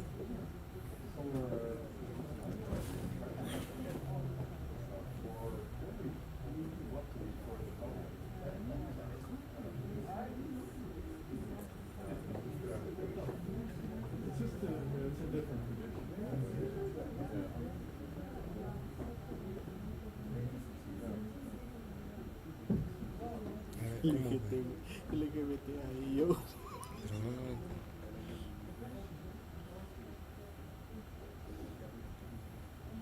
Sin conocer mal. Pero te lo mandó en privado, ¿no? Sí, yo te lo mandé, te lo reenvié a ti.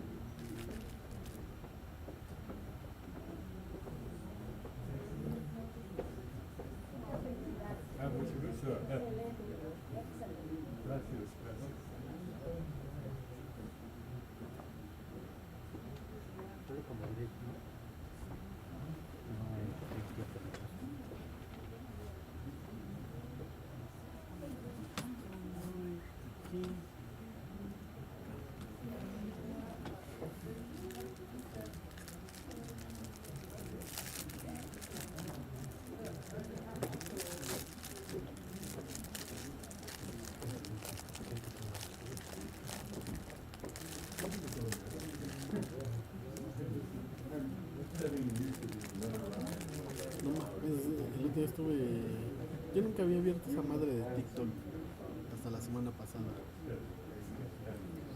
Y estuve viendo, no mames, pinches pendejadas y aparte pinche plataforma de puterías, güey.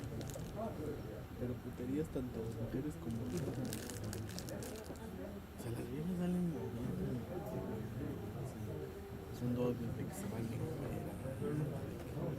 Unas mandando a los chavos. ¿Qué pedo con esta pinche sociedad? Yo que me metí a ver videos de eso porque eran de mecánica y esas madres. Ya lo dijo el viejo filósofo Axel Rose. Rasputin. Welcome to the jungle.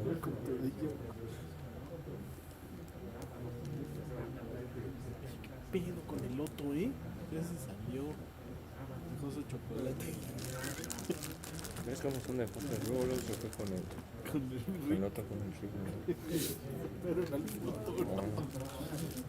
Ahorita, el octavo. Así ya lo vi.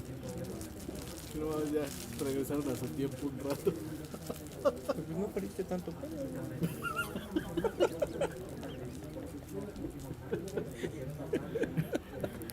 Pudo haber estado peor, güey. Pudo haber estado peor, güey. Pregúntale que si está de acocha, güey.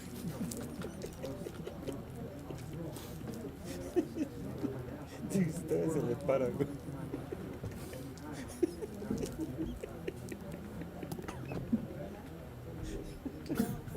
Ay, güey, casi se me sale por la nariz.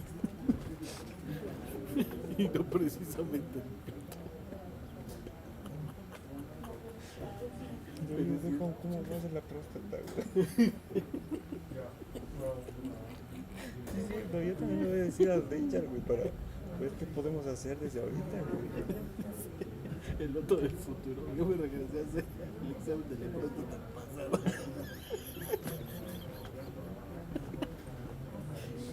En el futuro ya no usan los dedos.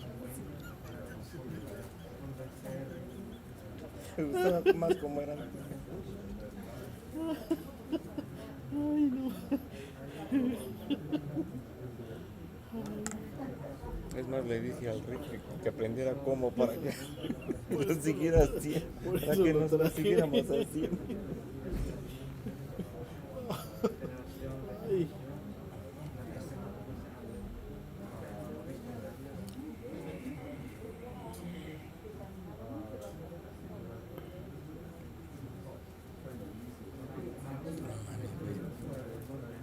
Casi todo el día tengo dolor de cabeza, güey. Puta, güey, que conozco hace esto. Qué chido, no duerma buenos eventos, güey. Pero te quedas sin ojos y sin no pila y sales sin ciego, cámara. ¿verdad? Sí, Oye, ¿qué pedo? ¿De qué fue la venta? Pues empezamos bien, pero creo que ya como sin vidente. Pinche primo. Se fue a la Cuba, mira. Anda en la nueva Cuba. Mi prima. Está aquí adelante.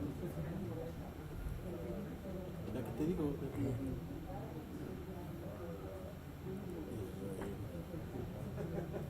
Sí, güey, apenas se me calmó, güey, todo con migraña, güey. ¿Uy? Sí, güey, es que no dormí, cabrón. Ah, sí, sí. Pues es que andas en mí. Aparte estaba bien adormilado, toda la primera... Vamos a hablar de la casa.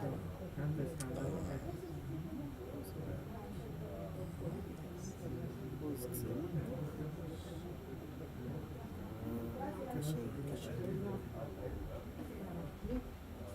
En su casa, pues ya mamá.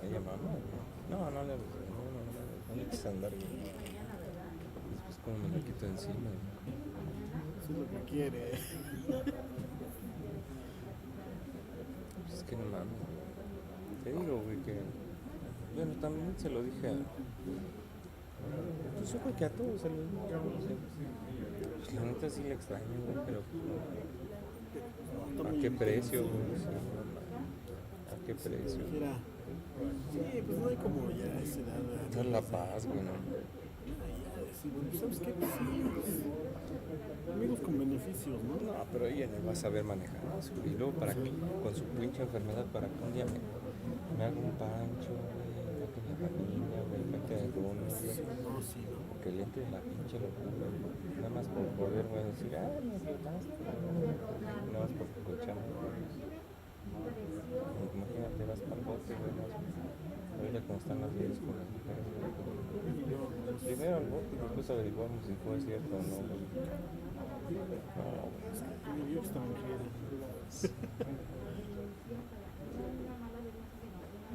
No, ¿para qué? Pinche conector está fallando. Pero todavía no empieza, ¿verdad?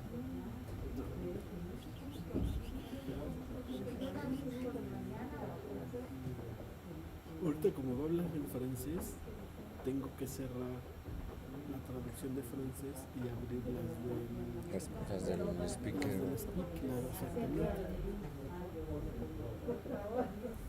Y en el de español tengo que cerrar la de speakers y abrir la traducción de español.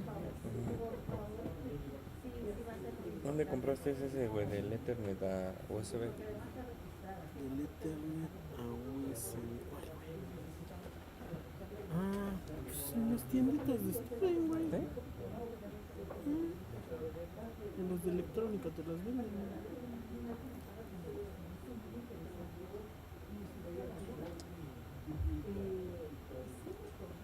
¿Esto es uno? No.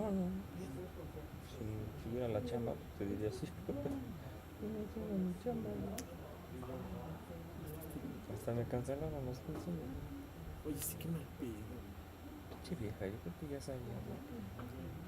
Por te digo, por eso no te había hablado, güey. Pues también que pinche falta de, sí, güey, de compromiso y de...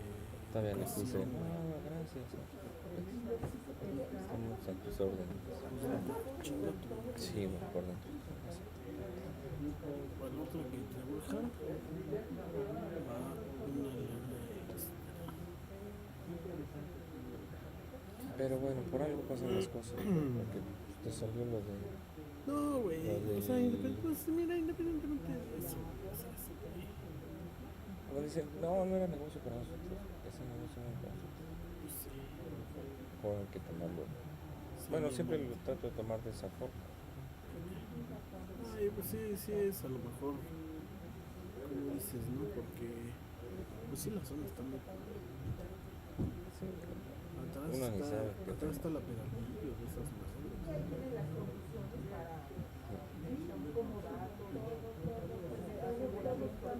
Ale coche, ¿allá se terminó de copiar, güey? ¿No dejaste copiando la...? Te digo, güey. Ay, qué pendejo esto. Me estás pero sin chaquetita. ¿Esta verdad? No, pues ya para qué, güey, ya se va a acabar el tiempo, güey. Nos vamos en una hora. Pues me las llevo y las hago en mi casa, güey. Sí, güey, pero pues acomódalas, güey. ¿Dónde las vas a guardar? En mi bolsa. Sí, me va a llevar del orden, ¿no?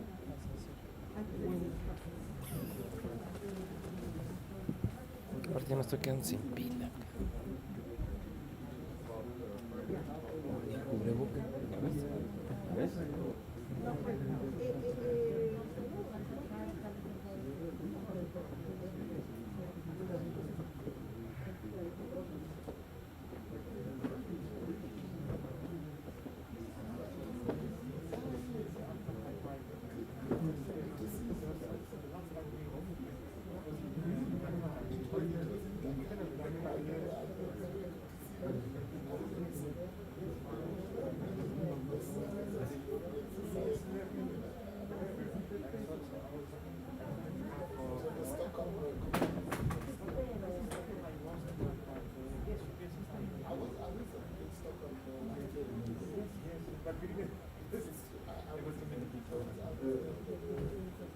Good afternoon to everybody, and now we have come to the end of this very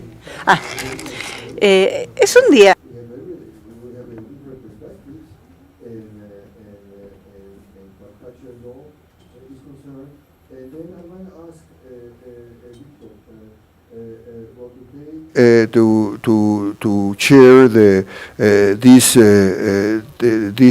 round table, and to open the floor and to give the floor to Jérôme to make a presentation about Notre Ami Jérôme Fromageau, s'il te plaît. Muchas gracias.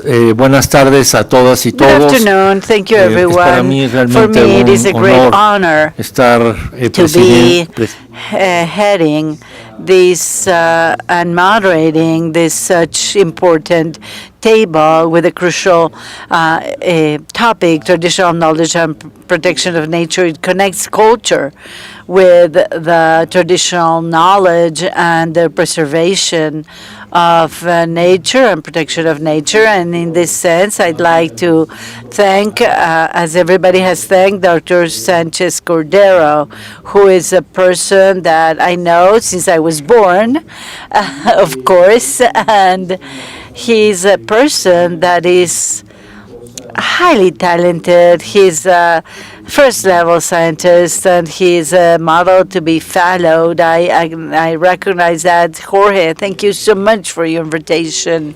And the next point, the second point I'd like to address is the resume of Jérôme Fromageau. I hope my French is clearly understood. And of course, his resume is something that is really impressive. I'm going to summarize very shortly. Dr. Fromageau, he has a PhD from the Rule of Law. He is honorary chairman of the School of Law at Carnegie University. He is a chairman of the International Compared Law and of the Natural Heritage. He is a chairman of the French Association of Law of the Environment. He's a counselor for the French Culture of UNESCO. He is an author of a large amount of publications that are very important regarding the environmental law and cultural heritage, and he is co-director together with, or co-head with Marie Cornu, of the collection of the right of cultural heritage, natural heritage. Thank you so much, Jérôme, for participating and being with us. And I would like to point out that some days before we had this presentation, I allowed myself very respectfully to send some questions that I thought could be part of the structure of the topics that a high-level specialist would address, such as Dr. Jérôme Fromageau, and I'm going to read very briefly. And after that, I would like to give the floor to Dr. Jérôme for his presentation. Basically, we organized this in 3 questions that are very general. The first of them is how and what is the relationship or interrelationship that exists between traditional knowledge and the preservation of nature. And the question is divided into like 3 small sections, one of which is what are the differences that could exist as a result of preserving nature from local communities or indigenous communities or any local community that has a vision based on nature versus a utilitarian vision, an extractive vision of nature. Number 2, what are the mechanisms to ensure the safeguarding of the natural heritage of indigenous local communities in countries and regions that gather countries together? The third one would be the role played by scientific collections in order to preserve the traditional knowledge. The second question is related to the importance of these initiatives of preservation of communities for the preservation of nature. And a third question that I feel is of utmost importance, and Jerome touches very interestingly in his chat, in his keynote presentation, is the negative impact that could have that climate change and deforestation could have in the traditional knowledge of people and cultures and the protection of nature. With this, I'd like to give the floor to Dr. Jerome. Please, sir.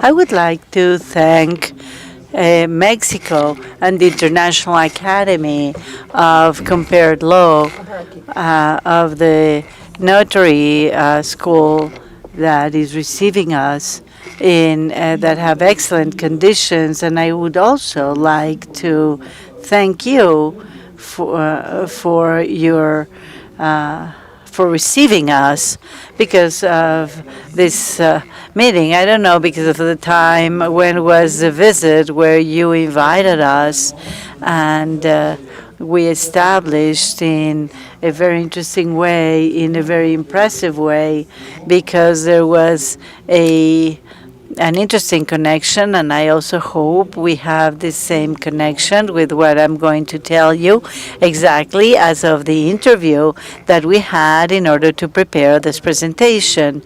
Therefore, there are, of course, a deep interdependence between the cultural heritage and material heritage and the cultural intangible heritage with the natural heritage, with the environment.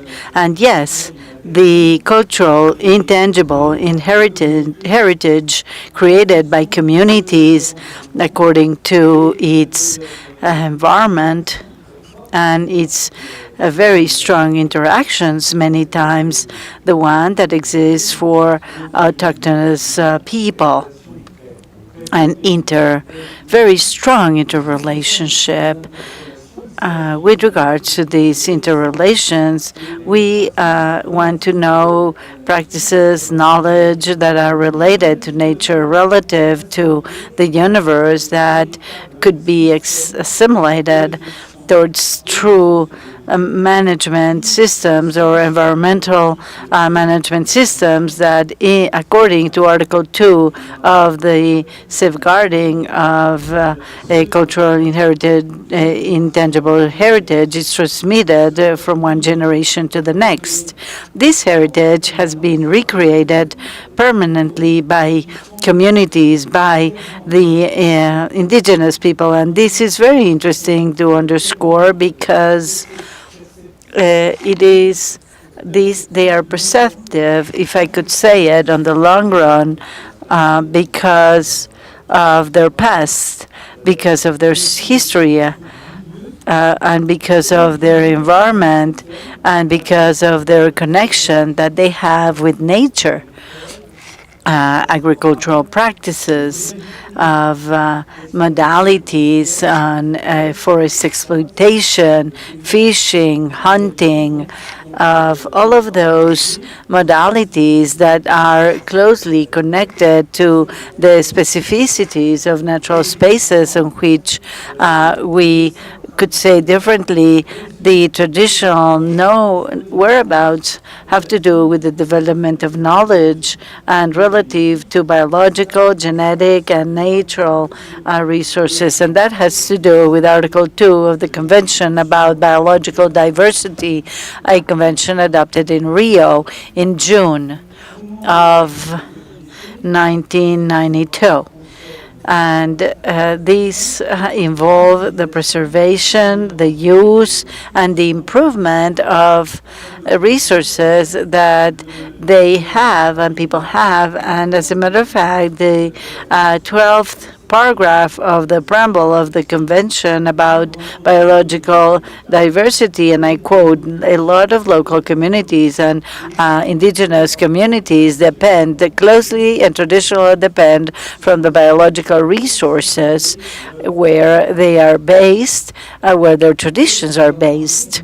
And we can also talk about a true solidarity, environmental solidarity that is imposed from the fact that there is a scarcity of shared resources, and that talks about the specificities of the environment. Safeguarding the cultural intangible heritage contributes to the preservation of the environment, to the preservation of the biodiversity, and the safeguarding of indigenous systems and agricultural systems, and that since 2002, due to the FAO, due to the FAO, we have to ensure that this is a comprehensive and a heritage and management that to go against any radical transformation of the media, ensuring that the practices are maintained, ensuring, as we can ensure today, as what we have so-called the sustainable development, and that refers, of course, to the management for future generations to come. And this also talks about the preservation in the long run of the use that are part legally have to do with a spontaneous law that requires and needs and to be acknowledged per se requires a regeneration, and the environments are integrated by communities for consumption, but also for the legends, how we see the world as a cosmovision of the world, like Calawaya in Bolivia, of the communities that are sensitive to the losses of natural resources, because a species that disappears under such a context, we know that the knowledge is not transmitted and they don't exist anymore. So these become legends that don't have any support. So the law with regards to traditional knowledge hardly are able to be touched upon, and if the indigenous people have particular knowledge, that they also have a trend to evolve faster, more than in the past. So also this is a spontaneous right, and they offer flexibility of a variety of forces that hardly is going to be offered by the law, and it can be qualified per se. So they are based in a consent, in a consensus that could be an explicit consent, an explicit that within the community that is tacit, that corresponds and becomes the warranty of a species or some type of direct local democracy, the rule of law, a law based on popular tradition that confer such ongoing practice and gives it a nature that legally is very important and is imposed in a sustainable manner. So it is static, of course, and it became theirs because of their convictions and habits, because they're mandatory. So they organize exchanges and they ensure one way or another a social proximity, and that sustainability of habits and customs is based on the legitimacy of what comes before it and the practices that came before the management of the commons, and in particular under the environment of forests, or in cases of resilience before the natural catastrophes. And it is due to these three topics are the ones that I used to answer to the questions you asked me yesterday. And now, with regards to the law, what has to do with the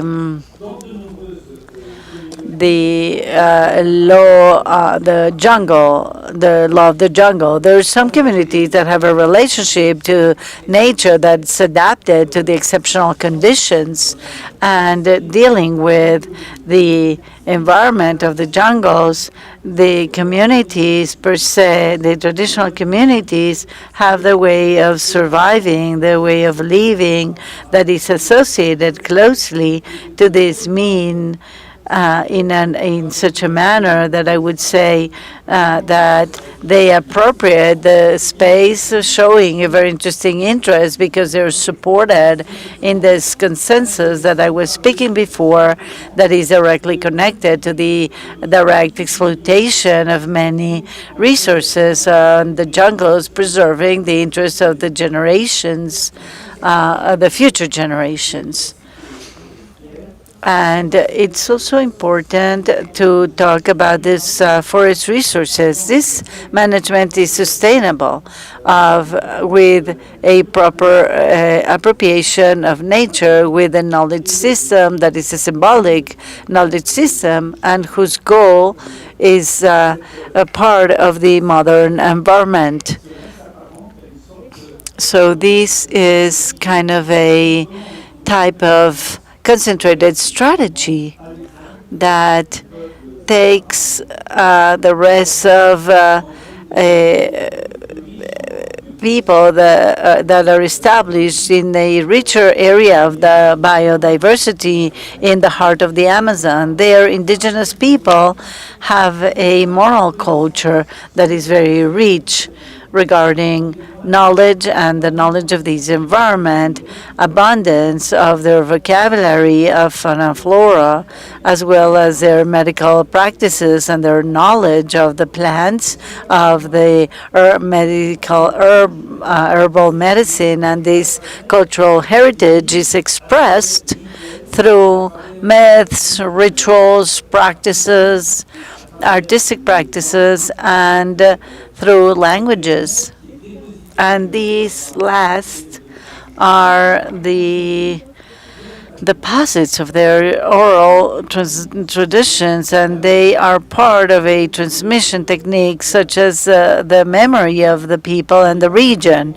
Now, with regards to the fact that it is important to highlight that in many forests and tropical and subtropical jungles, they develop silviculture engineerings that look after the existence of the common, and they talk about forestry, and they have to ensure forests don't disappear, because fast urbanization, the extension of agricultural lands, have an effect that is just horrible in the natural elements of communities and in the knowledge they have. For example, the deforestation could lead to the disappearance of a sacred forest, a traditional sacred forest that has traditionally been protected because of its sacred nature. And the effects of climate change, the ongoing deforestation, permanent extinction of extension of the deserts, threaten the well-being of these communities. And not only that, but if indigenous people have important knowledge, they tend to change it because those that have this wisdom could have different practices that go from the communities as a whole to individuals, to certain individuals. So regarding the water and biotopes, and also to the agreement and wetlands on 31 of these national wetlands. They are irrigation lands that there's a lot of mangroves, and there's a lot of marshes, and they also have a way of management. They're very sophisticated, and they depend on coherent rules that have to do with the specificity of the environment, and that they could vary, as well as other swamps too, that they adapt. And they have great efficacy for each of these situations in particular. So in all cases, where water is abundant or water is scarce, it's in the hands of the users, of all the users. We have to then take into account the different complementarity and the different use that could exist between the work of the soil and feeding. Each space is going to generate a large number of activities, such as the production of vegetables, of agricultural cattle land, and also sludge. All of them are working and also of food floodlers. So it has to do with the appropriation of water and the floodler. So it has to do with the appropriation of land or soil. Is how we limit the preservation in favor of the collectivity, for which we wish the goods to flourish without depleting them completely. So the collective use prevails on the use, on the individual use. And I'm going to show it here through some examples of these wetlands that today are in the list of the cultural intangible heritage of the world, according to the Convention of 1970 and 1992, and also in the Valley Rivers. There is a traditional irrigation that is cooperative, that is managed in water, that is in the list since 2012. For example, rivers in the Philippines that they enrolled in 1994, and for example, the mountains that are highly known, and there's emblematic pictures of this site that is the fruit of wisdom that is transferred from one generation to the next, and there is sacred traditions that produce certain social delicate balance and create a landscape where harmony is there and is preserved, and there's a preservation between man and the environment. And we can also quote these through operational guidelines in order to implement the Convention for the Safeguarding of the cultural intangible heritage, with an important number of systems for water management that would favor equitable access to water and this sustainable resource. And individuals are part of this cultural intangible heritage, and these are responses to environmental needs and development needs through water, and also reinforce the resilience before climate change. And here we have three examples. We are dealing with practices that depend upon the list of these agreement in order to manage, like, for example, the water judges and also the measurements of waters in the borders in Argelia, and what has also been done in Africa. And to be more clear, in these three examples, we are also talking about the Court of Valencia also, and there was a decision of classifying the intergovernmental committees for the Alberta Court in Valencia. And this jurisprudence this case jurisdiction has to do and looks at the complementarity of these inspectors and users and the safeguarding of them and those that keep these irrigation systems, and they contribute to the overall transition of the irrigation wisdom that leads from cultural old changes to systems that are very complicated and very rich in Arabia, because these techniques of water management, for example, of these farmlands, these tanks come from the techniques and vegetable gardens come from spaces from the Arab affiliation. Therefore, they are the depositories of a local and regional identity that is very important for the inhabitants of the region. So if we go to the Atlantic and we cross the Atlantic Oceans and we go to the provinces of the northern part of Peru,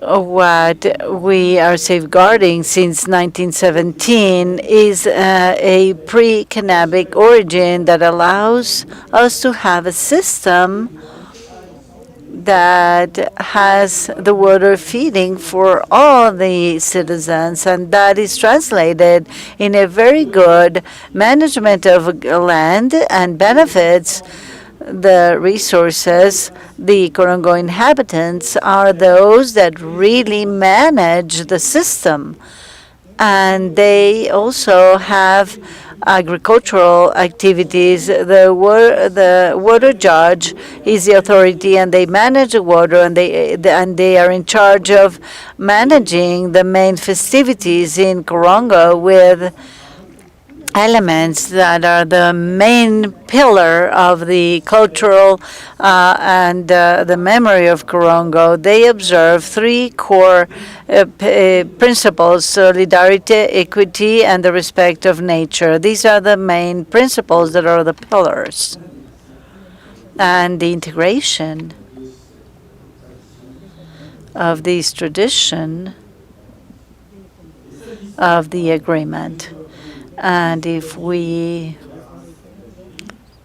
for example, go to Argelia, in Argelia, there's communities that participate in different operations that go from the estimation of the water part up to the repair of the irrigation systems, and really the conduction of water towards each of the land plots. And they have different categories of the social part and of the wisdom of the workers and of the accountant, the ones that live from water. We have to say that in this last example, there's lack of communication between the youngsters and the old people, so the transmission of wisdom is not as effective for the water measurers and those that are in the this is, we have a lot of traditions. There's a lot of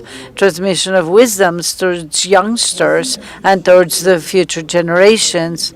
Now, about the representative list of the cultural intangible heritage and tangible heritage, it has a social role that ensures institutions as their jurisdictional job.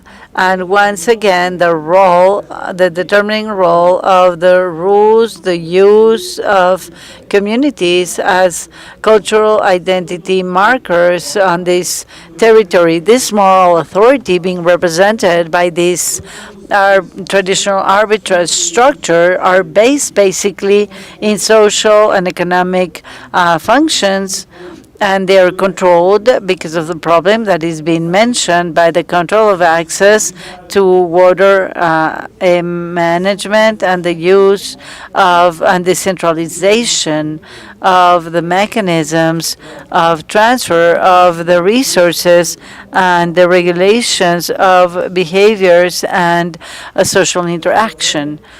The forest, then the water, and now less known, no question, resilience of communities before natural disasters and climate change.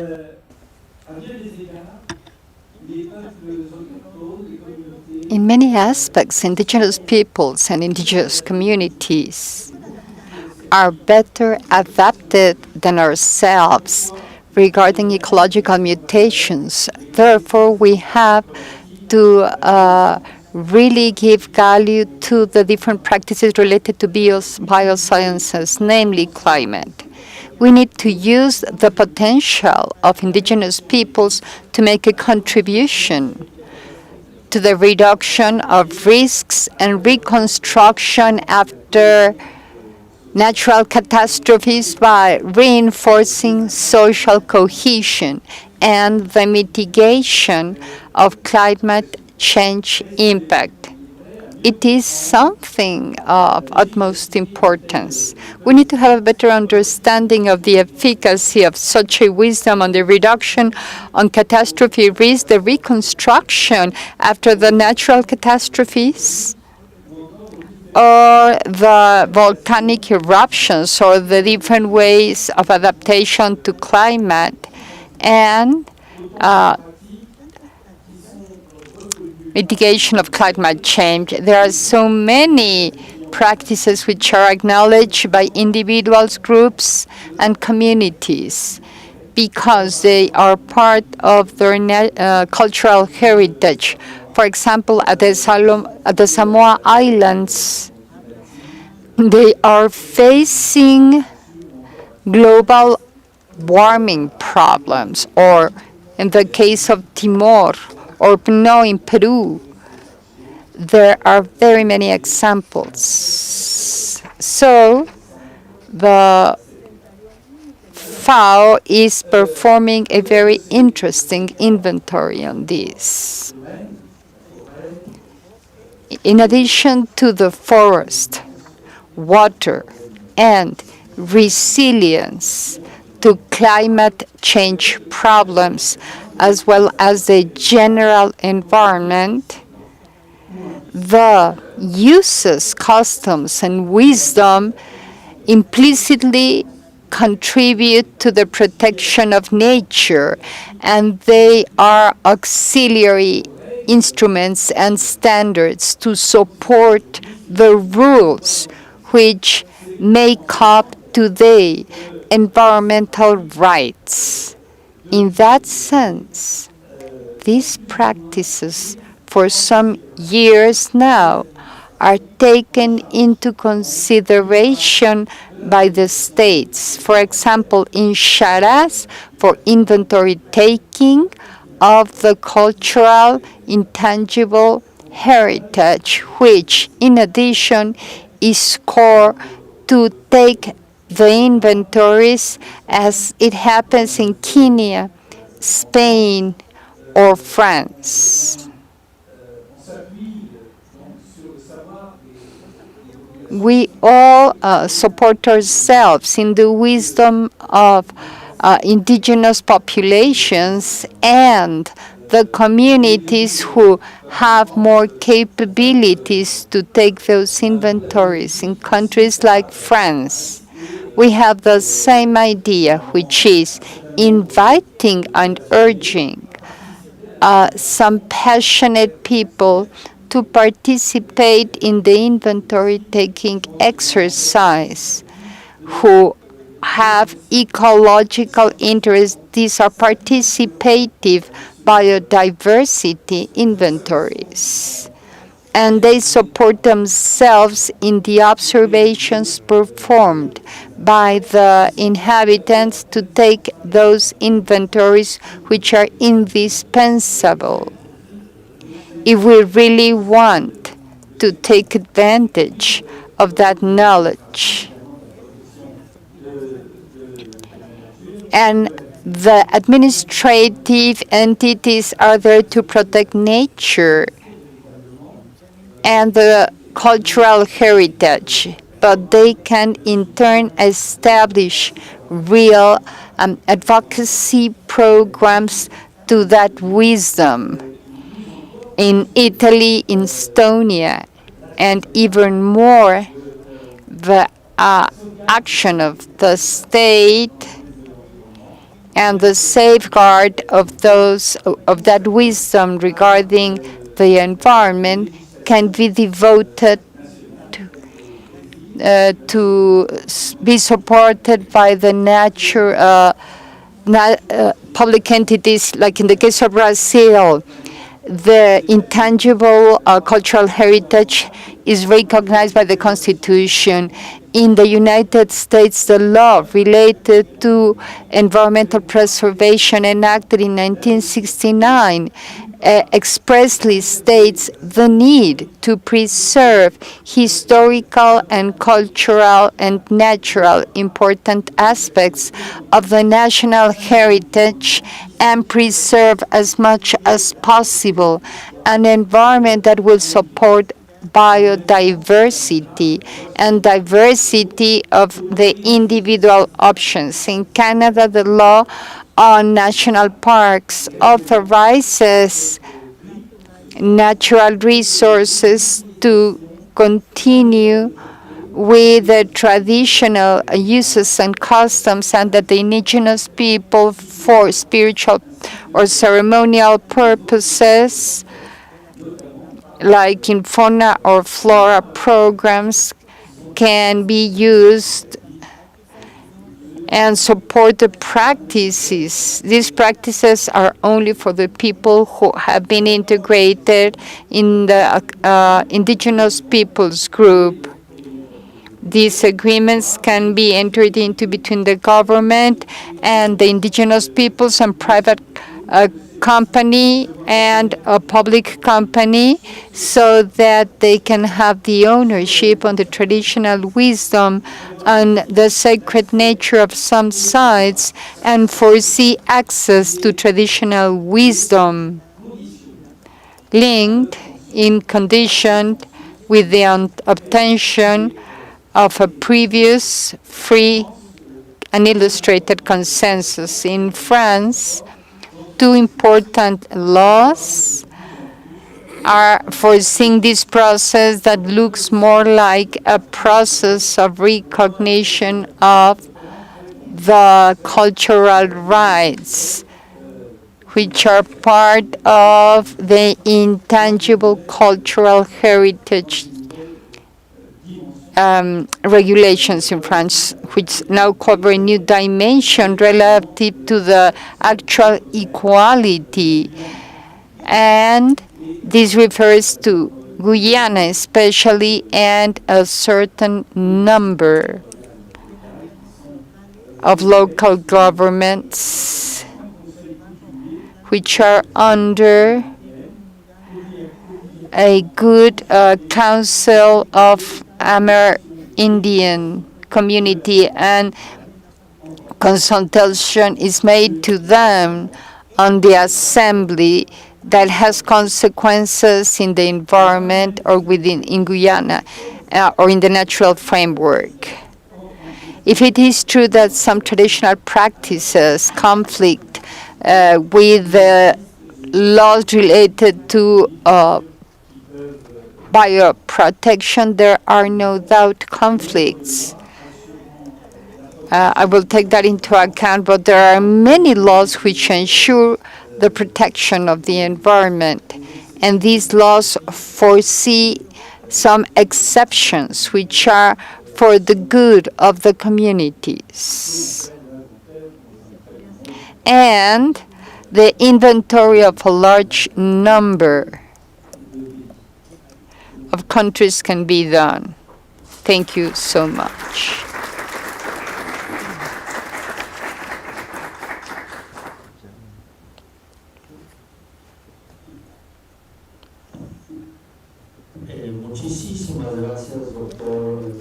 Dr. Fromageau, thank you so much for giving us or for making a summarized presentation, an impressive work in such a short time, touching upon ideas which are crucial according to me, and I would like to underscore some of them because of their importance and their relevance. The first one,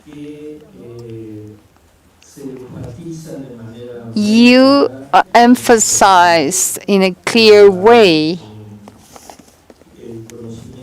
the fact that traditional knowledge goes from one generation to the next one. I'm no expert in traditional knowledge nor social science, but I believe this to be a very fragile scenario because it can be interrupted in a gradual way or in a very fast way, just as I am about to mention with a few examples. So I think that there is a very important point on reflection on how to safeguard traditional knowledge so that it can go from one generation to the next one, mainly in those communities where oral communication is literally the only communication available. And the language spoken to communicate the tradition might be very local, complicated, or not broadly known. So there is a point of reflection on this fragility. There are some other examples in addition to the ones mentioned by Jerome on these laws of oral tradition, mainly in the field of ethnobotanics, medicine, the chamanes, and there are books that deal with that topic related to botany that have the botanical researchers that have devoted a part of their lives to see how these type of traditions are lost, mainly at the new generations, because the knowledge implied by all this part of ethnobotany is very complicated. We should not only recognize the different species of plants, there is also a neozoological part as well. We should also not describe the different species of plants, but also to locate them in the different places. Also, all the different flowering part of the different species of plants. And something very important, a combination of parts of a lot of plants to produce some medicine products or which are for specific uses. For example, in the case of the Amazon, we have this traditional knowledge to prepare the curale, which is this poison that kills monkeys very fast. They have to be killed very fast because if not, they died with their tail on the branch. They don't fall, and you cannot take advantage of these howler monkeys. So there was a school of thought with the leadership of some ethnobotanic researchers from Harvard and the Smithsonian Institution in order to have this program of learning from chamanes they stimulated new generations to continue learning this as trainees, as learners. I believe that this is a very fragile element that can be gradually lost or suddenly lost, as I am about to indicate next.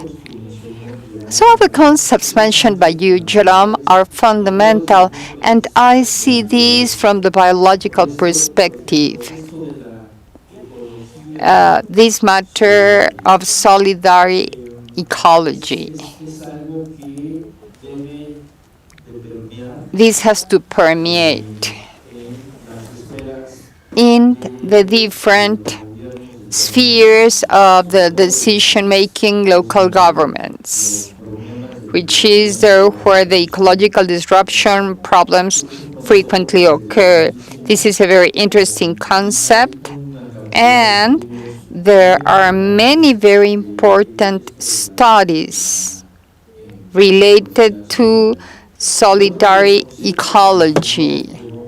The other concept mentioned by Jerome, which is as important as this one, and that they go hand in hand, is a series of concepts like resilience, adaptation to changes in deforestation and climate change.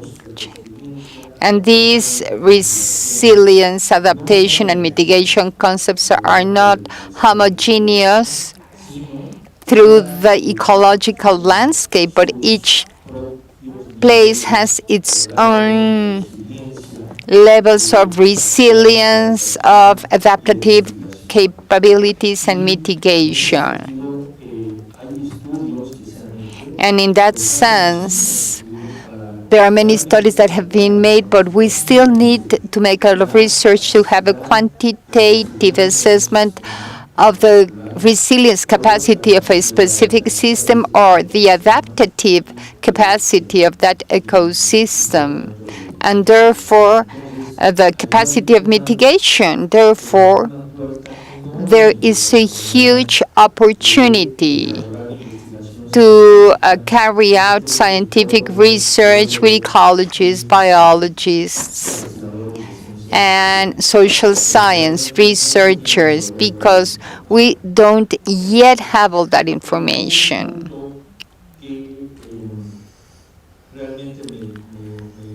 Another point that I really liked, that made me really happy, and it was wonderful that you mentioned this, Jerome. This is a more frequent participation of local communities for the incorporation to the protocols of scientific research, and this is known as citizen of science citizenship. This is an initiative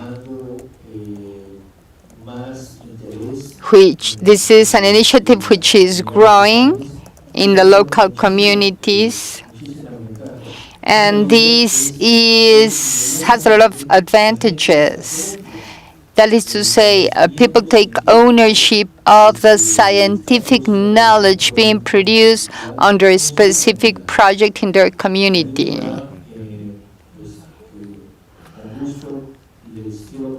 And I'm very happy to share with you that part of my research has been done precisely based on science citizenship involving the communities, so that after a data training, data collection training, they compile the data, and the data used to produce the related academic products. And once they are published, all the way from scientific articles to documentaries or dissemination materials, everything is sent back to the community. So this is a very important initiative mentioned by Jerome.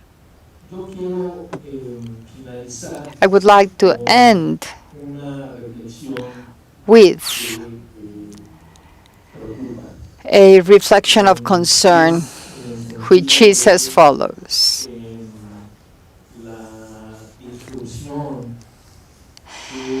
the disruption, the ecological disruption of biodiversity and ecosystems, which is occurring at the regional, local, subcontinental, and continental or intercontinental level, that is to say, which is occurring globally due to the impact of climate change and deforestation.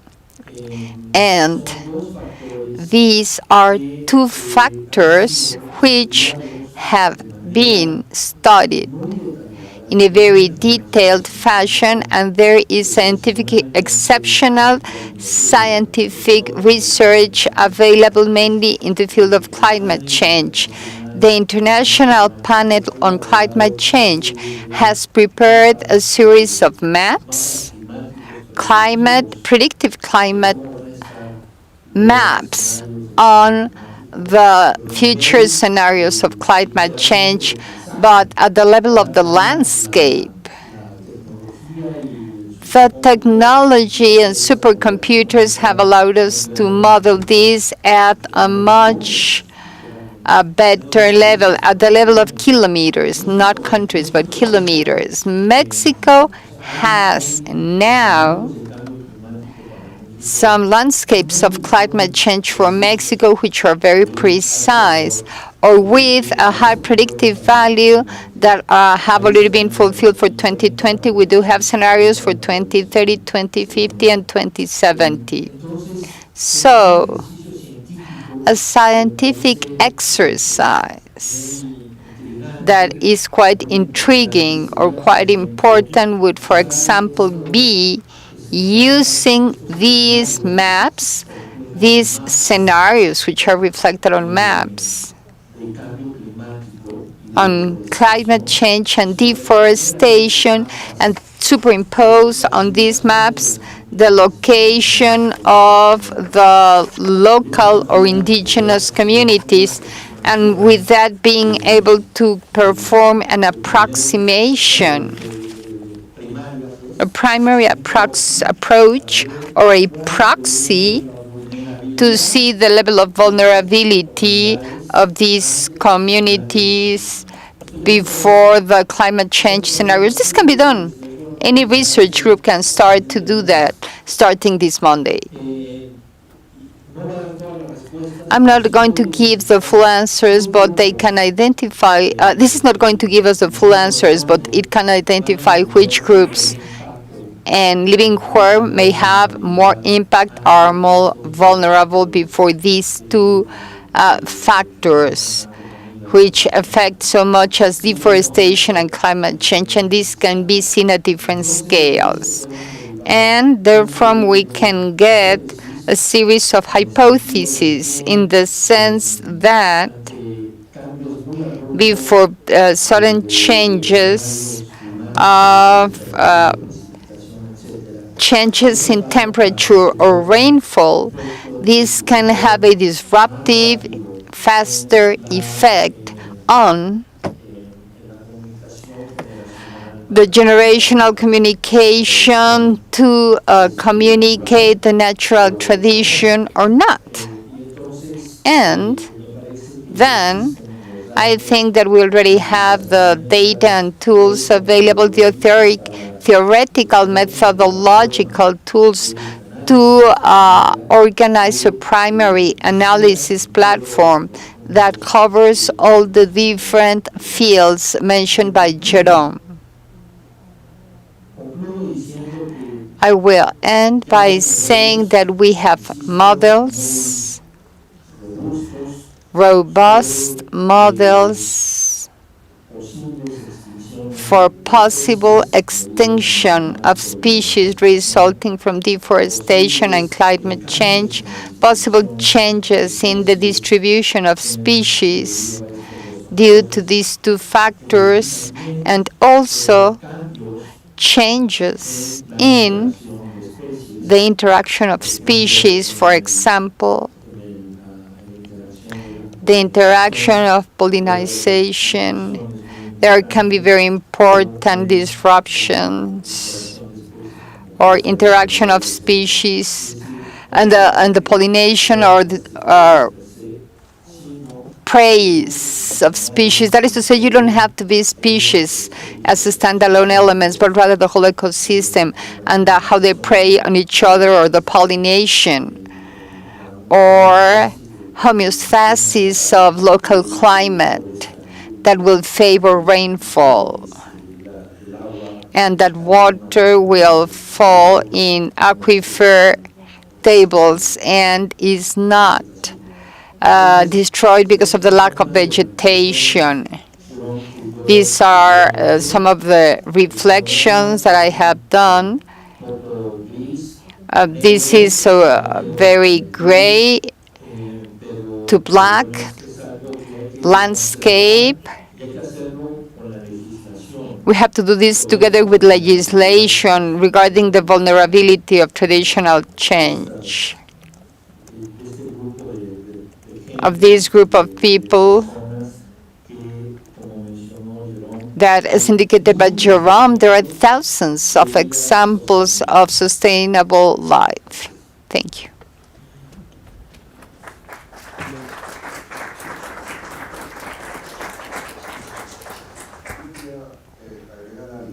If I could add anything, what have we done as lawyers to try to move forward on giving the answers that people deserve, that we have to take as a generation, for the purpose of trying to revert, or rather to moderate,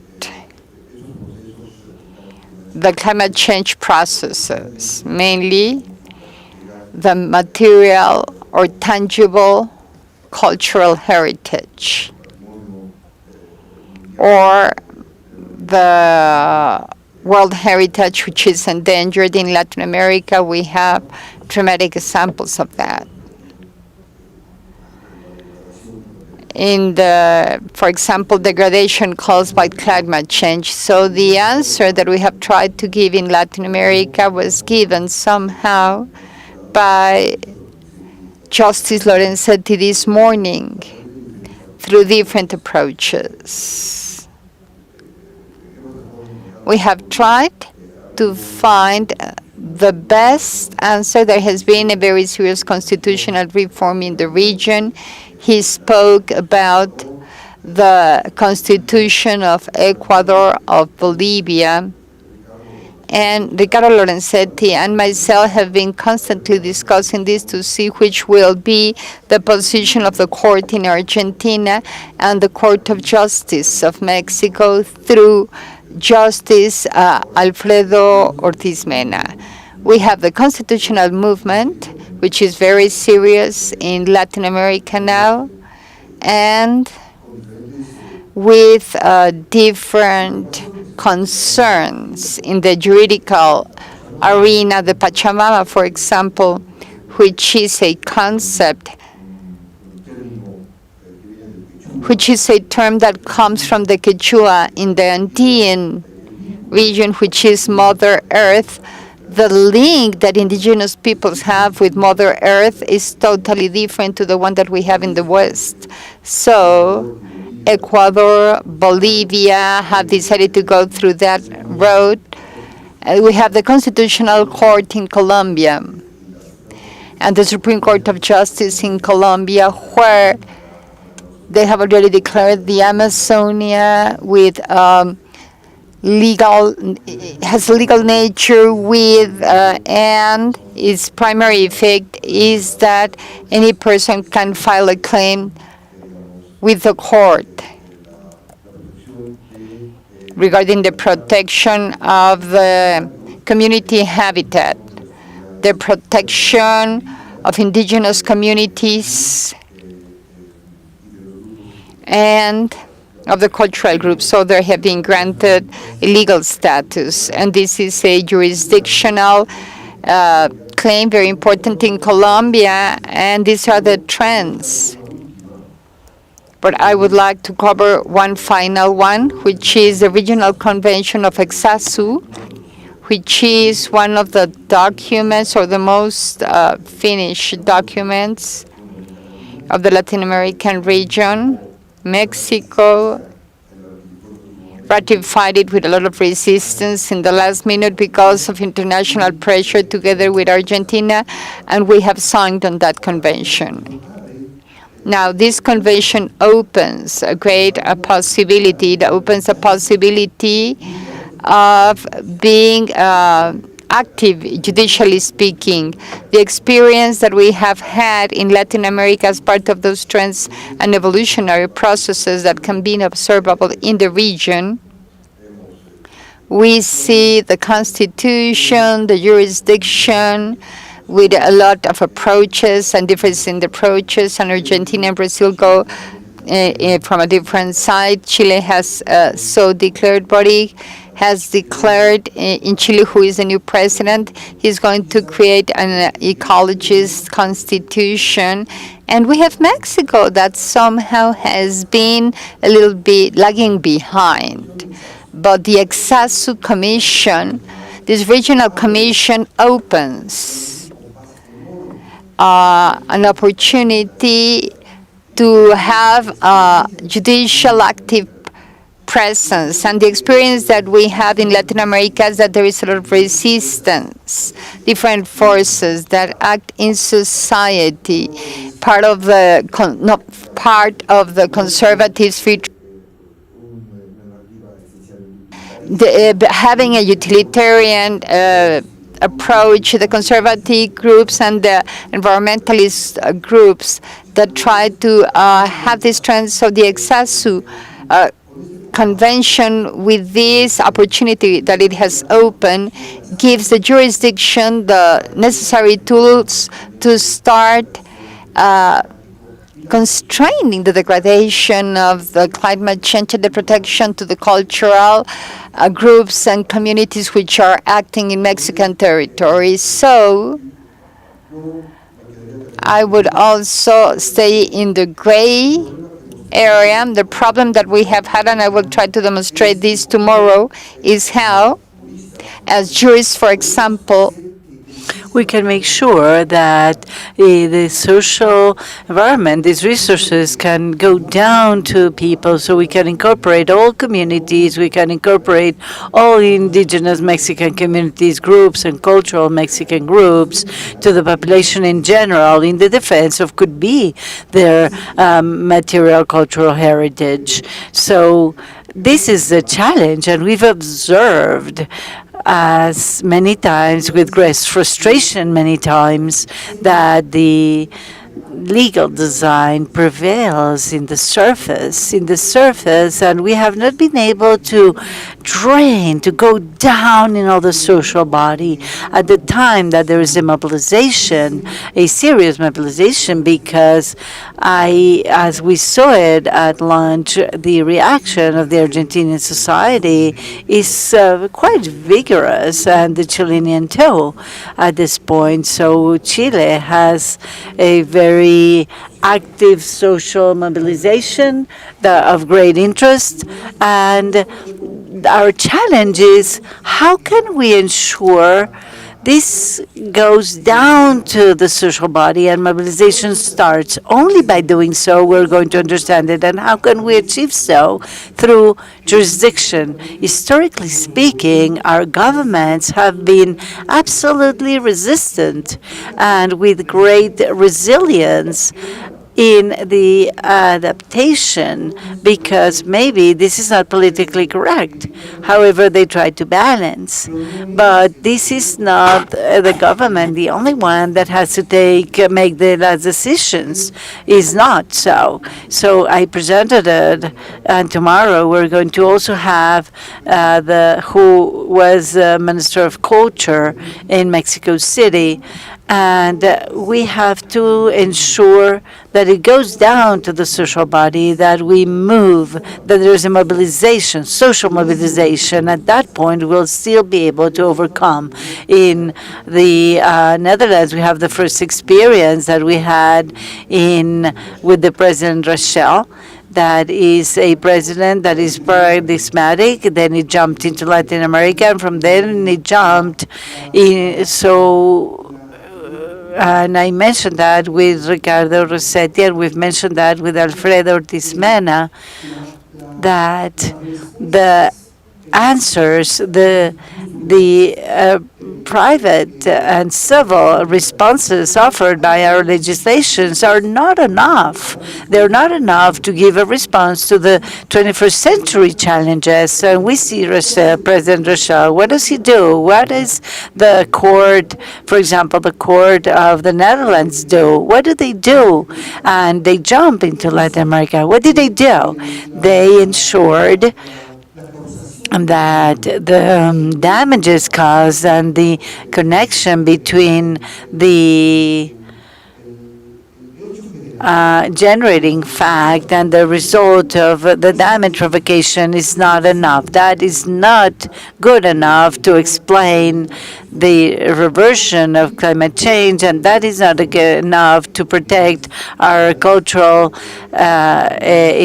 intangible communities and indigenous communities. What we need to do is change the narrative. We need to essentially ensure that that is good for other things, but not for these. So there was a dramatic change in the Netherlands. Is an example where they removed completely the narrative of the damage caused and is replaced by a scientific narrative, and that was the topic of the Netherlands, and that is the topic that is being mentioned in Colombia through the Latin American language, of course, not necessarily is a European or it's a Latin American language where they break away and they remove the narrative that is not enough in order to solve these issues. And in a nutshell, what do we have to do?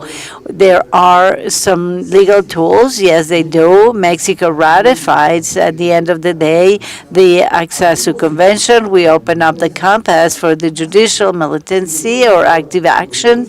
And what is needed is social mobilization so that we drain into the social body so that the citizens are involved because they have the legal tools to do so, and they revert, or at least they limit these actions in order to protect the cultural environments and the environmental and cultural ecosystems. This is the answer that we've tried to give as lawyers.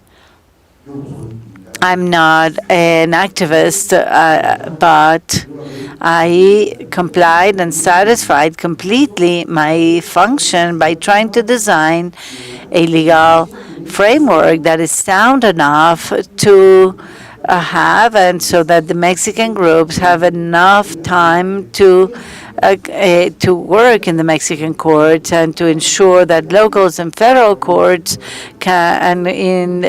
we can set a change of the narrative towards these types of problems that are faced in the 21st century.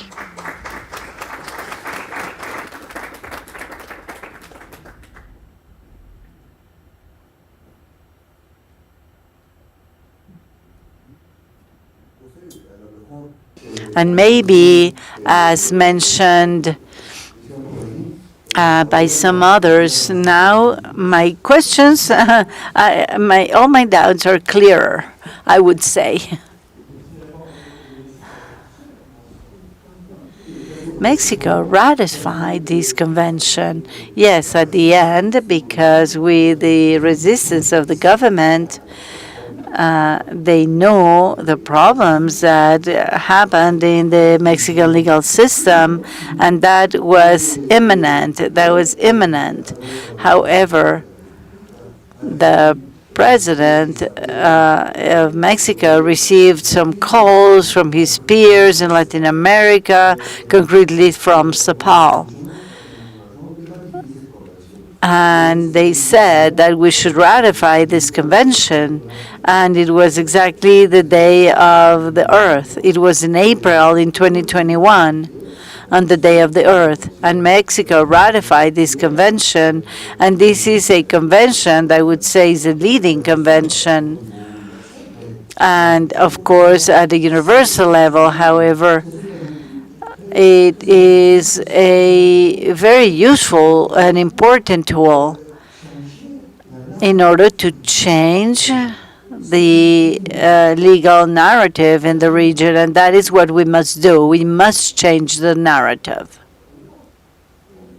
And in Europe, you're more solidary, I guess, than us in Latin America. And this is how we finish. But Jerome, I don't know if you would like to speak, you would like to say something. We don't want to limit you. So we're done. I invite you to our special dinner. And of course, we want to invite you to dinner and to see you there. There's two questions. I'm sorry. Brilliant presentations, fantastic presentations. Thank you so much.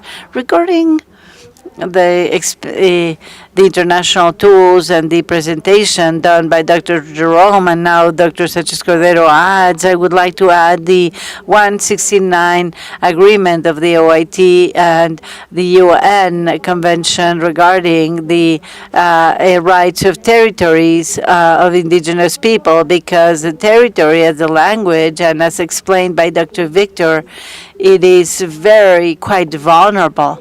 The dependencies of this oral tradition, of the knowledge of these indigenous communities, that the language is lost, the culture is lost. A lost language is a culture that is lost. There's no way of transmitting the knowledge. And also, the territory is highly connected. The territory is part of this cosmovision. It has its sacred caves, its spaces, their own nature, their own food and nutrition, climate change, and expulsions due to not only to nature because of drug trafficking, and there's so many other people that have been kicked out or for huge projects without taking into account that these are indigenous people, como el Tren Maya.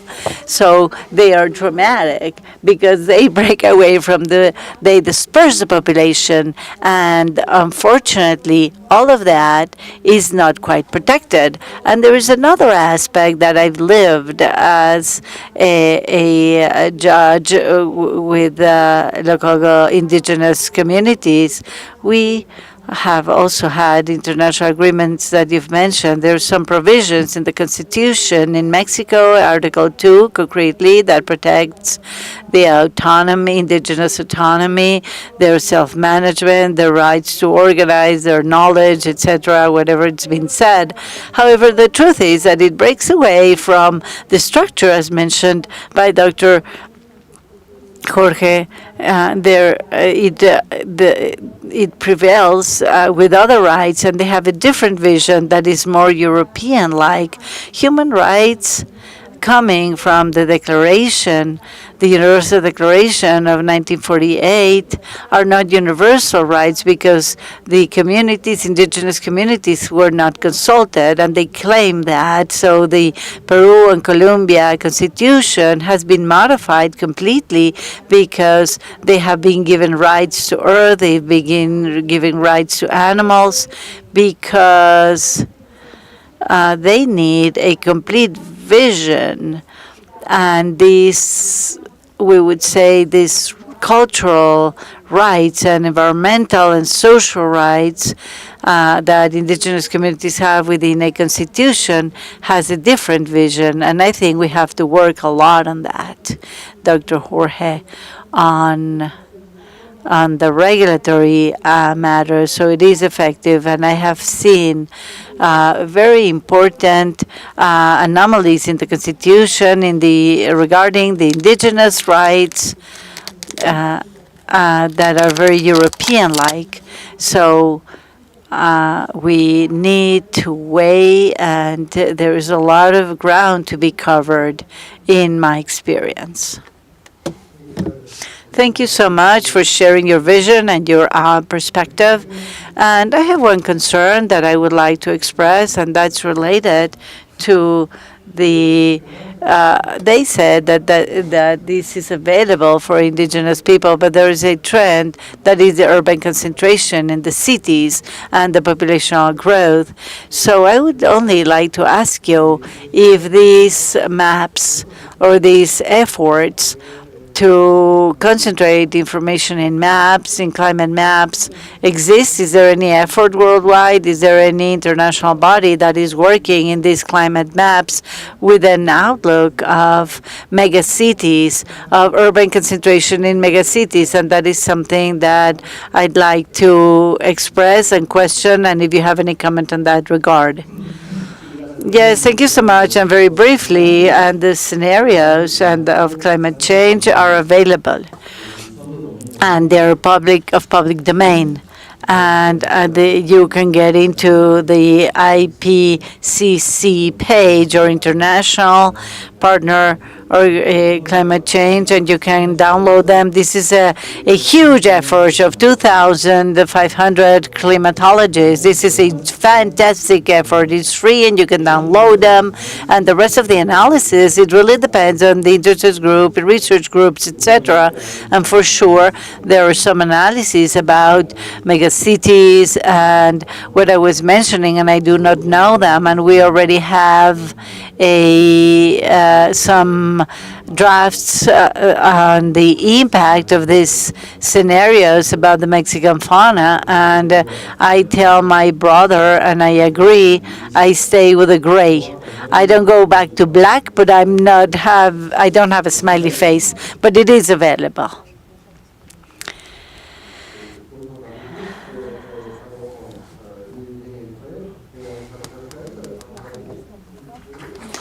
Dinner is ready, so we want to thank the interpreters because of their hard work, and have a great job, and we'll see you tomorrow.